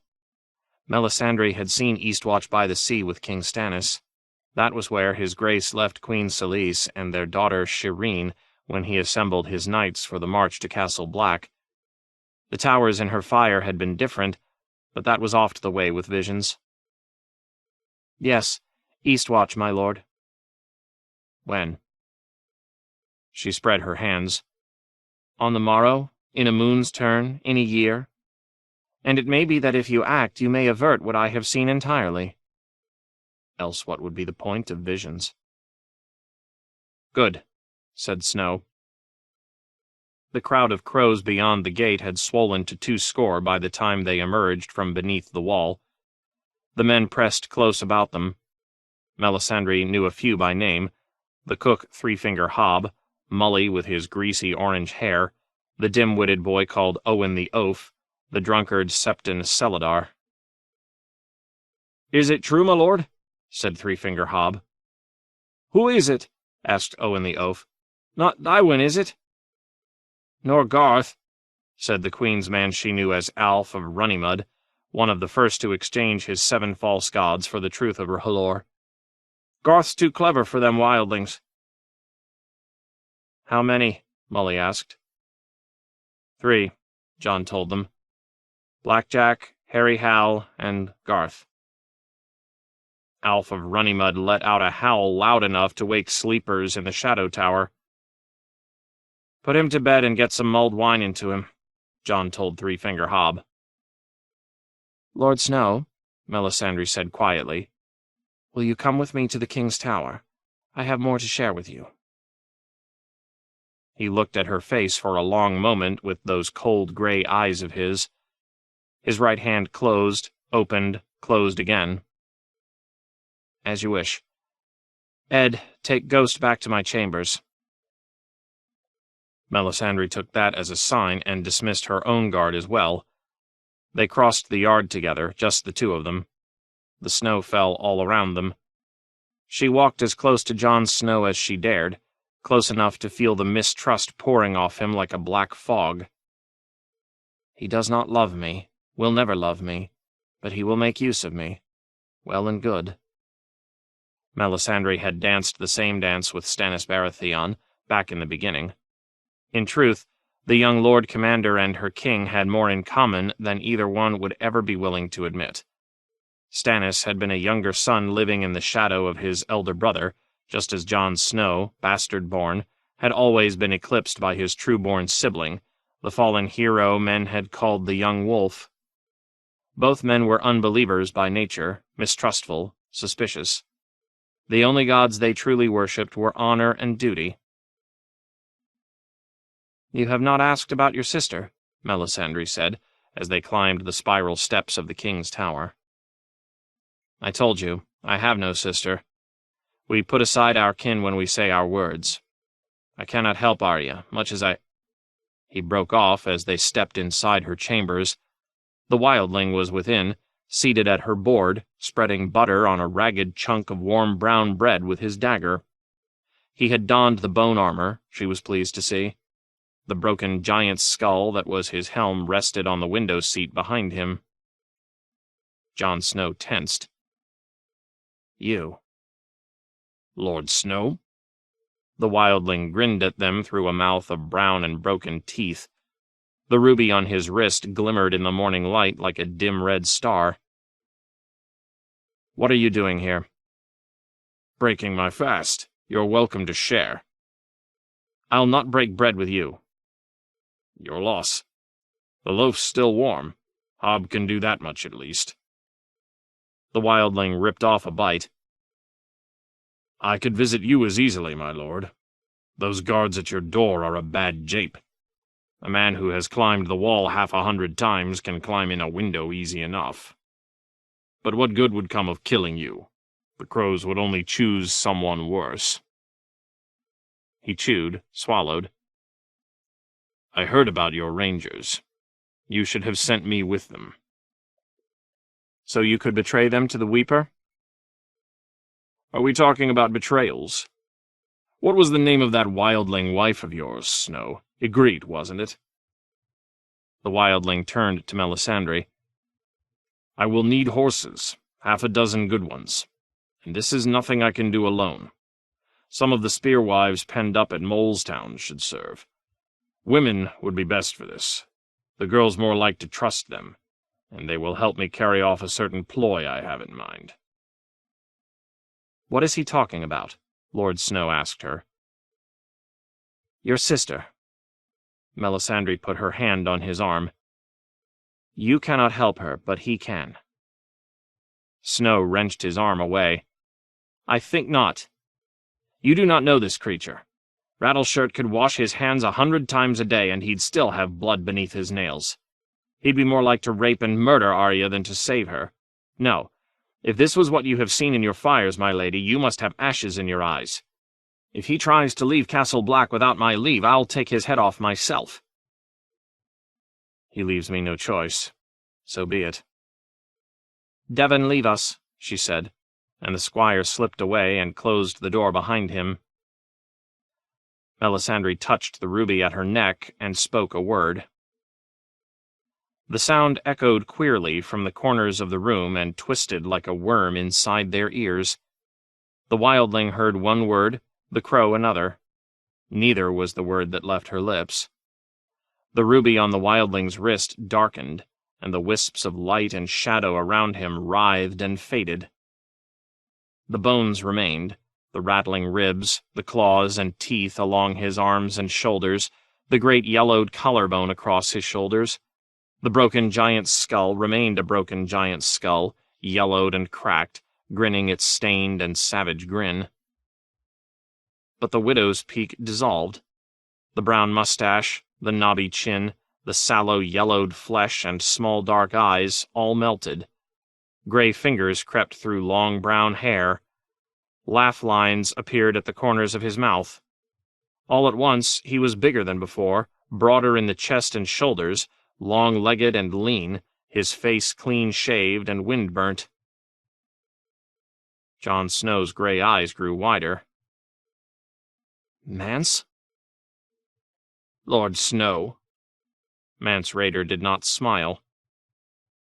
"She burned you." "She burned the Lord of Bones." Jon Snow turned to Melisandre. "What sorcery is this?" "Call it what you will. Glamour, seeming, illusion. Rohalor is Lord of Light, Jon Snow, and it is given to his servants to weave with it as others weave with thread." Mance Rayder chuckled. "I had my doubts as well, Snow, but why not let her try? It was that or let Stannis roast me." "The bones help," said Melisandre. "The bones remember. The strongest glamours are built of such things. A dead man's boots, a hank of hair, a bag of finger bones. With whispered words and prayer, A man's shadow can be drawn forth from such and draped about another like a cloak. The wearer's essence does not change, only his seeming." She made it sound a simple thing, and easy. They need never know how difficult it had been, or how much it had cost her. That was a lesson Melisandre had learned long before Ashby. The more effortless the sorcery appears, the more men fear the sorcerer. When the flames had licked at Rattleshirt, the ruby at her throat had grown so hot that she had feared her own flesh might start to smoke and blacken. Thankfully, Lord Snow had delivered her from that agony with his arrows. Whilst Stannis had seethed at the defiance, she had shuddered with relief. "Our false king has a prickly manner," Melisandre told Jon Snow, "but he will not betray you. We hold his son, remember, and he owes you his very life." "Me?" Snow sounded startled. "Who else, my lord? Only his life's blood could pay for his crimes, your laws said, and Stannis Baratheon is not a man to go against the law. But, as you said so sagely, the laws of men end at the wall. I told you that the Lord of Light would hear your prayers. You wanted a way to save your little sister and still hold fast to the honor that means so much to you, to the vows you swore before your wooden god." She pointed with a pale finger. "There he stands, Lord Snow, Arya's deliverance, a gift from the Lord of Light, and me." Reek. He heard the girls first, barking as they raced for home. The drum of hoofbeats echoing off flagstone jerked him to his feet, chains rattling. The one between his ankles was no more than a foot long, shortening his stride to a shuffle. It was hard to move quickly that way, but he tried as best he could, hopping and clanking from his pallet. Ramsay Bolton had returned and would want his Reek on hand to serve him. Outside, beneath a cold autumnal sky, the hunters were pouring through the gates. Ben Bones led the way, with the girls baying and barking all around him. Behind came Skinner, Sour Allen, and Damon Dance-for-me with his long greased whip, then the Walders riding the grey colts Lady Dustin had given them. His lordship himself rode Blood, a red stallion with a temper to match his own. He was laughing. That could be very good or very bad, Reek knew. The dogs were on him before he could puzzle out which, drawn to his scent. The dogs were fond of Reek. He slept with them oft as not, and sometimes Ben Bones let him share their supper. The pack raced across the flagstones, barking, circling him, jumping up to lick his filthy face, nipping at his legs. Helicent caught his left hand between her teeth and worried it so fiercely Reek feared he might lose 2 more fingers. Red Jane slammed into his chest and knocked him off his feet. She was lean, hard muscle, where Reek was loose gray skin and brittle bones, a white-haired starveling. The riders were dismounting by the time he pushed Red Jane off and struggled to his knees. 24 horsemen had gone out, and 24 had returned, which meant the search had been a failure. That was bad. Ramsay did not like the taste of failure. He will want to hurt someone. Of late, his lord had been forced to restrain himself, for Barrowton was full of men House Bolton needed, and Ramsay knew to be careful around the Dustins and Ricewells and his fellow lordlings. With them he was always courteous and smiling. What he was behind closed doors was something else. Ramsay Bolton was attired as befit the Lord of the Hornwood and heir to the Dreadfort. His mantle was stitched together from wolfskins and clasped against the autumn chill by the yellowed teeth of the wolf's head on his right shoulder. On one hip he wore a falchion, its blade as thick and heavy as a cleaver. On the other a long dagger and a small curved flaying knife with a hooked point and a razor-sharp edge. All 3 blades had matched hilts of yellow bone. "Reek!" his lordship called down from Blood's high saddle. "You stink! I can smell you clear across the yard." "I know, my lord," Reek had to say. "I beg your pardon." "I brought you a gift." Ramsay twisted, reached behind him, pulled something from his saddle and flung it. "Catch!" Between the chain, the fetters, and his missing fingers, Reek was clumsier than he had been before he learned his name. The head struck his maimed hands, bounced away from the stumps of his fingers, and landed at his feet, raining maggots. It was so crusted with dried blood as to be unrecognizable. "I told you to catch it," said Ramsay. "Pick it up." Reek tried to lift the head up by the ear. It was no good. The flesh was green and rotting, and the ear tore off between his fingers. Little Walder laughed, and a moment later all the other men were laughing too. "Oh, leave him be," said Ramsay. "Just see to blood. I rode the bastard hard." "Yes, my lord, I will." Reek hurried to the horse, leaving the severed head for the dogs. "You smell like pig shit today, Reek," said Ramsay. "On him that's an improvement," said Damon Dance-for-me, smiling as he coiled his whip. Little Walder swung down from the saddle. "You can see to my horse too, Reek, and to my little cousin's." "I can see to my own horse," said Big Walder. Little Walder had become Lord Ramsay's best boy and grew more like him every day, but the smaller fray was made of different stuff and seldom took part in his cousin's games and cruelties. Reek paid the squires no mind. He led Blood off toward the stables, hopping aside when the stallion tried to kick him. The hunters strode into the hall, all but Ben Bones, who was cursing at the dogs to stop them fighting over the severed head. Big Walder followed him into the stables, leading his own mount. Reek stole a look at him as he removed Blood's bit. "Who was he?" he said softly, so the other stable hands would not hear. "No one." Big Walder pulled the saddle off his gray. "An old man we met on the road is all. He was driving an old nanny goat and 4 kids. "His lordship slew him for his goats?" "His lordship slew him for calling him Lord Snow. The goats were good, though. We milked the mother and roasted up the kids." Lord Snow. Reek nodded, his chains clinking as he wrestled with Blood's saddle straps. By any name, Ramsay's no man to be around when he is in a rage, or when he's not. "Did you find your cousins, my lord?" "No. I never thought we would. They're dead. Lord Wyman had them killed. That's what I would have done if I was him." Reek said nothing. Some things were not safe to say, not even in the stables with his lordship in the hall. One wrong word could cost him another toe, even a finger. "Not my tongue, though. He will never take my tongue. He likes to hear me plead with him to spare me from the pain. He likes to make me say it."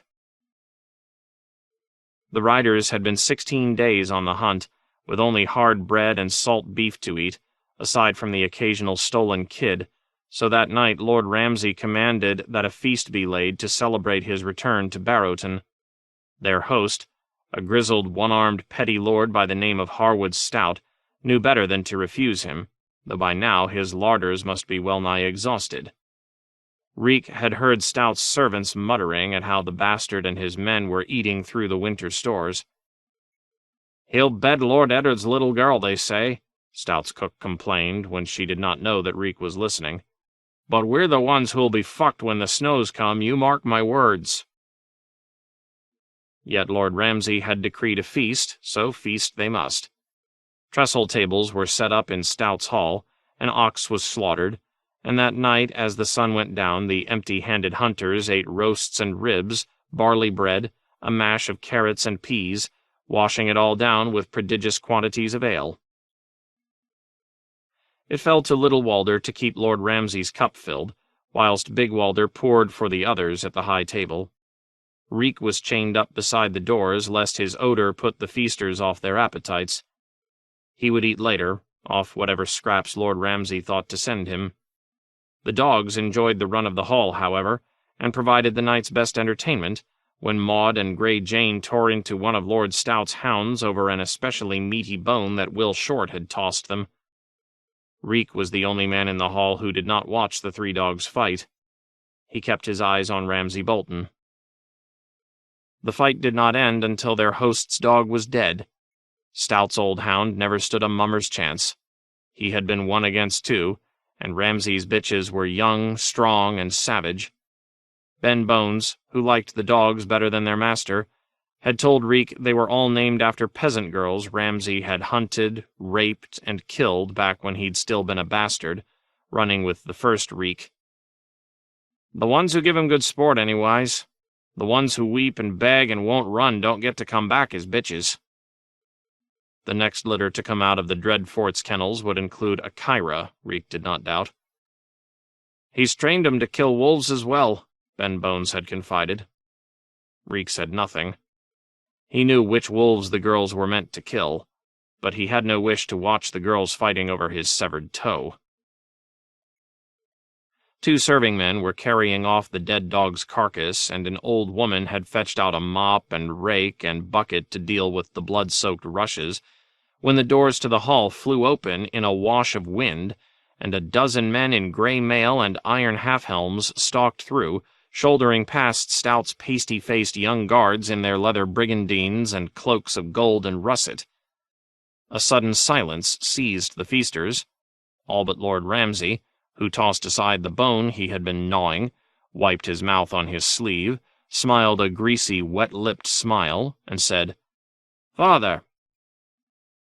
The Lord of the Dreadfort glanced idly at the remnants of the feast, at the dead dog, at the hangings on the walls, at Reek in his chains and fetters. "Out," he told the feasters, in a voice as soft as a murmur.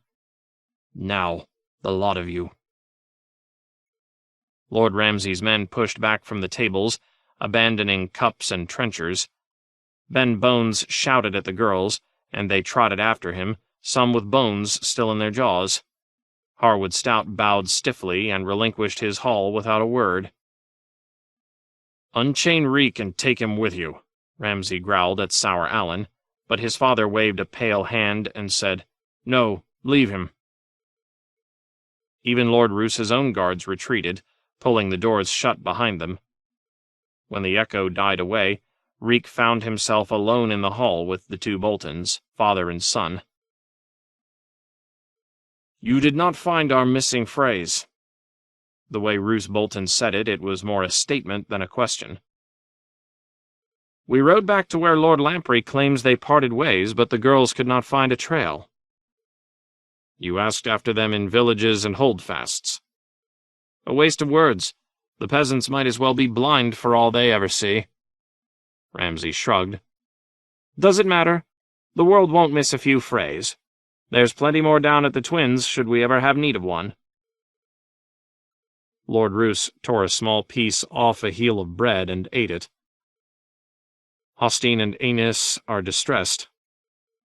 "Let them go looking if they like." "Lord Wyman blames himself. To hear him tell it, he had become especially fond of Rhaegar." Lord Ramsay was turning wroth. Reek could see it in his mouth, the curl of those thick lips, the way the cords stood up in his neck. "The fools should have stayed with Manderley." Roose Bolton shrugged. "Lord Wyman's litter moves at a snail's pace, and of course his lordship's health and girth do not permit him to travel more than a few hours a day, with frequent stops for meals. The Freys were anxious to reach Barrowton and be reunited with their kin. Can you blame them for riding on ahead?" "If that's what they did. Do you believe Manderley?" His father's pale eyes glittered. "Did I give you that impression? Still, his lordship is most distraught." "Not so distraught that he can't eat. Lord Pig must have brought half the food in White Harbor with him." 40 wains full of foodstuffs, casks of wine and hippocras, barrels of fresh-caught lampreys, a herd of goats, 100 pigs, crates of crabs and oysters, a monstrous codfish. Lord Wyman likes to eat. You may have noticed." "What I noticed was that he brought no hostages." "I noticed that as well." "What do you mean to do about it?" "It is a quandary." Lord Roose found an empty cup, wiped it out on the tablecloth, and filled it from a flagon. "Manderley is not alone in throwing feasts, it would seem." It should have been you who threw the feast to welcome me back, Ramsay complained.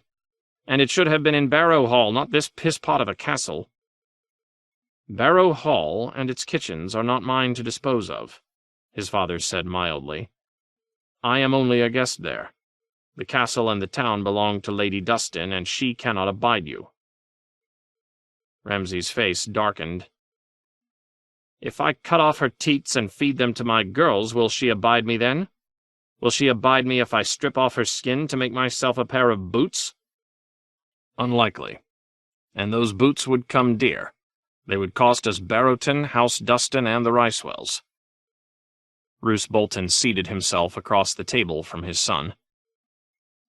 Barbary Dustin is my second wife's younger sister, Roderick Ricewell's daughter, sister to Roger, Rickard, and mine own namesake Roose, cousin to the other Ricewells. She was fond of my late son and suspects you of having some part in his demise. Lady Barbary is a woman who knows how to nurse a grievance. Be grateful for that. Barrowton is staunch for Bolton largely because she still holds Ned Stark to blame for her husband's death. Staunch? Ramsay seethed. All she does is spit on me. The day will come when I'll set her precious wooden town afire. Let her spit on that, see if it puts out the flames. Roose made a face, as if the ale he was sipping had suddenly gone sour. There are times you make me wonder if you truly are my seed. My forebears were many things, but never fools. No, be quiet now. I have heard enough. We appear strong for the moment, yes. We have powerful friends in the Lannisters and Freys, and the grudging support of much of the North. But what do you imagine is going to happen when one of Ned Stark's sons turns up? Ned Stark's sons are all dead, Reek thought. Robb was murdered at the Twins, and Bran and Rickon. We dipped the heads in tar. His own head was pounding. He did not want to think about anything that had happened before he knew his name. There were things too hurtful to remember, thoughts almost as painful as Ramsay's flaying knife. Stark's little wolflings are dead, said Ramsay, sloshing some more ale into his cup. And they'll stay dead. Let them show their ugly faces, and my girls will rip those wolves of theirs to pieces. The sooner they turn up, the sooner I kill them again. The elder Bolton sighed. Again? Surely you misspeak. You never slew Lord Eddard's sons, those two sweet boys we loved so well. That was Theon Turncloak's work, remember? How many of our grudging friends do you imagine we'd retain if the truth were known? Only Lady Barbary, whom you would turn into a pair of boots, inferior boots. Human skin is not as tough as cowhide and will not wear as well. By the king's decree, you are now a Bolton. Try and act like one. Tales are told of you, Ramsay. I hear them everywhere. People fear you. Good. You are mistaken. It is not good. No tales were ever told of me. Do you think I would be sitting here if it were otherwise? Your amusements are your own. I will not chide you on that count, but you must be more discreet. A peaceful land, a quiet people. That has always been my rule. Make it yours. Is this why you left Lady Dustin and your fat pig wife? So you could come down here and tell me to be quiet? Not at all. There are tidings that you need to hear. Lord Stannis has finally left the Wall. That got Ramsay halfway to his feet, a smile glistening on his wide, wet lips. Is he marching on the Dreadfort? He is not, alas. Arnulf does not understand it. He swears that he did all he could to bait the trap. I wonder. Scratch a Karstark and you'll find a Stark. After the scratch the young wolf gave Lord Rickard, that may be somewhat less true than formerly. Be that as it may, Lord Stannis has taken Deepwood Motte from the Ironmen and restored it to House Glover. Worse, the mountain clans have joined him, Wull and Norrie and Liddle and the rest. His strength is growing. Ours is greater. Now it is. Now is the time to smash him. Let me march on Deepwood. After you are wed. Ramsay slammed down his cup and the dregs of his ale erupted across the tablecloth. "I'm sick of waiting. We have a girl, we have a tree, and we have lords enough to witness. I'll wed her on the morrow, plant a son between her legs, and march before her maiden's blood has dried." "She'll pray for you to march," Reek thought, "and she'll pray that you never come back to her bed." "You will plant a son in her," Roose Bolton said, "but not here. I've decided you shall wed the girl at Winterfell." That prospect did not appear to please Lord Ramsay. "I laid waste to Winterfell, or had you forgotten?" "No, but it appears you have. The Iron Men laid waste to Winterfell, and butchered all its people. Theon Turncloak." Ramsay gave Reek a suspicious glance. "Aye, so he did, but still. A wedding in that ruin?" "Even ruined and broken, Winterfell remains Lady Arya's home. What better place to wed her, bed her, and stake your claim? That is only half of it, however. We would be fools to march on Stannis. Let Stannis march on us. He is too cautious to come to Barrowton, but he must come to Winterfell. His clansmen will not abandon the daughter of their precious Ned to such as you. Stannis must march or lose them, and being the careful commander that he is, he will summon all his friends and allies when he marches. He will summon Arnulf Karstark." Ramsay licked his chapped lips. "And we'll have him." "If the gods will it." Roose rose to his feet. "You'll wed at Winterfell. I shall inform the lords that we march in 3 days and invite them to accompany us." "You are the Warden of the North. Command them." "An invitation will accomplish the same thing. Power tastes best when sweetened by courtesy. You had best learn that if you ever hope to rule." The Lord of the Dreadfort glanced at Reek. "Oh, and unchain your pet. I am taking him." "Taking him? Where? He's mine. You cannot have him." Roose seemed amused by that. "All you have, I gave you. You would do well to remember that, bastard. As for this Reek, if you have not ruined him beyond redemption, he may yet be of some use to us. Get the keys and remove those chains from him, before you make me rue the day I raped your mother." Reek saw the way Ramsay's mouth twisted, the spittle glistening between his lips. He feared he might leap the table with his dagger in his hand. Instead, he flushed red, turned his pale eyes from his father's paler ones, and went to find the keys. But as he knelt to unlock the fetters around Reek's wrists and ankles, he leaned close and whispered, "Tell him nothing, and remember every word he says. I'll have you back no matter what that Dustin bitch may tell you. Who are you?"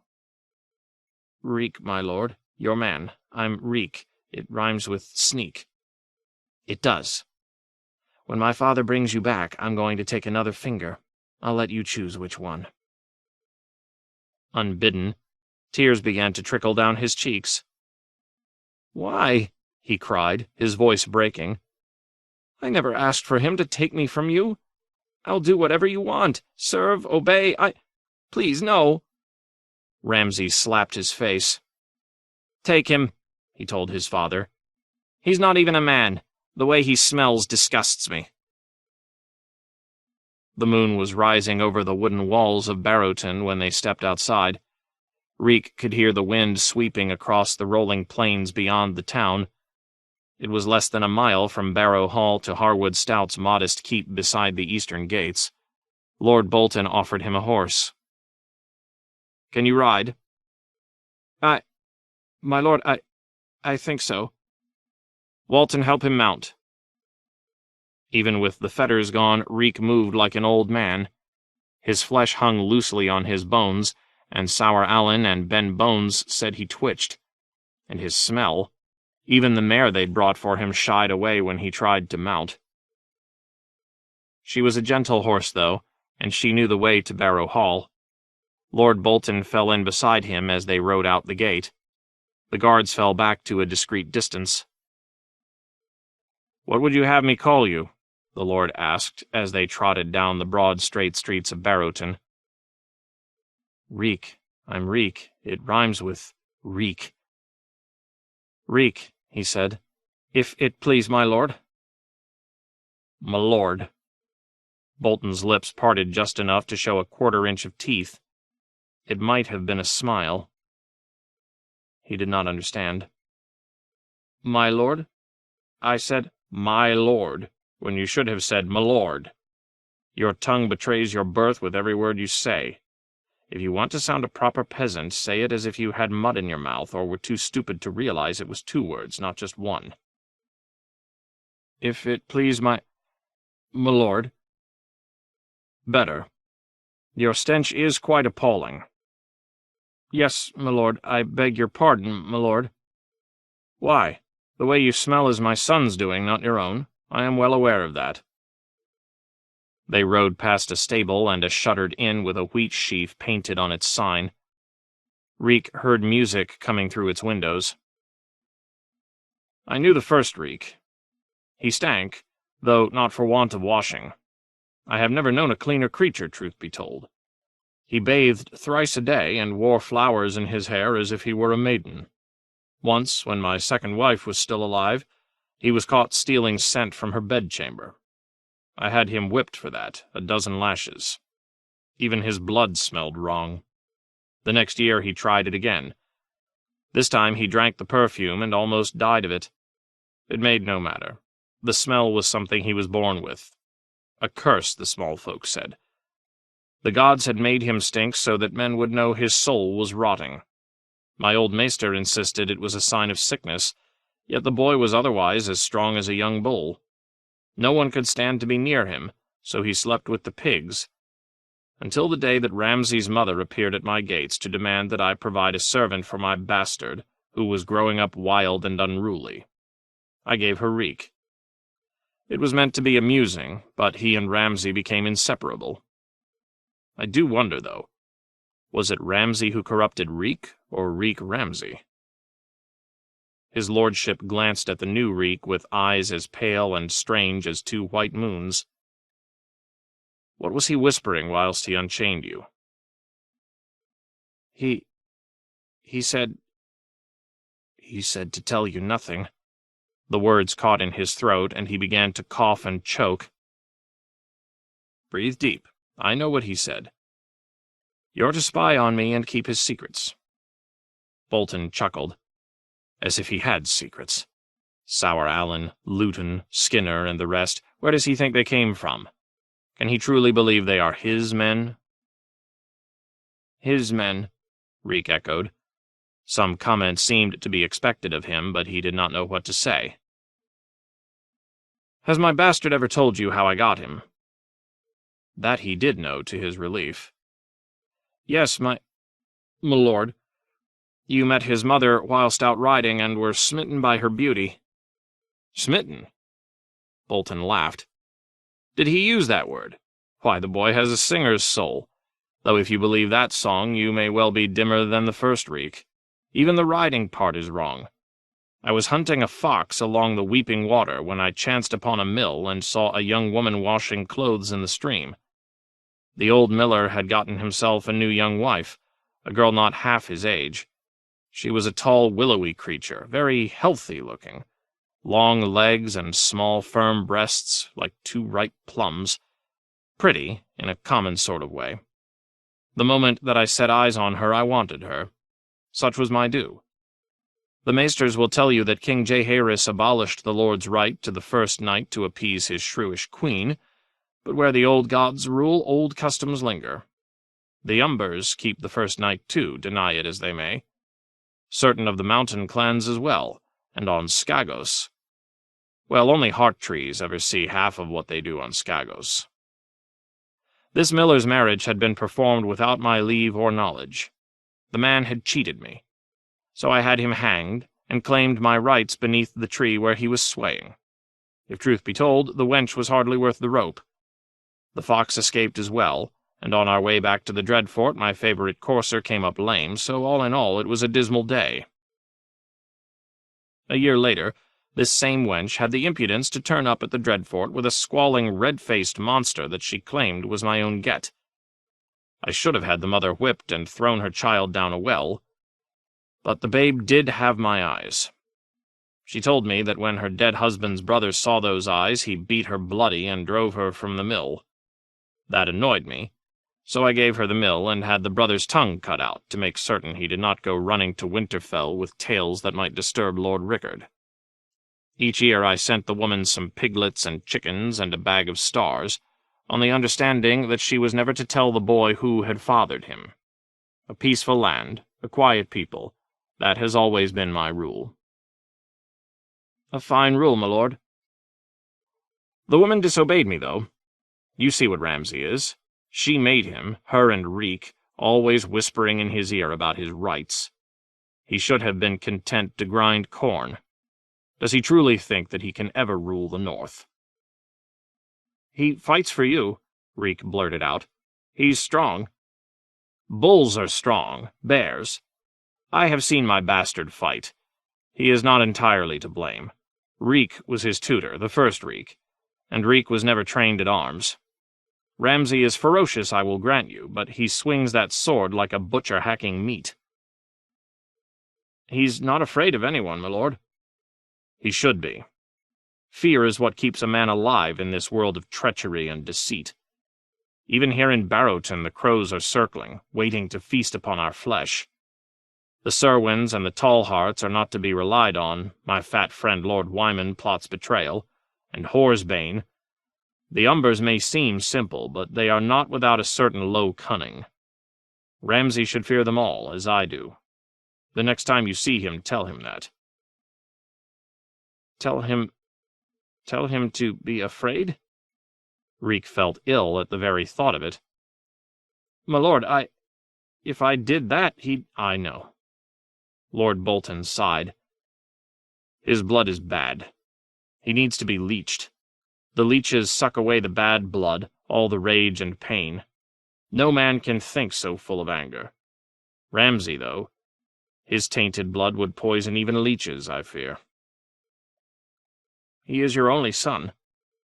For the moment. I had another once, Domeric. A quiet boy, but most accomplished. He served 4 years as Lady Dustin's page, and 3 in the Vale as a squire to Lord Redfort. He played the high harp, read histories, and rode like the wind. Horses.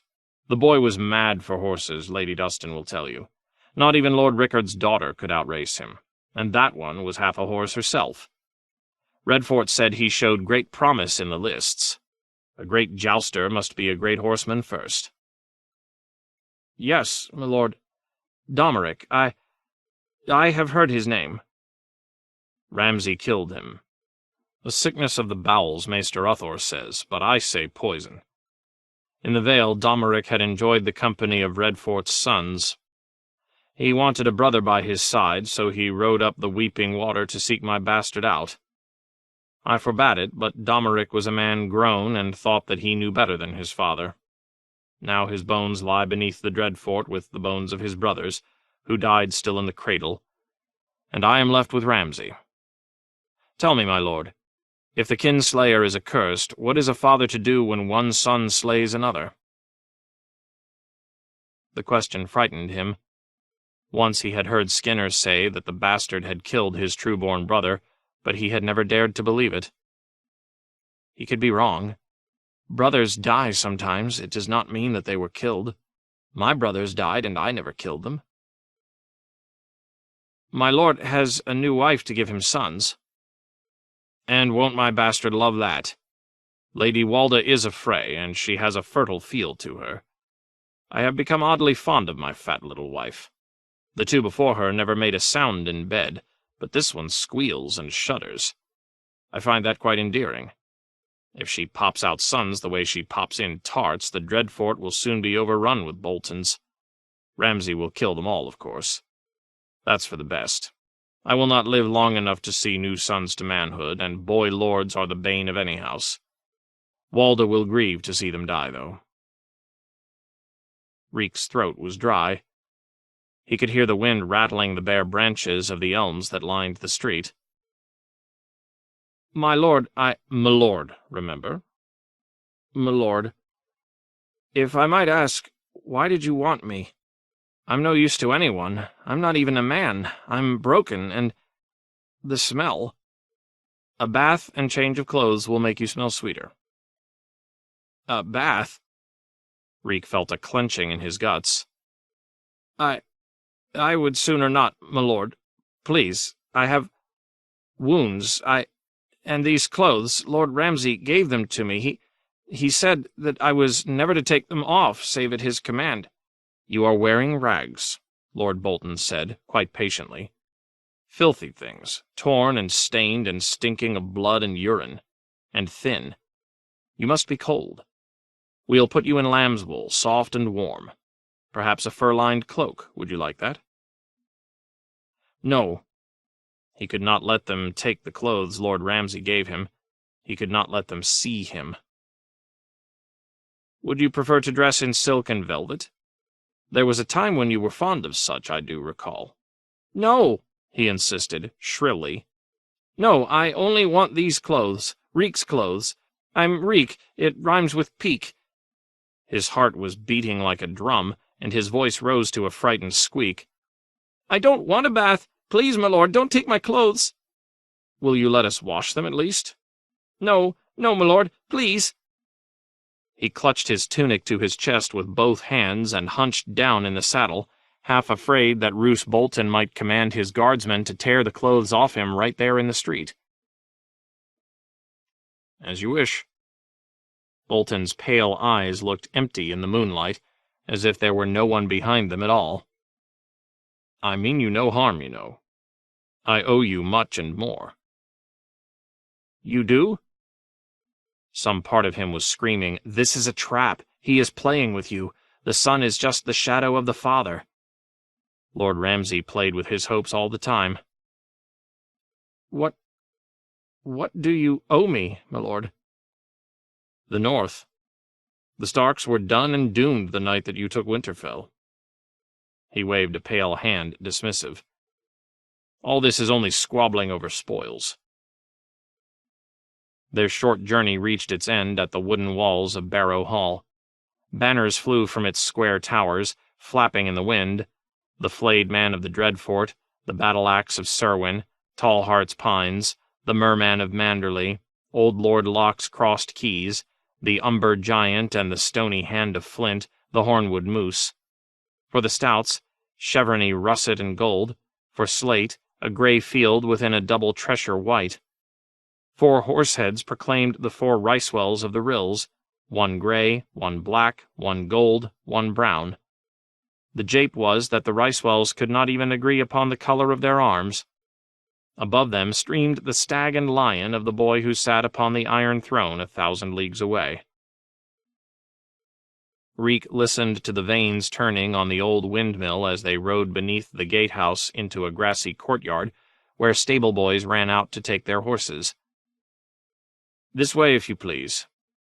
Lord Bolton led him toward the keep, where the banners were those of the late Lord Dustin and his widowed wife. His showed a spiked crown above crossed long-axes, hers quartered those same arms with Roderick Ricewell's golden horse-head. As he climbed a wide flight of wooden steps to the hall, Reek's legs began to shake.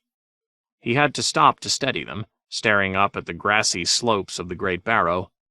Some claimed it was the grave of the first king, who had led the first men to Westeros. Others argued that it must be some king of the giants who was buried there, to account for its size. A few had even been known to say it was no barrow, just a hill, but if so, it was a lonely hill, for most of the barrow lands were flat and windswept. Inside the hall, a woman stood beside the hearth, warming thin hands above the embers of a dying fire. She was clad all in black, from head to heel, and wore no gold nor gems, but she was high-born, that was plain to see. Though there were wrinkles at the corners of her mouth and more around her eyes, she still stood tall, unbent, and handsome. Her hair was brown and grey in equal parts, and she wore it behind her head in a widow's knot. "Who is this?" she said. "Where is the boy? Did your bastard refuse to give him up? Is this old man his— Oh, gods be good, what is that smell? Has this creature soiled himself?" He has been with Ramsay. Lady Barbary, allow me to present the rightful lord of the Iron Islands, Theon of House Greyjoy." "No," he thought. "No, don't say that name. Ramsay will hear you. He'll know, he'll hurt me." Her mouth pursed. "He is not what I expected." "He is what we have." "What did your bastard do to him?" "Removed some skin, I would imagine. A few small parts, nothing too essential." "Is he mad?" "He may be. Does it matter?" Reek could hear no more. "Please, my lord, my lady, there's been some mistake." He fell to his knees, trembling like a leaf in a winter storm, tears streaming down his ravaged cheeks. "I'm not him. I'm not the Turncloak. He died at Winterfell. My name is Reek." He had to remember his name. "It rhymes with freak." Tyrion. The Selesori Coran was 7 days from Volantis when Penny finally emerged from her cabin, creeping up on deck like some timid woodland creature emerging from a long winter's sleep. It was dusk, and the Red Priest had lit his night fire in the great iron brazier amidships as the crew gathered round to pray. Mokoro's voice was a bass drum that seemed to boom from somewhere deep within his massive torso. "We thank you for your sun that keeps us warm," he prayed. "We thank you for your stars that watch over us as we sail this cold black sea." A huge man, taller than Ser Jorah and wide enough to make 2 of him, the priest wore scarlet robes embroidered at sleeve and hem and collar with orange satin flames. His skin was black as pitch, his hair as white as snow, the flames tattooed across his cheeks and brow yellow and orange. His iron staff was as tall as he was and crowned with a dragon's head. When he stamped its butt upon the deck, the dragon's maw spat crackling green flame. His guardsmen, 5 slave warriors of the Fiery Hand, led the responses. They chanted in the tongue of old Volantis, but Tyrion had heard the prayers enough to grasp the essence. "Light our fire and protect us from the dark, blah, blah. Light our way and keep us toasty warm. The night is dark and full of terrors. Save us from the scary things, and blah, blah, blah some more." He knew better than to voice such thoughts aloud. Tyrion Lannister had no use for any god, but on this ship it was wise to show a certain respect for Red R'hllor. Jorah Mormont had removed Tyrion's chains and fetters once they were safely under way, and the dwarf did not wish to give him cause to clap them on again. The Selesori Coran was a wallowing tub of 500 tons, with a deep hold, high castles fore and aft, and a single mast between. At her forecastle stood a grotesque figurehead, some worm-eaten wooden eminence with a constipated look and a scroll tucked up under one arm. Tyrion had never seen an uglier ship. Her crew was no prettier. Her captain, a mean-mouthed, flinty, kettle-bellied man with close-set, greedy eyes, was a bad Syvas player and a worse loser. Under him served 4 mates, freedmen all, and 50 slaves bound to the ship, each with a crude version of the cog's figurehead tattooed upon one cheek. No-nos, the sailors liked to call Tyrion, no matter how many times he told them his name was Hugor Hill. 3 of the mates and more than 3/4 of the crew were fervent worshippers of the Lord of Light. Tyrion was less certain about the captain, who always emerged for the evening prayers but took no other part in them. But Mokoro was the true master of the Selesori Coran, at least for this voyage. "Lord of Light, bless your slave Mokoro, and light his way in the dark places of the world," the Red Priest boomed. "And defend your righteous slave Benero. Grant him courage, grant him wisdom, fill his heart with fire." That was when Tyrion noticed Penny, watching the mummery from the steep wooden stair that led down beneath the stern castle. She stood on one of the lower steps, so only the top of her head was visible. Beneath her hood her eyes shone big and white in the light of the night fire. She had her dog with her, the big grey hound she rode in the mock jousts. "My lady?" Tyrion called softly. In truth, she was no lady, but he could not bring himself to mouth that silly name of hers, and he was not about to call her girl or dwarf. She cringed back. I did not see you. Well, I am small. I was unwell. Her dog barked. Sick with grief, you mean? If I can be of help, no. And quick as that, she was gone again, retreating back below to the cabin she shared with her dog and Sal. Tyrion could not fault her. The crew of the Selaesori Coran had been pleased enough when he first came on board. A dwarf was good luck, after all. His head had been rubbed so often and so vigorously that it was a wonder he wasn't bald. But Penny had met with a more mixed reaction. She might be a dwarf, but she was also a woman, and women were bad luck aboard ship. For every man who tried to rub her head, there were 3 who muttered maledictions under their breath when she went by. And the sight of me can only be salt in her wound. They hacked off her brother's head in the hope that it was mine, yet here I sit like some bloody gargoyle, offering empty consolations. If I were her, I'd want nothing more than to shove me into the sea. He felt nothing but pity for the girl. She did not deserve the horror visited on her in Volantis, any more than her brother had.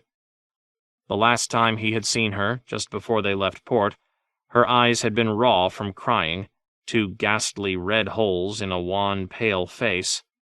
By the time they raised sail, she had locked herself in her cabin with her dog and her pig, but at night they could hear her weeping. Only yesterday he had heard one of the mates say that they ought to throw her overboard before her tears could swamp the ship. Tyrion was not entirely sure he had been japing. When the evening prayers had ended and the ship's crew had once again dispersed, some to their watch and others to food and rum and hammocks, Moqorro remained beside his night fire, as he did every night. The Red Priest rested by day but kept vigil through the dark hours, to tend his sacred flames so that the sun might return to them at dawn. Tyrion squatted across from him and warmed his hands against the night's chill. Moqorro took no notice of him for several moments. He was staring into the flickering flames, lost in some vision. Does he see days yet to come, as he claims? If so, that was a fearsome gift. After a time, the priest raised his eyes to meet the dwarfs. "Hugor Hill," he said, inclining his head in a solemn nod. "Have you come to pray with me?" "Someone told me that the night is dark and full of terrors. What do you see in those flames?" "Dragons," Moqorro said in the common tongue of Westeros. He spoke it very well, with hardly a trace of accent. No doubt that was one reason the High Priest Benerro had chosen him to bring the faith of R'hllor to Daenerys Targaryen. "Dragons old and young, true and false, bright and dark. And you, a small man with a big shadow, snarling in the midst of all." "Snarling? An amiable fellow like me?" Tyrion was almost flattered. And no doubt that is just what he intends. Every fool loves to hear that he's important. "Perhaps it was Penny you saw. We're almost of a size." "No, my friend." My friend? When did that happen, I wonder? "Did you see how long it will take us to reach Meereen?" "You are eager to behold the world's deliverer?" "Yes and no. The world's deliverer may snick off my head or give me to her dragons as a savory." "Not me," said Tyrion. "For me it is all about the olives, though I fear I may grow old and die before I taste one. I could dog paddle faster than we're sailing. Tell me, was Selaesori Coran a triarch or a turtle?" The Red Priest chuckled. "Neither. Coran is not a ruler, but one who serves and counsels such, and helps conduct his business. You of Westeros might say steward or magister." King's hand? That amused him. "And Selaesori?" Moqorro touched his nose. "Imbued with a pleasant aroma. Fragrant, would you say? Flowery?" So, Sele Sori Koran means stinky steward, more or less? Fragrant steward, rather. Tyrion gave a crooked grin. I believe I will stay with Stinky, but I do thank you for the lesson. I am pleased to have enlightened you. Perhaps someday you will let me teach you the truth of R'hllor as well. Someday, when I am a head on a spike. The quarters he shared with Ser Jorah were a cabin only by courtesy. The dank, dark, foul-smelling closet had barely enough space to hang a pair of sleeping hammocks, one above the other. He found Mormont stretched out in the lower one, swaying slowly with the motion of the ship. The girl finally poked her nose above decks, Tyrion told him. One look at me and she scurried right back down below. You're not a pretty sight. Not all of us can be as comely as you. The girl is lost. It would not surprise me if the poor creature wasn't sneaking up to jump over the side and drown herself. The poor creature's name is Penny. I know her name. He hated her name. Her brother had gone by the name of Groat, though his true name had been Oppo. Groat and Penny, the smallest coins, worth the least, and what's worse, they chose the names themselves. It left a bad taste in Tyrion's mouth. By any name, she needs a friend. Ser Jorah sat up in his hammock. Befriend her, then. Marry her for all I care. That left a bad taste in his mouth as well. Like with like, is that your notion? Do you mean to find a she-bear for yourself, sir? You were the one who insisted that we bring her. I said we could not abandon her in Volantis. That does not mean I want to fuck her. She wants me dead, have you forgotten? I'm the last person she's like to want as a friend. You're both dwarfs. Yes, and so was her brother, who was killed because some drunken fools took him for me. Feeling guilty, are you? No. Tyrion bristled. I have sins enough to answer for. I'll have no part of this one. I might have nurtured some ill will toward her and her brother for the part they played the night of Joffrey's wedding, but I never wished them harm. You are a harmless creature, to be sure, innocent as a lamb. Ser Jorah got to his feet. The dwarf girl is your burden. Kiss her, kill her, or avoid her, as you like. It's naught to me. He shouldered past Tyrion and out of the cabin. Twice exiled, and small wonder, Tyrion thought. I'd exile him too if I could. The man is cold, brooding, sullen, deaf to humor, and those are his good points. Ser Jorah spent most of his waking hours pacing the forecastle or leaning on the rail, gazing out to sea, looking for his silver queen, looking for Daenerys, willing the ship to sail faster. Well, I might do the same if Tysha waited in Meereen. Could Slaver's Bay be where whores went? It seemed unlikely. From what he'd read, the slaver cities were the place where whores were made. Mormont should have bought one for himself. A pretty slave girl might have done wonders to improve his temper, particularly one with silvery hair, like the whore who had been sitting on his cock back in Selhorys. On the river, Tyrion had to endure griff, but there had at least been the mystery of the captain's true identity to divert him, and the more congenial companionship of the rest of the poleboat's little company. On the cog, alas, everyone was just who they appeared to be, no one was particularly congenial, and only the Red Priest was interesting. Him, and maybe Penny. But the girl hates me, and she should. Life aboard the Sele Sori Koran was nothing if not tedious, Tyrion had found. The most exciting part of his day was pricking his toes and fingers with a knife.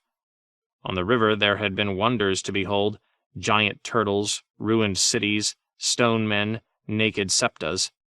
One never knew what might be lurking around the next bend. The days and nights at sea were all the same. Leaving Volantis, the cog had sailed within sight of land at first, so Tyrion could gaze at passing headlands, watch clouds of seabirds rise from stony cliffs and crumbling watchtowers, count bare brown islands as they slipped past. He saw many other ships as well, Fishing boats, lumbering merchantmen, proud galleys with their oars lashing the waves into white foam. But once they struck out into deeper waters, there was only sea and sky, air and water. The water looked like water, the sky looked like sky. Sometimes there was a cloud. Too much blue. And the nights were worse.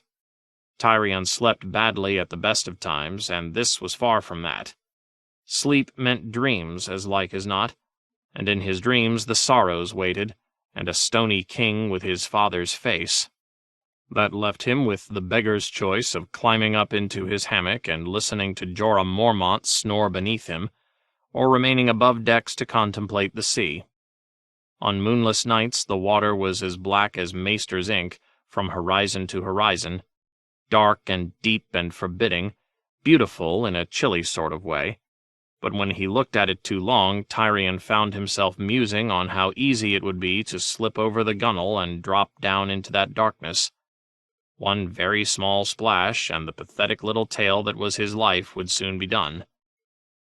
But what if there is a hell and my father's waiting for me? The best part of each evening was supper. The food was not especially good, but it was plentiful, so that was where the dwarf went next.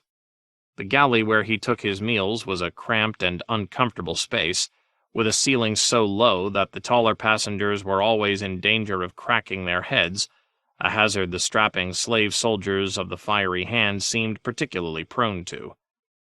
As much as Tyrion enjoyed sniggering at that, he had come to prefer taking his meals alone.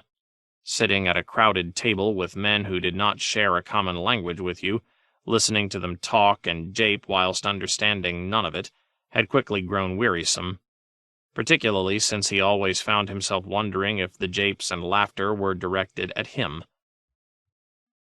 The galley was also where the ship's books were kept.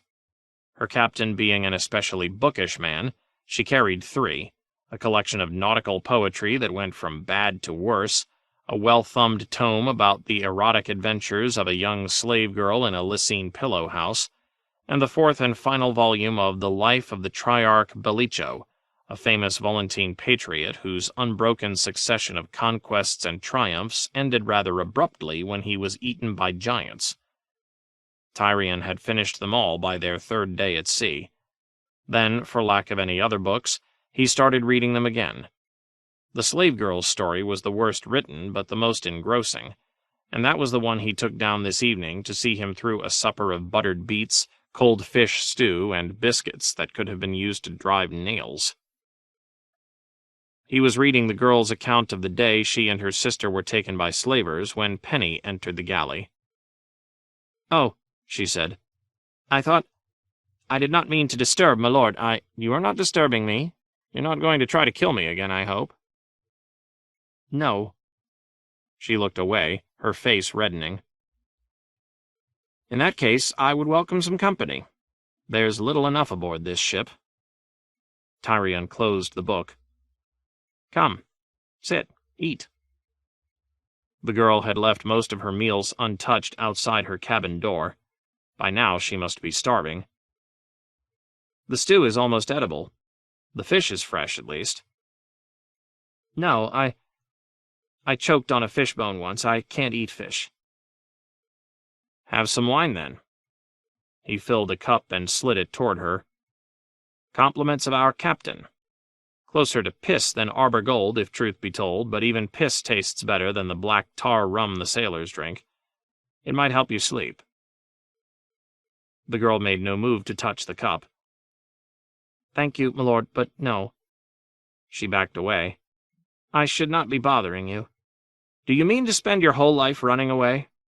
Tyrion asked before she could slip back out the door. That stopped her. Her cheeks turned a bright pink, and he was afraid she was about to start weeping again. Instead, she thrust out her lip defiantly and said, "You're running too." "I am," he confessed. "But I am running to, and you are running from, and there's a world of difference there." "We would never have had to run at all but for you." It took some courage to say that to my face. "Are you speaking of King's Landing or Volantis?" Both. Tears glistened in her eyes. Everything. Why couldn't you just come joust with us the way the king wanted? You wouldn't have gotten hurt. What would that have cost, my lord, to climb up on our dog and ride a tilt to please the boy? It was just a bit of fun. They would have laughed at you, that's all. They would have laughed at me, said Tyrion. I made them laugh at Joff instead, and wasn't that a clever ploy?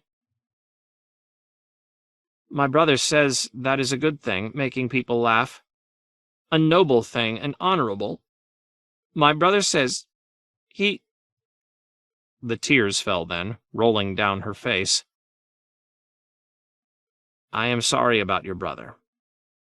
Tyrion had said the same words to her before, back in Volantis, but she was so far gone in grief back there that he doubted she had heard them. She heard them now. Sorry. You are sorry. Her lip was trembling, her cheeks were wet, her eyes were red-rimmed holes. We left King's Landing that very night. My brother said it was for the best before someone wondered if we'd had some part in the king's death and decided to torture us to find out. We went to Tyrosh first. My brother thought that would be far enough, but it wasn't. We knew a juggler there. For years and years he would juggle every day by the fountain of the drunken god.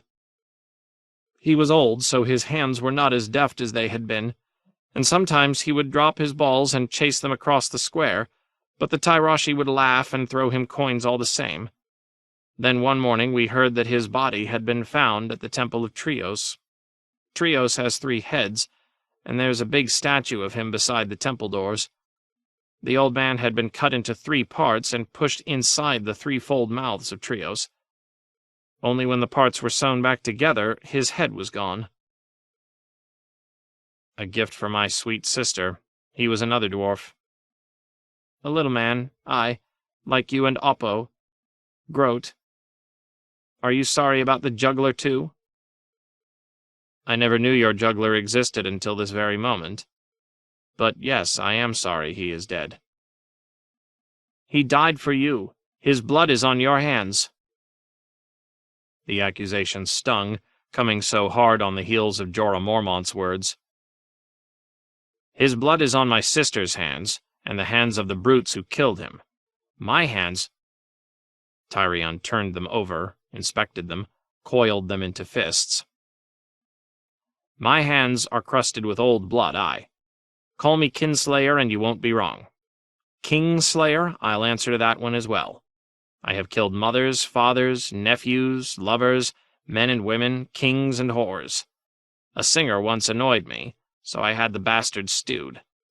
But I have never killed a juggler, nor a dwarf, and I am not to blame for what happened to your bloody brother. Penny picked the cup of wine he'd poured for her and threw it in his face. Just like my sweet sister. He heard the galley door slam, but never saw her leave. His eyes were stinging, and the world was a blur. So much for befriending her. Tyrion Lannister had scant experience with other dwarfs. His lord father had not welcomed any reminders of his son's deformities, and such mummers as featured little folk in their troops soon learned to stay away from Lannisport and Casterly Rock at the risk of his displeasure. Growing up, Tyrion heard reports of a dwarf jester at the seat of the Dornish Lord Fowler, a dwarf maester in service on the Fingers, and a female dwarf amongst the Silent Sisters, but he never felt the least need to seek them out. Less reliable tales also reached his ears, of a dwarf witch who haunted a hill in the Riverlands, and a dwarf whore in King's Landing renowned for coupling with dogs. His own sweet sister had told him of the last, even offering to find him a bitch in heat if he cared to try it out. When he asked politely if she were referring to herself, Cersei had thrown a cup of wine in his face. That was red, as I recall, and this is gold. Tyrion mopped at his face with a sleeve. His eyes still stung. He did not see Penny again until the day of the storm. The salt air lay still and heavy that morning, but the western sky was a fiery red, streaked with lowering clouds that glowed as bright as Lannister crimson. Sailors were dashing about battening hatches, running lines, clearing the decks, lashing down everything that was not already lashed down. "Bad wind coming," one warned him. "No-nos should get below." Tyrion remembered the storm he'd suffered crossing the narrow sea, the way the deck had jumped beneath his feet, the hideous creaking sounds the ship had made, the taste of wine and vomit. "No-nos will stay up here." If the gods wanted him, he would sooner die by drowning than choking on his own vomit. And overhead the cog's canvas sail rippled slowly, like the fur of some great beast stirring from a long sleep, then filled with a sudden crack that turned every head on the ship. The winds drove the cog before them, far off her chosen course. Behind them, black clouds piled one atop another against a blood-red sky. By mid-morning they could see lightning flickering to the west, followed by the distant crash of thunder. The sea grew rougher, and dark waves rose up to smash against the hull of the stinky steward. It was about then that the crew started hauling down the canvas. Tyrion was underfoot amidships, so he climbed the forecastle and hunkered down, savoring the lash of cold rain on his cheeks.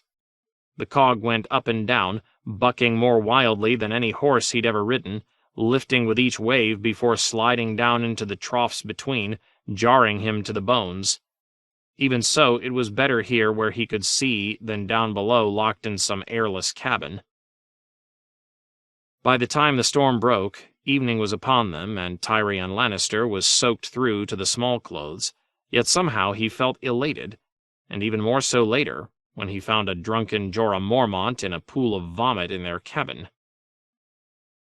The dwarf lingered in the galley after supper, celebrating his survival by sharing a few tots of black tar rum with the ship's cook, a great greasy loutish Volantene who spoke only one word of the common tongue, fuck, but played a ferocious game of Cyvasse, particularly when drunk. They played 3 games that night. Tyrion won the first, then lost the other 2. After that he decided that he'd had enough and stumbled back up on deck to clear his head of rum and elephants alike. He found Penny on the forecastle, where he had so often found Ser Jorah, standing by the rail beside the cog's hideous half-rotted figurehead and gazing out across the inky sea. From behind, she looked as small and vulnerable as a child. Tyrion thought it best to leave her undisturbed, but it was too late. She had heard him. "Hugor Hill?" "If you like. We both know better." "I am sorry to intrude on you. I will retire." "No." Her face was pale and sad, but she did not look to have been crying. "I'm sorry, too. About the wine. It wasn't you who killed my brother or that poor old man in Tyrosh. I played a part, though not by choice. I miss him so much. My brother. I understand." He found himself thinking of Jaime. Count yourself lucky. Your brother died before he could betray you. "I thought I wanted to die," she said. "But today when the storm came and I thought the ship would sink, You realized that you wanted to live after all. I have been there too, something else we have in common." Her teeth were crooked, which made her shy with her smiles, but she smiled now. "Did you truly cook a singer in a stew?" "Who, me? No, I do not cook." When Penny giggled, she sounded like the sweet young girl she was, 17, 18, no more than 19. "What did he do, this singer?" "He wrote a song about me. For she was his secret treasure, she was his shame and his bliss, and a chain and a keep are nothing compared to a woman's kiss." It was queer how quick the words came back to him. Perhaps they had never left him. Hands of gold are always cold, but a woman's hands are warm. It must have been a very bad song. Not really. It was no Rains of Castamere, mind you, but some parts were, well, How did it go?" He laughed. "No, you do not want to hear me sing." "My mother used to sing to us when we were children, my brother and me. She always said that it didn't matter what your voice was like so long as you loved the song." "Was she a little person?" "No, but our father was. His own father sold him to a slaver when he was 3, but he grew up to be such a famous mummer that he bought his freedom. He traveled to all the free cities, and Westeros as well. In Old Town they used to call him Hopbean." Of course they did. Tyrion tried not to wince. "He's dead now," Penny went on. "My mother too. Oppo, he was my last family, and now he's gone too." She turned her head away and gazed out across the sea. "What will I do? Where will I go? I have no trade, just the jousting show, and that needs 2. "No," thought Tyrion. "That is not a place you want to go, girl. Do not ask that of me. Do not even think it." "Find yourself some likely orphan boy," he suggested. Penny did not seem to hear that. "It was Father's idea to do the tilts. He even trained the first pig, but by then he was too sick to ride her, so Oppo took his place. I always rode the dog. We performed for the Sea Lord of Bravos once, and he laughed so hard that afterward he gave each of us a grand gift." "Is that where my sister found you, in Bravos?" "Your sister?" The girl looked lost. "Queen Cersei." Penny shook her head. "She never. It was a man who came to us in Pentos. Osmond. No, Oswald. Something like that. Oppo met with him, not me. Oppo made all of our arrangements. My brother always knew what to do, where we should go next." "Meereen is where we're going next." She gave him a puzzled look. "Karth, you mean? We are bound for Karth by way of New Gis." "Meereen. You'll ride your dog for the Dragon Queen and come away with your weight in gold. Best start eating more so you'll be nice and plump when you joust before her grace." Penny did not return the smile. "By myself, all I can do is ride around in circles. And even if the Queen should laugh, where will I go afterward? We never stay in one place long. The first time they see us, they laugh and laugh, but by the 4th or 5th time they know what we're going to do before we do it. Then they stop laughing, so we have to go somewhere new. We make the most coin in the big cities, but I always liked the little towns the best. Places like that, the people have no silver, but they feed us at their own tables, and the children follow us everywhere." "That's because they have never seen a dwarf before, in their wretched piss-pot towns," Tyrion thought. "The bloody brats would follow around a 2-headed goat if one turned up, until they got bored with its bleating and slaughtered it for supper." But he had no wish to make her weep again, so instead he said, "Daenerys has a kind heart and a generous nature." It was what she needed to hear. "She will find a place for you at her court, I don't doubt. A safe place beyond my sister's reach." Penny turned back to him. "And you will be there too?" "Unless Daenerys decides she needs some Lannister blood to pay for the Targaryen blood my brother shed." "I will." After that, the dwarf girl was seen more frequently above deck. The next day Tyrion encountered her and her spotted sow amidships in mid-afternoon, when the air was warm and the sea calm. "Her name is Pretty," the girl told him, shyly. Pretty the pig and Penny the girl, he thought. Someone has a deal to answer for. Penny gave Tyrion some acorns, and he let Pretty eat them from his hand. "Do not think I don't see what you are doing, girl," he thought, as the big sow snuffled and squealed. Soon they began to take their meals together. Some nights it was just the 2 of them. At other meals they crowded in with Mokoro's guards. The Fingers, Tyrion called them. They were men of the fiery hand after all, and there were 5 of them. Penny laughed at that, a sweet sound, though not one that he heard often. Her wound was too fresh, her grief too deep. He soon had her calling the ship the Stinky Steward, though she got somewhat wroth with him whenever he called Pretty Bacon. To atone for that, Tyrion made an attempt to teach her Cyvasse, though he soon realized that was a lost cause. "No," he said a dozen times. "The dragon flies, not the elephants." That same night, she came right out and asked him if he would like to tilt with her. "No," he answered. Only later did it occur to him that perhaps tilt did not mean tilt. His answer would still have been no, but he might not have been so brusque. Back in the cabin he shared with Jorah Mormont, Tyrion twisted in his hammock for hours, slipping in and out of sleep. His dreams were full of gray, stony hands reaching for him from out of the fog, and a stair that led up to his father. Finally, he gave it up and made his way up top for a breath of night air. The Salisori Coran had furled her big striped sail for the night, and her decks were all but deserted. One of the mates was on the stern castle, and amidships Moqorro sat by his brazier, where a few small flames still danced amongst the embers. Only the brightest stars were visible, all to the west. A dull red glow lit the sky to the northeast, the color of a blood bruise. Tyrion had never seen a bigger moon. Monstrous, swollen, it looked as if it had swallowed the sun and woken with a fever. Its twin, floating on the sea beyond the ship, shimmered red with every wave.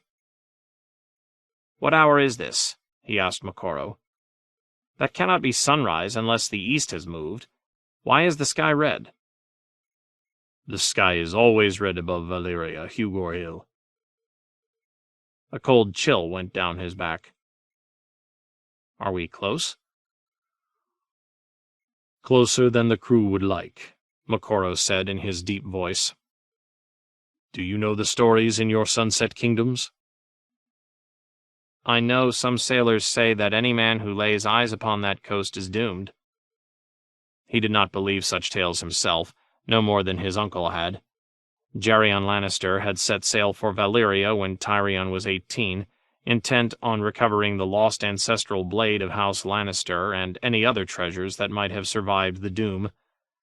Tyrion had wanted desperately to go with them, but his lord father had dubbed the voyage a fool's quest and forbidden him to take part. And perhaps he was not so wrong.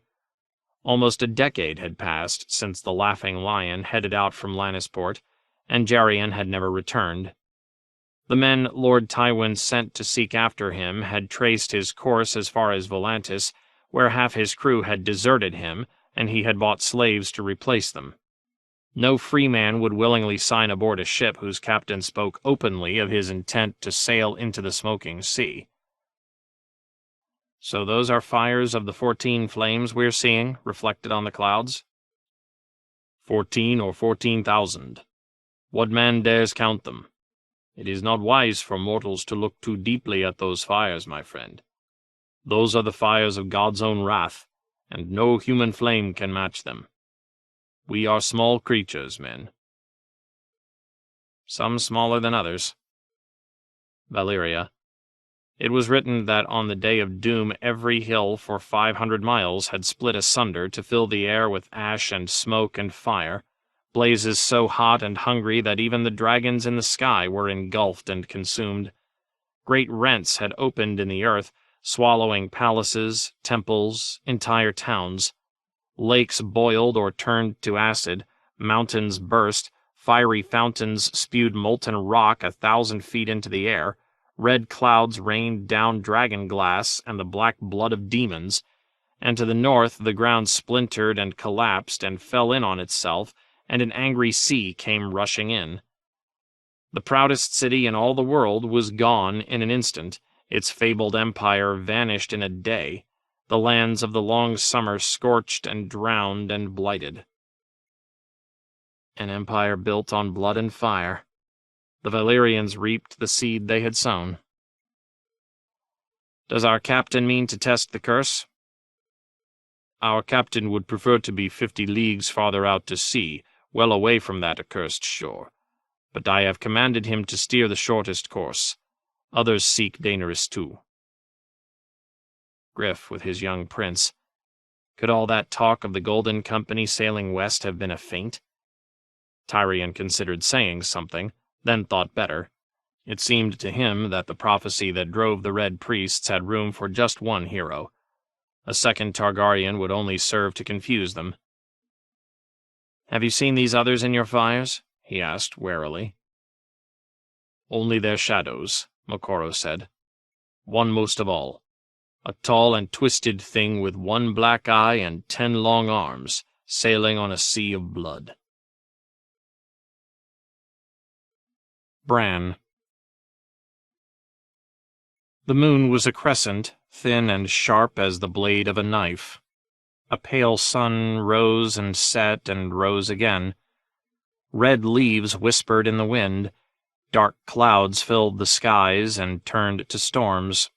Lightning flashed and thunder rumbled, and dead men with black hands and bright blue eyes shuffled round a cleft in the hillside but could not enter. Under the hill, the broken boy sat upon a weirwood throne, listening to whispers in the dark as ravens walked up and down his arms. "You will never walk again," the three-eyed crow had promised, "but you will fly." Sometimes the sound of song would drift up from some place far below. The children of the forest, old Nan would have called the singers, but those who sang the song of earth was their own name for themselves, in the true tongue that no human man could speak. The ravens could speak it, though. Their small black eyes were full of secrets, and they would caw at him and peck his skin when they heard the songs. The moon was fat and full. Stars wheeled across a black sky.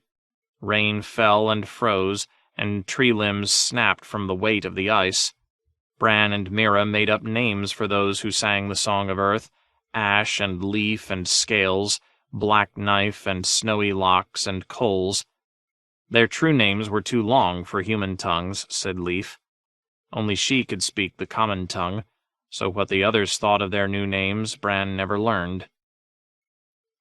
After the bone-grinding cold of the lands beyond the wall, the caves were blessedly warm, and when the chill crept out of the rock, the singers would light fires to drive it off again.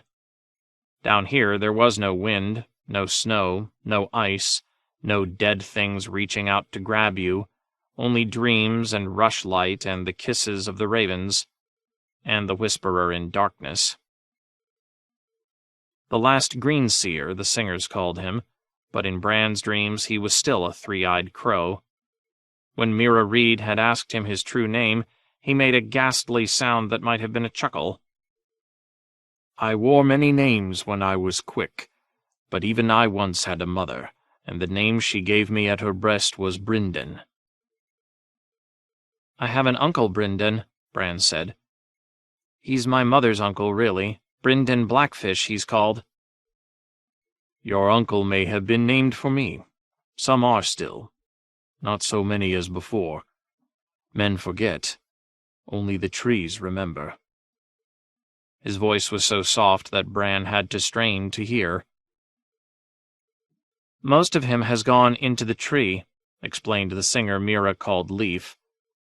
"He has lived beyond his mortal span, and yet he lingers.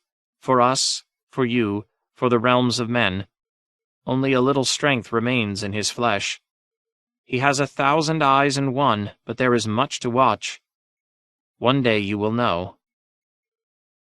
"What will I know?" Bran asked the reeds afterward, when they came with torches burning brightly in their hand, to carry him back to a small chamber off the big cavern where the singers had made beds for them to sleep. "What do the trees remember?" "The secrets of the old gods," said Jojen Reed. Food and fire and rest had helped restore him after the ordeals of their journey, but he seemed sadder now, sullen, with a weary, haunted look about the eyes. "Truths the first men knew, forgotten now in Winterfell, but not in the wet wild. We live closer to the green in our bogs and crannogs, and we remember. Earth and water, soil and stone, oaks and elms and willows. They were here before us all and will still remain when we are gone." "So will you," said Mira. That made Bran sad. "What if I don't want to remain when you are gone?" he almost asked, but he swallowed the words unspoken. He was almost a man grown, and he did not want Mira to think he was some weepy babe. "Maybe you could be Green Seers too," he said instead. "No, Bran." Now Mira sounded sad. "It is given to a few to drink of that green fountain whilst still in mortal flesh, to hear the whisperings of the leaves and see as the trees see, as the gods see," said Jojen. "Most are not so blessed. The gods gave me only green dreams. My task was to get you here. My part in this is done." The moon was a black hole in the sky. Wolves howled in the wood, sniffing through the snowdrifts after dead things. A murder of ravens erupted from the hillside, screaming their sharp cries, black wings beating above a white world. A red sun rose and set and rose again, painting the snows in shades of rose and pink. Under the hill, Jojen brooded, Mira fretted, and Hodor wandered through dark tunnels with a sword in his right hand and a torch in his left. Or was it Bran wandering? No one must ever know. The great cavern that opened on the abyss was as black as pitch, black as tar, blacker than the feathers of a crow. Light entered as a trespasser, unwanted and unwelcome, and soon was gone again. Cook fires, candles, and rushes burned for a little while, then guttered out again, their brief lives at an end. The singers made Bran a throne of his own, like the one Lord Brynden sat, white weirwood flecked with red, dead branches woven through living roots. They placed it in the great cavern by the abyss, where the black air echoed to the sound of running water far below. Of soft gray moss they made his seat. Once he had been lowered into place, they covered him with warm furs. There he sat, listening to the hoarse whispers of his teacher. "Never fear the darkness, Bran." The Lord's words were accompanied by a faint rustling of wood and leaf, a slight twisting of his head. "The strongest trees are rooted in the dark places of the earth. Darkness will be your cloak, your shield, your mother's milk. Darkness will make you strong." The moon was a crescent, thin and sharp as the blade of a knife. Snowflakes drifted down soundlessly to cloak the soldier pines and sentinels in white. The drifts grew so deep that they covered the entrance to the caves, leaving a white wall that Summer had to dig through whenever he went outside to join his pack and hunt. Bran did not oft range with them in those days, but some nights he watched them from above. Flying was even better than climbing. Slipping into Summer's skin had become as easy for him as slipping on a pair of breeches once had been, before his back was broken. Changing his own skin for a raven's night-black feathers had been harder, but not as hard as he had feared, not with these ravens. A wild stallion will buck and kick when a man tries to mount him, and try to bite the hand that slips the bit between his teeth, Lord Brynden said. But a horse that has known one rider will accept another. Young or old, these birds have all been ridden. Choose one now, and fly. He chose one bird, and then another, without success, but the third raven looked at him with shrewd black eyes, tilted its head, and gave a quark, and quick as that, he was not a boy looking at a raven, but a raven looking at a boy. The song of the river suddenly grew louder, the torches burned a little brighter than before, and the air was full of strange smells. When he tried to speak, it came out in a scream, and his first flight ended when he crashed into a wall and ended back inside his own broken body. The raven was unhurt. It flew to him and landed on his arm, and Bran stroked its feathers and slipped inside of it again. Before long he was flying around the cavern, weaving through the long stone teeth that hung down from the ceiling, even flapping out over the abyss and swooping down into its cold black depths. Then he realized he was not alone. Someone else was in the raven, he told Lord Brynden, once he had returned to his own skin. "Some girl. I felt her." "A woman, of those who sing the Song of Earth," his teacher said. "Long dead, yet a part of her remains, just as a part of you would remain in summer if your boy's flesh were to die upon the morrow. A shadow on the soul. She will not harm you." "Do all the birds have singers in them?" "All," Lord Brynden said. "It was the singers who taught the first men to send messages by raven. But in those days the birds would speak the words. The trees remember, but men forget. And so now they write the messages on parchment and tie them round the feet of birds who have never shared their skin." Old Nan had told him the same story once, Bran remembered, but when he asked Robb if it was true, his brother laughed and asked him if he believed in Grumpkins too. He wished Robb were with them now. "I'd tell him I could fly, but he wouldn't believe, so I'd have to show him. I bet that he could learn to fly too, him and Arya and Sansa, even baby Rickon and Jon Snow. We could all be ravens and live in Maester Luwin's rookery." That was just another silly dream, though. Some days Bran wondered if all of this wasn't just some dream. Maybe he had fallen asleep out in the snows and dreamed himself a safe, warm place. "You have to wake," he would tell himself. "You have to wake right now, or you'll go dreaming into death." Once or twice he pinched his arm with his fingers really hard, but the only thing that did was make his arm hurt. In the beginning he had tried to count the days by making note of when he woke and slept, but down here sleeping and waking had a way of melting into one another. Dreams became lessons, lessons became dreams, things happened all at once or not at all. Had he done that, or only dreamed it? "Only one man in 1,000 is born a skin changer," Lord Brynden said one day, after Bran had learned to fly. "And only one skin changer in 1,000 can be a green seer." "I thought the green seers were the wizards of the children," Bran said. "The singers, I mean." "In a sense. Those you call the children of the forest have eyes as golden as the sun, but once in a great while one is born amongst them with eyes as red as blood, or green as the moss on a tree in the heart of the forest. By these signs do the gods mark those they have chosen to receive the gift. The chosen ones are not robust, and their quick years upon the earth are few, for every song must have its balance. But once inside the wood, they linger long indeed. 1,000 eyes, 100 skins, wisdom deep as the roots of ancient trees. Green seers." Bran did not understand, so he asked the reeds. "Do you like to read books, Bran?" Jojen asked him. "Some books. I like the fighting stories.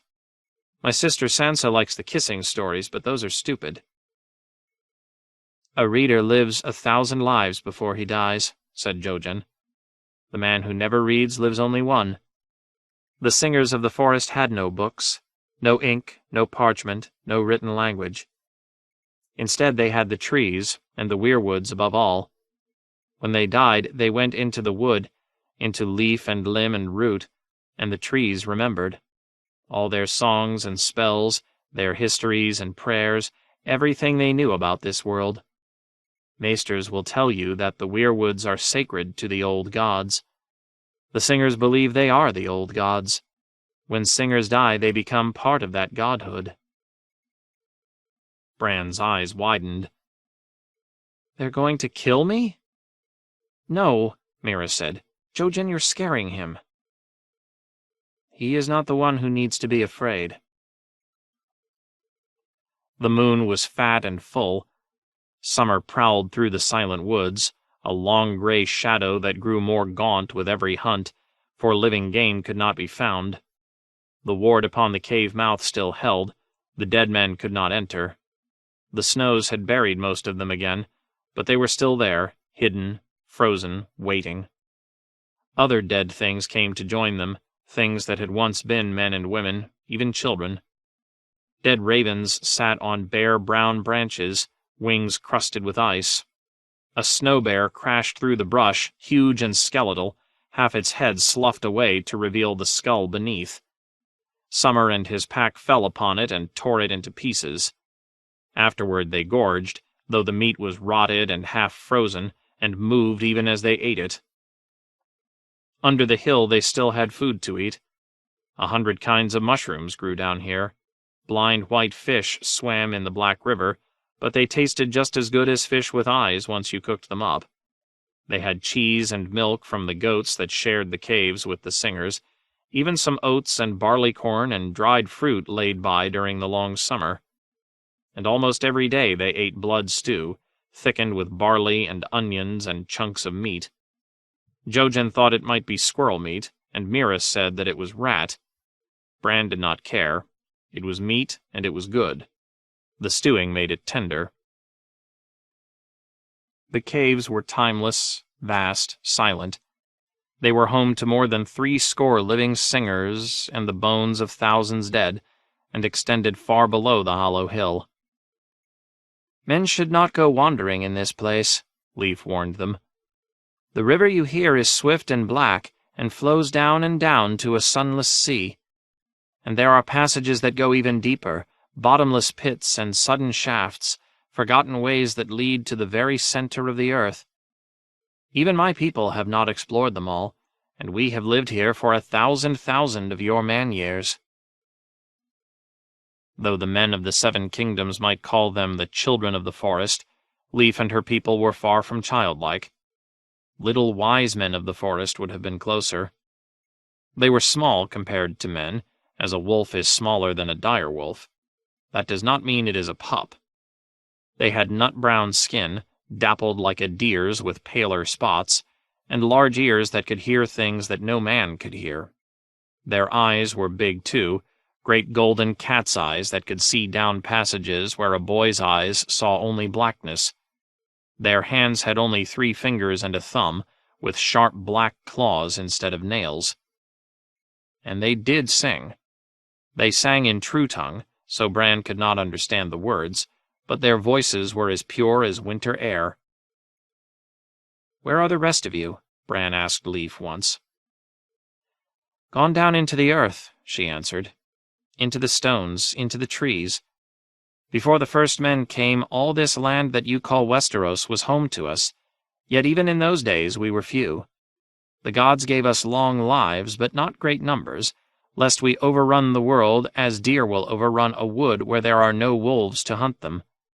That was in the dawn of days, when our sun was rising. Now it sinks, and this is our long dwindling. The giants are almost gone as well, they who were our bane and our brothers. The great lions of the western hills have been slain, the unicorns are all but gone, the mammoths down to a few hundred. The dire wolves will outlast us all, but their time will come as well. In the world that men have made, there is no room for them, or us." She seemed sad when she said it, and that made Bran sad as well. It was only later that he thought, men would not be sad, men would be wroth, men would hate and swear a bloody vengeance. The singers sing sad songs, where men would fight and kill. One day Mira and Jojen decided to go see the river despite Leaf's cautions. "I want to come too," Bran said. Mira gave him a mournful look. The river was 600 feet below, down steep slopes and twisty passages, she explained, and the last part required climbing down a rope. "Hodor could never make the climb with you on his back. I'm sorry, Bran." Bran remembered a time when no one could climb as good as him, not even Robb or Jon. Part of him wanted to shout at them for leaving him, and another part wanted to cry. He was almost a man grown, though, so he said nothing. But after they were gone, he slipped inside Hodor's skin and followed them. The big stable boy no longer fought him as he had the first time, back in the lake tower during the storm. Like a dog who has had all the fight whipped out of him, Hodor would curl up and hide whenever Bran reached out for him. His hiding place was somewhere deep within him, a pit where not even Bran could touch him. "No one wants to hurt you, Hodor," he said silently, to the child man whose flesh he'd taken. "I just want to be strong again for a while. I'll give it back the way I always do." No one ever knew when he was wearing Hodor's skin. Bran only had to smile, do as he was told, and mutter Hodor from time to time, and he could follow Meera and Jojen, grinning happily, without anyone suspecting it was really him. He often tagged along, whether he was wanted or not. In the end, the Reeds were glad he came. Jojen made it down the rope easily enough, but after Meera caught a blind white fish with her frog spear and it was time to climb back up, his arms began to tremble and he could not make it to the top, so they had to tie the rope around him and let Hodor haul him up. "Hodor," he grunted every time he gave a pull. "Hodor, Hodor, Hodor." The moon was a crescent, thin and sharp as the blade of a knife. Summer dug up a severed arm, black and covered with hoarfrost, its fingers opening and closing as it pulled itself across the frozen snow. There was still enough meat on it to fill his empty belly, and after that was done he cracked the arm bones for the marrow. Only then did the arm remember it was dead. Bran ate with Summer and his pack as a wolf. As a raven he flew with the murder, circling the hill at sunset, watching for foes, feeling the icy touch of the air. As Hodor he explored the caves. He found chambers full of bones, shafts that plunged deep into the earth, a place where the skeletons of gigantic bats hung upside down from the ceiling. He even crossed the slender stone bridge that arched over the abyss and discovered more passages and chambers on the far side. One was full of singers, enthroned like Brindon in nests of weirwood roots that wove under and through and around their bodies. Most of them looked dead to him, but as he crossed in front of them, their eyes would open and follow the light of his torch, and one of them opened and closed a wrinkled mouth as if he were trying to speak. "Hodor," Bran said to him, and he felt the real Hodor stir down in his pit. Seated on his throne of roots in the great cavern, half corpse and half tree, Lord Brindon seemed less a man than some ghastly statue made of twisted wood, old bone, and rotted wool. The only thing that looked alive in the pale ruin that was his face was his one red eye, burning like the last coal in a dead fire, surrounded by twisted roots and tatters of leathery white skin hanging off a yellowed skull. The sight of him still frightened Bran, the weirwood roots snaking in and out of his withered flesh, the mushrooms sprouting from his cheeks, the white wooden worm that grew from the socket where one eye had been. He liked it better when the torches were put out. In the dark he could pretend that it was the three-eyed crow who whispered to him and not some grisly talking corpse. One day I will be like him. The thought filled Bran with dread. Bad enough that he was broken with his useless legs. Was he doomed to lose the rest, too? To spend all of his years with a weirwood growing in him and through him? Lord Brindon drew his life from the tree, Leaf told them. He did not eat, he did not drink. He slept, he dreamed, he watched. I was going to be a knight, Bran remembered. I used to run and climb and fight. It seemed 1,000 years ago. What was he now? Only Bran the broken boy, Brandon of House Stark, prince of a lost kingdom, lord of a burned castle, heir to ruins. He had thought the three-eyed crow would be a sorcerer, a wise old wizard who could fix his legs, but that was some stupid child's dream, he realized now. I am too old for such fancies, he told himself. 1,000 eyes, 100 skins, wisdom deep as the roots of ancient trees. That was as good as being a knight. Almost as good, anyway. The moon was a black hole in the sky. Outside the cave, the world went on. Outside the cave, the sun rose and set, the moon turned, the cold winds howled. Under the hill, Jojen Reed grew ever more sullen and solitary, to his sister's distress. She would often sit with Bran beside their little fire, talking of everything and nothing, petting Summer where he slept between them, whilst her brother wandered the caverns by himself. Jojen had even taken to climbing up to the cave's mouth when the day was bright. He would stand there for hours, looking out over the forest, wrapped in furs, yet shivering all the same. "He wants to go home," Mira told Bran. "He will not even try and fight his fate. He says the green dreams do not lie." "He's being brave," said Bran. "The only time a man can be brave is when he is afraid," his father had told him once, long ago, on the day they found the direwolf pups in the summer snows. He still remembered. "He's being stupid," Mira said. "I'd hoped that when we found your three-eyed crow. Now I wonder why we ever came." For me, Bran thought. "His green dreams," he said. "His green dreams." Mira's voice was bitter. "Hodor," said Hodor. Mira began to cry. Bran hated being crippled then. "Don't cry," he said. He wanted to put his arms around her, hold her tight the way his mother used to hold him back at Winterfell when he'd hurt himself. She was right there, only a few feet from him, but so far out of reach it might have been 100 leagues. To touch her he would need to pull himself along the ground with his hands, dragging his legs behind him.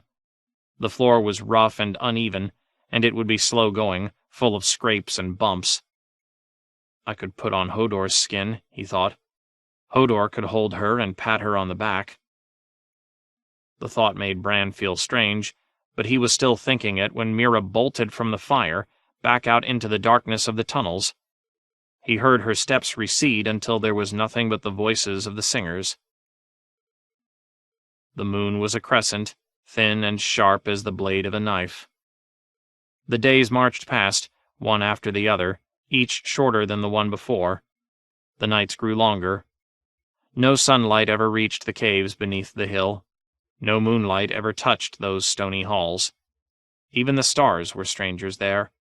Those things belonged to the world above, where time ran in its iron circles, day to night to day to night to day. "It is time," Lord Brynden said.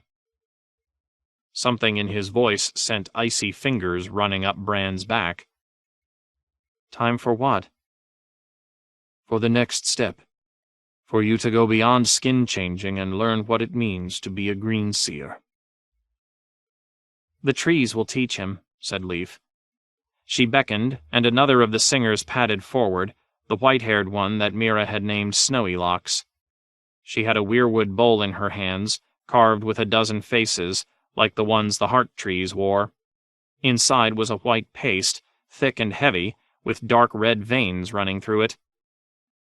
"You must eat of this," said Leaf. She handed Bran a wooden spoon. The boy looked at the bowl uncertainly.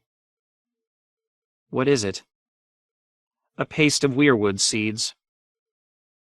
Something about the look of it made Bran feel ill. The red veins were only weirwood sap, he supposed, but in the torchlight they looked remarkably like blood. He dipped the spoon into the paste, then hesitated. "Will this make me a green seer?" "Your blood makes you a green seer," said Lord Brynden. "This will help awaken your gifts and wed you to the trees." Bran did want to be married to a tree, but who else would wed a broken boy like him? 1,000 eyes, 100 skins, wisdom deep as the roots of ancient trees. A green seer. He ate. It had a bitter taste, though not so bitter as acorn paste. The first spoonful was the hardest to get down. He almost retched it right back up. The second tasted better. The third was almost sweet. The rest he spooned up eagerly. Why had he thought that it was bitter? It tasted of honey, of new-fallen snow, of pepper and cinnamon and the last kiss his mother ever gave him. The empty bowl slipped from his fingers and clattered on the cavern floor. "I don't feel any different. What happens next?" Leaf touched his hand. "The trees will teach you. The trees remember." He raised a hand, and the other singers began to move about the cavern, extinguishing the torches one by one. The darkness thickened and crept toward them. "Close your eyes," said the three-eyed crow. "Slip your skin as you do when you join with summer. But this time go to the roots instead. Follow them up through the earth, to the trees upon the hill, and tell me what you see." Bran closed his eyes and slipped free of his skin. Into the roots, he thought, into the weirwood, become the tree. For an instant he could see the cavern in its black mantle, could hear the river rushing by below. Then all at once he was back home again. Lord Eddard Stark sat upon a rock beside the deep black pool in the godswood, the pale roots of the heart tree twisting around him like an old man's gnarled arms. The great sword Ice lay across Lord Eddard's lap, and he was cleaning the blade with an oilcloth. "Winterfell," Bran whispered. His father looked up. "Who's there?" he asked, turning. And Bran, frightened, pulled away. His father and the black pool and the godswood faded and were gone, and he was back in the cavern, the pale thick roots of his weirwood throne cradling his limbs as a mother does a child. A torch flared to life before him. "Tell us what you saw." From far away, Leaf looked almost a girl, no older than Bran or one of his sisters, but close at hand she seemed far older. She claimed to have seen 200 years. Bran's throat was very dry. He swallowed. "Winterfell. I was back in Winterfell. I saw my father. He's not dead. He's not. I saw him. He's back at Winterfell. He's still alive." "No," said Leaf. "He is gone, boy. Do not seek to call him back from death." "I saw him." Bran could feel rough wood pressing against one cheek. "He was cleaning ice." "You saw what you wished to see. Your heart yearns for your father and your home, so that is what you saw." "A man must know how to look before he can hope to see," said Lord Brynden. "Those were shadows of days past that you saw, Bran. You were looking through the eyes of the heart tree in your godswood. Time is different for a tree than for a man. Sun and soil and water, these are the things a weirwood understands, not days and years and centuries. For men, time is a river. We are trapped in its flow, hurtling from past to present, always in the same direction. The lives of trees are different. They root and grow and die in one place, and that river does not move them. The oak is the acorn is the oak. And the weirwood, 1,000 human years are a moment to a weirwood, and through such gates you and I may gaze into the past." "But," said Bran, "he heard me." "He heard a whisper on the wind, a rustling amongst the leaves. You cannot speak to him, try as you might. I know. I have my own ghosts, Bran.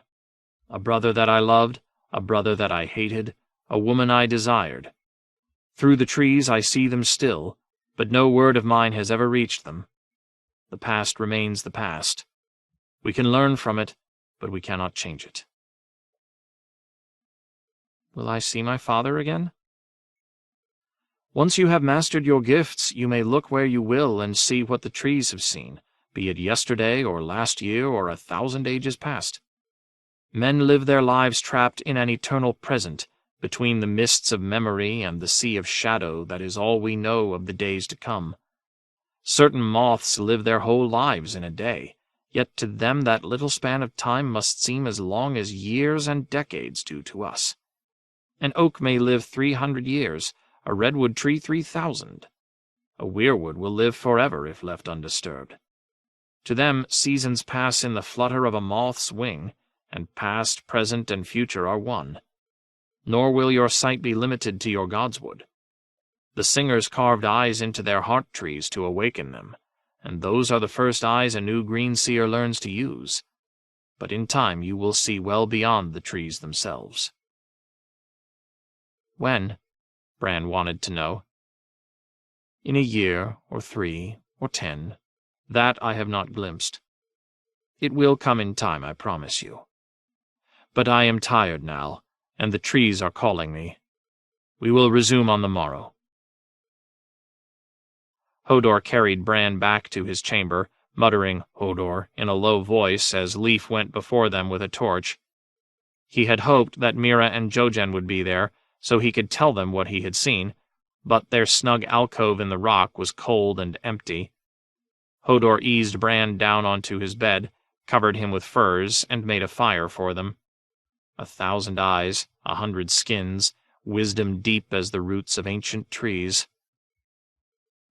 Watching the flames, Bran decided he would stay awake till Meera came back. Jojen would be unhappy, he knew, but Meera would be glad for him.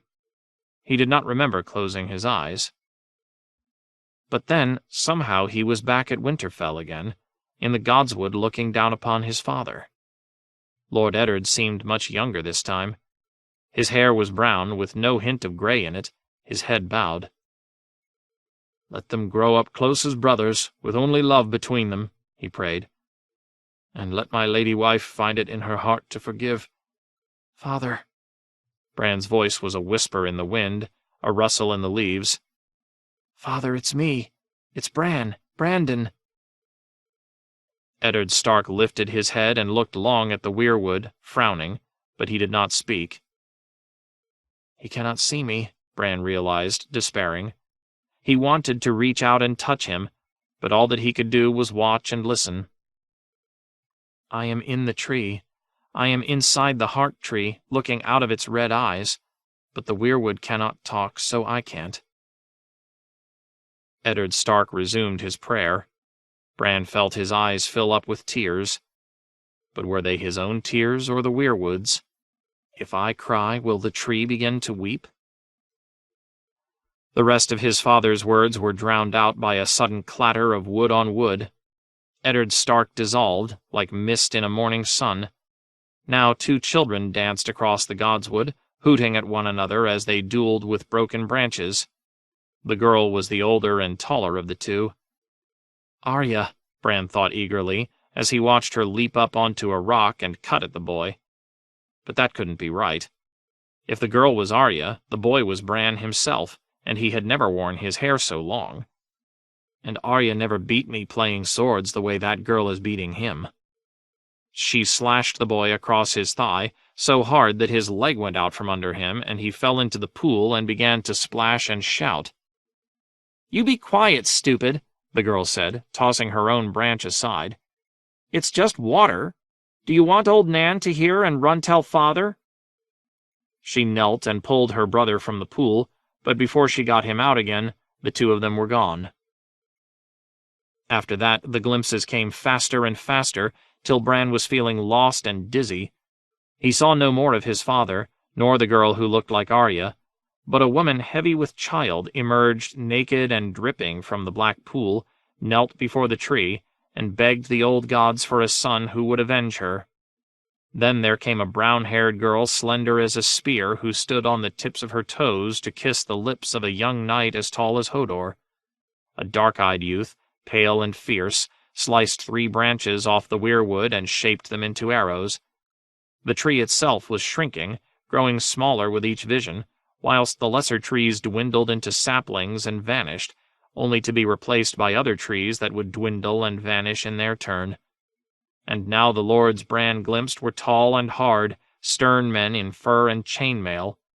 Some wore faces he remembered from the statues in the crypts, but they were gone before he could put a name to them. Then, as he watched, a bearded man forced a captive down onto his knees before the heart tree. A white-haired woman stepped toward them through a drift of dark red leaves, a bronze sickle in her hand. "No," said Bran. "No, don't!" But they could not hear him, no more than his father had. The woman grabbed the captive by the hair, hooked the sickle round his throat, and slashed. And through the mist of centuries the broken boy could only watch as the man's feet drummed against the earth. But as his life flowed out of him in a red tide, Brandon Stark could taste the blood. John The sun had broken through near midday, after 7 days of dark skies and snow flurries. Some of the drifts were higher than a man, but the stewards had been shoveling all day, and the paths were as clean as they were like to get. Reflections glimmered off the wall, every crack and crevice glittering pale blue. 700 feet up, Jon Snow stood looking down upon the haunted forest. A north wind swirled through the trees below, sending thin white plumes of snow crystals flying from the highest branches, like icy banners. Elsewise nothing moved, not a sign of life. That was not entirely reassuring. It was not the living that he feared. Even so, the sun is out. The snow has stopped. It may be a moon's turn before we have another chance as good. It may be a season. "Have Emmett assemble his recruits," he told Dolorous Edd. "We'll want an escort. 10 rangers armed with dragonglass. I want them ready to leave within the hour." "Aye, my lord. And to command?" "That would be me." Ed's mouth turned down even more than usual. "Some might think it better if the Lord Commander stayed safe and warm south of the wall. Not that I'd say such myself, but some might." Jon smiled. "Some had best not say so in my presence." A sudden gust of wind set Ed's cloak to flapping noisily.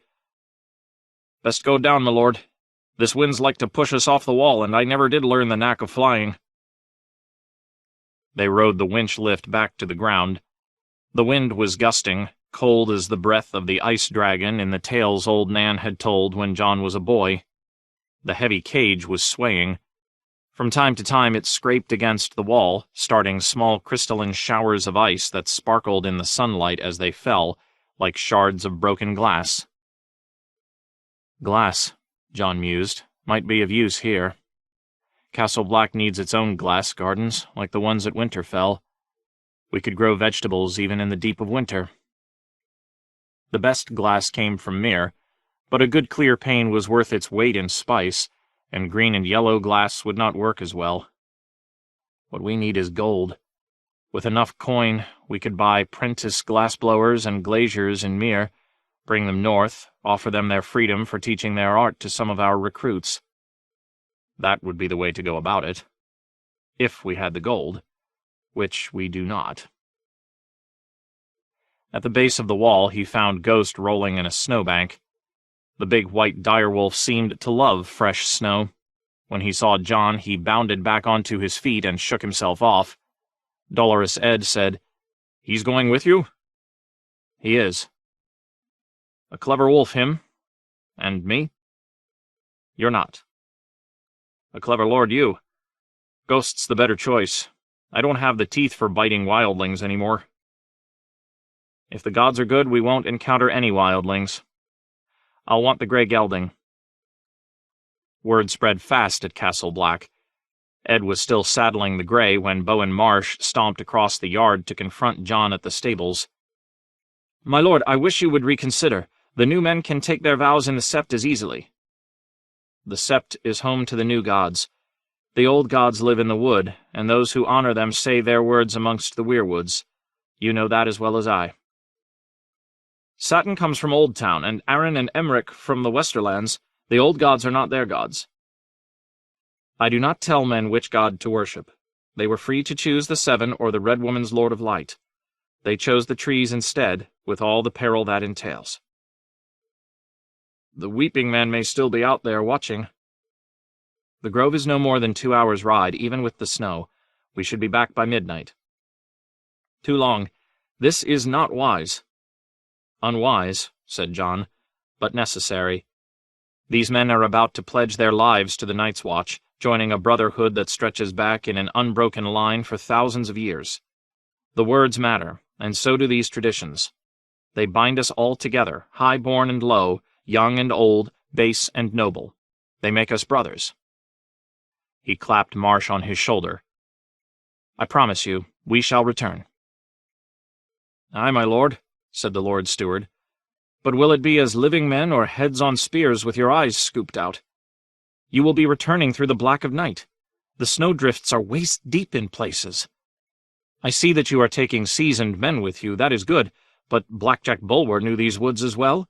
Even Benjen Stark, your own uncle, I have something they did not. Jon turned his head and whistled. Ghost, to me. The direwolf shook the snow from his back and trotted to Jon's side. The rangers parted to let him through, though one mare whinnied and shied away till Rory gave her reins a sharp tug. The wall is yours, Lord Bowen. He took his horse by the bridle and walked him to the gate and the icy tunnel that snaked beneath the wall. Beyond the ice, the trees stood tall and silent, huddled in the thick white cloaks.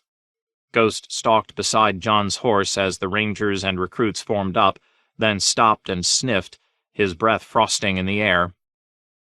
"What is it?" Jon asked. "Is someone there?"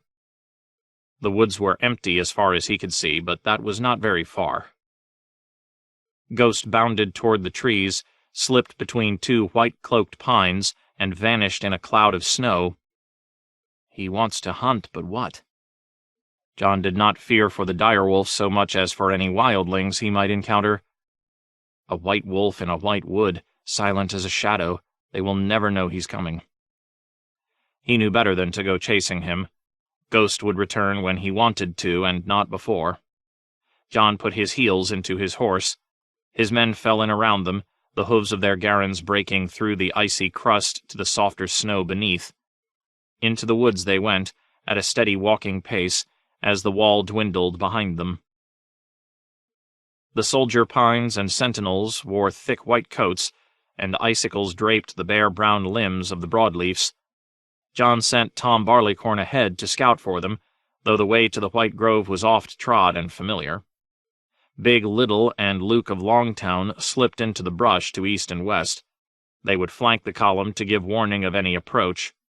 All were seasoned rangers, armed with obsidian as well as steel, war horns slung across their saddles should they need to summon help. The others were good men, too.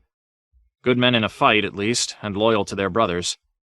Jon could not speak for what they might have been before they reached the wall, but he did not doubt that most had pasts as black as their cloaks. Up here they were the sort of men he wanted at his back. Their hoods were raised against the biting wind, and some had scarves wrapped about their faces, hiding their features. Jon knew them, though. Every name was graven on his heart. They were his men, his brothers. 6 more rode with them, a mix of young and old, large and small, seasoned and raw. 6 to say the words. Horse had been born and raised in Molestown. Arryn and Emric came from Fair Isle. Satin from the brothels of Old Town at the other end of Westeros. All of them were boys. Leathers and Jacks were older men, well past 40, sons of the haunted forest, with sons and grandsons of their own. They had been 2 of the 63 wildlings who had followed Jon Snow back to the wall the day he made his appeal, so far the only 2 to decide they wanted a black cloak. Iron Emmett said they all were ready, or as ready as they were ever going to be. He and Jon and Bowen Marsh had weighed each man in turn and assigned him to an order. Leathers, Jacks, and Emric to the Rangers, Horse to the Builders, Arryn and Satin to the Stewards. The time had come for them to take their vows. Iron Emmett rode at the head of the column, mounted on the ugliest horse Jon had ever seen, a shaggy beast that looked to be all hair and hooves. "Talk is there was some trouble at Harlot's Tower last night," the Master-at-Arms said. Hardin's Tower. Of the 63 who had come back with him from Molestown, 19 had been women and girls. Jon had housed them in the same abandoned tower where he had once slept when he had been new to the wall. 12 were spearwives, more than capable of defending both themselves and the younger girls from the unwanted attentions of black brothers. It was some of the men they'd turned away who'd given Hardin's Tower its new inflammatory name. Jon was not about to condone the mockery. 3 drunken fools mistook Hardin's for a brothel, that's all. They are in the ice cells now, contemplating their mistake. Iron Emmett grimaced. "Men are men, vows are words, and words are wind. You should put guards around the women." "And who will guard the guards?" "You know nothing, Jon Snow." He had learned, though, and Ygritte had been his teacher. If he could not hold to his own vows, how could he expect more of his brothers? But there were dangers in trifling with wildling women. A man can own a woman, and a man can own a knife, Ygritte had told him once, but no man can own both. Bowen Marsh had not been all wrong. Hardin's tower was tinder waiting for a spark. "I mean to open 3 more castles," Jon said. "Deep Lake, Sable Hall, and the Long Barrow, all garrisoned with free folk under the command of our own officers. The Long Barrow will be all women, aside from the commander and chief steward." There would be some mingling, he did not doubt, but the distances were great enough to make that difficult, at least. "And what poor fool will get that choice command?" "I am riding beside him." The look of mingled horror and delight that passed across Iron Emmet's face was worth more than a sack of gold. "What have I done to make you hate me so, my lord?" Jon laughed. "Have no fear. You won't be alone. I mean to give you Dolorous Ed as your second and your steward." "The Spearwives will be so happy. You might do well to bestow a castle on the Magnar." Jon's smile died. "I might if I could trust him. Sigorn blames me for his father's death, I fear. Worse, he was bred and trained to give orders, not to take them. Do not confuse the Thenns with free folk. Magnar means lord in the old tongue, I am told, but Styr was closer to a god to his people, and his son is cut from the same skin. I do not require men to kneel, but they do need to obey." "Aye, my lord, but you had best do something with the Magnar.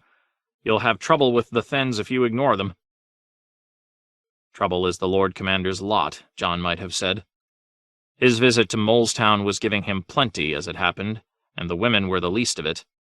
Halleck was proving to be just as truculent as he had feared, and there were some amongst the Black Brothers whose hatred of the free folk was bone-deep. One of Halleck's followers had already cut off a builder's ear in the yard, and like as not that was just a taste of the bloodshed to come.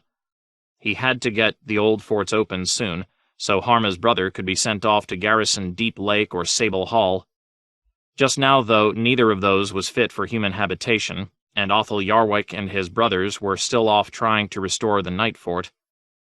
There were nights when Jon Snow wondered if he had not made a grievous mistake by preventing Stannis from marching all the wildlings off to be slaughtered.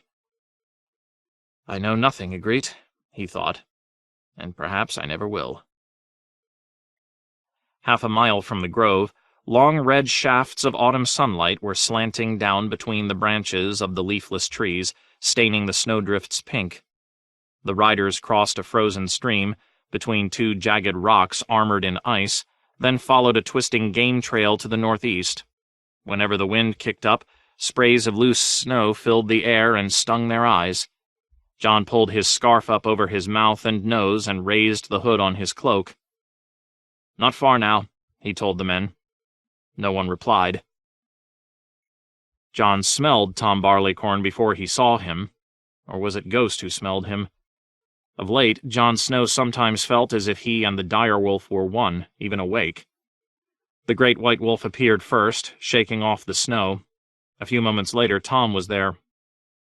"Wildlings," he told Jon softly. "In the grove." Jon brought the riders to a halt. "How many?" "I counted 9. No guards. Some dead, might be, or sleeping. Most look to be women. 1 child, but there's a giant, too. Just the one that I saw. They got a fire burning, smoke drifting through the trees. Fools." 9, and I have 7 and 10. 4 of his were green boys, though, and none were giants. Jon was not of a mind to fall back to the wall, however. If the wildlings are still alive, it may be we can bring them in. And if they are dead, well, a corpse or 2 could be of use. "We'll continue on foot," he said, dropping lightly to the frozen ground. The snow was ankle-deep. "Rory, Pate, stay with the horses." He might have given that duty to the recruits, but they would need to be blooded soon enough. This was as good a time as any. "Spread out and form a crescent. I want to close in on the grove from 3 sides. Keep the men to your right and left in sight so the gaps do not widen. The snow should muffle our steps. Less chance of blood if we take them unawares. Night was falling fast. The shafts of sunlight had vanished when the last thin slice of the sun was swallowed beneath the western woods. The pink snowdrifts were going white again, the color leaching out of them as the world darkened. The evening sky had turned the faded gray of an old cloak that had been washed too many times, and the first shy stars were coming out. Ahead he glimpsed a pale white trunk that could only be a weirwood, crowned with a head of dark red leaves. Jon Snow reached back and pulled Longclaw from his sheath. He looked to right and left, gave Satin and Horse a nod, watched them pass it on to the men beyond.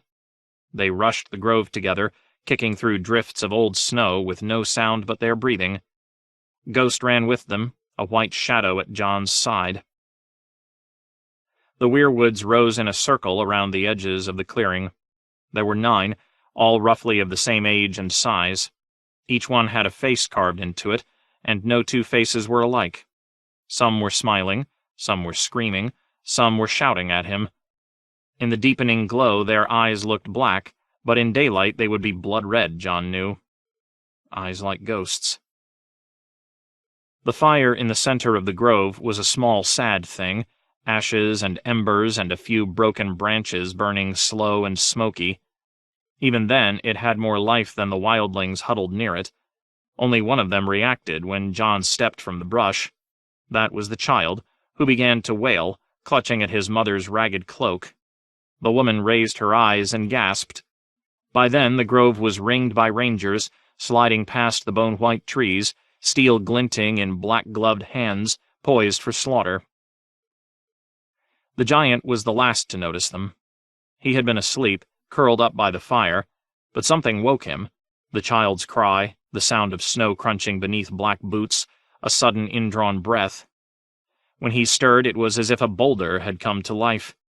He heaved himself into a sitting position with a snort, pawing at his eyes with hands as big as hams to rub the sleep away, until he saw Iron Emmett, his sword shining in his hand. Roaring, he came leaping to his feet, and one of those huge hands closed around a maul and jerked it up. Ghost showed his teeth in answer. Jon grabbed the wolf by the scruff of the neck. "We want no battle here." His men could bring the giant down, he knew, but not without cost. Once blood was shed, the wildlings would join the fray. Most or all would die here, and some of his own brothers too. "This is a holy place. Yield and we—" The giant bellowed again, a sound that shook the leaves in the trees and slammed his maul against the ground. The shaft of it was 6 feet of gnarled oak, the head a stone as big as a loaf of bread. The impact made the ground shake. Some of the other wildlings went scrambling for their own weapons. Jon Snow was about to reach for Longclaw when Leathers spoke, from the far side of the grove. His words sounded gruff and guttural, but Jon heard the music in it and recognized the old tongue. Leathers spoke for a long while. When he was done, the giant answered. It sounded like growling interspersed with grunts, and Jon could not understand a word of it. But Leathers pointed at the trees and said something else, and the giant pointed at the trees, ground his teeth, and dropped his maul. "It's done," said Leathers. "They want no fight." "Well done. What did you tell him?" "That they were our gods too, that we came to pray." "We shall. Put away your steel, all of you. We will have no blood shed here tonight." 9, Tom Barleycorn had said, and 9 there were, but 2 were dead and 1 so weak he might have died by morning. The 6 who remained included a mother and child, 2 old men, a wounded Thenn in battered bronze, and one of the Hornfoot folk, his bare feet so badly frostbitten that Jon knew at a glance he would never walk again. Most had been strangers to one another when they came to the grove, he learned subsequently. When Stannis broke Mance Rayder's host, they had fled into the woods to escape the carnage, wandered for a time, lost friends and kin to cold and starvation, and finally washed up here, too weak and weary to go on. "The gods are here," one of the old men said. "This was as good a place to die as any." "The wall is only a few hours south of here," said Jon. Why not seek shelter there? Others yielded, even Mance." The wildlings exchanged looks. Finally, one said, "We heard stories. The crows burned all them that yielded." "Even Mance hisself," the woman added. "Melisandre," Jon thought, "you and your red god have much and more to answer for." "All those who wish are welcome to return with us. There is food and shelter at Castle Black, and the wall to keep you safe from the things that haunt these woods. You have my word, no one will burn." "A crow's word," the woman said, hugging her child close. "But who's to say that you can keep it? Who are you?" "Lord Commander of the Night's Watch and a son of Eddard Stark of Winterfell." Jon turned to Tom Barleycorn. "Have Rory and Pate bring up the horses. I do not mean to stay here one moment longer than we must." "As you say, my lord." One last thing remained before they could depart, the thing that they had come for. Iron Emmett called forth his charges, and as the rest of the company watched from a respectful distance, they knelt before the weirwoods. The last light of day was gone by then. The only light came from the stars above and the faint red glow of the dying fire in the center of the grove. With their black hoods and thick black cowls, the six might have been carved from shadow. Their voices rose together, small against the vastness of the night. "Night gathers, and now my watch begins," they said, as thousands had said before them. Satin's voice was sweet as song, horses hoarse and halting, Aaron's a nervous squeak. "It shall not end until my death." May those deaths be long in coming. Jon Snow sank to one knee in the snow. "Gods of my fathers, protect these men. And Arya too, my little sister, wherever she might be. I pray you, let Mance find her and bring her safe to me." "I shall take no wife, hold no lands, father no children," the recruits promised, in voices that echoed back through years and centuries. "I shall wear no crowns and win no glory. I shall live and die at my post." "Gods of the wood grant me the strength to do the same," Jon Snow prayed silently. "Give me the wisdom to know what must be done and the courage to do it." "I am the sword in the darkness," said the six, and it seemed to Jon as though their voices were changing, growing stronger, more certain. "I am the watcher on the walls. I am the fire that burns against the cold, the light that brings the dawn, the horn that wakes the sleepers, the shield that guards the realms of men." The shield that guards the realms of men. Ghost nuzzled up against his shoulder, and Jon draped an arm around him. He could smell horses' unwashed breeches, the sweet scent satin combed into his beard, the rank sharp smell of fear, the giant's overpowering musk. He could hear the beating of his own heart. When he looked across the grove at the woman with her child, the two greybeards, the Hornfoot man with his maimed feet, all he saw was men. "I pledge my life and honor to the Night's Watch, for this night and all the nights to come." Jon Snow was the first onto his feet. "Rise now as men of the Night's Watch." He gave Horse a hand to pull him up. The wind was rising. It was time to go. The journey back took much longer than the journey to the grove. The giant's pace was a ponderous one, despite the length and girth of those legs, and he was forever stopping to knock snow off low-hanging limbs with his maul.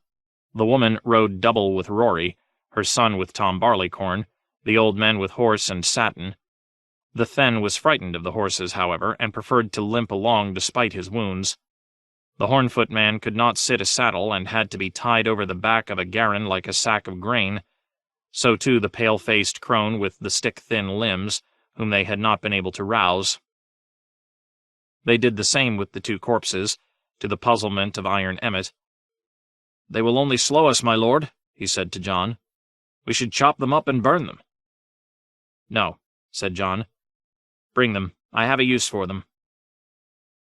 They had no moon to guide them home, and only now and then a patch of stars. The world was black and white and still. It was a long, slow, endless trek. The snow clung to their boots and breeches, and the wind rattled the pines and made their cloaks snap and swirl. Jon glimpsed the Red Wanderer above, watching them through the leafless branches of great trees as they made their way beneath. The thief, the free folk called it. The best time to steal a woman was when the thief was in the Moon Maid, Ygritte had always claimed. She never mentioned the best time to steal a giant, or 2 dead men. It was almost dawn before they saw the wall again. A sentry's horn greeted them as they approached, sounding from on high like the cry of some huge, deep-throated bird, a single long blast that meant rangers returning. Big Little unslung his own war horn and gave answer.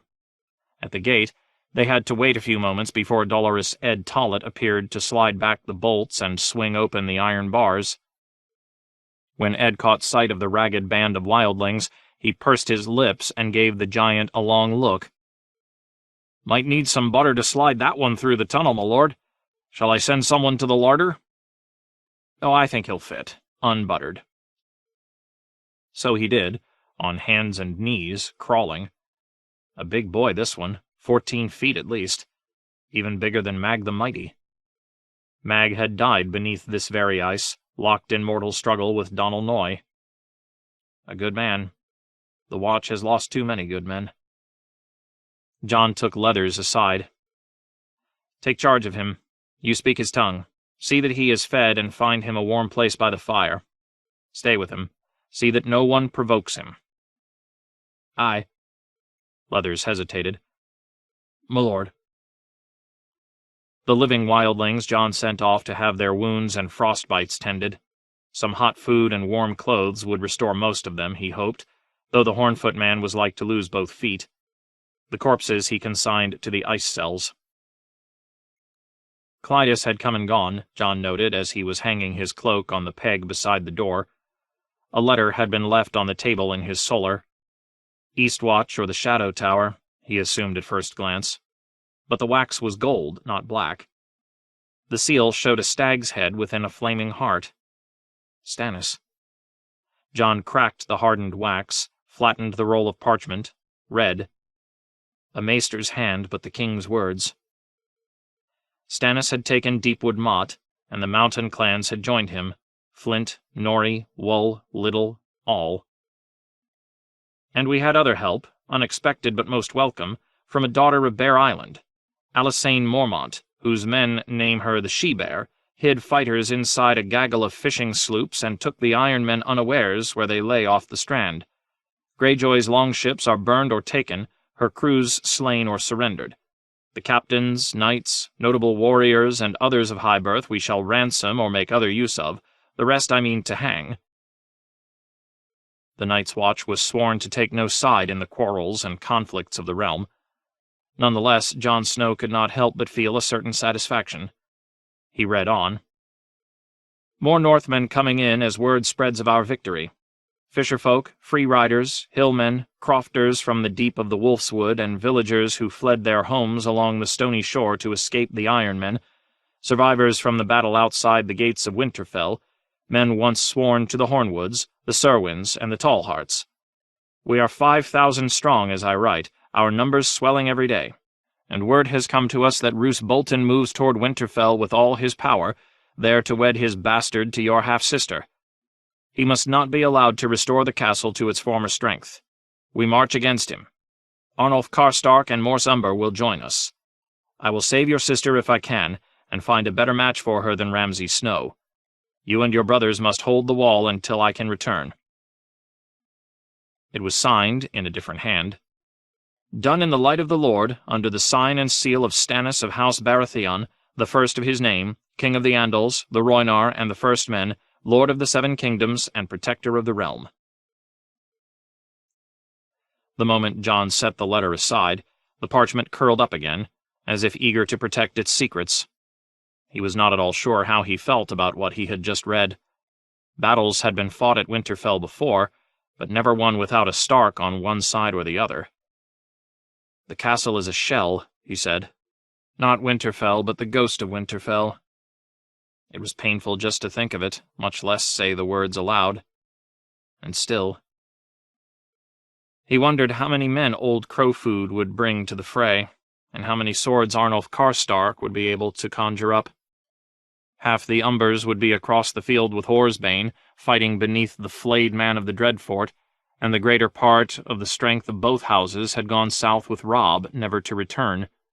Even ruined, Winterfell itself would confer a considerable advantage on whoever held it. Robert Baratheon would have seen that at once and moved swiftly to secure the castle, with the forced marches and midnight rides for which he had been famous. Would his brother be as bold? Not likely. Stannis was a deliberate commander, and his host was a half-digested stew of clansmen, Southron knights, king's men, and queen's men, salted with a few northern lords. He should move on Winterfell swiftly, or not at all, Jon thought. It was not his place to advise the king, but... He glanced at the letter again. I will save your sister if I can. A surprisingly tender sentiment from Stannis, though undercut by that final brutal "if I can," and the addendum, "and find a better match for her than Ramsay Snow." But what if Arya was not there to be saved? What if Lady Melisandre's flames had told it true? Could his sister truly have escaped such captors? How would she do that? Arya was always quick and clever, but in the end she's just a little girl, and Roose Bolton is not the sort who would be careless with a prize of such great worth. What if Bolton never had his sister? This wedding could well be just some ruse to lure Stannis into a trap. Eddard Stark had never had any reason to complain of the Lord of the Dreadfort, so far as Jon knew, but even so he had never trusted him, with his whispery voice and his pale, pale eyes. A grey girl on a dying horse, fleeing from her marriage. On the strength of those words he had loosed Mance Rayder and 6 spear-wives on the north. Young ones and pretty, Mance had said. The unburnt king supplied some names, and Dolorous Ed had done the rest, smuggling them from Molestown. It seemed like madness now. He might have done better to strike down Mance the moment he revealed himself. Jon had a certain grudging admiration for the late King Beyond the Wall, but the man was an oath-breaker and a turncloak. He had even less trust in Melisandre. Yet somehow here he was, pinning his hopes on them. All to save my sister. But the men of the Night's Watch have no sisters. When Jon had been a boy at Winterfell, his hero had been the young dragon, the boy king who had conquered Dorne at the age of 14. Despite his bastard birth, or perhaps because of it, Jon Snow had dreamed of leading men to glory just as King Daeron had, of growing up to be a conqueror. Now he was a man grown, and the wall was his, yet all he had were doubts. He could not even seem to conquer those. Daenerys. The stench of the camp was so appalling it was all that Dany could do not to gag. Ser Barristan wrinkled up his nose and said, "Your Grace should not be here breathing these black humours." "I am the blood of the dragon," Dany reminded him. "Have you ever seen a dragon with the flux?"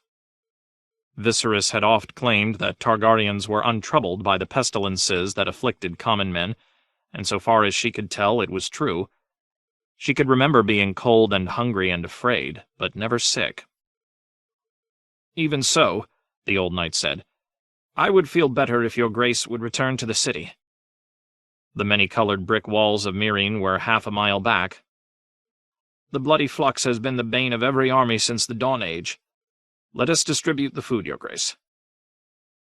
"On the morrow. I am here now. I want to see." She put her heels into her silver. The others trotted after her. Jehogo rode before her, Aggo and Rakaro just behind, long Dothraki whips in hand to keep away the sick and dying. Ser Barristan was at her right, mounted on a dapple grey. To her left was Simon Stripeback of the Free Brothers and Marcellin of the Mother's Men. 70 soldiers followed close behind the captains to protect the food wagons. Mounted men all, Dothraki and brazen beasts and freedmen, they were united only by their distaste for this duty. The Astapori stumbled after them in a ghastly procession that grew longer with every yard they crossed.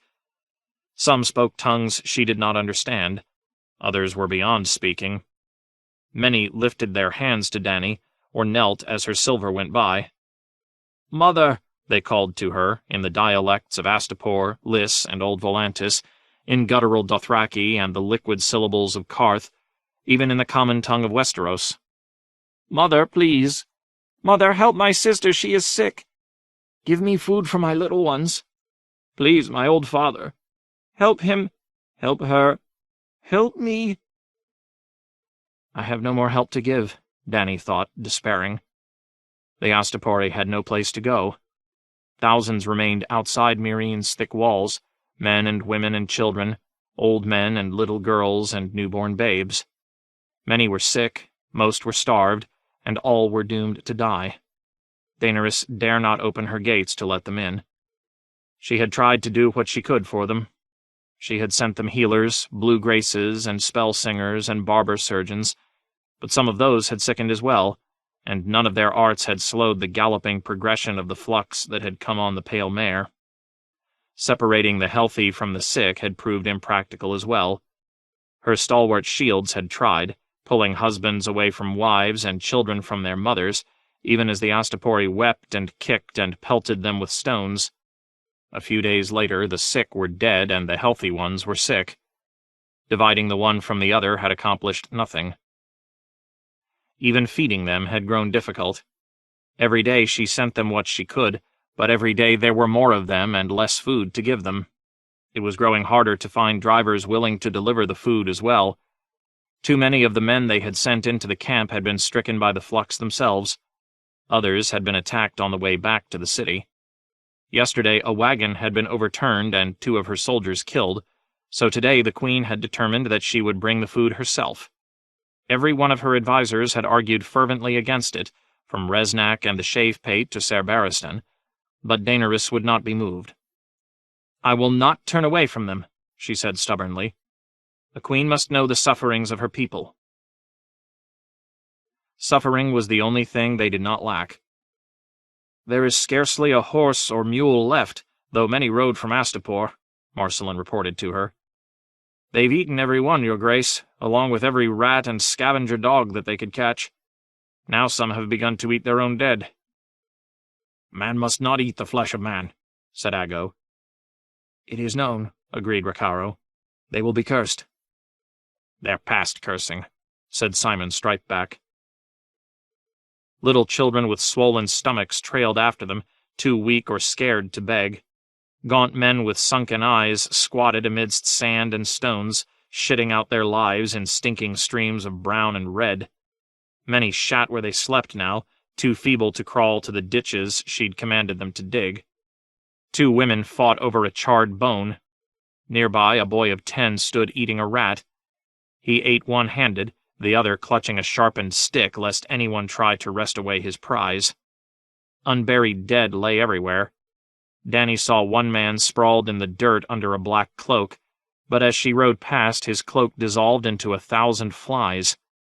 Skeletal women sat upon the ground, clutching dying infants. Their eyes followed her. Those who had the strength called out, "Mother!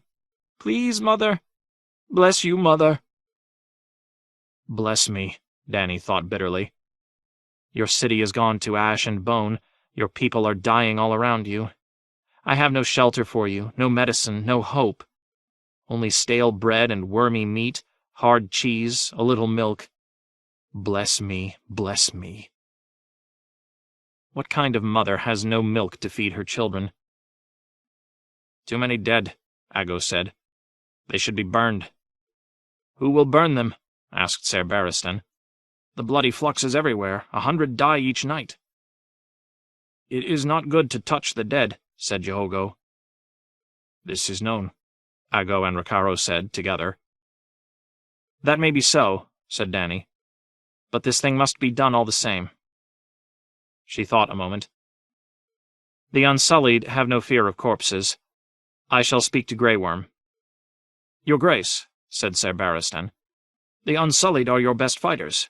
We dare not loose this plague amongst them. Let the Astapori bury their own dead." "They are too feeble," said Simon Stripeback. Dany said, "More food might make them stronger." Simon shook his head. Food should not be wasted on the dying, your worship. We do not have enough to feed the living. He was not wrong, she knew, but that did not make the words any easier to hear. This is far enough, the Queen decided. We'll feed them here. She raised a hand. Behind her the wagons bumped to a halt, and her riders spread out around them to keep the Astapori from rushing at the food. No sooner had they stopped than the press began to thicken around them, as more and more of the afflicted came limping and shambling toward the wagons. The riders cut them off. "Wait your turn," they shouted. "No pushing. Back, stay back. Bread for everyone. Wait your turn." Dany could only sit and watch. "Sir," she said to Barristan Selmy, "is there no more we can do? You have provisions." "Provisions for your grace's soldiers. We may well need to withstand a long siege. The Storm Crows and the Second Sons can harry the Yunkish men, but they cannot hope to turn them. If your grace would allow me to assemble an army, if there must be a battle, I would sooner fight it from behind the walls of Meereen. Let the Yunkai try and storm my battlements." The Queen surveyed the scene around her. "If we were to share our food equally, the Astapori would eat through their portion in days, and we would have that much less for the siege." Dany gazed across the camp, to the many-colored brick walls of Meereen. The air was thick with flies and cries. "The gods have sent this pestilence to humble me. So many dead. I will not have them eating corpses." She beckoned Aggo closer. "Ride to the gates and bring me Grey Worm and 50 of his Unsullied." "Khaleesi, the blood of your blood obeys." Aggo touched his horse with his heels and galloped off. Ser Barristan watched with ill-concealed apprehension. "You should not linger here overlong, your grace. The Astapori are being fed as you commanded. There's no more we can do for the poor wretches. We should repair back to the city." "Go if you wish, sir. I will not detain you. I will not detain any of you." Dany vaulted down from the horse. "I cannot heal them, but I can show them that their mother cares." Jehogo sucked in his breath. "Khaleesi, no!" The bell in his braid rang softly as he dismounted. "You must not get any closer! Do not let them touch you! Do not!" Dany walked right past him. There was an old man on the ground a few feet away, moaning and staring up at the gray belly of the clouds. She knelt beside him, wrinkling her nose at the smell, and pushed back his dirty gray hair to feel his brow. "His flesh is on fire. I need water to bathe him. Seawater will serve. Marcelin, will you fetch some for me? I need oil as well for the pyre. Who will help me burn the dead?" By the time Aggo returned with Grey Worm and 50 of the Unsullied loping behind his horse, Dany had shamed all of them into helping her. Simon Stripeback and his men were pulling the living from the dead and stacking up the corpses, while Jehogo and Rakaro and their Dothraki helped those who could still walk toward the shore to bathe and wash their clothes. Aggo stared at them as if they had all gone mad, but Grey Worm knelt beside the Queen and said, "This one would be of help." Before midday 12 fires were burning. Columns of greasy black smoke rose up to stain a merciless blue sky. Dany's riding clothes were stained and sooty as she stepped back from the pyres. "Worship," Grey Worm said, "this one and his brothers beg your leave to bathe in the salt sea when our work here is done, that we might be purified according to the laws of our great goddess." The Queen had not known that the eunuchs had a goddess of their own. "Who is this goddess? One of the gods of Gis?" Grey Worm looked troubled. "The goddess is called by many names. She is the Lady of Spears, the Bride of Battle, the Mother of Hosts, but her true name belongs only to these poor ones who have burned their manhoods upon her altar. We may not speak of her to others. This one begs your forgiveness." "As you wish. Yes, you may bathe if that is your desire. Thank you for your help. These ones live to serve you." When Daenerys returned to her pyramid, sore of limb and sick of heart, she found Missandei reading some old scroll whilst Irri and Jiki argued about Rakaro. "You are too skinny for him," Jiki was saying. You are almost a boy. Rakaro does not bed with boys, this is known." Eerie bristled back. "It is known that you are almost a cow. Rakaro does not bed with cows." "Rakaro is blood of my blood. His life belongs to me, not you," Dany told the two of them. Rakaro had grown almost half a foot during his time away from Meereen and returned with arms and legs thick with muscle and 4 bells in his hair. He towered over Aggo and Jogo now, as her handmaids had both noticed. "Now be quiet. I need to bathe." She had never felt more soiled. "Jiki, help me from these clothes, then take them away and burn them. Eerie, tell Keza to find me something light and cool to wear. The day was very hot." A cool wind was blowing on her terrace. Dany sighed with pleasure as she slipped into the waters of her pool. At her command, Melisandre stripped off her clothes and climbed in after her. "This one heard the Astapori scratching at the walls last night," the little scribe said as she was washing Dany's back. Eerie and Jiki exchanged a look. "No one was scratching," said Jiki. "Scratching? How could they scratch?" "With their hands," said Melisandre. "The bricks are old and crumbling. They are trying to claw their way into the city." "This would take them many years," said Eerie. "The walls are very thick, this is known." "It is known," agreed Jiki. "I dream of them as well." Dany took Melisandre's hand. "The camp is a good half-mile from the city, my sweetling. No one was scratching at the walls." "Your Grace knows best," said Melisandre. "Shall I wash your hair? It is almost time. Resnack Mo Resnack and the Green Grace are coming to discuss the wedding preparations." Dany sat up with a splash. "I had almost forgotten. Perhaps I wanted to forget. And after them I am to dine with Hisdar." She sighed. "Eerie, bring the green tokar, the silk one fringed with Mirish lace." "That one is being repaired, Khaleesi. The lace was torn. The blue tokar has been cleaned." "Blue, then. They will be just as pleased." She was only half wrong.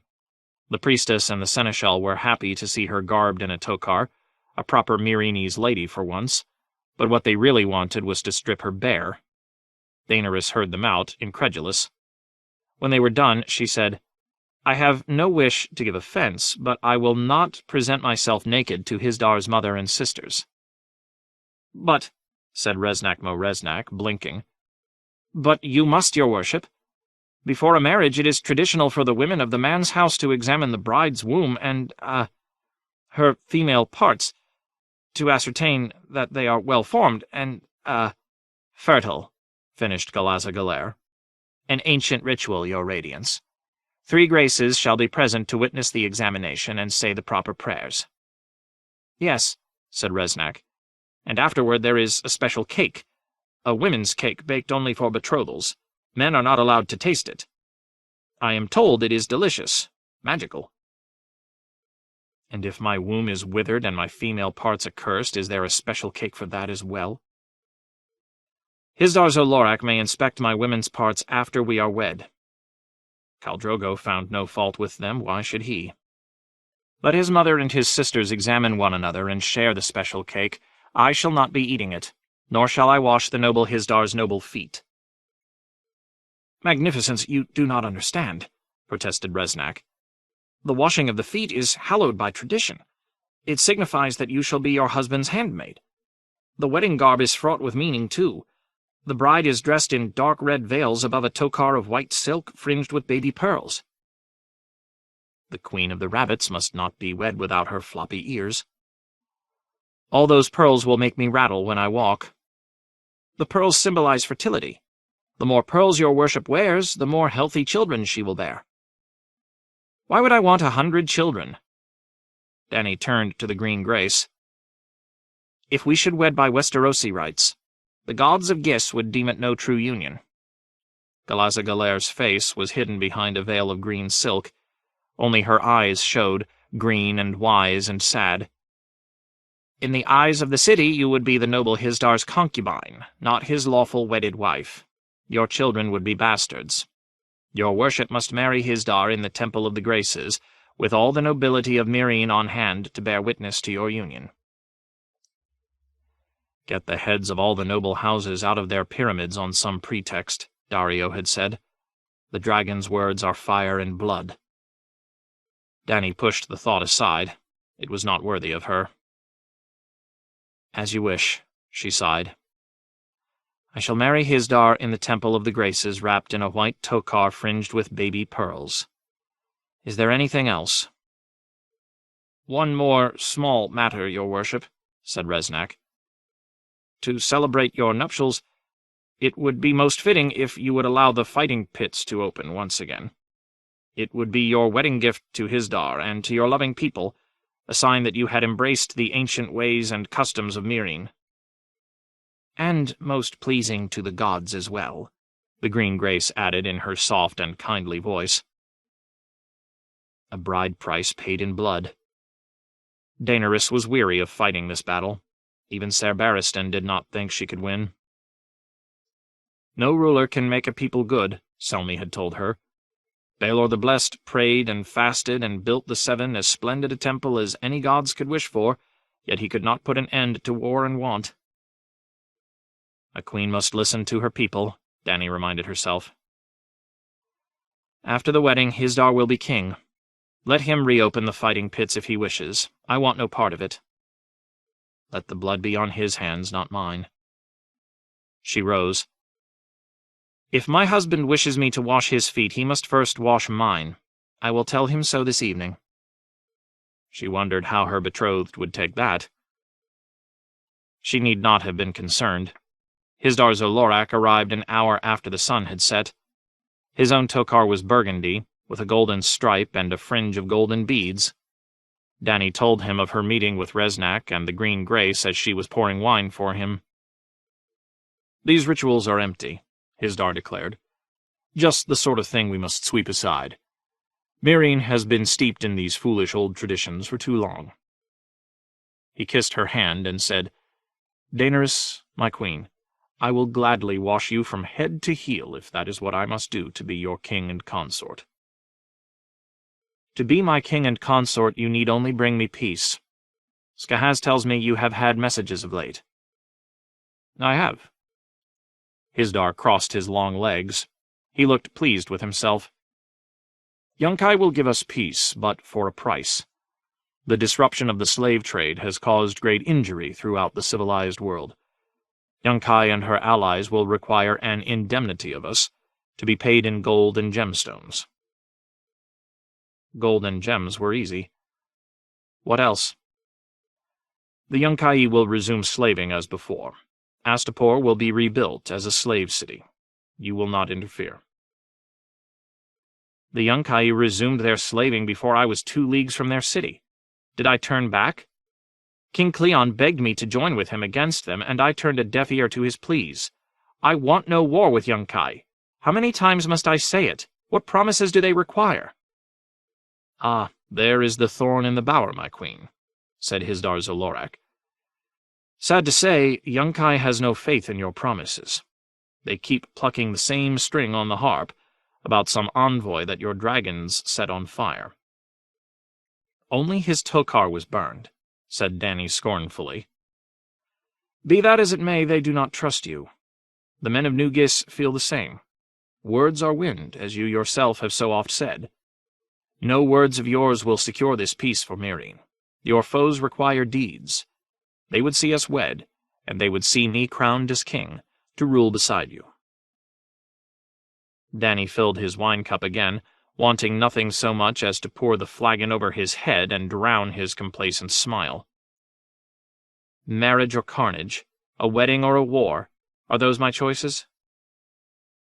"I see only one choice, your radiance. Let us say our vows before the gods of Gis and make a new Meereen together."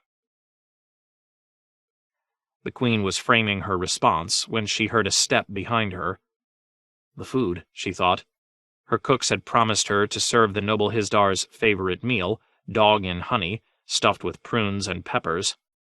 But when she turned to look, it was Ser Barristan standing there, freshly bathed and clad in white, his longsword at his side. "Your Grace," he said, bowing, I am sorry to disturb you, but I thought that you would want to know at once. The Stormcrows have returned to the city with word of the foe. The Yunkish men are on the march, just as we had feared." A flicker of annoyance crossed the noble face of Hisdar zo Loraq. "The queen is at her supper. These sellswords can wait." Ser Barristan ignored him. "I asked Lord Daario to make his report to me, as your grace had commanded. He laughed, and said that he would write it out in his own blood if your grace would send your little scribe to show him how to make the letters." "Blood?" said Dany, horrified. "Is that a jape?" No, don't tell me. I must see him for myself." She was a young girl, and alone, and young girls can change their minds. "Convene my captains and commanders. Hisdar, I know you will forgive me." "Meereen must come first." Hisdar smiled genially. "We will have other nights. 1,000 nights." "Ser Barristan will show you out." Dany hurried off, calling for her handmaids. She would not welcome her captain home in a tokar. In the end, she tried a dozen gowns before she found one she liked, but she refused the crown that Jiki offered her. As Daario Naharis took a knee before her, Dany's heart gave a lurch. His hair was matted with dried blood, and on his temple a deep cut glistened red and raw. His right sleeve was bloody almost to the elbow. "You're hurt," she gasped. "This?" Daario touched his temple. "A crossbowman tried to put a quarrel through my eye, but I outrode it. I was hurrying home to my queen, to bask in the warmth of her smile." He shook his sleeve, spattering red droplets. "This blood is not mine. One of my sergeants said we should go over to the Yunkai, so I reached down his throat and pulled his heart out. I meant to bring it to you as a gift for my Silver Queen, but 4 of the cats cut me off and came snarling and spitting after me. One almost caught me, so I threw the heart into his face." "Very gallant," said Ser Barristan, in a tone that suggested it was anything but. "But do you have tidings for her grace?" "Hard tidings, Ser Grandfather. Astapor is gone, and the slavers are coming north in strength." "This is old news and stale," growled the shave-pate. "Your mother said the same of your father's kisses," Daario replied. "Sweet queen, I would have been here sooner, but the hills are aswarm with Yunkish sellswords. 4 free companies. Your Stormcrows had to cut their way through all of them. There is more, and worse. The Yunkai are marching their host up the coast road, joined by 4 legions out of New Gis. They have elephants, 100, armored and towered. Tolosi slingers, too, and a corps of Carthene camelry. 2 more Giscari legions took ship at Astapor. If our captives told it true, they will be landed beyond the Skahazadan to cut us off from the Dothraki Sea." As he told his tale, from time to time a drop of bright red blood would patter against the marble floor, and Dany would wince. "How many men were killed?" she asked when he was done. "Of ours? I did not stop to count. We gained more than we lost, though." "More turncloaks?" "More brave men drawn to your noble cause. My queen will like them. One is an axeman from the Basilisk Isles, a brute bigger than Belwas. You should see him. Some Westerosi, too, a score or more, deserters from the Windblown, unhappy with the Yunkai. They'll make good Stormcrows." "If you say." Dany would not quibble. Meereen might soon have need of every sword. Ser Barristan frowned at Daario. "Captain, you made mention of 4 free companies. We know of only 3, the Windblown, the Longlances, and the Company of the Cat." "Ser Grandfather knows how to count." "The second sons have gone over to the Yunkai." Daario turned his head and spat. "That's for Brown Ben Plum. When next I see his ugly face, I will open him from throat to groin and rip out his black heart." Dany tried to speak and found no words. She remembered Ben's face the last time she had seen it. It was a warm face, a face I trusted. Dark skin and white hair, the broken nose, the wrinkles at the corners of his eyes. Even the dragons had been fond of old Brown Ben, who liked to boast that he had a drop of dragon blood himself. 3 treasons, will you know. Once for gold, and once for blood, and once for love. Was plum the third treason or the second? And what did that make Ser Jorah, her gruff old bear? Would she never have a friend that she could trust? What good are prophecies if you cannot make sense of them? If I marry Hisdar before the sun comes up, will all these armies melt away like morning dew and let me rule in peace? Daario's announcement had sparked an uproar. Resnack was wailing, the Shavepate was muttering darkly, her blood riders were swearing vengeance. Strong Belwas thumped his scarred belly with his fist and swore to eat Brown Ben's heart with plums and onions. "Please," Dany said, but only Missandei seemed to hear. The Queen got to her feet. "Be quiet! I have heard enough." "Your Grace," Ser Barristan went to one knee. "We are yours to command. What would you have us do?" "Continue as we planned. Gather food as much as you can. If I look back, I am lost. We must close the gates and put every fighting man upon the walls. No one enters, no one leaves." The hall was quiet for a moment. The men looked at one another. Then Resnack said, "What of the Astapori?" She wanted to scream, to gnash her teeth and tear her clothes and beat upon the floor. Instead, she said, "Close the gates. Will you make me say it thrice?" They were her children, but she could not help them now. "Leave me. Daario, remain. That cut should be washed, and I have more questions for you." The others bowed and went. Dany took Daario Naharis up the steps to her bedchamber, where Irri washed his cut with vinegar and Jiki wrapped it in white linen. When that was done, she sent her handmaids off as well. "Your clothes are stained with blood," she told Daario. "Take them off." "Only if you do the same." He kissed her. His hair smelled of blood and smoke and horse, and his mouth was hard and hot on hers. Dany trembled in his arms. When they broke apart, she said, "I thought you would be the one to betray me. Once for blood and once for gold and once for love, the warlocks said. I never thought Brown Ben. Even my dragons seemed to trust him." She clutched her captain by the shoulders. "Promise me that you will never turn against me. I could not bear that. Promise me." "Never, my love." She believed him. "I swore that I should wed Hisdar zo Lorak if he gave me 90 days of peace. But now... I wanted you from the first time that I saw you, but you were a sellsword, fickle, treacherous. You boasted that you'd had 100 women." 100? Daario chuckled through his purple beard. "I lied, sweet queen. It was 1,000, but never once a dragon." She raised her lips to his. "What are you waiting for?"